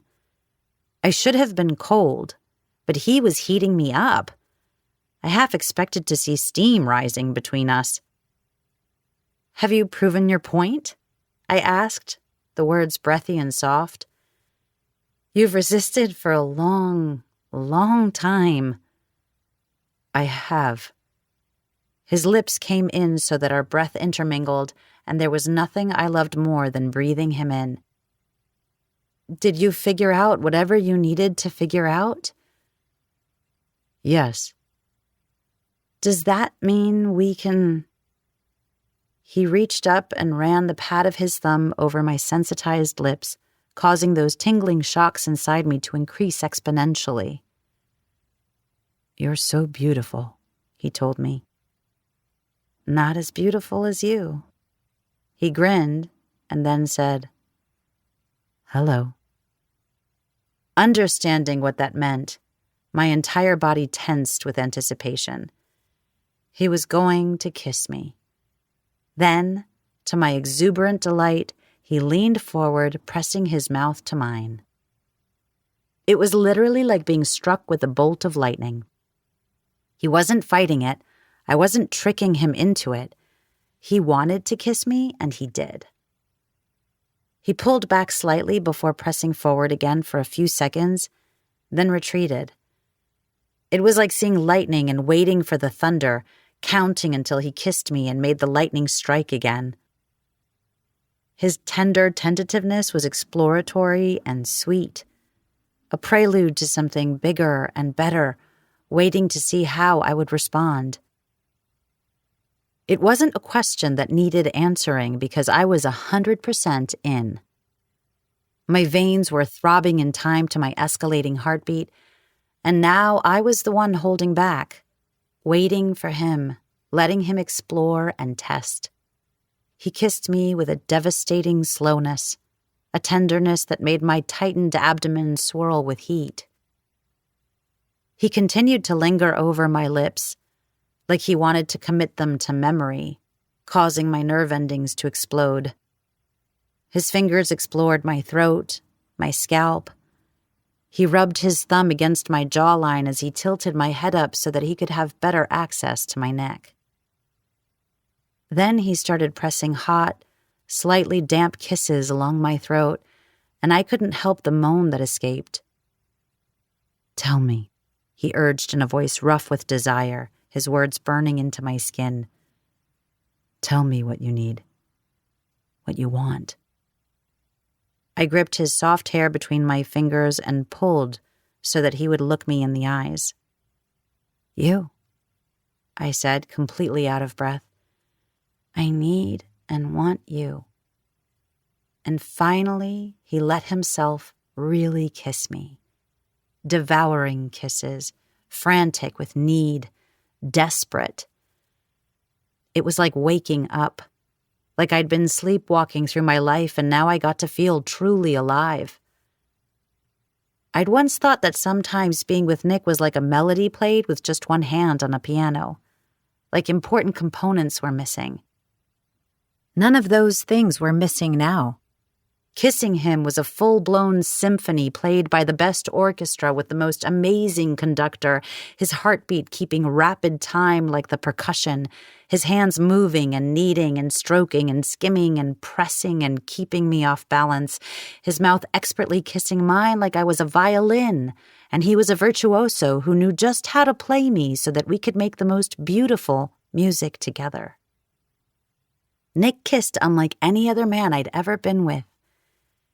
He was so hard and hungry and consuming, possessing me completely without even realizing it. I was his. I belonged to him and always would. My nerves shredded to bits. I wanted him desperately, overwhelmed with the pleasure he was giving me. I tried to make sure that he was getting as good as he was giving, and I was rewarded with a deep groan from his chest that sounded like thunder.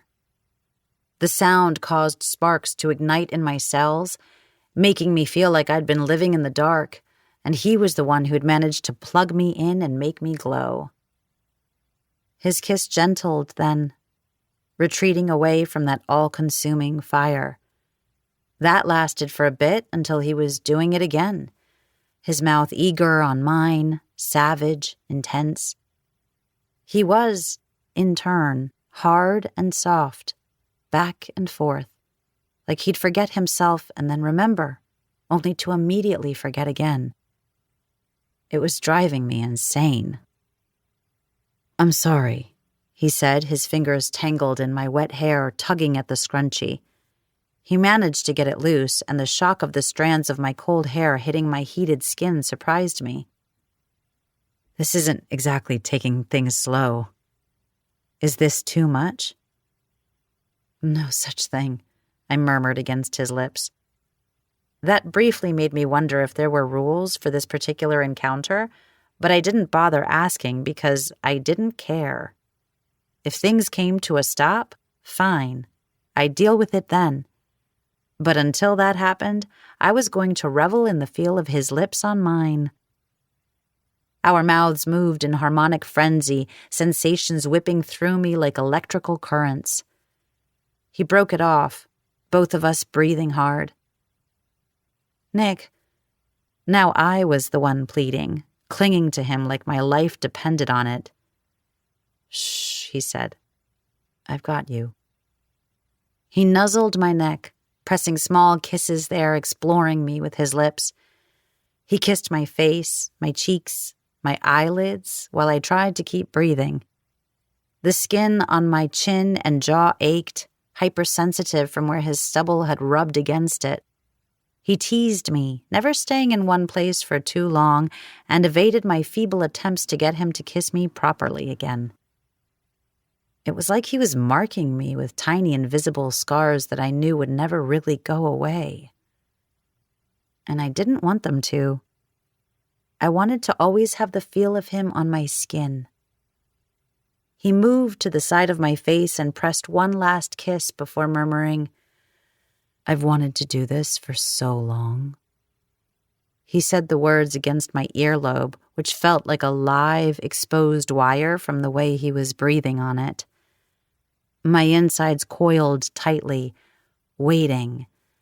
And then he was doing just what I'd been dying for, nibbling my earlobe, drawing it gently into his mouth. I let out a breathy moan and collapsed against him, my pulse beating so quickly that it turned my entire body into a large drum, pounding and pounding, blocking everything else out. Electricity, fire, a thumping bass, all of it combined inside me, making me dizzy and devastated in the best possible way. He finally returned his mouth to mine, after he had made sure to liquefy all of my bones so that I could no longer stand, and kissed me again. There was no more hesitation, no questioning, no back and forth. He kissed me with a single-minded intensity as if he meant to shatter every cell in my body. "How?" he asked, whispering the words against my lips, his voice sounding thick in his throat. "How is this possible?" "What?" I asked, slightly annoyed at first. Why was he talking when there were so many better uses for his mouth? My heart was at an allegro tempo, fast and bright. Too fast. It was going to beat its way out of my body pretty soon. He cradled my face, looking deeply into my eyes. I couldn't help but gasp at his expression. Nick had said he loved me, but now I could see it for myself. "This is better than I ever imagined," he said, and the desire in his voice seared me. "And I have imagined." "So have I," I said. Shrugging, I let his jacket fall from my arms, faintly registering the moment when it hit the ground. My hands were on his shirt, tugging at it. Nick seemed as dazed as me, but he finally caught on and reached behind his head to take his shirt off completely. My mouth went dry as I drew in a sharp breath. Beethoven's Ode to Joy started up in my head, and I wanted to compose my own masterpiece as an ode to his torso. Better than I remembered, and it was mine to explore. I ran my fingertips over the ridges and planes of the muscles on his chest, marveling at the way he shuddered at my touch.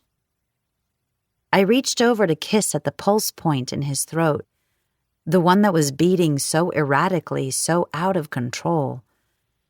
He made a strangled sound that was part growl and part groan, and I took that as my cue to suck lightly on his neck. My heart seemed to be skipping actual beats, stopping and starting up again. He didn't let me explore for very long before he had me back in his arms, moving me over to the post where my hoodie hung. He pressed me up against the wood and shifted his body against mine. He parted my lips with his, and all I could think about, taste, feel, was Nick. I'd complained once about him revving my engine up without starting the car, but it was definitely in gear now. His fingers stroked the skin on my back, sending tiny bolts of lightning along my veins. Heat pooled low in my gut, and I made whimpering, begging sounds against his mouth. Which is why I didn't hear the sound at first. Blood thundered in my ears, along with Nick's harsh breathing, the music of his heartbeat, so that there wasn't room for anything else. There. I heard it again. My vision was blurry, but I tried to open my eyes and focus as if that would help me listen better. I shoved my hands against his bare shoulders. "Nick, wait." He stopped immediately and lifted his head away from me. "What is it?" "I think I hear sirens," I said. He gave me his mischievous grin and said, "I thought I made you hear music." "No, actual sirens." There was no mistaking it now. Definitely multiple sirens. Something big was happening.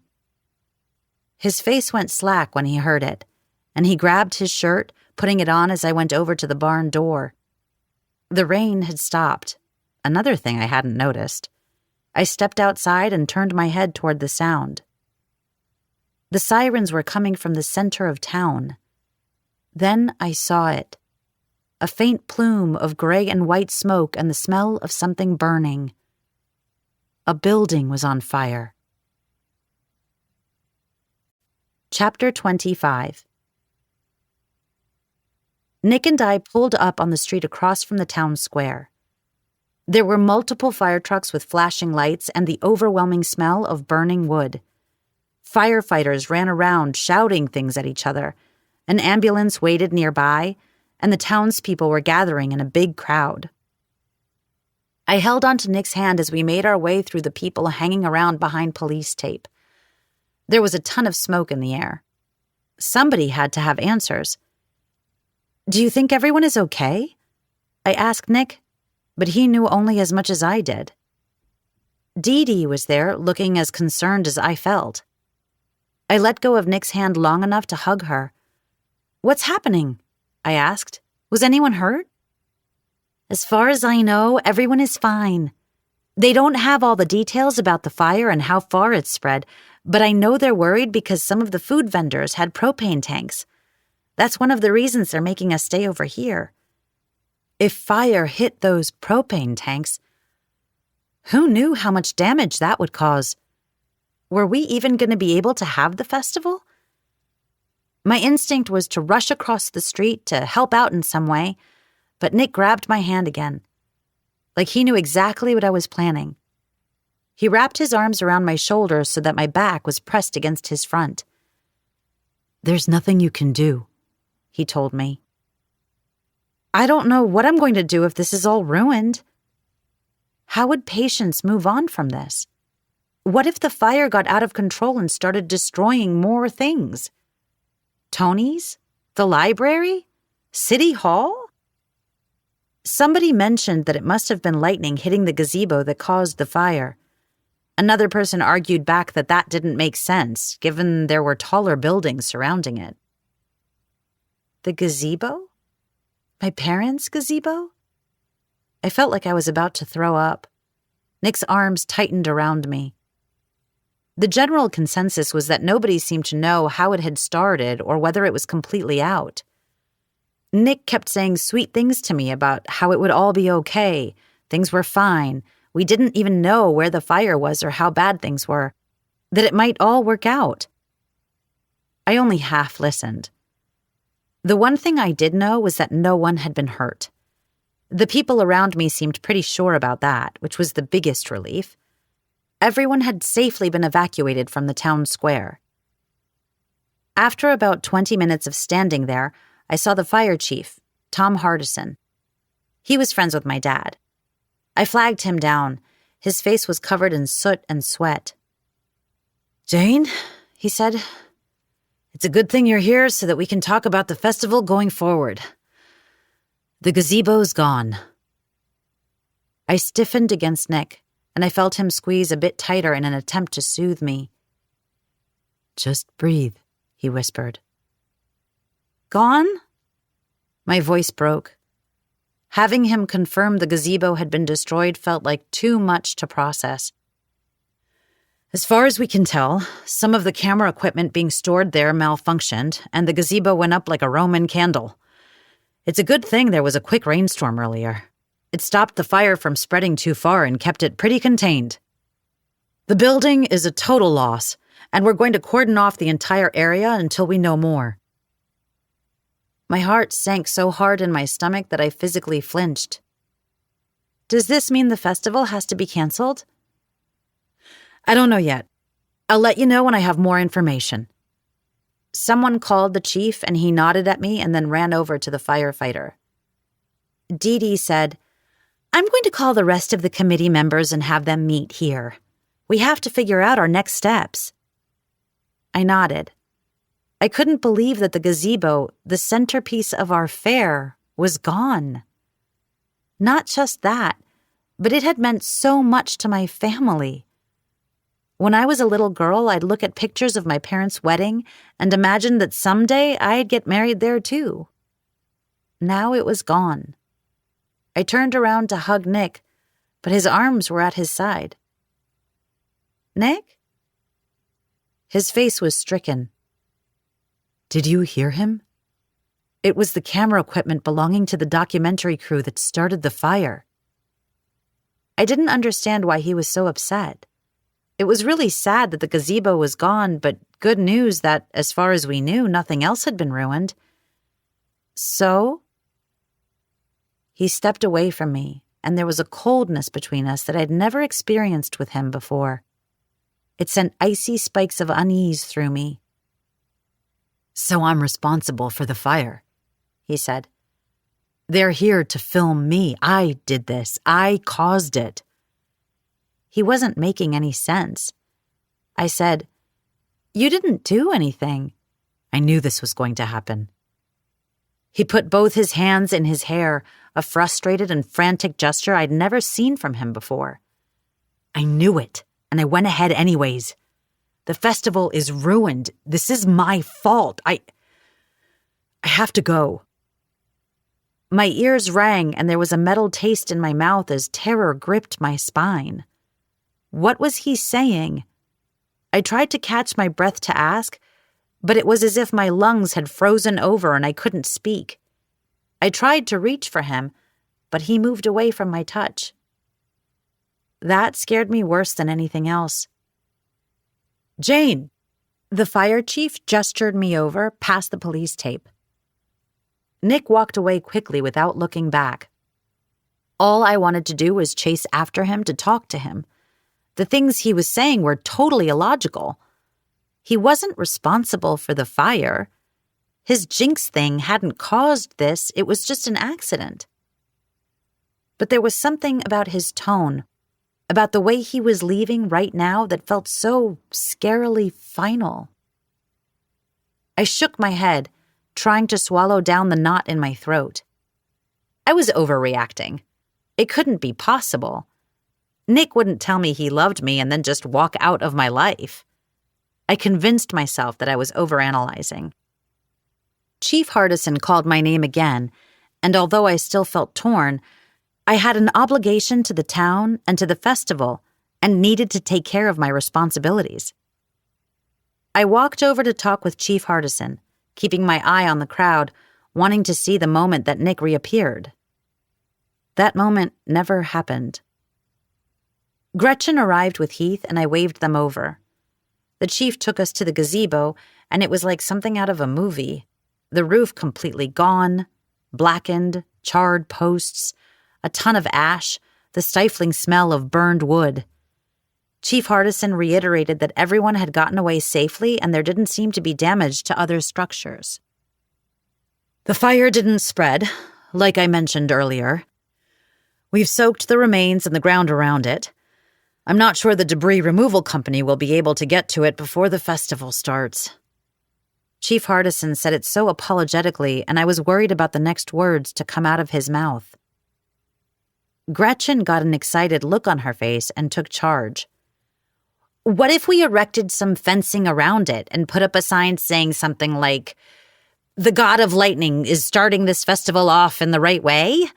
I can overnight one of those life-sized pictures of Nick as Zeus and put it next to it. Trust me, people will want to take pictures here. It will be a big hit." The chief seemed to consider her proposition. She went on, "We'll get volunteers to make sure that nobody climbs over the fence, and in a couple of days, when the festival actually begins, there shouldn't be any concerns over smoldering embers or anything like that.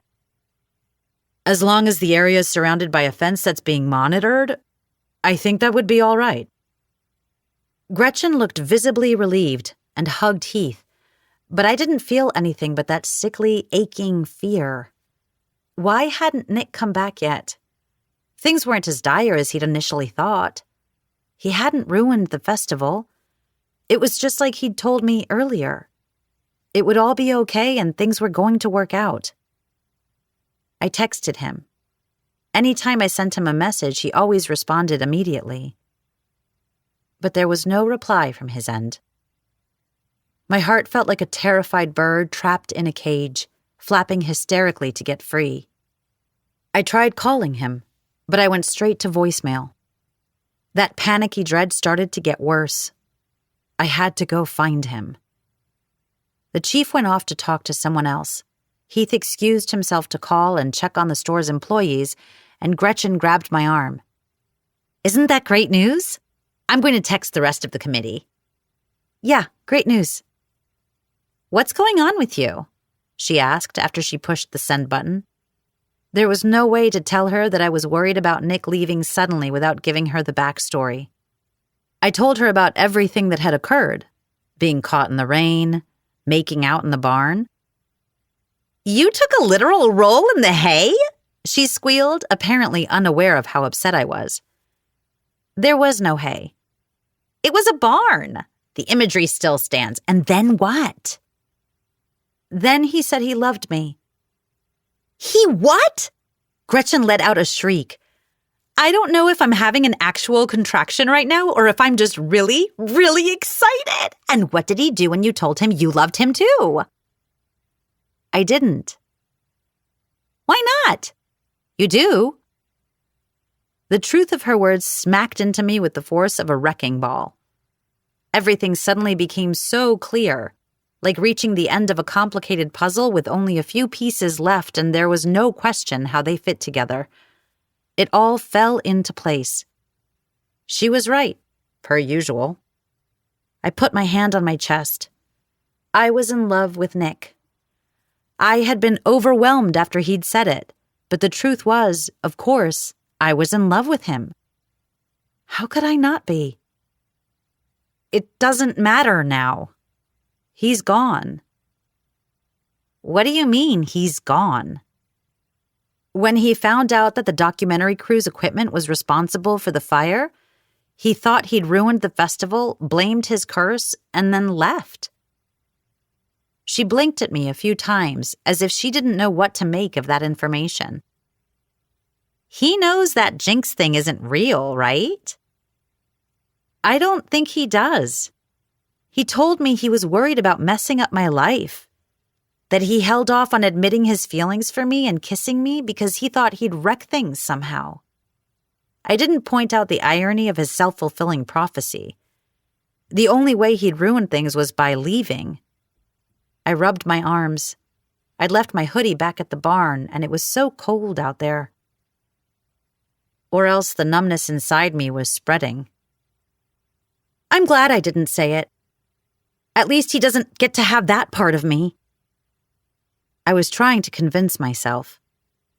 Gretchen's pointed look let me know that she wasn't falling for it. You mean that part of you that you've already given him without realizing it? You just have to make him see reason then. And don't jump to any conclusions about whether or not he took off. For all you know, he's back at the pink house waiting for you. That made my heart lift with hope, but I squashed that feeling immediately. What other conclusion can I jump to? He ran away. At that, Gretchen folded her arms, pinning me down with her gaze. So have you. I jerked my head back in surprise.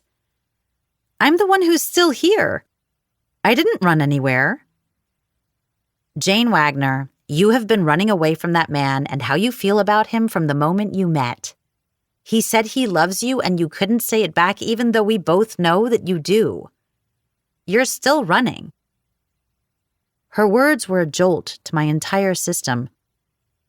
I had been running. It was how I dealt with problems and hardships my entire life. Running away instead of facing them. I ran away from my future by coming home to patients. Oh, I'd had a good reason, and I definitely helped as much as I could with my dad's recovery. But honestly, they would have gotten by without me. I'd been hiding out in my grandma's home, letting life happen to me instead of going after the things I wanted. And Nick? I had definitely been running from him. I had longed for a connection with him, but then fought it as hard as I could.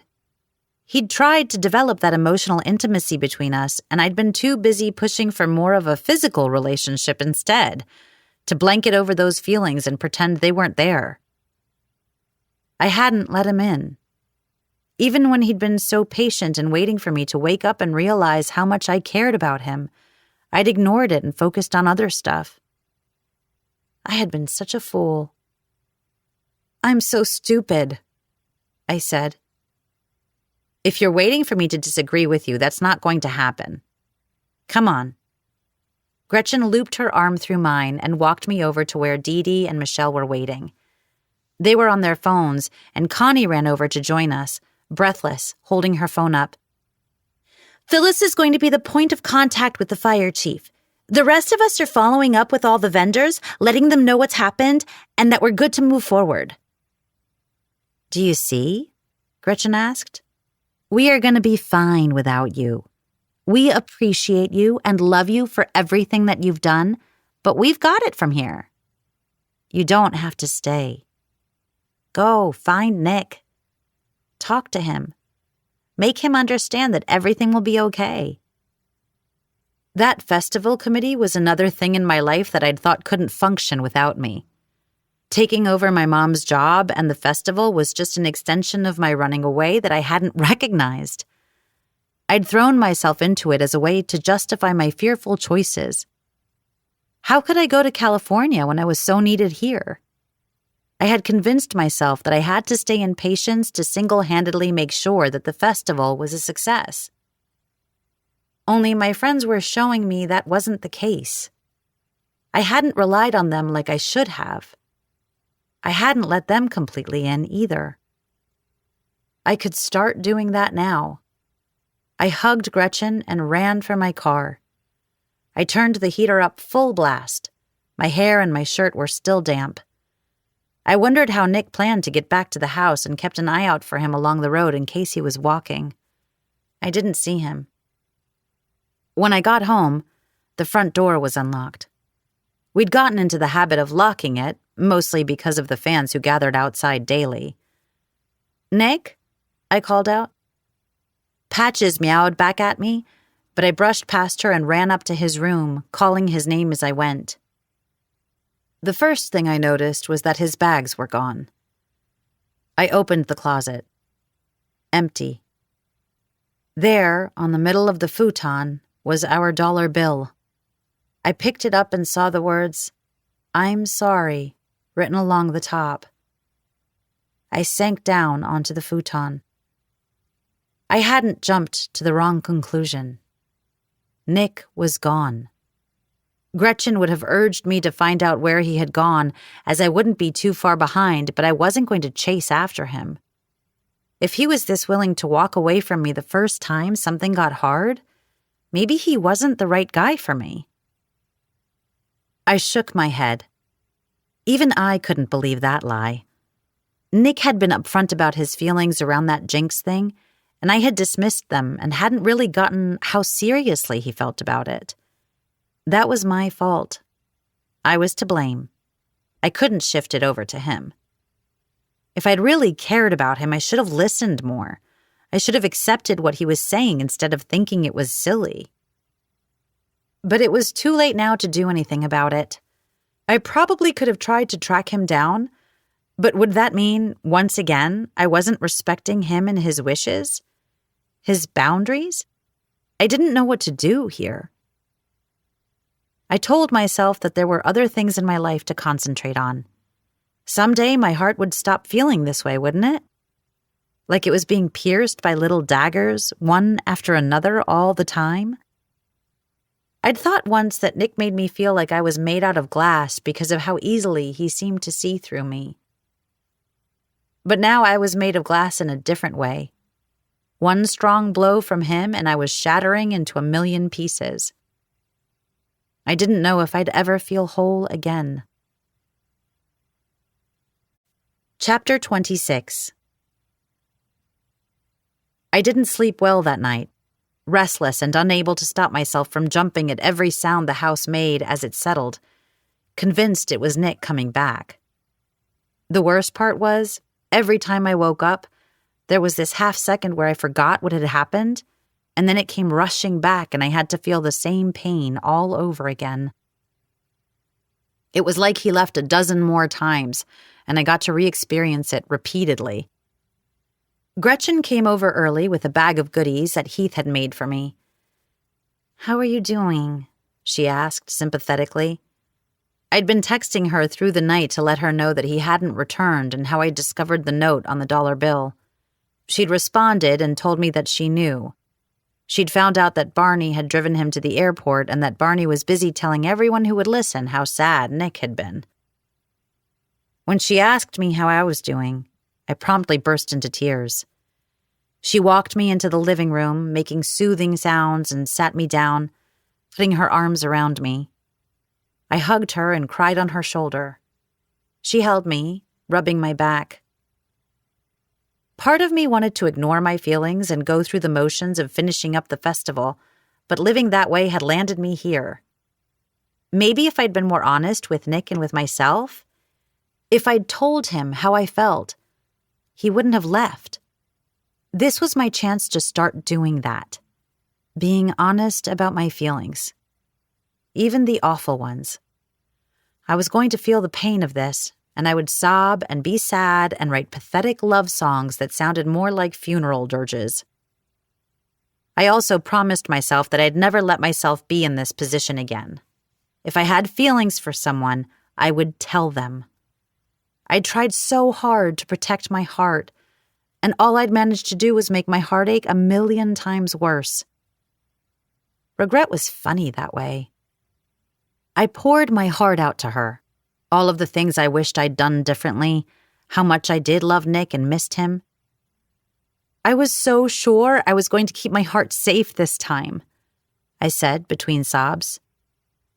Is this making you think of Teddy? She asked. Teddy? The shock of her question was enough to make me stop crying. He so didn't play any part of this. I never loved Teddy the way I love Nick. It's like comparing apples to cheating, lying snakes. Teddy betrayed me, and I was hurt over that. I was probably more upset about him choosing Brenda as one of the people he cheated with than any feelings I thought I had for him. This is so different. It's like a piece of me is missing, and I'm afraid that I'm never going to feel like myself again. She was arranging her face carefully, probably so that she didn't look smug while attempting to comfort me. I wish I knew what to say. We're here for you, no matter what you need. I nodded. I did know that. Are you going to try and find him? She asked carefully. Explain everything to him? How could I do that? I had no idea how to even look for him. I didn't have his address, and he hadn't answered any of my texts or phone calls. I don't know where he is, and I'm worried that if I do try to track him down, I'll be crossing some boundary with him. I didn't want to do that. Gretchen took my hand in hers, her face serious. Does this mean you're not going to do the mentorship? That was one of the things I had thought long and hard about all last night. I am doing it. Los Angeles is a pretty big place. I doubt I'll ever run into him or anything. But I'm not going for Nick. I need to move forward and stop spinning my wheels, which is what I've been doing here. If nothing else, at least he taught me that. My voice broke, and she was rubbing my back again. I'm glad you're not using your parents as an excuse anymore, she said, and I nodded, agreeing with her. My mom had called me earlier that morning to talk about what had happened with Nick, and it was then that she told me she'd been ready to return to work months ago.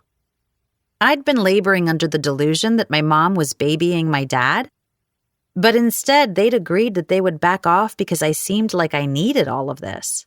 The library, the committee, the festival. I'd made her promise to never do something like that again. Nick had been right about that, too. We all needed to be more honest about what we needed in our relationships and how we were feeling.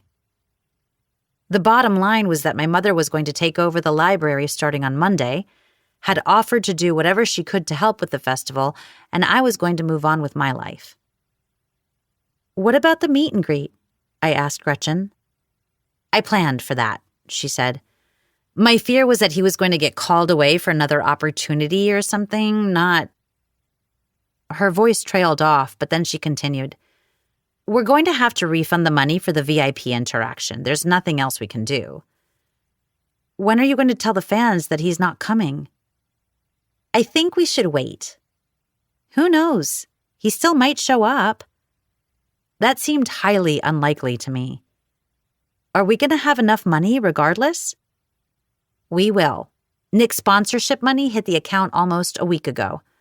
There might be some general festival goers who will want to cancel their tickets when they find out he's not going to be there, but we did say we couldn't guarantee his appearance.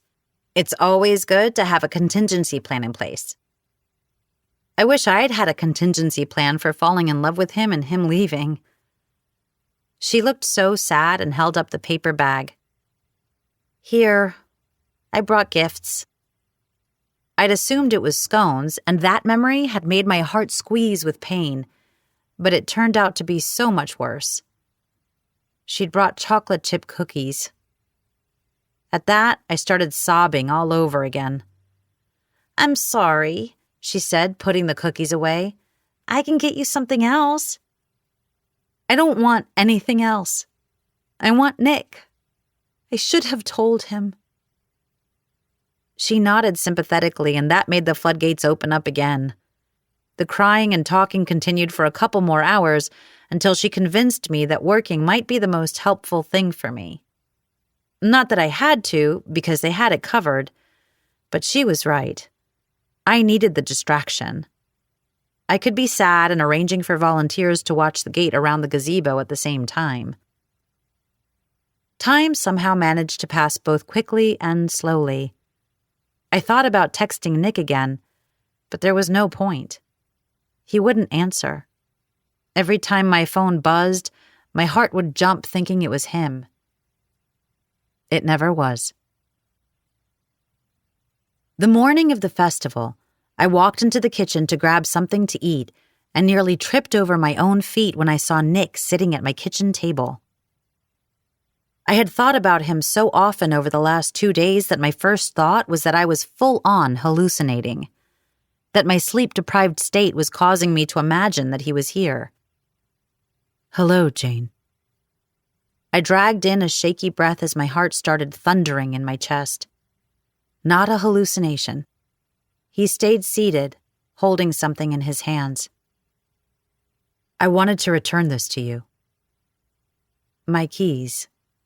He slid them across the table toward me. He'd needed to come here in person to return keys? You could have put them in the mail. Or kept them. If he was only here to bring the keys back, I didn't know what I was going to do. Because him being here was making me hopeful and scared at the same time. "I could have." He nodded. "But I owed you an explanation. And an apology." He gestured at the seat across from him, but I shook my head and crossed my arms across my chest. I stayed in the doorway. His body leaned forward like he was planning on standing, but he must have changed his mind because he sat back. "You must hate me." "I could never hate you," I said, my plan on being more honest with my feelings already tripping me up. There was relief written all over his annoyingly perfect face. "I've been hating myself enough for the both of us. I shouldn't have left." "But you did leave," I said, unable to keep the hurt out of my voice. My words seemed to cause him pain. "I don't even know how it happened. It's all a blur. 1 minute I was with you at the fire and the next, I was on a plane to California." Was that it? Was that going to be his whole explanation? "I know running away wasn't the solution," he said. "I'm sorry I didn't answer your texts or calls. And the only defense I can offer is that I had really poor relationship models and some deeply ingrained stuff I was imitating that I didn't even realize was there." I thought of his parents, how he'd told me that they left whenever things got hard. He pressed his lips together before he continued. "There are so many things in my life that happened to me that I didn't have any choice over. So many decisions that I made from a place of fear. Fear that I wasn't actually talented enough, that I had my spot solely due to nepotism, that I'd never be anything more than the kid of 2 famous people. I was desperate and made bad decisions, and I really did feel like I was cursed. I didn't want my decisions, my poor choices, to have a negative effect on you." Then he stood up, but stayed standing next to the table. "It felt like some kind of cosmic retribution, proof that everything I love gets ruined. I got close to you, and then I burned down your festival. Like the universe had to show me that I'm as messed up as I thought I was. And it completely destroyed me that I had, even inadvertently, been responsible for destroying something you cared so much about." I wanted to object, to say that none of that was true, to reassure him, but I needed to hear what he had to say first. I didn't come back sooner because I wanted to fix the things that I could fix. I fired my agent. I'm going to find someone who cares about me and my career and not the fame, who will help me be the artist and the actor I want to be. You made me understand the parts of my life that matter. Because I realize that all of this means nothing without you by my side. Maybe it isn't fair for me to ask you to be part of my life, because you didn't ask for any of this either. He started walking slowly toward me. I should have stayed with you. I should have fought. I'm so sorry that I didn't. That I was such a coward. I should have realized that I can't possibly be a Jinx as long as I have you, because you make me feel like the luckiest man in the whole world. How was I not supposed to melt? With every word he spoke, the anger and fear that I felt floated away until all that was left was how much I loved him. My pulse fluttered with anticipation as he moved closer. He kept his hands in his pockets, not reaching for me. Worried that he might, I held up my right hand, saying, "Wait." I wondered if he could see the way my fingers trembled, but he just looked concerned, fearful of a rejection that was not coming. Instead, I was finally going to be completely honest with him. He was so mature and sensitive and giving that the very least I could do was return the favor, even if it terrified me. While you were gone, I've had nothing to do but reflect and think about the mistakes I made with you. I needed to figure things out, and I realized that I should have been honest with you from the beginning. Instead, I fought the feelings I had for you, running away from you too. I should have told you. I'm sorry that I did that I couldn't be honest with you or with myself. And what would you have told me? He asked, his voice soft. I would have admitted that you make me better, as an artist and a woman. That you make me laugh and enjoy myself when I'm prone to being grumpy and taking things too seriously. That being with you is the best thing that has ever happened to me. And I'm so worried that being so fearful of my own feelings chased you away permanently. I'm here. I swallowed the lump in my throat and nodded at him. He was there. He had come back. I should have gone to California to find you so that I could tell you all of this instead of running away again. I should have told you that I love you too. At first he didn't respond, and I watched as a bunch of different emotions flitted across his face, so quickly that I couldn't name them. Then he said, I'd happily make 1,000 bad movies as long as you were with me. 1,000? I repeated. Had he not heard me tell him that I loved him? Yes, 1,000. I hope it won't come to that, but I would do it. I want you to know how serious I am about us. I'm in love with you. I never thought love was an actual thing. I thought it was something they made up to sell movies and greeting cards. But you showed me how real it is, how it is the most important thing. And I love you. I love you so much that if you asked me to go, say the word and I'll never bother you again. The word, I said, not able to stop myself from teasing him. But I don't want you to go. I love you. Just in case he hadn't heard me the first time. His smile let me know he'd heard just fine. He came closer. Now that we've both been honest, and we have both finally acknowledged out loud that we love each other, maybe we should figure out our next steps. I don't want to make too many assumptions, but I will buy a house here in Patience. Maybe that cottage for sale next to Heath and Gretchen. My eyebrows flew up my forehead in surprise. Nick had been looking at local real estate? I will make Patience my home base. And if you let me, I will date you and court you and win your trust so that you know I'll never walk away from you ever again. I would do anything for you. If you want me to quit Hollywood, I will. I'll move here and start a beet farm or whatever it is they grow out here. Another step, so close that we were almost touching. You would really give up being an actor if I asked you to? Just to be with me? I would never ask that of him, but knowing how important his career was to him, it meant the world to me that he was willing to do it. Yes. I felt like we had both given each other what we needed to move forward. I won't run away from you anymore either. I put my hands on his shoulders, and I heard his surprised intake of breath.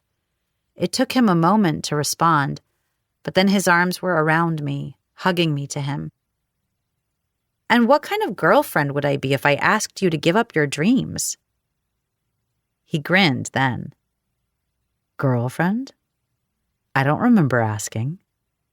I shrugged one shoulder. It seems to me, if you're in love with me and I'm in love with you, that we should make it official. His eyes danced, delighted with me. You don't know what it means to me to hear you say that you love me. For the third time. I was probably supposed to be surprised when you said it earlier, but I've suspected for a while now. You probably knew way before I did, I agreed with him. I'm sorry that I was so closed off. My fear of being hurt is why I developed this prickly exterior to protect myself. I love your prickles.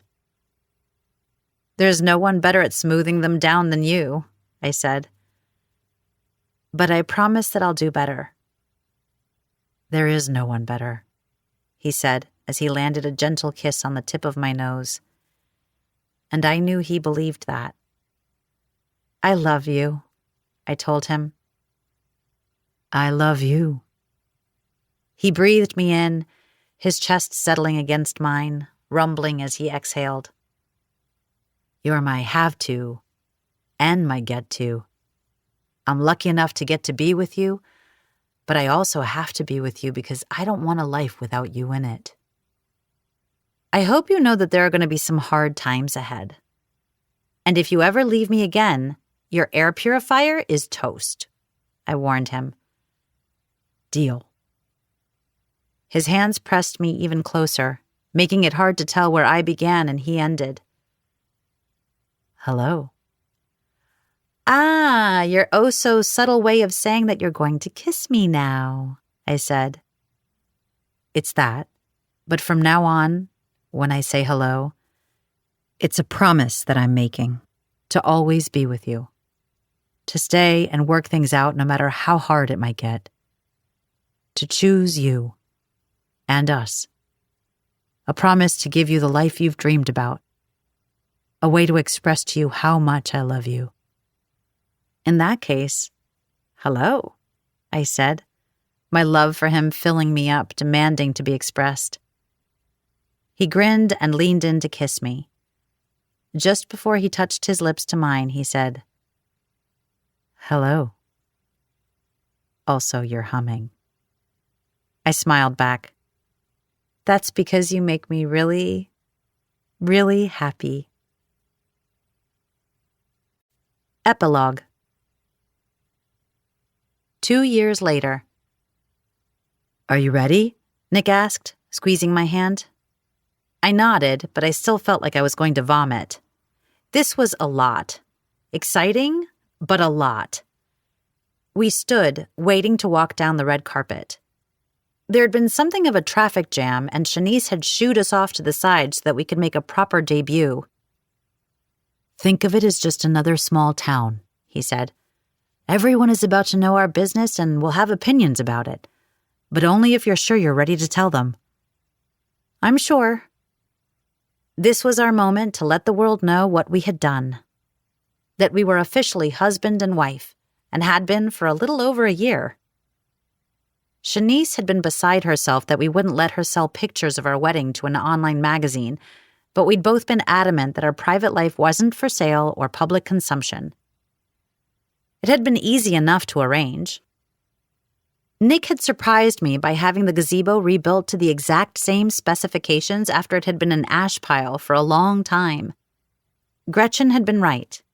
Everybody wanted to take a picture with the gazebo that Nick Haddon Zeus had burned to a crisp. And it had been quite the tourist destination. Our wedding was in the town square, in the new gazebo, attended by everyone I loved. My nephew, Hayden, was the ring bearer even though he had just learned to walk. Brenda had tried to upstage us by eloping with Wilfred the day before, but it didn't matter to me at all. Both Nick's parents had come to the wedding, and they were very welcoming to me. They still seemed like the perfect couple on the surface. But I saw the times his mom stepped away from his dad, when she dropped his hand when people weren't looking. I was a little unsettled by their secret dynamic, but I could nod and smile for Nick's sake. It was the happiest day of my life, and I wasn't going to let anyone else ruin it. Once again, patients gathered around us and kept us safe from prying eyes. Gretchen had made good on her earlier threat to use her matron of honor speech to take full responsibility for the two of us getting together, and shared every embarrassing story she could about the lengths she'd gone to and how stubborn I was. I think Nick laughed hardest of all. He and I had honeymooned on a private island that his father owned, and the world had been blissfully unaware. No one suspected a thing. But I was wearing my wedding ring tonight, and I twisted it around my finger. It was a large emerald to symbolize our dollar bill. Nick had given the dollar to me 1.5 years ago with the words, "Will you marry me?" written on it, and the game had ended when I insisted that we frame it. Even though we'd managed to keep the wedding a secret, we both knew it was a matter of time until the truth came out. Nick had an issue with being too chatty in interviews and letting things slip that he shouldn't. He'd done his best to be careful, but we decided that it was time to let the rest of the world know about our marriage. And given his success, those interviews were happening almost constantly. He had won the part in the rom-com Find Me Love, which ended up being a massive hit and earned Nick a Golden Globe nomination, though the Olympus High reboot had lasted only 3 episodes before it got canceled. Nick landed a new agent and had finally started to build the career he wanted. I felt so lucky that I got to be right next to him while he did it. I'd been pretty busy, too. I'd completed my mentorship with Maxine Portman and had been able to network and make new connections and relationships that allowed me to start finding work. It had been mostly small indie movies so far. Nick had offered to make some introductions, but I hadn't let him. I wanted to succeed or fail on my own merits. My phone buzzed with a text from my mom. "Good luck from the First Lady of Patience." I showed him my screen, and he smiled. The festival had been a massive success. We'd raised all the funds necessary to reopen the government. My dad had decided to run for mayor and had won. My mom enjoyed being the librarian and the mayor's wife. They had hired someone to finish the renovations on the pink house and open it as an official B&B so that they could focus on their grandson and their new political positions. "They're ready for you," Shanice said. I nodded, and Nick squeezed my hand again. "Here we go," he said. We stepped out onto the carpet and had only a moment before people realized that Nick Haddon had arrived. Then the crowd went bananas, the lights of the paparazzi flashing all around us. Nick waved and smiled as the reporters called out his name. Shanice directed us to a well-known entertainment reporter who grinned at us and exclaimed, Nick Haddon is here tonight. After your amazing turn in Find Me Love, what's up next for you? Can you tell your fans about your latest project?" "Normally I'd love to, but that's not why I'm here. This is Jane Wagner Haddon, and she was the composer of the score for the movie premiering tonight. I'm here to support my beautiful wife, and I could not be prouder of her." The way the reporter's face froze in shock and then morphed into a big fake smile was almost comical. "Jane! Tell us all about what it's like to be married to the Nick Haddon. How long have you been married? Where did it happen?" All we were going to share was that we'd gotten married. I sidestepped her questions. "If it's okay, I'd love to talk about the movie." She blinked in surprise, but did as I directed. I talked about scoring the film, how amazing the producers had been to work with, what a thrill it was for me to be there. Nick stayed at my side, and I could feel him beaming. He was so proud of me, and that was better than the spotlight I was currently standing in. I finished up the interview and we walked away, and now the reporters were calling my name along with Nick's. The news had spread quickly. I knew they didn't want to talk to me about composing the movie, that they only wanted to grill me about being married to Nick. And I'd happily talk about how happy I was to have him as my husband all day long. But as I said, we were keeping that between the two of us, along with the entire town of Patience, Ohio. "Now that they know, you know what's going to happen next, don't you?" Nick said, having to speak a bit louder so that I could hear him over the noise of the crowd. "What?" "Baby bump watch. Every burrito you eat is going to be analyzed 40 different ways." "Then we're going to have to figure something out." He turned toward me. "What do you mean?"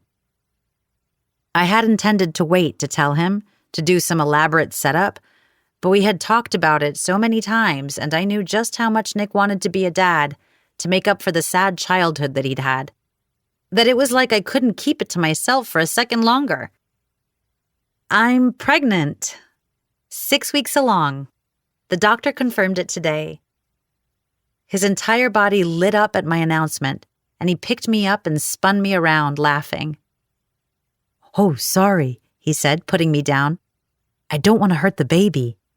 "It's fine. But one of these outlets is going to hire a lip reader and figure out this whole conversation if we're not careful.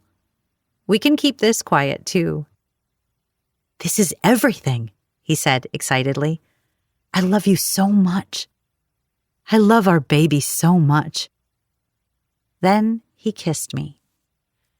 As I kissed him back, I thought of how much he'd fulfilled his promise to me, that he'd supported me in pursuing my dreams, giving me the kind of home I'd always wanted, one filled with love, laughter, and music.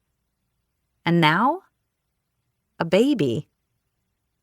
A baby who we were not going to be able to keep a secret because Nick was making a public spectacle of himself. My wonderful idiot of a husband was down on his knees, letting every cat out of the bag. He pressed a kiss to my stomach and then said, "Hello, little one." We hope you have enjoyed our presentation of The Hollywood Jinx by Soraya Wilson, performed by Vivia Font. Performance copyright 2023 by Brilliance Publishing, Inc. All rights reserved. For further information concerning this program or other Brilliance audio titles, please visit our website at www.brilliancepublishing.com. No part of this recording may be played for an audience or reproduced in any form. It may not be streamed, downloaded, broadcast, or copied without written permission. Address all inquiries to Brilliance Audio, P.O. Box 887, Grand Haven, Michigan, 49417. Audible hopes you have enjoyed this program.